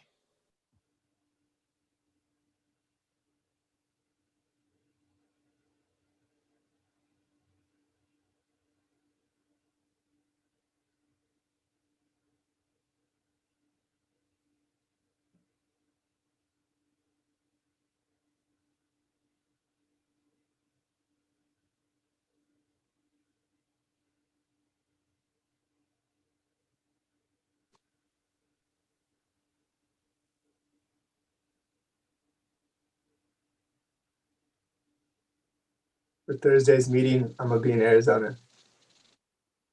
Most likely. I think I'm either gonna leave on Wednesday or Friday. I still have to figure that out. But that fast. Yeah. Like for sure before Saturday. Like it's either gonna be Wednesday or Friday. Wow. Yeah. I think that's how it is with like the this yoga I have from Rahu and Ketu. It's called like Kal Sarpa Yoga, and it's like it's like extreme like ups and downs, but like part of that is like extreme just like adaptations and like changes basically, and like that fucking plays out right now too. Yeah. But yeah. Yeah.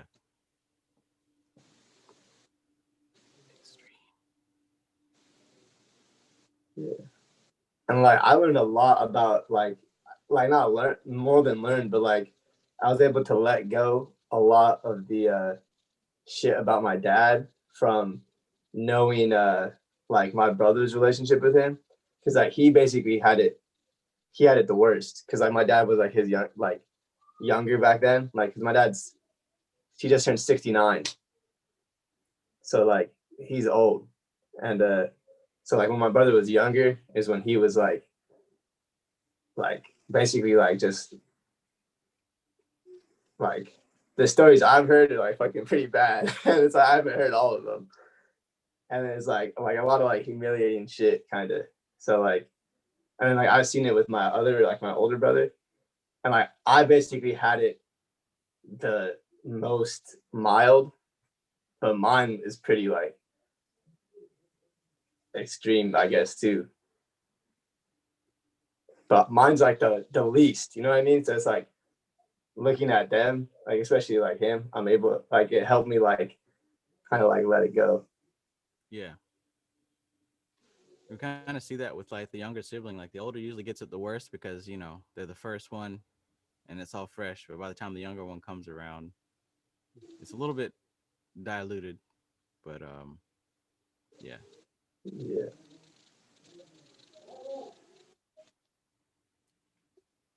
But yeah, I'm excited to like actually be able to like say whatever I want, basically. That's like like yeah. Our words become our thoughts become our actions become our character.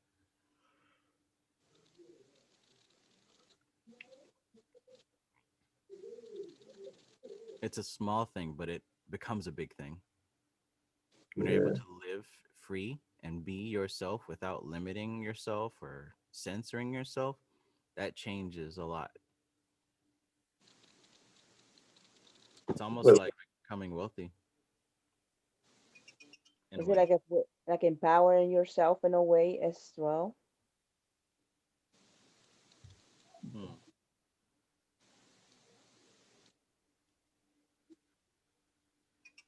A level of freedom. It's like I mean I literally know because I literally wrote it on. I have it right here in this notebook that I did for like after the rituals. Like I write my thoughts down, like what I get, and like one of the first ones I did with the Kalipov for Nama, it was relationship with like Papa, because I knew that like I realized this before that like I had like a bad attachment. It's like I knew that like this was toxic for me, but like part of me just kept on coming back and not leaving basically. So it's like that's the part that I literally aimed for. I was like I want to destroy and devour that part, and then this shit happened. Yeah. Like yeah. Clip off magic. Quick, fast, and effective. Quick, fast, and effective for sure.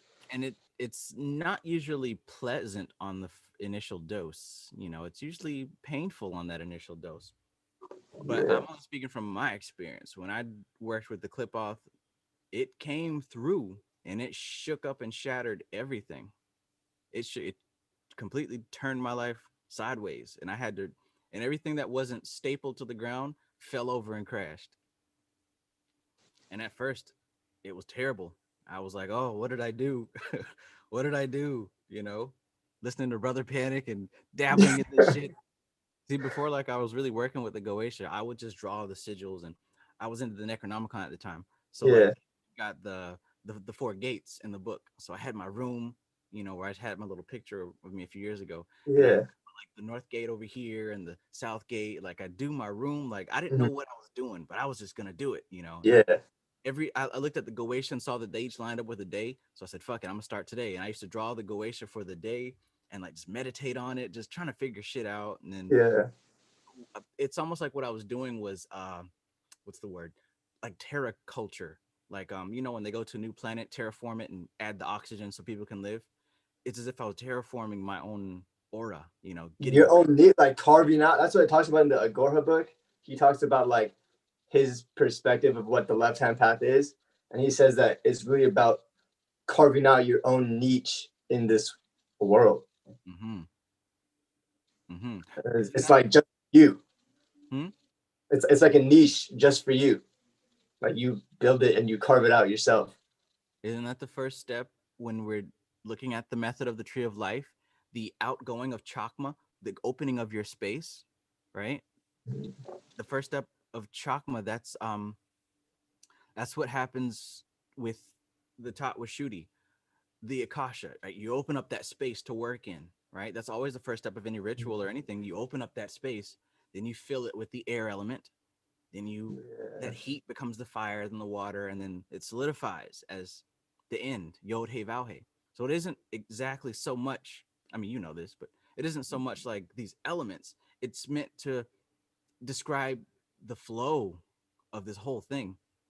So it started as me drawing these sigils all over the place and not knowing what the fuck I was doing, but I was creating that space. Like you said, I was opening up that niche to work within. Then the air started circulating in it, right? I'm doing these rituals and I got no idea what the fuck I'm doing. I just heard Brother Panic say clip off and I want the darkest shit I can find. Let me do it, right? Right? Then that heat came, that fire came, and it burned up everything that wasn't necessary, right? Burned up my little fancy illusion of being engaged. It burned up my little comfortable home, burned up my income, burned up my car, everything that I define myself with, gone. Then I had to sit with that shit, the water element. I had to stew in it, right? We broke up, but I had to live with her because I lost my job. I didn't have any money. So I had to sit there with that shit and feel worthless, right? I just had a son. I can't take care of him because I got no damn money. She's paying the bills and I'm feeling like shit because I can't get a job. It was breaking me down just like water does. It breaks you down, right? And then what was actually left was a new me, right? Because I still had the books. This is when I first read The Unfortunate Mystical Cabal. Just before all that happened, that's when I got my first income check, right? Plus I had a kid, so I got extra money and I spent all that money on books. So during that time, I was studying as well. But out of that were the fresh seeds and soil for the new me, for this me. Yeah, and in all that, like in all that chaos and destruction, were the seeds, like you said, for the new you. Like kind of like the whole in the involution and evolution. Yeah. So it's like in the chaos was the order of the next, like of your next life. Yes. And you know what the fuel was, what the manure was? It was that pain and that suffering because I was attached to that idea that had burned away. I wanted to bring it back. I wanted to make it work. I wanted all of this. I was clinging to that illusion, but it only made me hurt worse until I realized where the pain was coming from. Not that I lost everything that I thought, not that I lost everything, but that I was attached to it and I was still trying to make it work. Still trying to bring it back. No, it was never there. It was all an illusion. It was all an illusion. And it was holding me back. It was preventing me from actually growing. That's where I'm at right now. But it's like knowing, like I think what like this is what Panic said about Bobby that helped him was like he prevented him from falling into pitfalls. So it's like that's the same thing. Like when I learned so much from you that it's like I was able to not fall into these pitfalls that you fell into. By you falling into them, you were able to help X amount of people. I'm just talking about myself because I had an experience with it. But yeah. And like that's why I know that like this next, it's like I'm fucking excited. Like I've been waiting for this shit. You know what I mean? Like I'm not really sad at all. You know? And that's a sign too, like there's nothing to weep about because this is actually a victory. You know? Yeah, it's like, oh shit, like, yeah, like fuck. Oh man. The difference is like you can see it. Imagine if you weren't doing this work, you know what I'm saying? Like, say you were just a panic pretender collecting books and shit because you see me buying them on Instagram, right? And then this happens, and you're like, well, damn, I wasn't even really about this.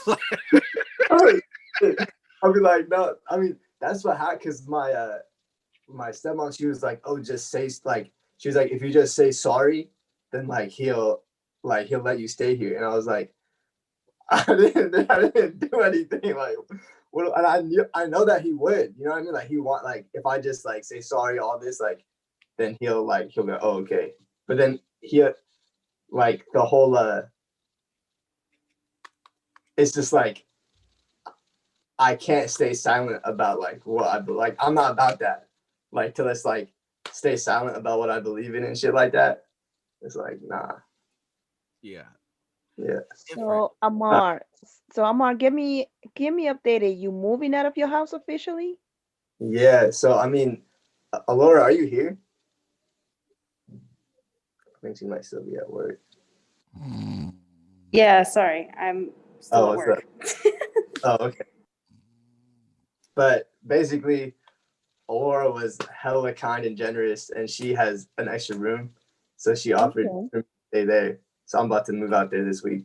So that's awesome then. So now you're like in a home, like you're like technically you are home Yeah, where and you like can I feel spread way your more comfortable like already, just knowing I'm gonna live there than here, because I know it's like the people I'm gonna be around are like-minded, like open-minded, and like understand this shit. That's awesome because something, it's the same thing here with my mother because I live with my mother. So pretty much I'm the witch of the house, obviously, and my brother is very Christian. What my older brother is actually very Christian. The other one, he's the devil. He doesn't mind. He's just like me. I mean, he doesn't call Lucifers and stuff like that, but he's open mind, and my sister is open mind. And I was kind of like, I was like, oh fuck, man. I was like you, like if anything, if I need to get the fuck out of the house to me to practice magic, I'll do that. But all of a sudden, because I start doing my incense and I start to have my deities and shit here, my room smells like botanica with herbals and shit here. And every time my mom comes in my room, she's like, "Why is this fucking room smell like botanica? Like I some lit, I lit the sage and the frankincense, and then my stepmom and my dad started coughing and shit, and I was like, oh fuck. Oh, so Like so they were like, oh, yeah, you have to take bro, that shit off, like our lungs are closing and shit. And I was like, yo, oh man. y'all are fucked up. dude. I gotta tell you, Was it the real? people the the My people downstairs. Oh, I'm sorry. Go ahead. was it real? Was what real? The incense? No, Oh, they're called. Yeah, no, they were like, because when I went, my stepmom, like, she was actually like sneezing and shit like that. Yikes.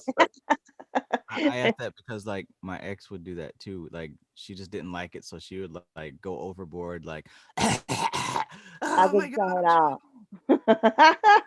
You know what my mother would do? She would accuse the people downstairs on the rent because we have people downstairs in the house. And she was like, this Chinese, this Korean guy, he's smoking some weed in the house. I can smell that shit from here. I'm like, Mom, I think it's me. I'm doing my incense. I know. No, no, no, no. I recognize the incense between incense and smoking stuff. She's like, I know it's the people downstairs. The poor dude downstairs, man, he's working. I'm like, I'm sorry. So eventually I started noticing that my actually mother was doing the same shit I'm doing. So she started calling her angels. Of course, she has that Christianity in herself too. So she Yeah. has to call in the angels, and she put in incense, and she put in candles. And then I'm like, Mother, do you realize that I practice dark shit in the house, right? Like, do you realize that? I'm like, did you notice these things? Ay, mija. She's like, well, whatever, right? Whatever. Like she's kind of open actually. So lately that I've been doing these meditations, I've been trying to do my astral projection from from my room to go into her room and try to visit her from my room to her room and see how we react with the energies, because my mother and I, we are very conflict type of personalities, but in a way, somehow we get along some way, somehow. So from one point of my room, I trying to go with the astro and expend my energy and call her up. So 2 days ago, I did that with her, and then the next day, I was like, Mother, I was like, did you realize that I went to your room last night and I tried to call you? Did you remember me calling you? She's like, no, I fell asleep. I'm like, do you know that I did astral projection and I tried to visit you? Oh, she's like, oh, I remember. Oh, so now we are having a conversation with astral projections and stuff like that. So Amar, I can tell you that when you are up there in a place where people are open to the practices that you do, I mean, if it's so free, brother, that you can Yeah. just swim in the fucking ocean, man. Yeah, I can Like, already taste that shit right now. yeah, Like that's yeah. how when I was thinking about like astrology and shit like that, part of it was like if you're in an environment, because it's like with my chart, it's like I should be like basically like thriving and shit, like relationship wise and like all that. But it was like if you're in an environment that doesn't like that's not happening, that means that like your environment isn't conducive to that, to like your basically your energies, and I should be leaving. The only thing that I would take an advice on you is when you practice your magic and you practice with fire, because my element is fire. Oh yeah, I do fire a lot. Take responsibility and make sure that you have everything around there and make it safer as possible, because fire is that entrance that when you start doing the magic with fire, it's just so intense that you don't realize, like how it's kind of like you disconnect yourself a little bit from the world with fire, and then you get that energy that you wanted to Yeah. build more. That's what So fire does too. It like burns and detaches. expansion, yeah, Yeah. Oh it's yeah. very Speaking of expansion like, yeah. what did Arias say a bit earlier? He mentioned about how we are one with our environment as well, or something to that effect, right? He said that we're not separate Yo, from the environment. So yeah. factor that in too. If you're feeling that you're stifled and there's no growth, that's you. I'm thinking of that time when I was in that situation before I described. We had a bathroom. I just converted it into my ritual space, and I'd sneak away in there, and I'd use the toilet as my altar, and I'd sit my candles on this little offering communion tray that I got from this Catholic church, right? Symbolically. And I have to set my stuff up in private, right? It was a little bit, but then after that situation, now I got my own place. First time I got my own place, right? My whole house was my altar, right? My living Yeah. room, that's where I sat down and recorded those videos, right? I had my candles and incense and all that shit everywhere. My kitchen, right? My room, like there were little figures and statues and sigils everywhere, like the front door loaded with shit. So for me to walk around and live in a place that was my own magical space, I really believe that having that allowed me to get to where I am now, right? Because I was Yeah. just coming out of being a part of something where I had to be closed and sheltered. I was coming out of that to a place where I was able to make the whole place my garden to really plant what I really wanted, which is this. So, what I'm saying is, this next step, you're really going to be able to utilize your environment as part of you, as part of the living Yeah. ritual every day. Because before I was just doing it in my mind, like because on my face it would just be in my mind, like because I heard this is like when we were talking about mystical Kabbalah. I heard Django like he was talking about like the Jews when they buy land out there, they like circle around it and like chant mantras and shit like that. Since I said that, I was like, why the fuck am I not doing that shit? So since then, when I was on my runs, I started just doing my chants, and I was like, yo, like I'm turning this whole thing into like mine. So it's like whenever people were like, I put like vortexes at like cross lights and shit like that, and then like so it's like every red light when people see that shit, they're charging their chakra. But then I have like a siphon at the light, and I'm just taking it. But it's like with my just in my mind doing shit like that. And Wait, say that again. That's awesome, man. I So love like, that spot. at red lights, they use like red, yellow, and green. So whatever those correspond to on the chakras, I use that. Like for me, when I'm like staying at a red light, I'm not staying at a red light. I'm charging my root chakra. And so when I say a yellow light, I'm charging my solar plexus, and a green light is my heart chakra. Like I don't see light. I don't see. I see my chakras and shit. And don't sleep on that circle thing, man, because that circle shit is real. Like no, yeah, that shit is fucking real. I'm walking in circles doing those mantras, charging shit up. Like if I got nothing else going on, that's what the fuck I'm doing. Bro, If I'm not if sitting you still, do it in an 8, I think you'll get a result like that next, like within a couple of minutes. Because I did that in the shower. I just did I was doing a pattern 8, and that shit was fucking nuts. I've never done the pattern 8. I've always done circles, but I'm gonna try that. Yeah, the 8 shit was like that was like something else. Because like how you know like number 8 and all that, but Isn't that because circle? Isn't that because circle is a kind of like a universal, shape type of energy itself? I think I was reading that actually today. Like you actually tend to charge more faster because circle is kind of like a shape itself of energy. I don't know. yeah, it's like the harmony, like in the Purusha and Prakriti pictures, they have it in like a 8 figure, and it's like they're exchanging like a ever on flow of just in and out. You doing a mantra with that, Travis or Amar? When you doing that? Oh yeah, like the most recently one I did was because I have like a playlist, and one of them is the videos that Trav has about the chapter we did today, like the all in all. He has like 4 videos about it on YouTube, and like I've listened to those videos like by now like probably at least like 100 times. But like the day that I watched it again, and I made a mantra out of the realization, recognition, and manifestation. Like I basically it's like rim, rim, rim, rim, rim, and I use that as my mantra for like the past month now. And that's the same mantra I've been like running around the city with. Like, I'm just running like rim, rim, rim under my breath. Look, man, these people sleeping, man. This shit is right there before them. You taking this same info and making it work. Like, yeah, I don't know what else to say. Like, y'all got everything in front of y'all, and if y'all not I doing with it, today did the Shakti mantra actually, man. That shit is awesome. The Shakti mantra. I find like a lot of videos up there from the Shakti mantra, but I try to look for something closer from the book itself, from the Tatwa Shuddhi, and I try to look some good mantras up there, and I find this one last night, and again, man, that shit is awesome.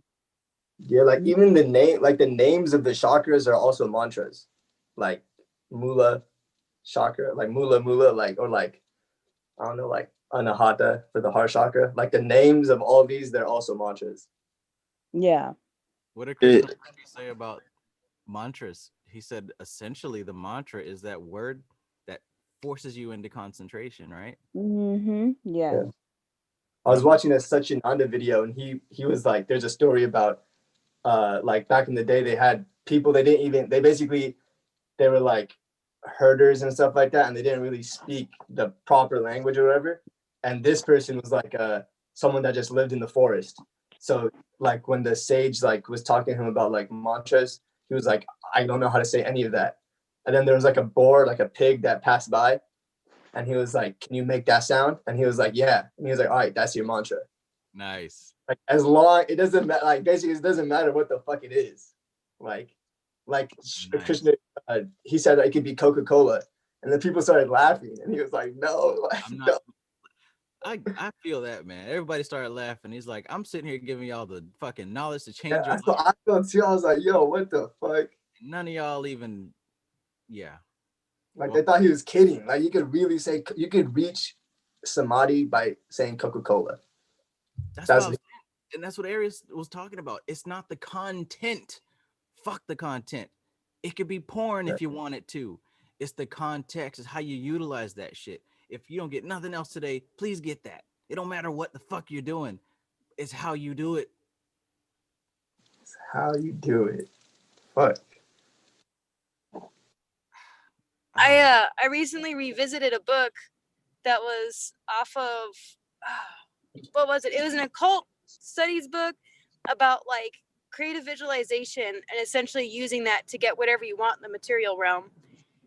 And I was reflecting on that because when I first read it, you know, one of the passages, the woman was like, when she spoke to a guru, which I didn't even notice until this second time coming around after studying Vedic, I was like, oh shit, she did it too. But anyway, she mentioned that after visiting a guru that she like sat down and she wanted to like be a student of this guy, of like one of these teachers. And so she needed about $10,000.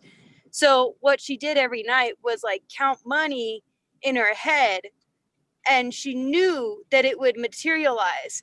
And I realized rereading this passage, now that I know what I know about material, that manifestation is easy, that like things are easy, but you have to really know what you're asking for or how it works. And like before I used to think, okay, well, let me just pretend I have all this money, right? If I force myself to pretend or whatever, that then it's going to happen. But I still have these attachments, and I would still have this type of reliance on the material, on the illusion, essentially, instead of focusing on what it really was that I wanted, or really working with things. So I think a lot of people have that predisposition where they're just like, well, if I write about it, it's going to happen, right? But they don't ever truly believe it because they don't actually know how the process works. Wow. So you just clarified something for me, right? Because some of us, I think we do this shit naturally, but others, they don't understand, so they just take whatever the YouTube person says. But you said something specific. This lady needed $10,000. So she envisioned herself every night counting money. One of the things that we miss when it comes to these affirmations and shit like that is you take that thing that you want and you have to visualize what that would be like in your head. You can't just say, I'm going to be rich one day. What does rich look like? What does it look like? And for her to sit there and count them hundreds, that's what it looked like. It's easy for the mind to bring that into materialization when you can break it down that simple. That's why artists see themselves on stage performing, or shooting the ball, or doing what the fuck ever, making YouTube videos with devil horns. That's why you visualize this shit in detail and you do it over and over. It manifests because you're already accessing that reality. Go ahead, I'm sorry. Are you building an etheric pattern? Is that what you're doing? Are you connecting it by taking action? Is that what you're doing? Oh shit. Right. And that was the other thing about it, right? Like I remember when I used to try to manifest, I was big into law of attraction and occult shit, and I didn't know what I was working with. So I didn't know how to access it. So I would pretend I bought like a whole bunch of fake money, right. And I would pretend it was mine. And this shit became real hundreds. This shit works. Well, here's the thing about why I didn't understand how it worked was because I literally couldn't appreciate it when it came. Like there were so many times I rehearsed so many situations that actually came to be, but when they came to be, I was too focused on what I wanted that I didn't realize that I was already getting it or that I already had it. That I think that's the key thing too, because like one of the things with the law of attraction when I first heard about it was that I thought it was something I have to do versus I'm already doing it. It's like the law of attraction is default. It's not something to be done. It's something that happens. Man. Right. It's something that you're called to, right? Like it's something that'll line up. Like I remember for a long time, I used to dance samba in my room, right? And I would like rehearse and I'd imagine, and like in Western charts, I'm a Leo moon, and in Vedic that's Ashlesha, right? So I like performing, I like being the spotlight, like that's for sure. So I used to envision myself like the dancing is like a part of the control of the Kundalini, and that's what Ashlesha is. Oh man, Yeah. Yo, and on a side note, like Kristen had that shit so on lock because it's true. Like I did belly dancing when I was younger, still do. I do like all the, you know, I That's love those ancient. kinds of Belly dancing is snake-like ancient dances. science. Like that shit is. Yeah. Yeah. And I didn't Yeah. know what I was tapping into, right? Like I had no idea, but I knew I was drawn to it. Well, anyway, so like I used to practice samba when I got into capoeira, like a lot in my room. And then one day I was in Brazil and I got called out to dance and I froze and I did this stupid showgirl type of, all right, I shouldn't diss myself too much, but I certainly didn't look like a native. You know, practicing because I froze in that moment. And because all of these times that I had practiced in my mirror all of a sudden came to pass right in front of my face.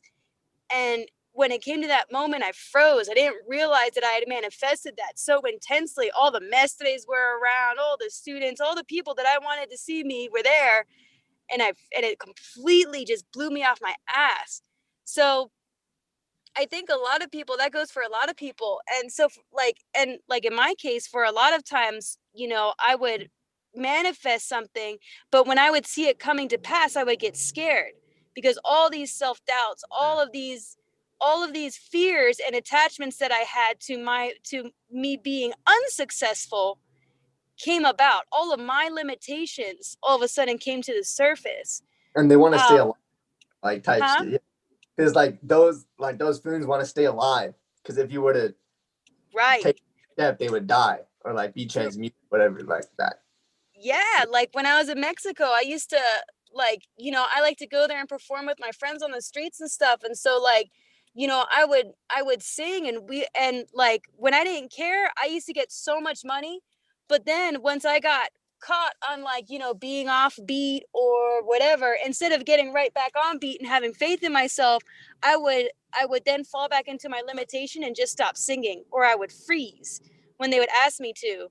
And and you know, like my friends, like one of my friends, he pulled me to the side and he was like, Alora, you need to sing more. Like, you have a beautiful voice. Why don't you sing? And I was like, oh, because it's not my time, because I can't, because I don't want to screw up. I don't have the confidence. Like I started using all of these limiting excuses instead of acknowledging that like even the best musicians, they improvise because they fuck up at some point and they just keep going or whatever. And that's kind of the key with, I think, with manifesting, especially now that I see the relationship between Shakti and Shiva. You know, we're always going to be creating the thoughts that we have.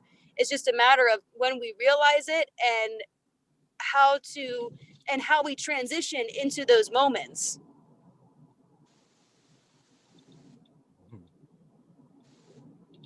Transition onto Shiva and Shakti. Fuck, I was reading that today. Oh.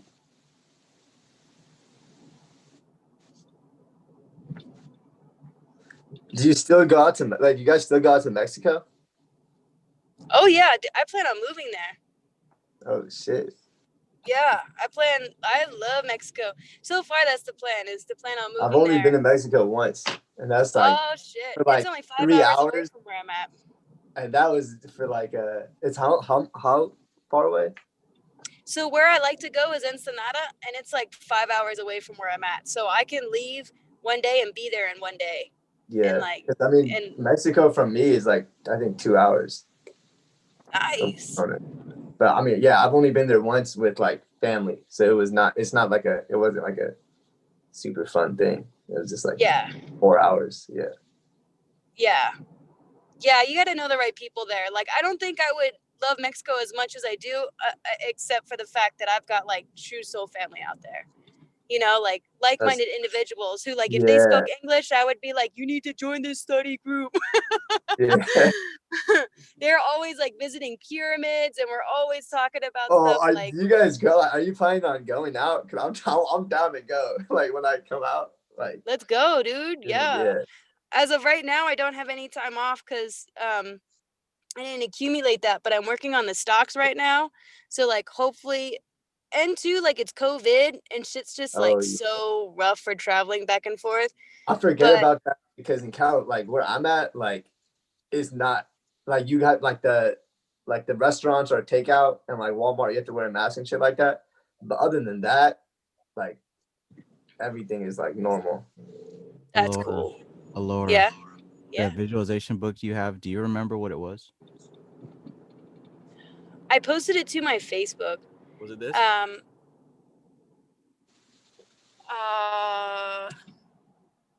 trying to pull up your screen so I can see a picture of it. No, that wasn't it. Oh. Maybe it was. No, Was it it wasn't. The by drawing was Ophio? different on it. But you said Is it a lady that's describing it? yeah, Shakti Gawain. Yeah, it's her. Okay, different cover. Oh, I thought she for a second. I was like, yo, she got horns on her book. Travis, man. Like Has it been Travis just long? loves these demon chicks, man, and people and stuff. It's crazy. All of his shit's got horns. Yeah, no, that was a book. I'm gonna get me some real demon horns, man. Me and my partner gonna play dress up all the time again. I knew they used to have not like for Sharingan and Rinnegan contacts, but when I went to Walmart, they're like, oh, we stopped selling them. I'm like, what the fuck? Oh yeah. But I'm gonna find them. I'm gonna find them because I'm gonna just keep them. When I first saw them, I had no idea that they were fake. And so I would see people down the street and I thought, have you ever seen that You movie? thought they unlocked? Yeah. That's Have you ever so seen that bad. movie about that guy who puts on the sunglasses and he sees like all this alien race that's taking Oh, over yeah. humanity? They live. We watched that Yeah. on Maybe. I thought I was in that for a second. I was like, holy shit. Your best life. She thought this thing was an anime for real. For real. I was like, oh my God, it's affecting everyone. But Give no. the superpowers. I was be like, how the hell did you do that? They're like, it's contacts. I was like, it's another illusion. I think the Sharingan and Rinnegan, like they because in the Agorha book, it talks about, you know, like in Islam it talks about it a lot, but like the veil between like God, there's like a veil. In the Agorha book, he talks about the veil is just talking about like there's a layer by your retina.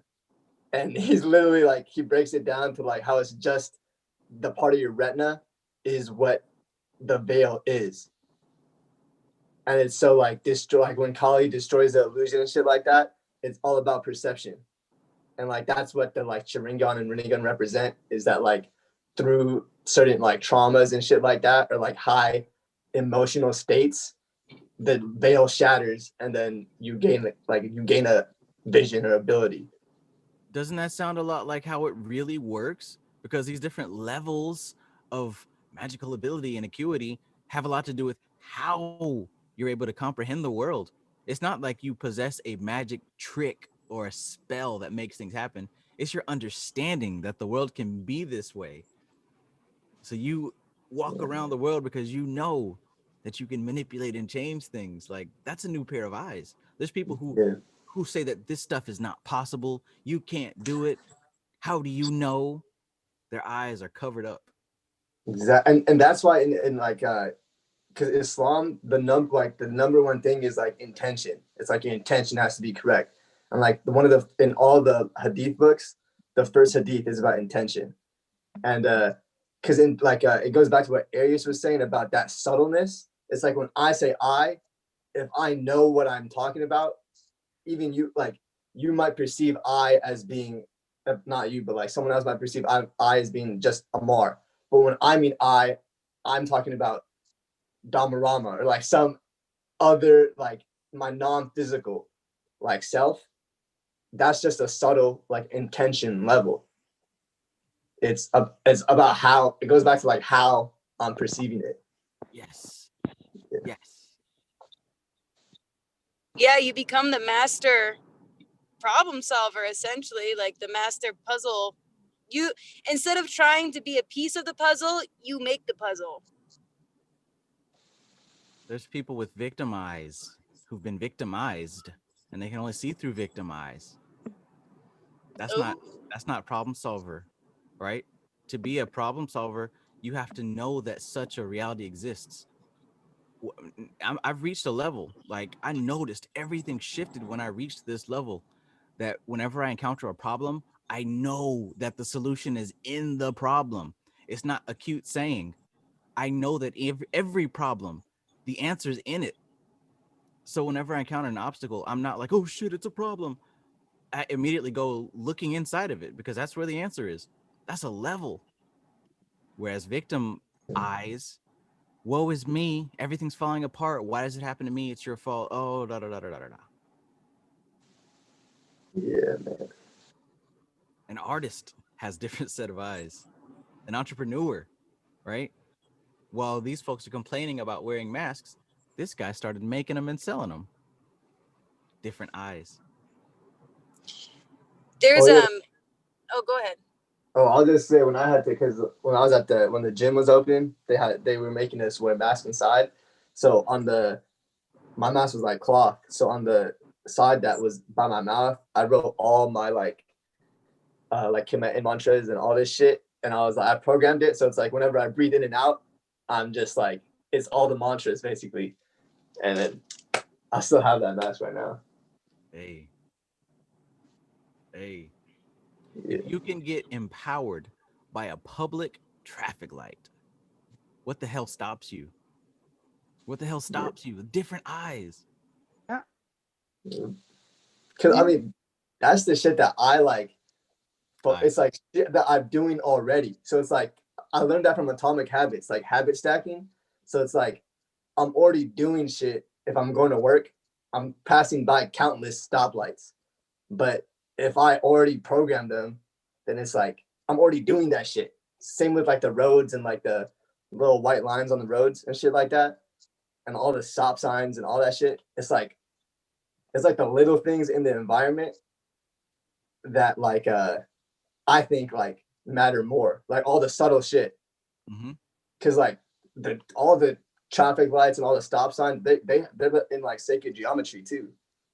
Oh, so you're even tapping into something that's already been utilized. Yeah, it's like that's what I think they're already using it. Because like if you look at layouts of the city and shit like that, it's all like that. Yo, when I started looking into hieroglyphics and like secret societies and all that, I noticed that there are some public libraries out here that I've been going to for years and had never noticed the borders around them were in hieroglyphics. Wow. Like symbolism. They have a place. They weren't out just like here. basic hieroglyphics. Like you could tell they were prayers outside Yeah, of like real the shit. library. Yeah. Yeah, like just flat out. Yeah. What I like about that is it doesn't matter if anyone ever figures out what those are, they still work. Likewise, like I said, it's a public traffic light, but it still works. It doesn't need everybody else. They're still charging it. It was a church before I even seen it was a church. But you know what? It still works for me. Yeah. I get a lot of my like from animes, like yeah, me too. That because like you can, because I feel like you can. I mean, I've done like 3 of my shroom sessions with just me, just like intensely watching the animes and like downloading that shit straight in. Like you're gonna use this shit like just in like, and it comes out in like visualizations. I'll just like do some shit from an anime. I've gotten that kind of inspiration from trees. Like the patterns in the trees, and then just they have like plants within themselves. They communicate through electricity, right? Like electromagnetic force and stuff. So when you meditate around them or with them, there is a communication that's so subtle. But when you get tapped into it, like, man, I get so many downloads from. There's a specific tree out here that I visit that I have a specific relationship with, along with a rock that I sit and meditate on. Both are in the same place up in the mountains. And like the power that just emanates from these insentient beings, it's like, it's endless. And like, I've been like, they tell me stories, like when Laura, I just have you been using that same spot for like lifetimes? Oh, I think the tree and I have known each other from the past, and I do think that the rock and I have, yes, because I've made offerings to them, and like like I was out there on acid, like, and this is outside of hallucinogenics, right? But I'm just gonna bring up this one time where I did my first like solo trip on acid when I was out there, and like this tree, like I made an offering to this rock, and like I felt that it had been like a sentient being at one point or something, but it spoke to me, and we had this long conversation. Thank God I was the only one out there, because anyone coming would be like, oh shit. But and then with this tree, like I got this I started singing. So there's this beautiful song that dedicates itself to Oshun. And so this tree directly correlated with that. And I performed this whole Oshun ritual for this tree as like the embodiment of one of the arms of Oshun. Like it was so powerful. So yeah. So they're definitely ancient beings that I've come across. I'm not sure how or when, but it definitely is. There definitely is power there for sure. Wow. It's also the place where no one goes. Like everyone hikes the other direction. Was this out in Mexico or in Arizona? No. This is in Tucson. Are there a lot of places like that by like Tucson and stuff? Like Yes. Oh yes. Tucson's very sacred. We're surrounded by mountains. We're in a valley. So I'm a lover yeah. out there. So I like the mountains. The mountains are where it's at, man. Yeah. It's so powerful. And then we live by the Gila River, and the Gila River, that's around like 4 hours out. But the Gila has the cave paintings. What? And yeah. No, this is sacred land. That's the other thing that keeps people in Tucson. They kept me there. They say it's a vortex because this land is ancient land. And that the natives that had lived upon it lived for so many centuries. It just has all this magic to it. And the more that I do research into spirituality and into not just Vedic, but also just like true history, Tucson ties in. Arizona itself is one of those places that just ties in with so many of these stories of shaman visiting and all these experiences happening and all these remnants being left over. When you have new eyes, when you stop being victimized, when you become the puzzle maker, you really see all of the pieces, and you're able to appreciate it. But I think very few people actually see it for what it is. It's not hidden at all. Like it's hidden in your face. Like there's a park out here 20 miles away from me. It's called Ganesha Park. And like finally I went out and I started looking around, and they have a dedication plank. And it's like, oh, this is dedicated to the ancestors that lived here 3,000 years ago. This was like a sacred like burial grounds. And then like the next paragraph was talking about the city of Pomona, founded in 1890. And I'm like, the same paragraph has like, this used to be people's land 3,000 years ago. And then Pomona was founded in 1890 and all this shit. I'm just like, yo, it's literally right there at the park. The public park. Yep. People drive by. Yep. I got friends. The majority of the population out here is Pascuayaqui and Hopi, and Mexicans. So I got friends who are medicine workers, who have like rituals out here and all that. And they have amazing experiences, but like they go to like there are still sacred places that like you can't access unless you're a healer. It's just like, and it's not hidden, man. It's not hidden. You gotta go there. Is that close? Is that by Tucson? It's in Tucson.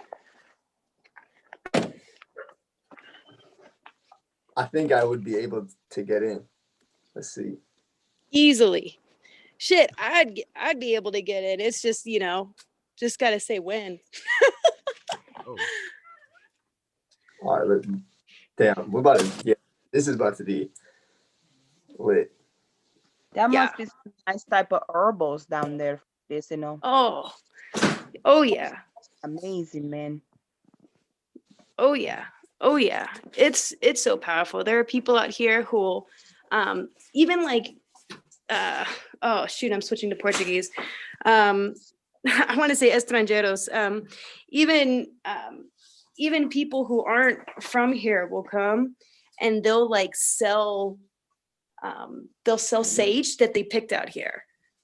Because all you have to do is just go way far out. And we have like creosote and we have, not in Tucson, but in surrounding areas, there's like turquoise that you can go and find just in the mountains. Like, man, there's so much amazing. It's beautiful out here for sure. For sure. Like I take the kids out and I show them where they can find crystals, little crystals, which are everywhere, right? But yeah, this place is known for like creosote, sage. I don't know if you can get Palo Santo. Yeah, I don't know if my friend did get it, but I don't know if he got it in Tucson or like right outside of Tucson. Because he lives like right outside of Tucson in like the middle of nowhere. But yeah, he came back with Palo Santo one time, like a grip, and gave me a whole bunch. So yeah, there's a lot. Do you burn Palo Santo like incense, or do you use that for something else? I burn it.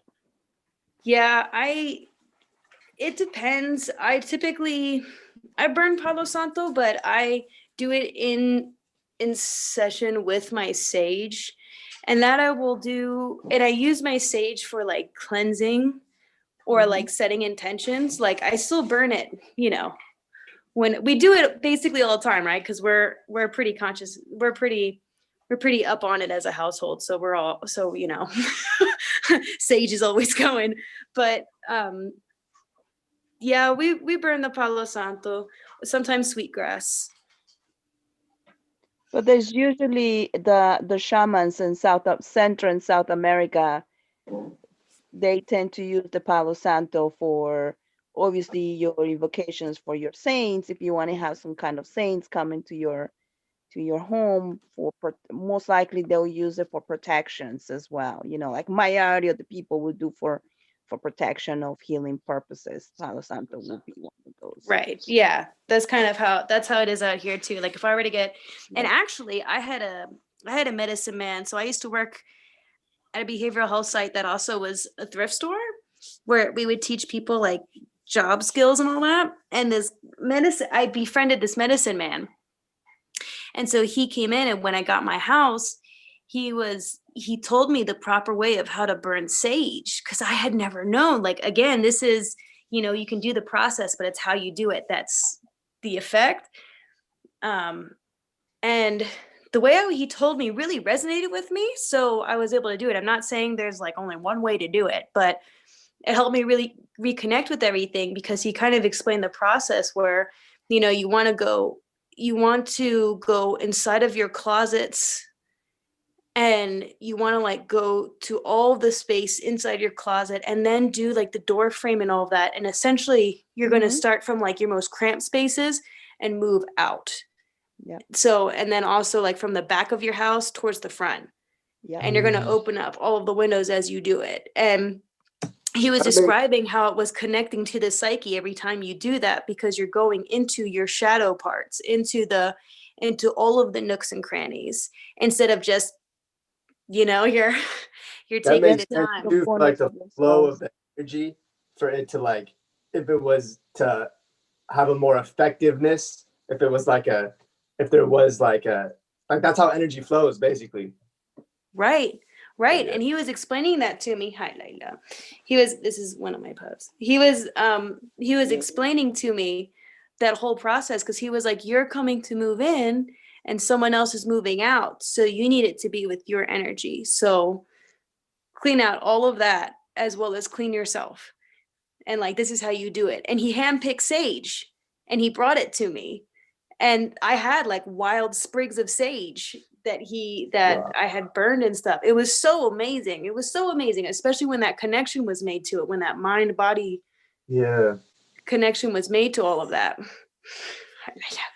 you should go to in the future, since you like the shamans and stuff, like number one in the Latin communities for shamanisms, and like I'm talking about gangsters. It's Bolivia and Peru and Brazil. Oh, You have you know what? I exactly. actually, I They was, don't play games there. They go into the stage of like possessions and shit, sister.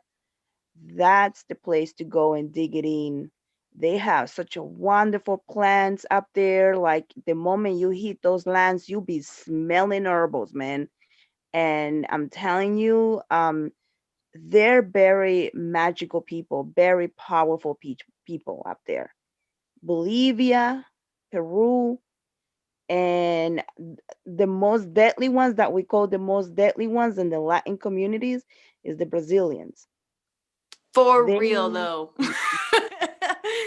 I've I've seen them, and even just by their energy, and I think it was because I wasn't at that time yet, but I've been around one where you just feel it coming off. You're like, whoa, I'm not going to be done with my actions around this one. Like, I don't even, like, I've even refrained from conversation with a few people just because I felt that. But, you know, also, too, I think that's because the community knows it and surrounds itself with it. Like, yeah. they have, they have offerings that wash up on the beach all the time. Yeah.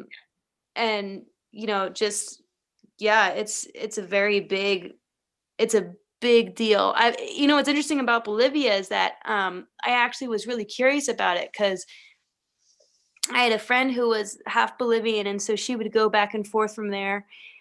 And it wasn't even her that made me go, but Bolivia always stuck in my mind as a place that like I wanted to have You an should go. experience. You should I go. should, shouldn't I? That shit has been calling. That in Make Jamaica. it some projects in there. You will learn a lot in Bolivia. Yeah. First, I have to get really good at my Spanish. In Mexico, I'm like floundering. So I'm like, I speak Portuguese, so like I can speak to my friends and stuff like that. But then in Spanish, man, we just like, we try to get by. Like I try to get by. I'm like, oh man. But yeah, once I get good at that. If you speak Portuguese, you won't be hard to, because if you speak slowly Portuguese, I think the Spanish people, we do understand. Like Absolutely. I do understand when you guys speak Portuguese. No, Like I do. absolutely. Like we Yeah. can make conversation out there, but it's just not as fluid. Yeah, So you're like, right. when they want to get comfortable with you, they'll just be like, blah, blah, blah, blah, and you'll be like, oh, I missed all that. And they'll be like, oh, disculpa. Okay, we'll try again. It's like, yeah. But yeah, I gotta check out the pyramids too. Gotta check out Oh the yeah. pyramid. Gotta check out the pyramids. A lot of practice down there too at night. A lot of activities. Are you in Mexico? No, you're in New York. I'm a New Yorker, my friend, but definitely we had those backgrounds, Mm-hmm. Yes, I know people from those areas. They very strong magicians. My boss wife is from Brazil. And every time I was around nearby her, man, her energy was like, yo, and witch knows witches, right? Like I guess like Yes.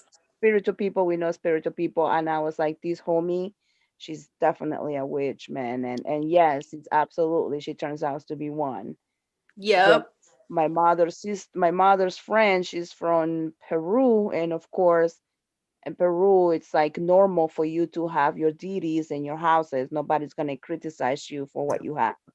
So it's like they practice magic like a regular day, like you go into church every day. It's the same shit in these cultures. It's Yeah. normal. Yeah. Like one of the big things that I really loved about Brazil and like where I stayed. I'm not saying this is it everywhere, but in my experiences, it's been like, so I was visiting a mestre, right? And I stayed at the place where they would stay sometimes because they had a room there. and it was called Casa Amarela. And it was a house that this guy Georgie bought with his partner, and they literally turned it into like a hostel, spiritual ashram, capoeira, like fair magic house. Wow. And so it just was constantly like this building where like you just had, like, my roommate was a shaman for a night, you know, and like just these crazy wonderful powerful people would be called to, because they would be able to have like healing sessions there, or they could just talk with like-minded people, they could do some capoeira, then we would have like this fair, and there'd be massage therapists or reiki or people selling jewelry. Like, I mean, there were people from all over the world, and every single one of them was magic. Yeah. Every single one, which is somewhat intimidating coming from a place that's not like that, because it's like they read you immediately. So you're just like, we're all just reading each other and we're like, oh, like, oh shit, okay. Let me balance myself out here. Let me tread carefully. Yes. You're gonna dig it in Mexico with Santa Muerte. Oh, I bet. I bet. Well, especially with my friends being who they are, like they're so magic, you know? Like, and there's so much there. Oh my God. Santa Muerte becomes one of like the bigger ones that the Catholic Church starting to have in a headaches. Like seriously, the church right now, it's irritated with Santa Muerte because a lot of people now they started invocating Santa Muerte, and obviously um, they call it the some people call it the Niña Blanca, the Niña Negra, the Niña Roja, whatever the hell might be. Each one of them has different perspectives. One of them is, well, the angel of death. Obviously, when you call the Niña Negra or the Niña Blanca, it's like kind of like the good Santa Muerte type of thing. And then you have the red one, which is the love, you know, this bullshit. But everybody start praying to Santa Muerte because people start seeing results with Santa Muerte. So when they go and pray to the church, they don't see results. So who are they going to pray? Santa Muerte. And they see results. So now people say, well, let's pray to Santa Muerte. And now the Catholic Church is like, yo, seriously, people, please back it up. That's just like garbage type of thing. But believe it or not, people, it start hitting right now with the entity of So Santa what's the Muerte. deal with Santa Muerte? Santa Muerte, my friend, is the angel of death. Hades, if you call it Hades from the Greeks, or it's just the angel of death, what we call it. But originally, you have in Mexico, you have these kind of like gangs, and these how do you call it, coyotes, like people that they help others to be transferred from Mexico to United States, like that river from California, whatever the fuck it is that Trump put some bridge or some shit like that. So yes, right, so these coyotes, those are the ones that help people to move. And of course, they have, because it's black magic, obviously they say, let's pray to Santa Muerte to help us to be able to cross these people, or perhaps to keep us alive. So all the people, the gangs, they pray to Santa Muerte for protection to their families. And you get to see obviously good people up there that they pray to Santa Muerte for love, women that are in love, and other ones that just like protection for their children, which is the white Santa Muerte. So you're going to see different type of Santa Muertes up there. Different colors has different meanings on their thing. But a lot of black magicians, you're going to see a lot of black magicians practice obviously with the black Santa Muerte, which is like the most darker type of deity up there. And magicians up there, they tend to use her, whether they don't divide the white, the red, the purple, whatever colors. They just use the black Santa Muerte for everything they need, for everything. And then you get to you get to walk a lot in the stores where they sell like flowers for her. They sell like incense, whatever it might be. And it's that energy is so like strong in Mexican community right now that literally people start to believe that she's actually a real deity, like she's actually a real type of like entity coming from the outside. Although we all know it's from our insides, but she's a very particular strong deity in Mexico. So check it out when you go there or you do your research. You will see Santa Muerte. I will. I'm curious, that made me think about, because out here they like to worship the Lady Guadalupe. That is the Catholic, yeah. Lady Okay, yeah. Guadalupe is the patrona of Mexico, as I believe. She's like a virgin. Like the I Virgin don't Mary. know. She's like I don't know how many fucking virgins they have in that damn shit, man.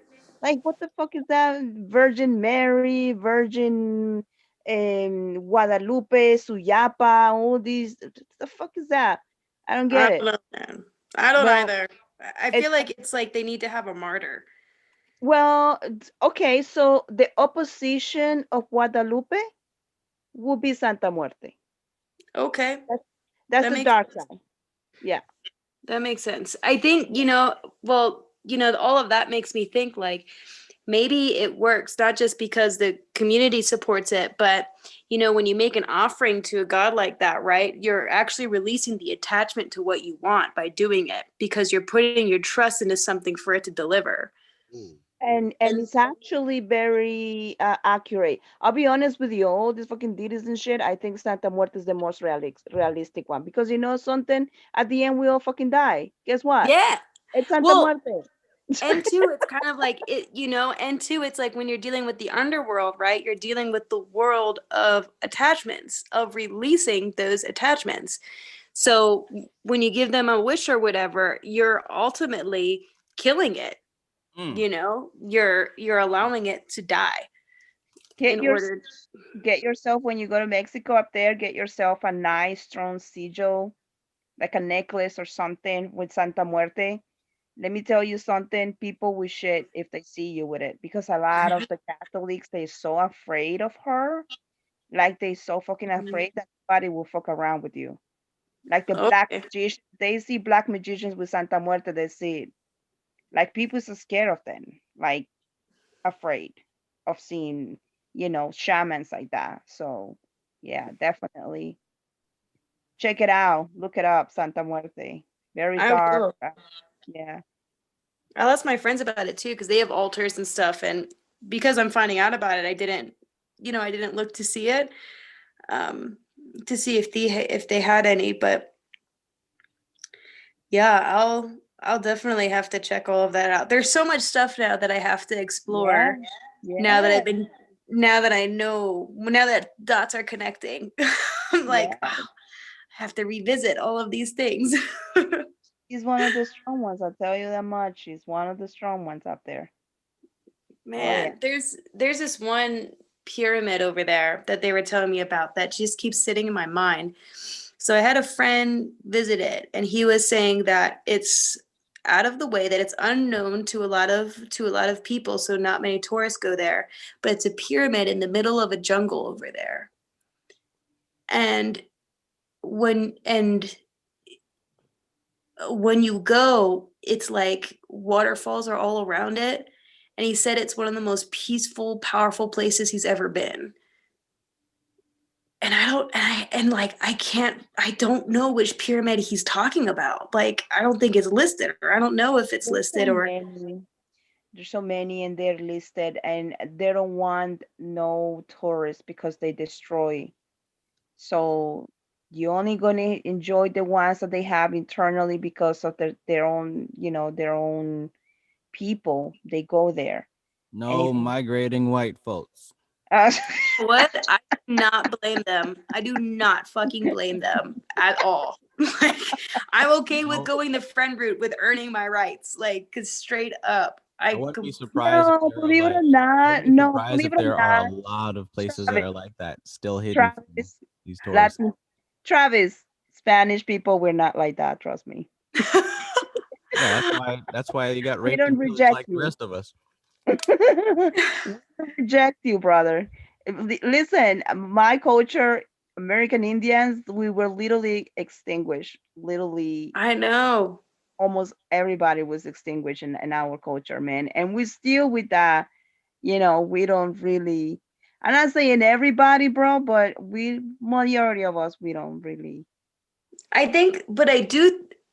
It's funny because I work with a lot of Native women, and they're very much kind of like our type of consciousness here of people, where they're like, we're not going to judge you on how you look. Yeah. But history tells us that the government ain't going to do fucking shit. and that and that we're and that like human connection gotta be real, because otherwise I'm not going to waste my time. And there is something to, and that they really, I mean, I don't know, the women who I talk to, a lot of people out here live off of the reservations. Yeah. And so they don't get help at all, and so it's really, to anyone, they're not petty or nothing like that, but they're just kind of like, we have our own problems. Yeah. Like, we have our own shit that we need to sort through, and we're not getting any fucking assistance. And like, they're just kind of in their own world. So it's hard for them to open up, especially to outside companies and businesses, because they haven't ever received help before. So they're like, why now? Like, what do you want now? Like that kind of, like, it's hard for them to it's hard for communities out here to open up like that. But they're not going to judge you based off of an individual. Like, they're going to recognize that you're a good person, but they just may not trust the company you work for. Very interesting Or slice of life that I didn't know anything about.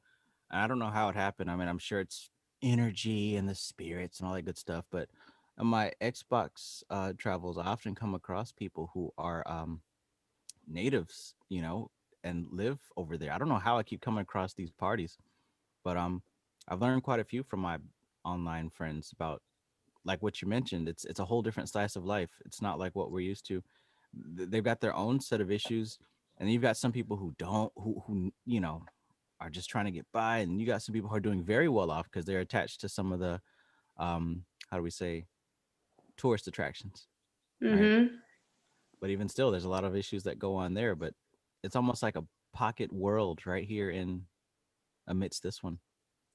Yeah, and like different, like I know this girl, I knew a couple of people who are Tohono O'odham, and what was really interesting was, so there was this one girl a long, long time ago I worked with, and she came from a family where like she wasn't, it was hard for her not to take care of everyone else, because in her household, like, it was almost very Arabic in a way, where like the women weren't allowed to eat until the men have eaten, and they have to serve them first and take care of them. And so their way of life, when like when she came out into another culture and expected to just kind of watch after her own self, but she doesn't have to clean up after others, it was really hard for her to adjust. And she just couldn't, and she couldn't really cover it. Although I'm not going to say that's the whole tribe, because obviously it's not. But it was interesting to kind of to see that for sure. And then I had they just have, there's just like so much unfinished business, especially in Western culture, because like that shit was never mended. It was never taken care of.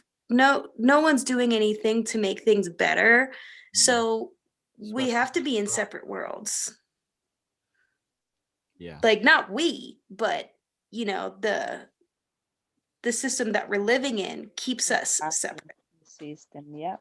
The system itself. Yeah. And I think that, and what I've noticed is that a lot of Native American communities, the ones that are existing now, are very much aware of that. Well, They know in it's not the individual. America and South America, Central and South America, the American Indian communities, they don't even think that government exists whatsoever. They don't.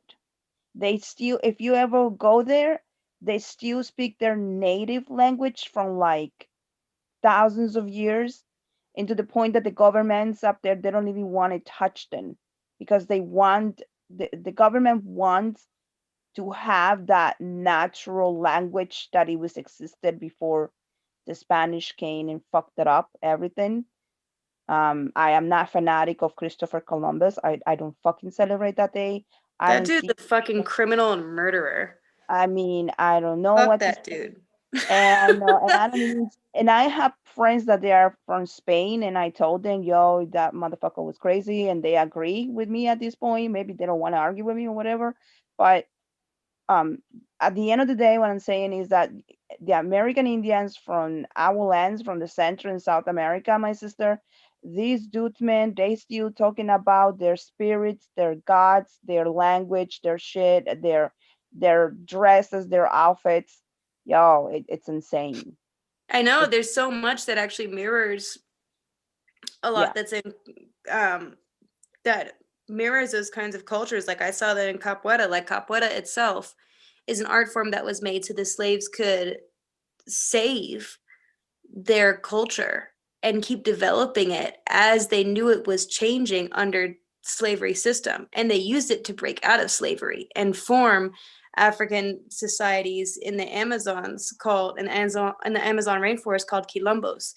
So there's this whole history behind capoeira, but it was them hiding it in their words, them casting spells in their songs. All of their rituals were surrounded. That's where you get Kadambe from. It's a mixture of Catholicism and African, because they refuse to give that up. And so you see that huge mirror, I think, in native traditions as well. Like there are still powwows, there are still people who are speaking their own language. Like the girl who came out, she told me that when she went back, she wanted to ask from her elders to be able to learn the Tohono O'odham language, but her elders had refused to teach all of the children there because they thought that because the elders in her particular section saw that everyone was like on drugs or whatever, and so they thought that they were disrespecting the culture and therefore decided not to share that information with them. So she wasn't so confident with them being able to share that information with her. But which was kind of like a crazy twist to it, right? Because I thought, well, the more like in my head, I'm thinking, and this is just me coming from an outside society, like if I see people in my community like going to drugs or whatever, I'm thinking they need more of our original culture then, not less of it. Right. But maybe it was different. But yeah, there's I went through a little phase where we were looking up like native languages, and yeah, they're still being spoken. Like they're not going to let anyone take it, which is good, because they shouldn't. But it kind of trips me out too, though. Half of the world's languages are now extinct, more than half. Yeah. Indeed. That's terrifying, because English, as Shango and I were talking about before, is a dead vibration. Is it terrifying though? Ooh, is it? Well, my immediate instinct is an attachment that relates itself to terror, because it makes me associate my rituals and my connection to my esoteric ego, feel like it's dependent upon the very thing that limits it. But I guess in reality, it's still all an illusion, and therefore I shouldn't be scared. Not even illusion because it's all an illusion. Nah, I don't feel anything. Not so much that. Of course, you know this, but I'm just elaborating because that's what we're here to do. Right. It served its purpose. That's why it's gone. These things die because they finish serving their purpose. When animals go extinct, There's nothing that people can do. There's no save the whales. If they're finished, they're finished, regardless of how we feel Evolution. about them. When there's pain and suffering, it's not good to hear, but that shit doesn't just happen for no reason. We say everything happens for a reason, right? That includes the suffering and the torture and the pain and the killing. I agree. I think my connection to it, or my holdup with it, or my constant inner battle with it is, to what extent are we responsible? Like, if I can prevent something from happening or do something about it, where is that limit? Where can I do something about that? How can I be proactive in that without sacrificing, or that with creating that prime combination of gunas, right? I guess that's where it comes in, as to my inner struggle with my inner conflicts with those things. Like, I hear birds speaking, right? And I think, my God, there was a language that actually is based, that sounds like birds talking. Like, that's a thing. That's one of the language that one of them that went extinct, but I heard that there is another form that actually still exists, which is really awesome. But yeah, so like, when do you decide, okay, that's their time to go, and then when do you step in? Okay. So is there literally anything you can do about, say, for example, this bird language disappearing? Is there anything I you mean, can do? besides trying to learn it, no.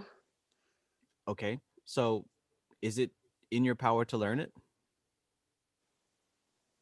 Well, I'd probably end up making my own language. But I mean, I don't know. I think that running to the far extreme like that, it escapes. It runs away from the truth. Also, I mean, to me, it would be obvious that if something was in my power to do something, my character would allow me to step in. Like, if I knew that my next door neighbor was torturing a fucking 7-year-old kid, or anybody, you know what I'm saying? I'm not gonna sit here and listen to them screams through the walls and just be, oh, it's all an illusion. I'm not gonna do that. Right. That would make me something that I'm not. That make me a fucking coward. That would make me just as bad as him, honestly. No, I would be compelled to do something about it, for various reasons. Mainly because it's reaching my ears and my knowledge because I'm supposed to do something about it. But when it comes to, like, there's kids getting blown up in the Middle East, there's like child trafficking in China, and there's child trafficking in New Jersey and all this other stuff. There's not a thing I can do about that. There's not a thing I can do about any of those situations. Yeah, that's a great point. That's a It's not great in point. my power to do anything about them, which means it's not in my power to have any. I know it'll sound awful, but it's not in my power to have any concern about those things. I would literally be suffering and stressing myself out over something that over. What can I do about that? Now, if it was in my realm, that's a different story. But if I never heard about it on the news, I would never even know about it. Well, and that brings it back to your sphere of availability, right? Yes. Like, it has to be within your sphere of availability. And that's a great point that you bring up, because that actually like really settled a whole bunch of that inner struggle that I had, which is great. Thank you. Because yeah, you're right. Like, if we sense it, it's within our sphere of availability. If we're able to act upon it, if we're able to sense it by smell, taste, sound, sight, that kind of thing. But if it's not, it's then we're concerning ourselves with something outside of our availability, when we can be working towards things that are within that sphere, that we can have an effect and purpose on, that is long lasting. Getting fucked up by things that are outside of our world. Like, forget how shallow or cold it sounds, but those things are beyond my world. Like, they're not in my world. I'm nothing that these, Trump or Biden or whoever's the president now, I'm losing count. There's nothing to do with me. Yeah, that reminded me of this post that this guy did. So this guy who I knew from my hometown, I'm going to talk a little shit, and if he's watching this, sorry, but he had it's outside of my sphere availability.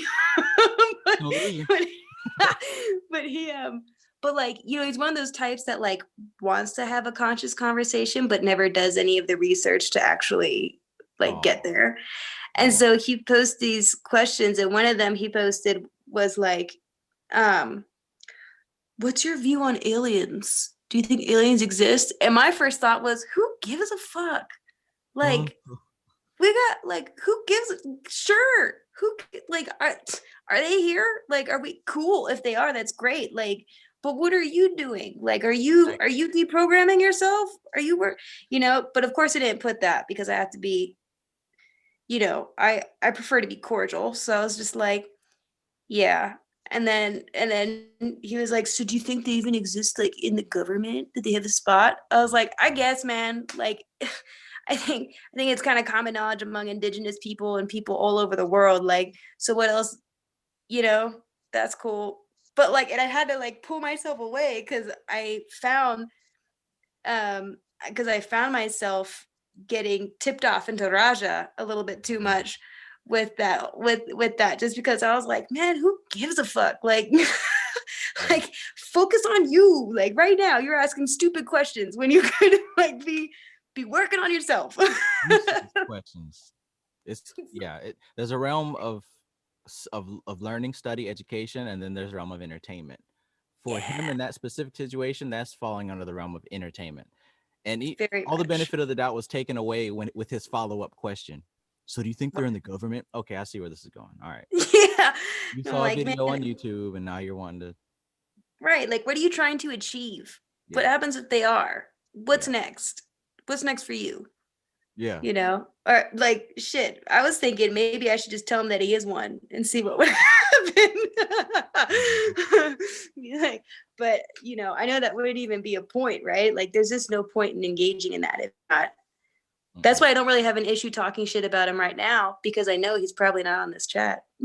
If he was here to hear this, that would be the best place in the universe for him. Yes, it would. But, you know, he's not, so.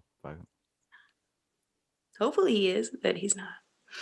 But that's a good example of the everyday type of tests that we're going through right now. And it may sound like trivial and petty and stupid, but those are some of the things that really test what we're studying is really sinking in. You know, if we're still seeking out these people and engaging them in Facebook battles, are we really learning? No, and that's why I have to. That's why it's important to disconnect, and that's where like these combinations are such a big improvement on my personal perspective, because I'm starting to see so easily where I get tipped off. I'll be like on my own block, and then I'll be like, you stupid motherfucker, you know? And then I'll be like, wait, what am I doing? I am not helping this situation at all. It's too much Raja. My Raja is off the deep end right now. You better work on some detachment right there, girl. I wish Kristen was still on here, because she deals with that as well. You know, a lot of people approach her with various different things. That's something that we've talked about before. I think I overheard that a little bit earlier, where she was talking about how someone hadn't seen her in like 20 years and they want her to do her chart. Yeah. Or something like that. And it's like, and then people who you know, they don't believe in astrology, so they try to tear it down with their poorly structured arguments, you know. And you know, I was one of those people. I feel like if anything, like, so I talk a lot, right? A lot. And so oftentimes when I'm learning, and because that's one of the ways that I process information. So a lot of ways that I would learn more about something is by just speaking. And I've said a lot of ridiculous things because I thought like that's what it was or whatever. And I think everyone does that, but like I can kind of get where people come from when they say that kind of stuff, because it's like, well, if you're coming at it from a certain viewpoint and all you've known is that, and no one's really countered that, then you're just going to continue to have it be true in your eyes. which can be, you know, and then it becomes a matter of how much are you willing to open up to feedback or to be able to educate yourself further on certain information. So then you can come back and be like, okay, well, I'm still learning, but this is how it appears to be. And you carry a different, you know, buzzword alert, you carry a different vibration when you take it upon yourself to do the work, to do the research. Because one of the things that Shango was talking about in the beginning of this was it's a solo journey. We know that, but it's a lot like going to the gym. We're spotting each other. You know, you see the guys bench pressing, but you got to have that one dude that he's spotting you to make sure you don't die and hurt yourself. And he's there to encourage you to, you know, to gas you up. Come on, you got this. Give me 3 more. You know what I'm saying? That type of shit. That's I was really thinking what we're about doing here. that. Yeah, I was thinking about that, Travis. You were mentioning about the solo journey. I was like, oh my God, when I'm doing all these meditations and I'm looking at myself, I'm like, what the fuck? I feel lonely in here. With the solo journeys now, I'm like, yo, what the fuck? And then the gurus and shit, I'm like, what the fuck am I gonna find a guru? And then I remember you with your guru lady in there that she was crazy. I'm like, fuck no. Yeah, all gurus are not always your gurus. You're just lonely, man. I'm like, magician, we gotta fucking leave alone. What the fuck? Gotta But have yeah, Lucifer to light the path. Yeah. It's pretty difficult. So like there was a episode. Have you guys ever watched that show Kung Fu? It had Bill from Kill Bill in it back when he was like super young. Yeah, It's I called watched Kung it. Fu. Oh shit. Yeah, check it out. Well, anyway, there's some life lessons in that. And there was an episode where there was a woman who seemed super victim, like she was like crying for help and all this kind of stuff. So I'm just going to refer to him as Bill because I forget his name in Kung Fu. But Bill from Kill Bill went up and he was like, and he tried offering her help and stuff. And at first she was super grateful and all that kind of shit. But then throughout the episode, he realized that she had a serious mental illness and she ended up like hating him and like freaking out at him for like no reason. And he was like a kung fu monk and all that. So he was like, I didn't do anything. And, and she was just like, wah! And so he goes to a neighboring temple to speak to the monks about this woman. And while he's there, there's this guy who comes into the temple and he's like yelling at them and swearing at them and flipping out and all this kind of shit. And they still they're like, okay, yep. And then they let him do it. And then they give him his water and they take him to his room and stuff. And Bill's like, how do you handle that? Like, how do you handle that outright resistance? And, these kinds of people who are just so unconscious of what you're doing. And the monks were like, well, our whole system is that we are simply a lamppost on someone's journey. And we just light a couple of steps for them so they can see what's in front of them before they move on. But that's all we are, is the lamppost. And that shit was so revolutionary in my mind because, I think we expect people, especially spiritual leaders, to guide us the whole way without realizing that, well, even if you're batshit crazy, we met because you were the lamppost. And maybe I was your lamppost, but you helped light the way for those next couple of steps that I would take until I find someone who maybe will help me see a little bit more in the dark. Yeah. And it's just like school, your 3rd grade teacher can't carry you all the way to graduation. It's set up so that you learn what that teacher has to give and go to the next. Now, some kids do stay there a bit longer than the rest, but in this school of life, the gurus help you get to that next point. Now, however long it takes for you, that's on you. But and some of the that's the other thing I appreciate about my negative experiences. Some of the worst people that I've ever met were the ones that helped me go the farthest because they were so contrary to the life I wanted to live. it forced me into the dark instead of me just kind of taking my time holding their hand. Like that didn't happen. It's like, nah, you're on your own now.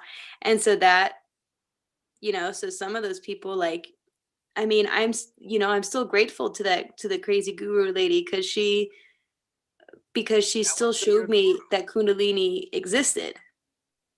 That was still your guru. She Yeah. was. Yeah. Like it or not. She was. She was. Absolutely. And I respected that. Yeah, without her, I wouldn't have known that Kundalini yoga was a thing, or to know to take it seriously, or to even feel its power. That's what I respect a lot. But yeah, and then but then recently when you read the definition of a guru, that's when my eyes really opened up to absolutely everyone else in my life. Because really, in the end, aren't we all teachers to someone? Or Really? someone's a teacher to us, right? Right. So, aren't we all students? Yeah. It's kind of funny because a lot of people are in such a rush to be a teacher and a rush to be a spiritual guide. And it's like, you're not even finished. You're not even finished what you're supposed to be doing. Why hurry?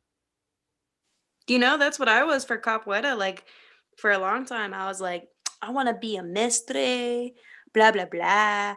But, not only did I not live in Brazil, but I also, throughout time, realized that the only reason why I had that connection was because I wanted people to take me seriously. Right. Yeah, but the reality is that the only way they were going to take me seriously is if I humbled myself and actually did the work and found my true connection to it, the true connection to it. Because you can be talented. And, I think Capoeira, again, I've been living in that life for like, what, 7, 8 years now. So like, it just reflects in my everyday life all the time. But like, one of the things that reflects is that, there are all these different masters of it and they all have different styles. And you may not consider them like they're, all of them will tell you, like, you can have the most beautiful games, you can have the most beautiful voice, but if you're not connected, we know. And as a community, we know. And you won't ever be a mestre under that. You're reading my Like, thoughts because I'm fucking thinking that as you're saying it. yeah, like you can know all of the books that we're reading right now. You can do all the meditation. Well, I think it's hard for someone to do the meditations and not feel a connection, but like you can know about the meditations. Right. You can know about the meditations, you can know about all these scriptures and all this kind of shit. But if you're stuck, everyone else is going to be able to read that lack of connection that you have, that lack of insight, because there's going to be a part of you that keeps going back to it. Right. And you're going to be asking the same fucking questions that everyone else is asking, or making the same statements that you've always made, right, without any new perspective on it. So it really comes to slowing down and identifying and re-identifying and redefining your definition of your practice, whatever it is. Exactly right. And for some, that's a hard pill to swallow. I think one of the people that was with us for a while left because they were getting triggered because they were stuck and they weren't looking they weren't looking to go past that point. They weren't reading. It was obvious they weren't reading. It was using this as a place to vent their emotions. So it's like what we have here isn't going to work for that because you're going to be challenged. You're going to be challenged to do something about it. This isn't the place to vent. Once you get the problem off your chest, you're going to be faced now with, okay, now it's time to do something about it. And if that's not what you're about, you're going to get very uncomfortable very fast. Yep. And that's with everything. It's with everything. You're going to get uncomfortable after a certain point because someone is going to always challenge you to get to the next level, because we're always the lampposts. That's the thing. You're going to get triggered and upset by it if you know that you're not trying to improve. Now, if you're actually looking for a way to improve, to reach the next step, to get there, you're going to take that challenge. You're going to take it up, right? And it's different. You know if you've been doing it. If you haven't been doing it, you're going to get mad at yourself, but you're going to take it out on us, right? You're going to call us names, say that we're judging you and we're mean, we're better than thou, et cetera, et cetera, et cetera. When anybody who watches this fucking channel knows that's not how we operate.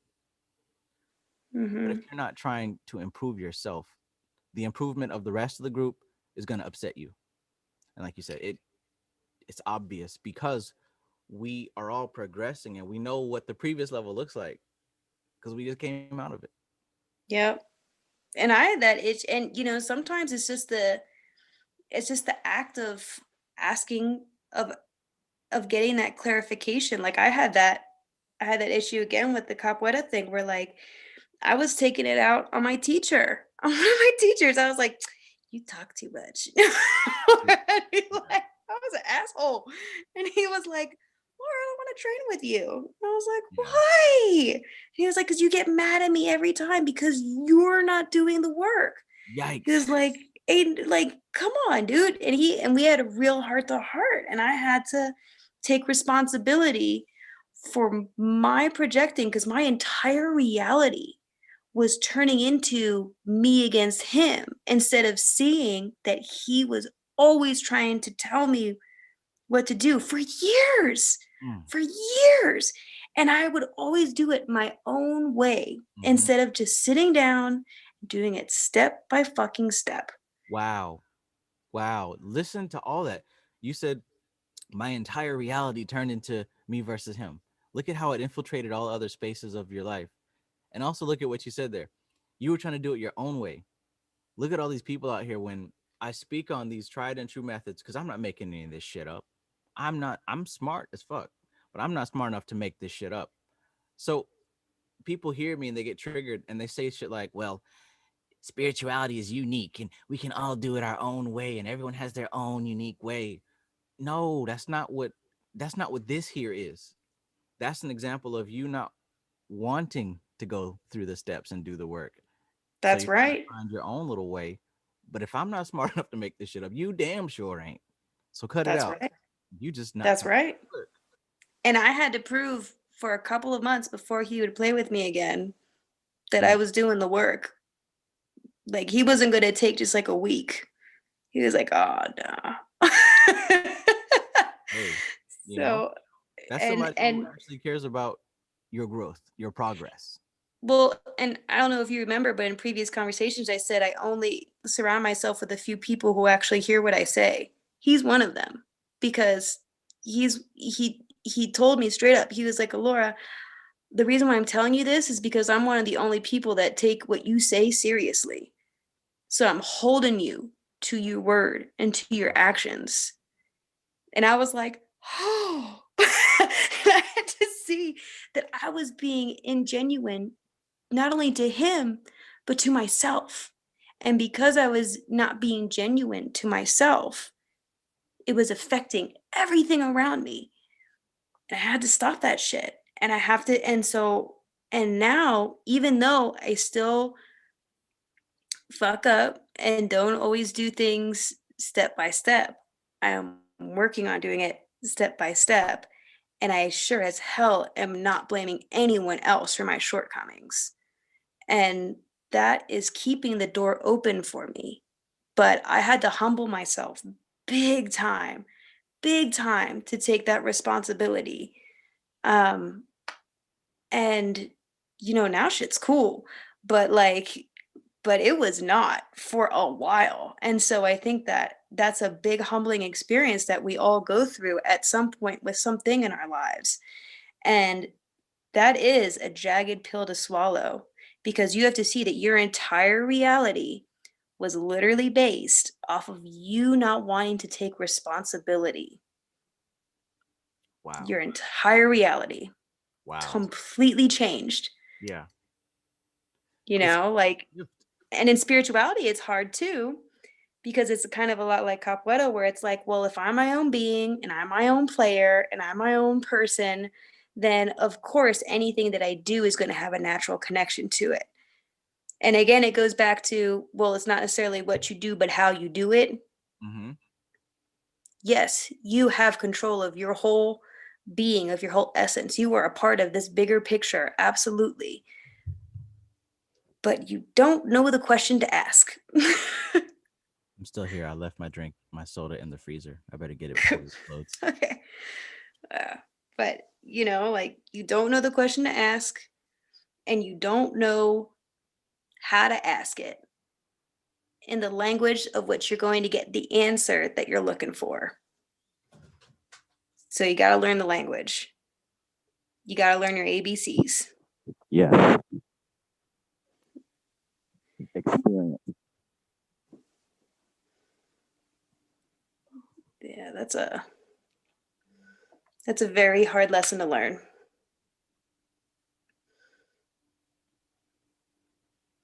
Especially because you don't want to give yourself over to say someone who you think is ingenuine. Like it's scary to have that situation happen where it's like, okay, now I have to give over my personal comfort to someone who I don't know, or the process that I don't know, and I don't know if I'll have control over that process when it happens. That's also really scary. Fear. Yep. Yep. It's an attachment. It is one of those attachments that's, you know, imbalanced.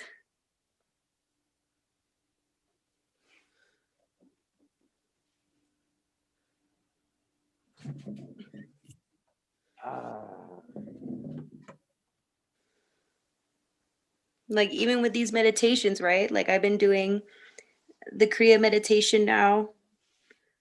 And I'm feeling a point where I sort of I would like to keep it in daily practice, but I'm feeling a drawn need to practice something else or to do something else.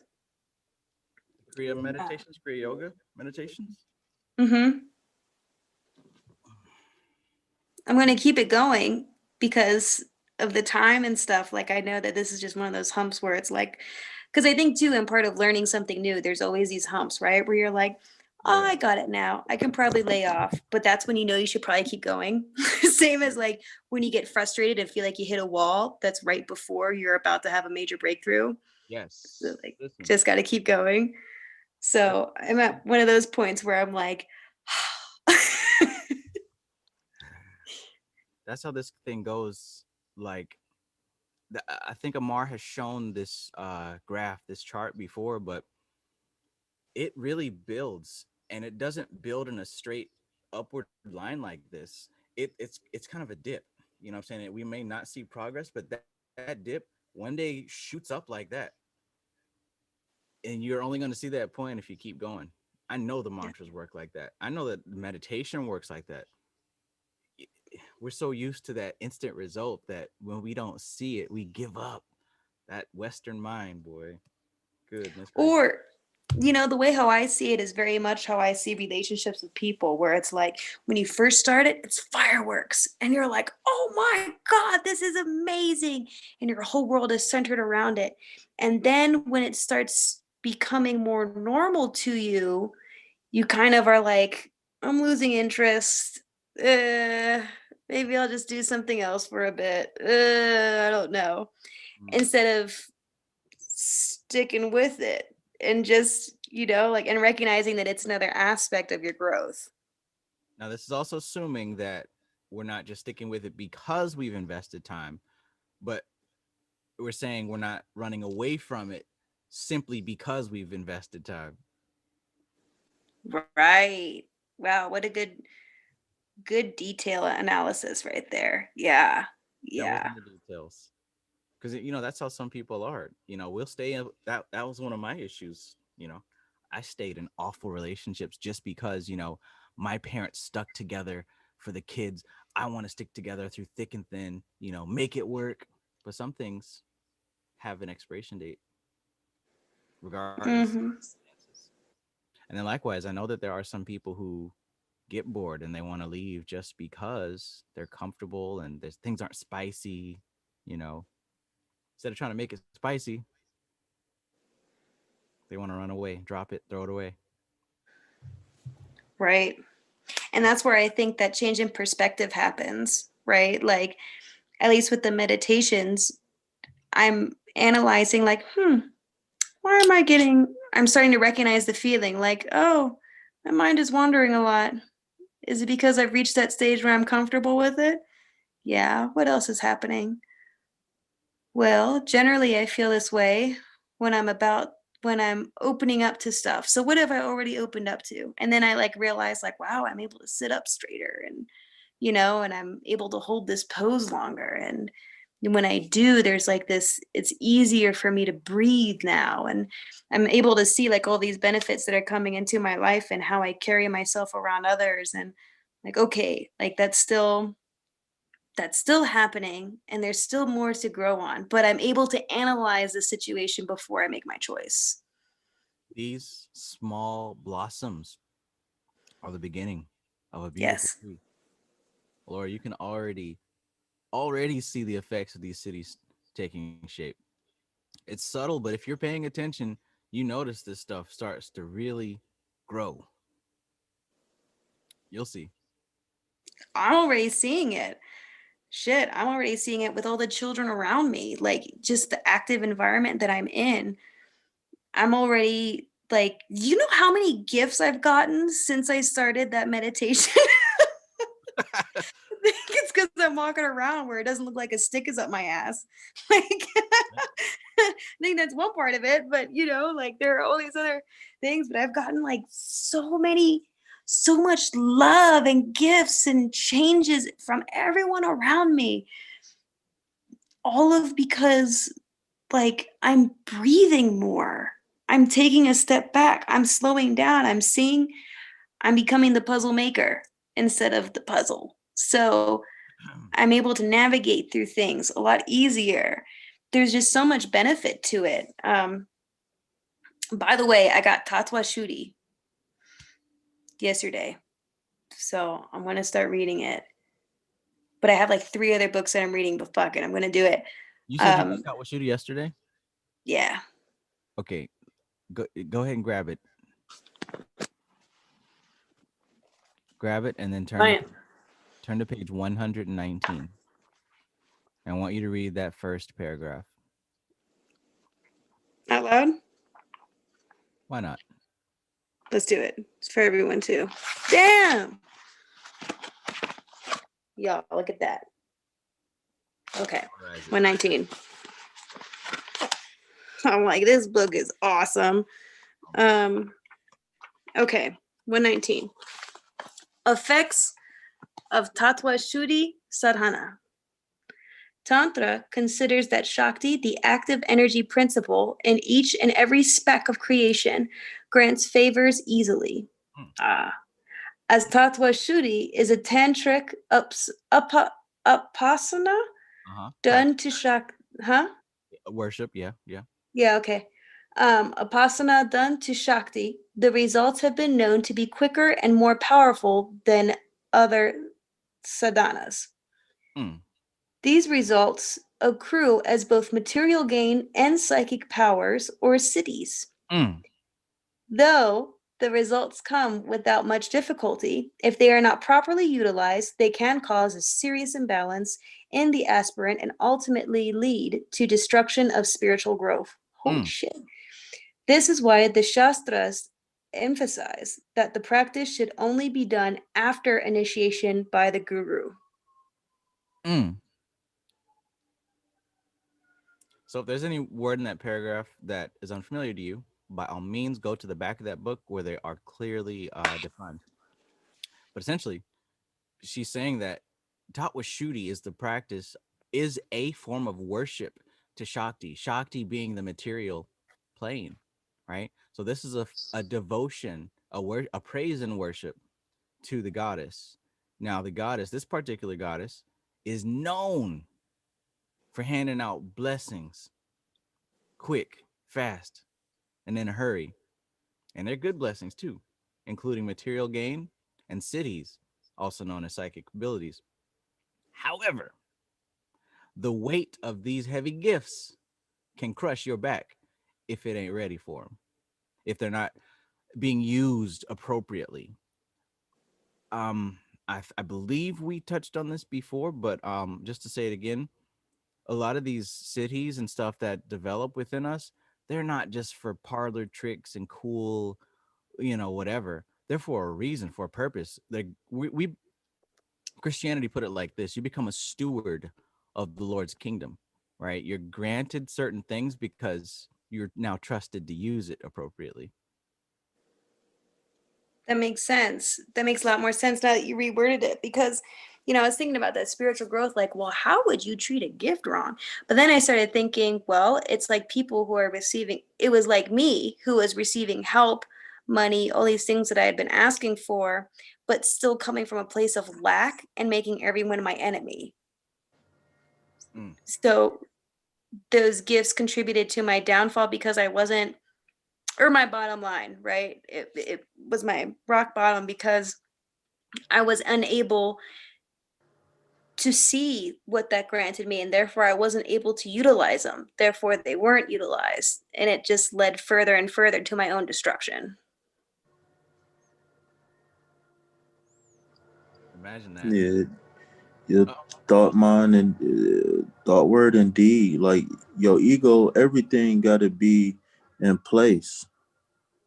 Everything got to be in place, or else you gonna implode, explode. Like everything. Like I'm a victim of myself, meaning that I was in and out of energy manipulation or whatever you want to call it.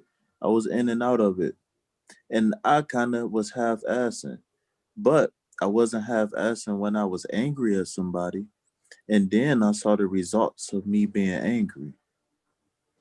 You know what I'm saying? And then that's something I got to deal with internally because I didn't have myself in check. And I was so angry. I wanted to tap into anything because it's like things kept piling up, kept piling up, kept piling up. And I almost felt like I had no way out. So felt like I had to do what I had to do to get my way out. So now I'm at the point to where it's like, it ain't no half-assing this. Like, you got to take this shit serious. Yes. You got to. Like, no room for ego. It's about the greater good. And not even for myself. For those who I come in contact with. Like I can't remember what was said. I can't remember where I'm getting this from.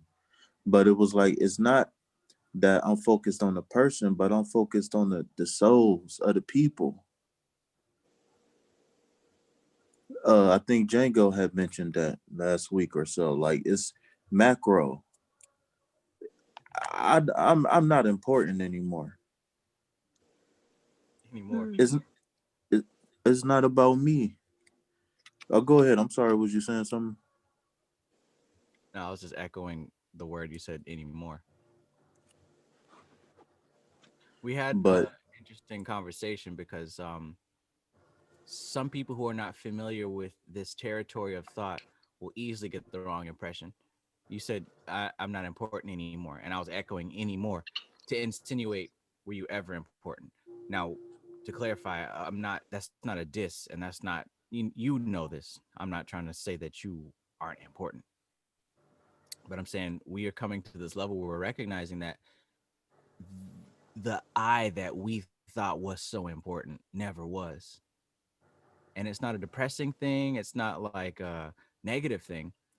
We're trading importance. We're realizing that there is a bigger I that is important, not the little I. This little I was born one day, it's going to die one day. It will be forgotten about. All of my efforts will be forgotten about.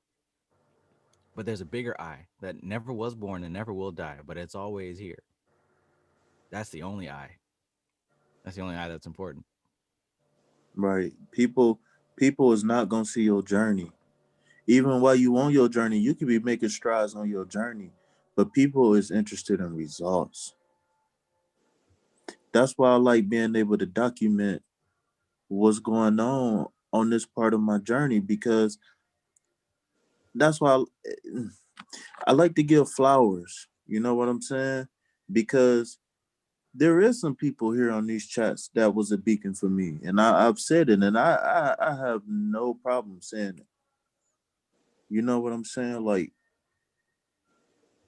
it just that chapter, not that chapter, but that paragraph, man.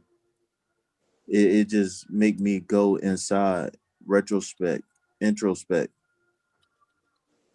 and think about the time where I was lukewarm on the spiritual shit. You know what I'm saying? I was looking for an escape. And then when the opportunities was there to escape,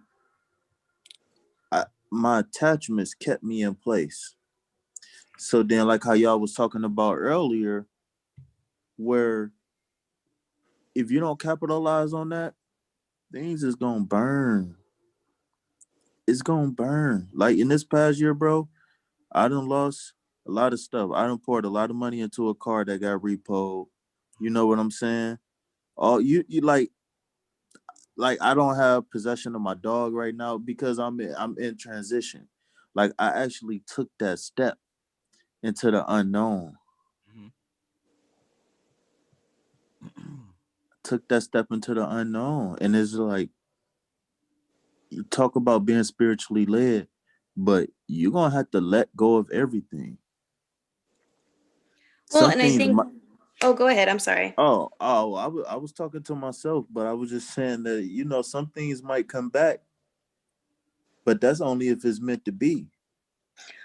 There's the key word I wanted to kind of elaborate on that were mentioning, because you mentioned that you were in transition, and that made me think about, like I do want to move to Mexico, but I was trying to move this year by like April, right? Mm-hmm. And just no matter what, there was this challenge after challenge after challenge. And in the end, I couldn't do it. And even my own best friend, like he was just like, slow down, like take this time. You don't have to rush there. Don't have to rush. And in my head, I was like, I know, but I'm supposed to be there. La, la, la, la, la. And I finally slowed myself down. And now I can't think that I am so glad I didn't make that transition yet, because it wasn't meant to be yet. Like it wasn't, and I now, because of my new perspective, I'm aware of those signs that those spiritual gifts, those gifts that were being brought to me, that were symbolizing my growth that's going to be here for right now. And it's going to come, and the unfamiliar is going to come. But when things line up, and if things don't line up in that way, it's because I was supposed to be somewhere else or whatever. And I think that's a big fear that people, that especially Western people, or maybe just people in general, have, where we're all like, if I don't take this risk, I'm going to be stuck for the rest of my life. But there's a fine line between like that being true and you doing it, and then it just not, and then the difference between like you needing something to kind of wake you up still a little bit. Or there might be something else that you need to experience that you just haven't seen because it's right around the corner, or something like that. Like, I'm at home now, and I'm so happy to be here. I'm like, cool, Mexico can wait a little bit longer. Let me, all these things are coming to light, of like the steps are coming to light with like what I want to do, instead of just rushing and then losing more or having more and more issues. The transition would be made for sure, but there'd probably be a lot more issues and a lot less growth on my end, because at the same time I was trying to move there to escape my situation, because I was feeling so trapped, because I was still in that me against them mentality. So I think when looking at transitions or going into unfamiliar, a lot of people, that's when they say do introspection, because you know, what's meant for you is going to show up in the way that your perspective is going to change. And when your perspective changes, are you able to recognize what transition you need to make? Or are you going to spoil that game a little bit? You're right. So that was just my observation from when you said that, because I thought, yeah, I was in such a rush to leave because now I'm seeing that I was just projecting. I was trying to find a home somewhere else where I thought I'd be happier, when I needed to realize that it was me, was the home that needed to be happy. You can't take old problems into a new house. What's the Right. point? It seems that this school of thought that we are currently engaged in is in the laboratory of perfecting a specific city. I'm still figuring out all of the intricacies of it, but it involves almost like a spider web of synchronicity. And the beautiful thing is, the more that we focus on this work, those things that we strived to make happen before, we lose the zest for them, as far as we lose the zest for trying to make them happen or die trying. And we find that that shit starts to fall into place on its own. We're finding a new way to accomplish things.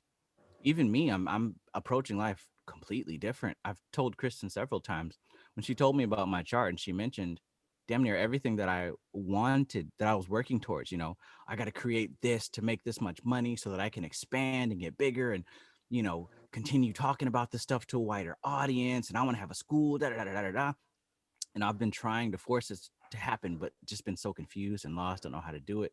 But when she told me it was in my chart, that changed everything.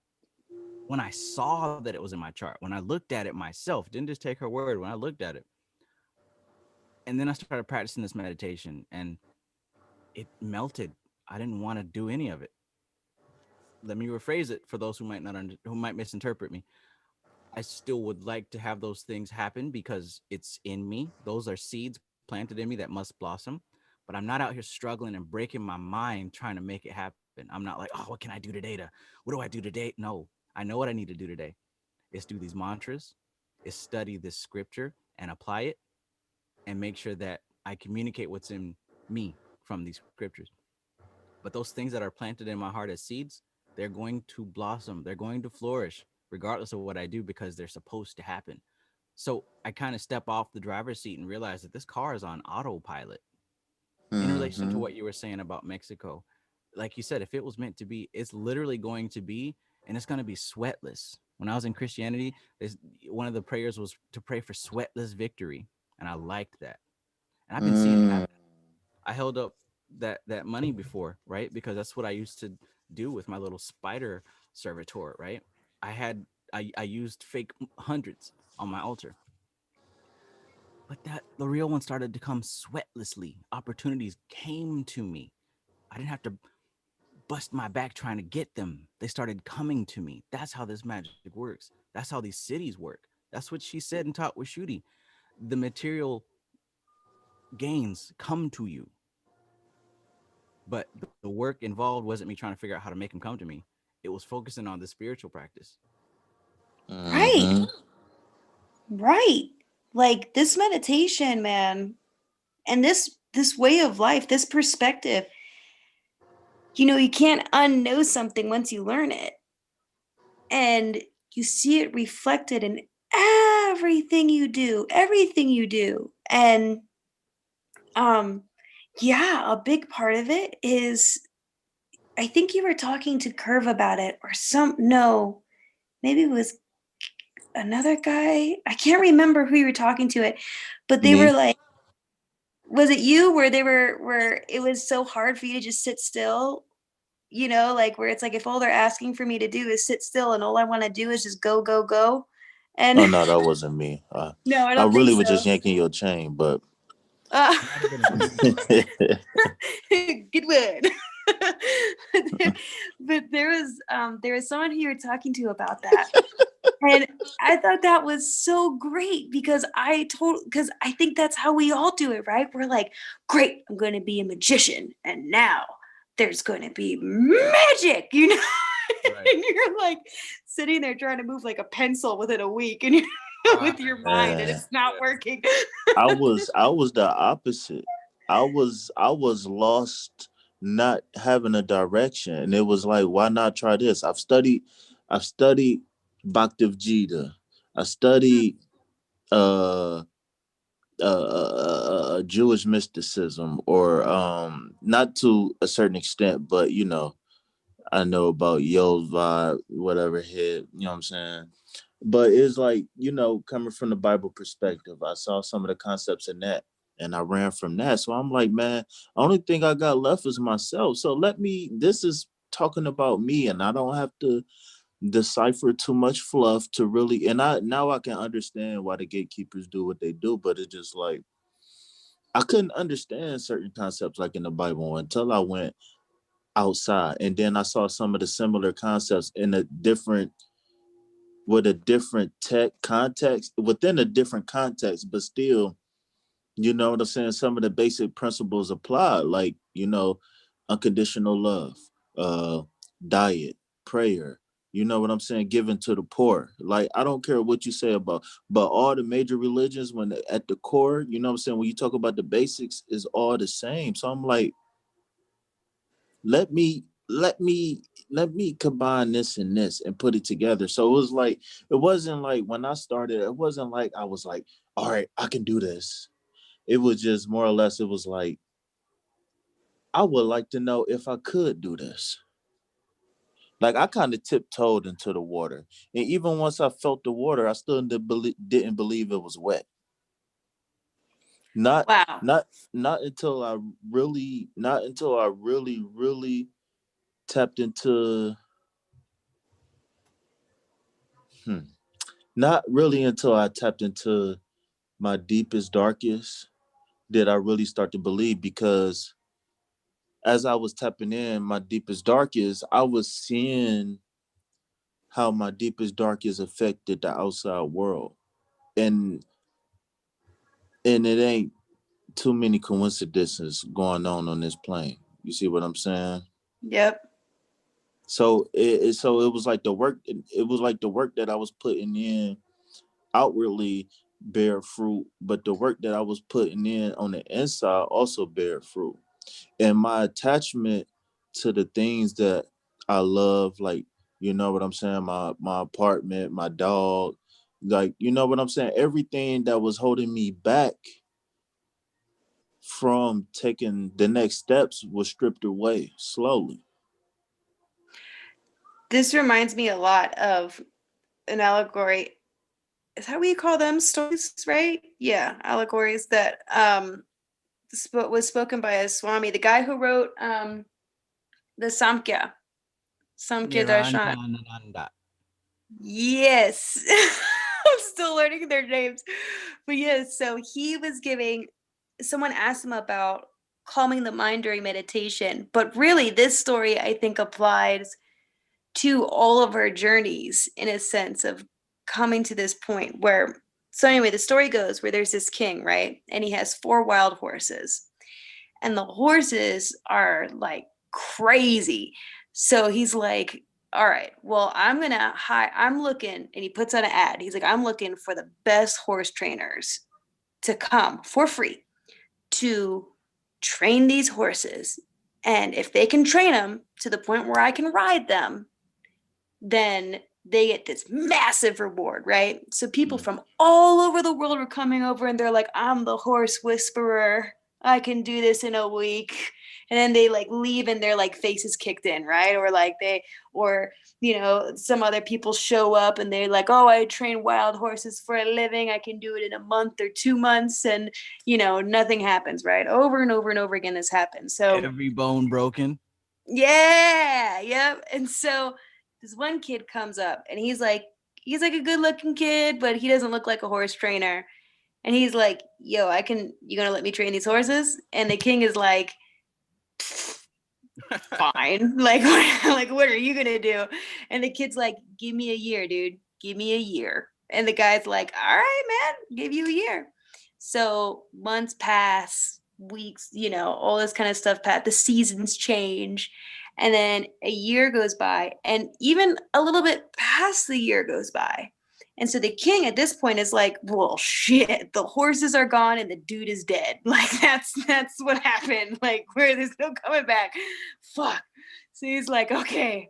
And he looks at his financial advisor and he's like, we're gonna have to put this on the balance sheet. And the advisor's like about to put the cost of these 4 horses like on the balance sheet, like kind of cringing, you know, like, oh shit. Then all of a sudden the king looks out the window and there's this fucking kid and he's riding one of the horses and all 4 of the horses are in this beautiful line and they're like raising their hooves and they're, you know, like whenever he wants, and they look just so beautiful and fantastic. And the king is like super excited. He's like, holy shit, you did it. He's like, you did it. How? And so the kid's like, well, he's like, so they ran away and I ran with them.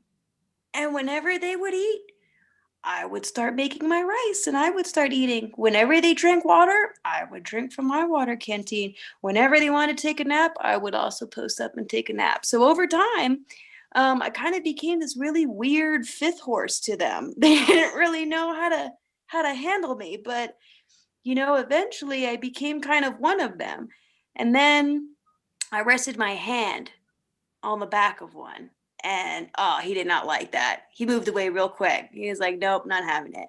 But I kept doing it, just, you know, day after day, day after day. And then eventually they got used to my hand being on their backs. Then, you know, I put the cloth on. When it was cold outside or something like that, I put a blanket on them. And they got used to that. At first they weren't, but then they kind of got used to it. And now here we are today, over a year later. And he's like, King, were you trying to control these beasts? Because the only way you're ever going to get anywhere is if you actually understand them and you develop a relationship. How many of these people were coming in trying to control the very things that you should not be controlling, but instead working with? And so that was a story, right? That was given to a person about meditation and where the mind goes. But what I also see it in is our own steps that we take. Are we trying to control a situation into doing what we want it to do? Or are we allowing things to take the place, knowing that we're that weird 5th horse that eventually is going to be able to ride, to hang out, but we need to develop that relationship with our circumstances. So anyway, that's where my head went when you were talking about all of this, because I see that as every choice we make. You know, are we familiar enough with this circumstance to be able to take the risk to the next step? Or are we just simply trying to control things? Wow.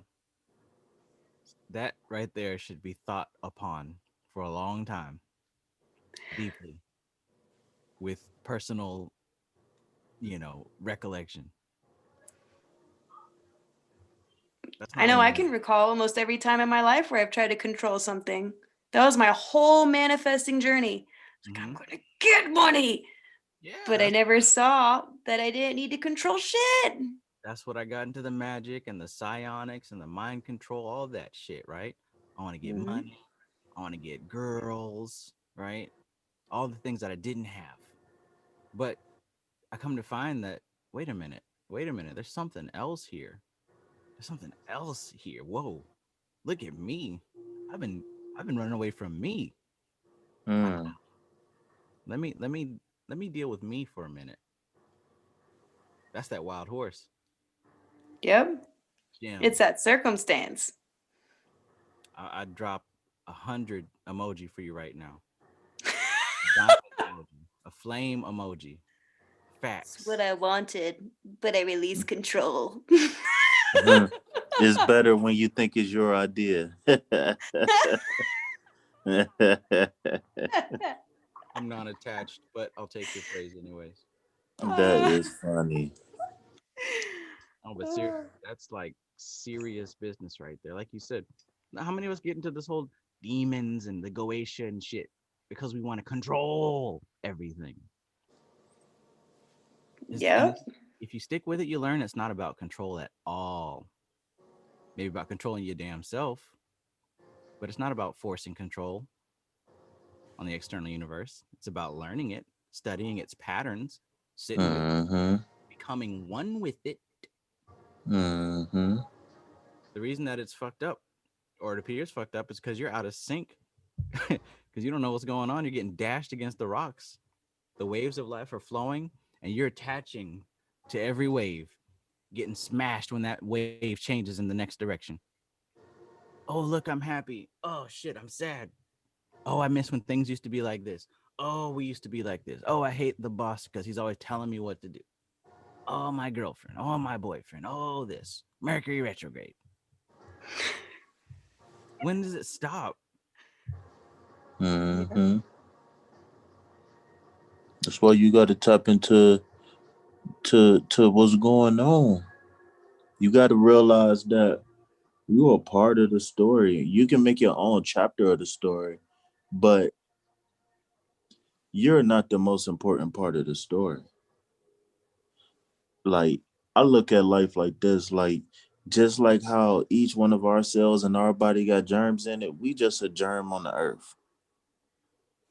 Like, yeah, I mean, the pursuit of happiness and the ability to be materialistic make us think that we're individuals, but we're really not. I mean, if you study basic psychology and look at the individualistic approach, like, it's only but so many individuals you got. Like, ain't no way. How many people on this earth? 5 billion, 10 billion, 20 billion? I would say about maybe 10 to 20. So I'll go with 10 to 25 people. So it's just like, ain't no way in hell we got 25 billion individuals. Oh, no, I said 25 people. You got 25 people? 10 to 20. No, I understand what you're saying, but Got a house party. That's it. a house party. Like I mean, if you think about it, like, if you reduce it down, then yeah. I don't do. It's just like we were talking about earlier with the suffering of the masses. I don't know any of these people, and I will never know it. I'll never see any of these people. Never.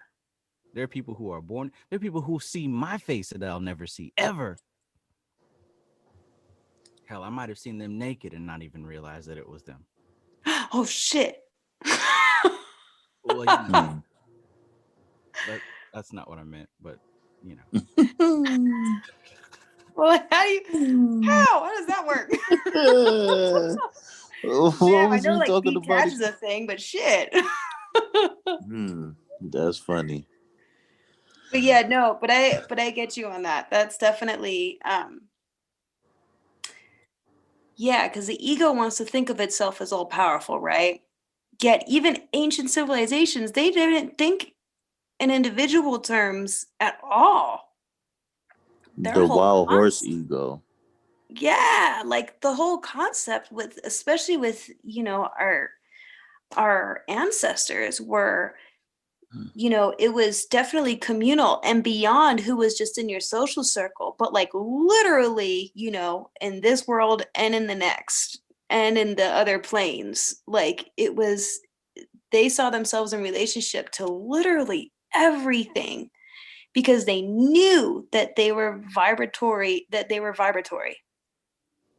were reflections of Shakti, that they were part of this whole mechanism that's moving in all different directions all the time. And so they had a completely different perspective from what we have. You know, like we were talking about earlier, we're always trying to put things into categories. That's a very individualistic viewpoint. That's a very, you know, like me first kind of viewpoint because you're putting yourself into a box that belongs with others in those boxes. And yeah, it can be somewhat helpful to know like your terms or whatever, but we also need to keep in mind that we're not on the same level as our ancestors. Like we are just beginning to tap into what reality actually is. It's true. It's true. That's why I refrain from using the phrase "I understand." I might say I'm starting to understand, but I'm trying my best to not use that phrase anymore. I understand. I don't understand shit. Even the stuff Mhm. that I'm reading, I'm just barely coming to grasp it. I'm learning new words and new fleshing out of the concepts. We're babies. We don't even live in the same kind of world that they did. We live.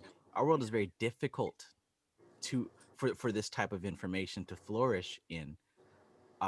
What I was reading Vivekananda, and he was talking about how it's very hard because we're steeped in materialism, and it's true. Look around.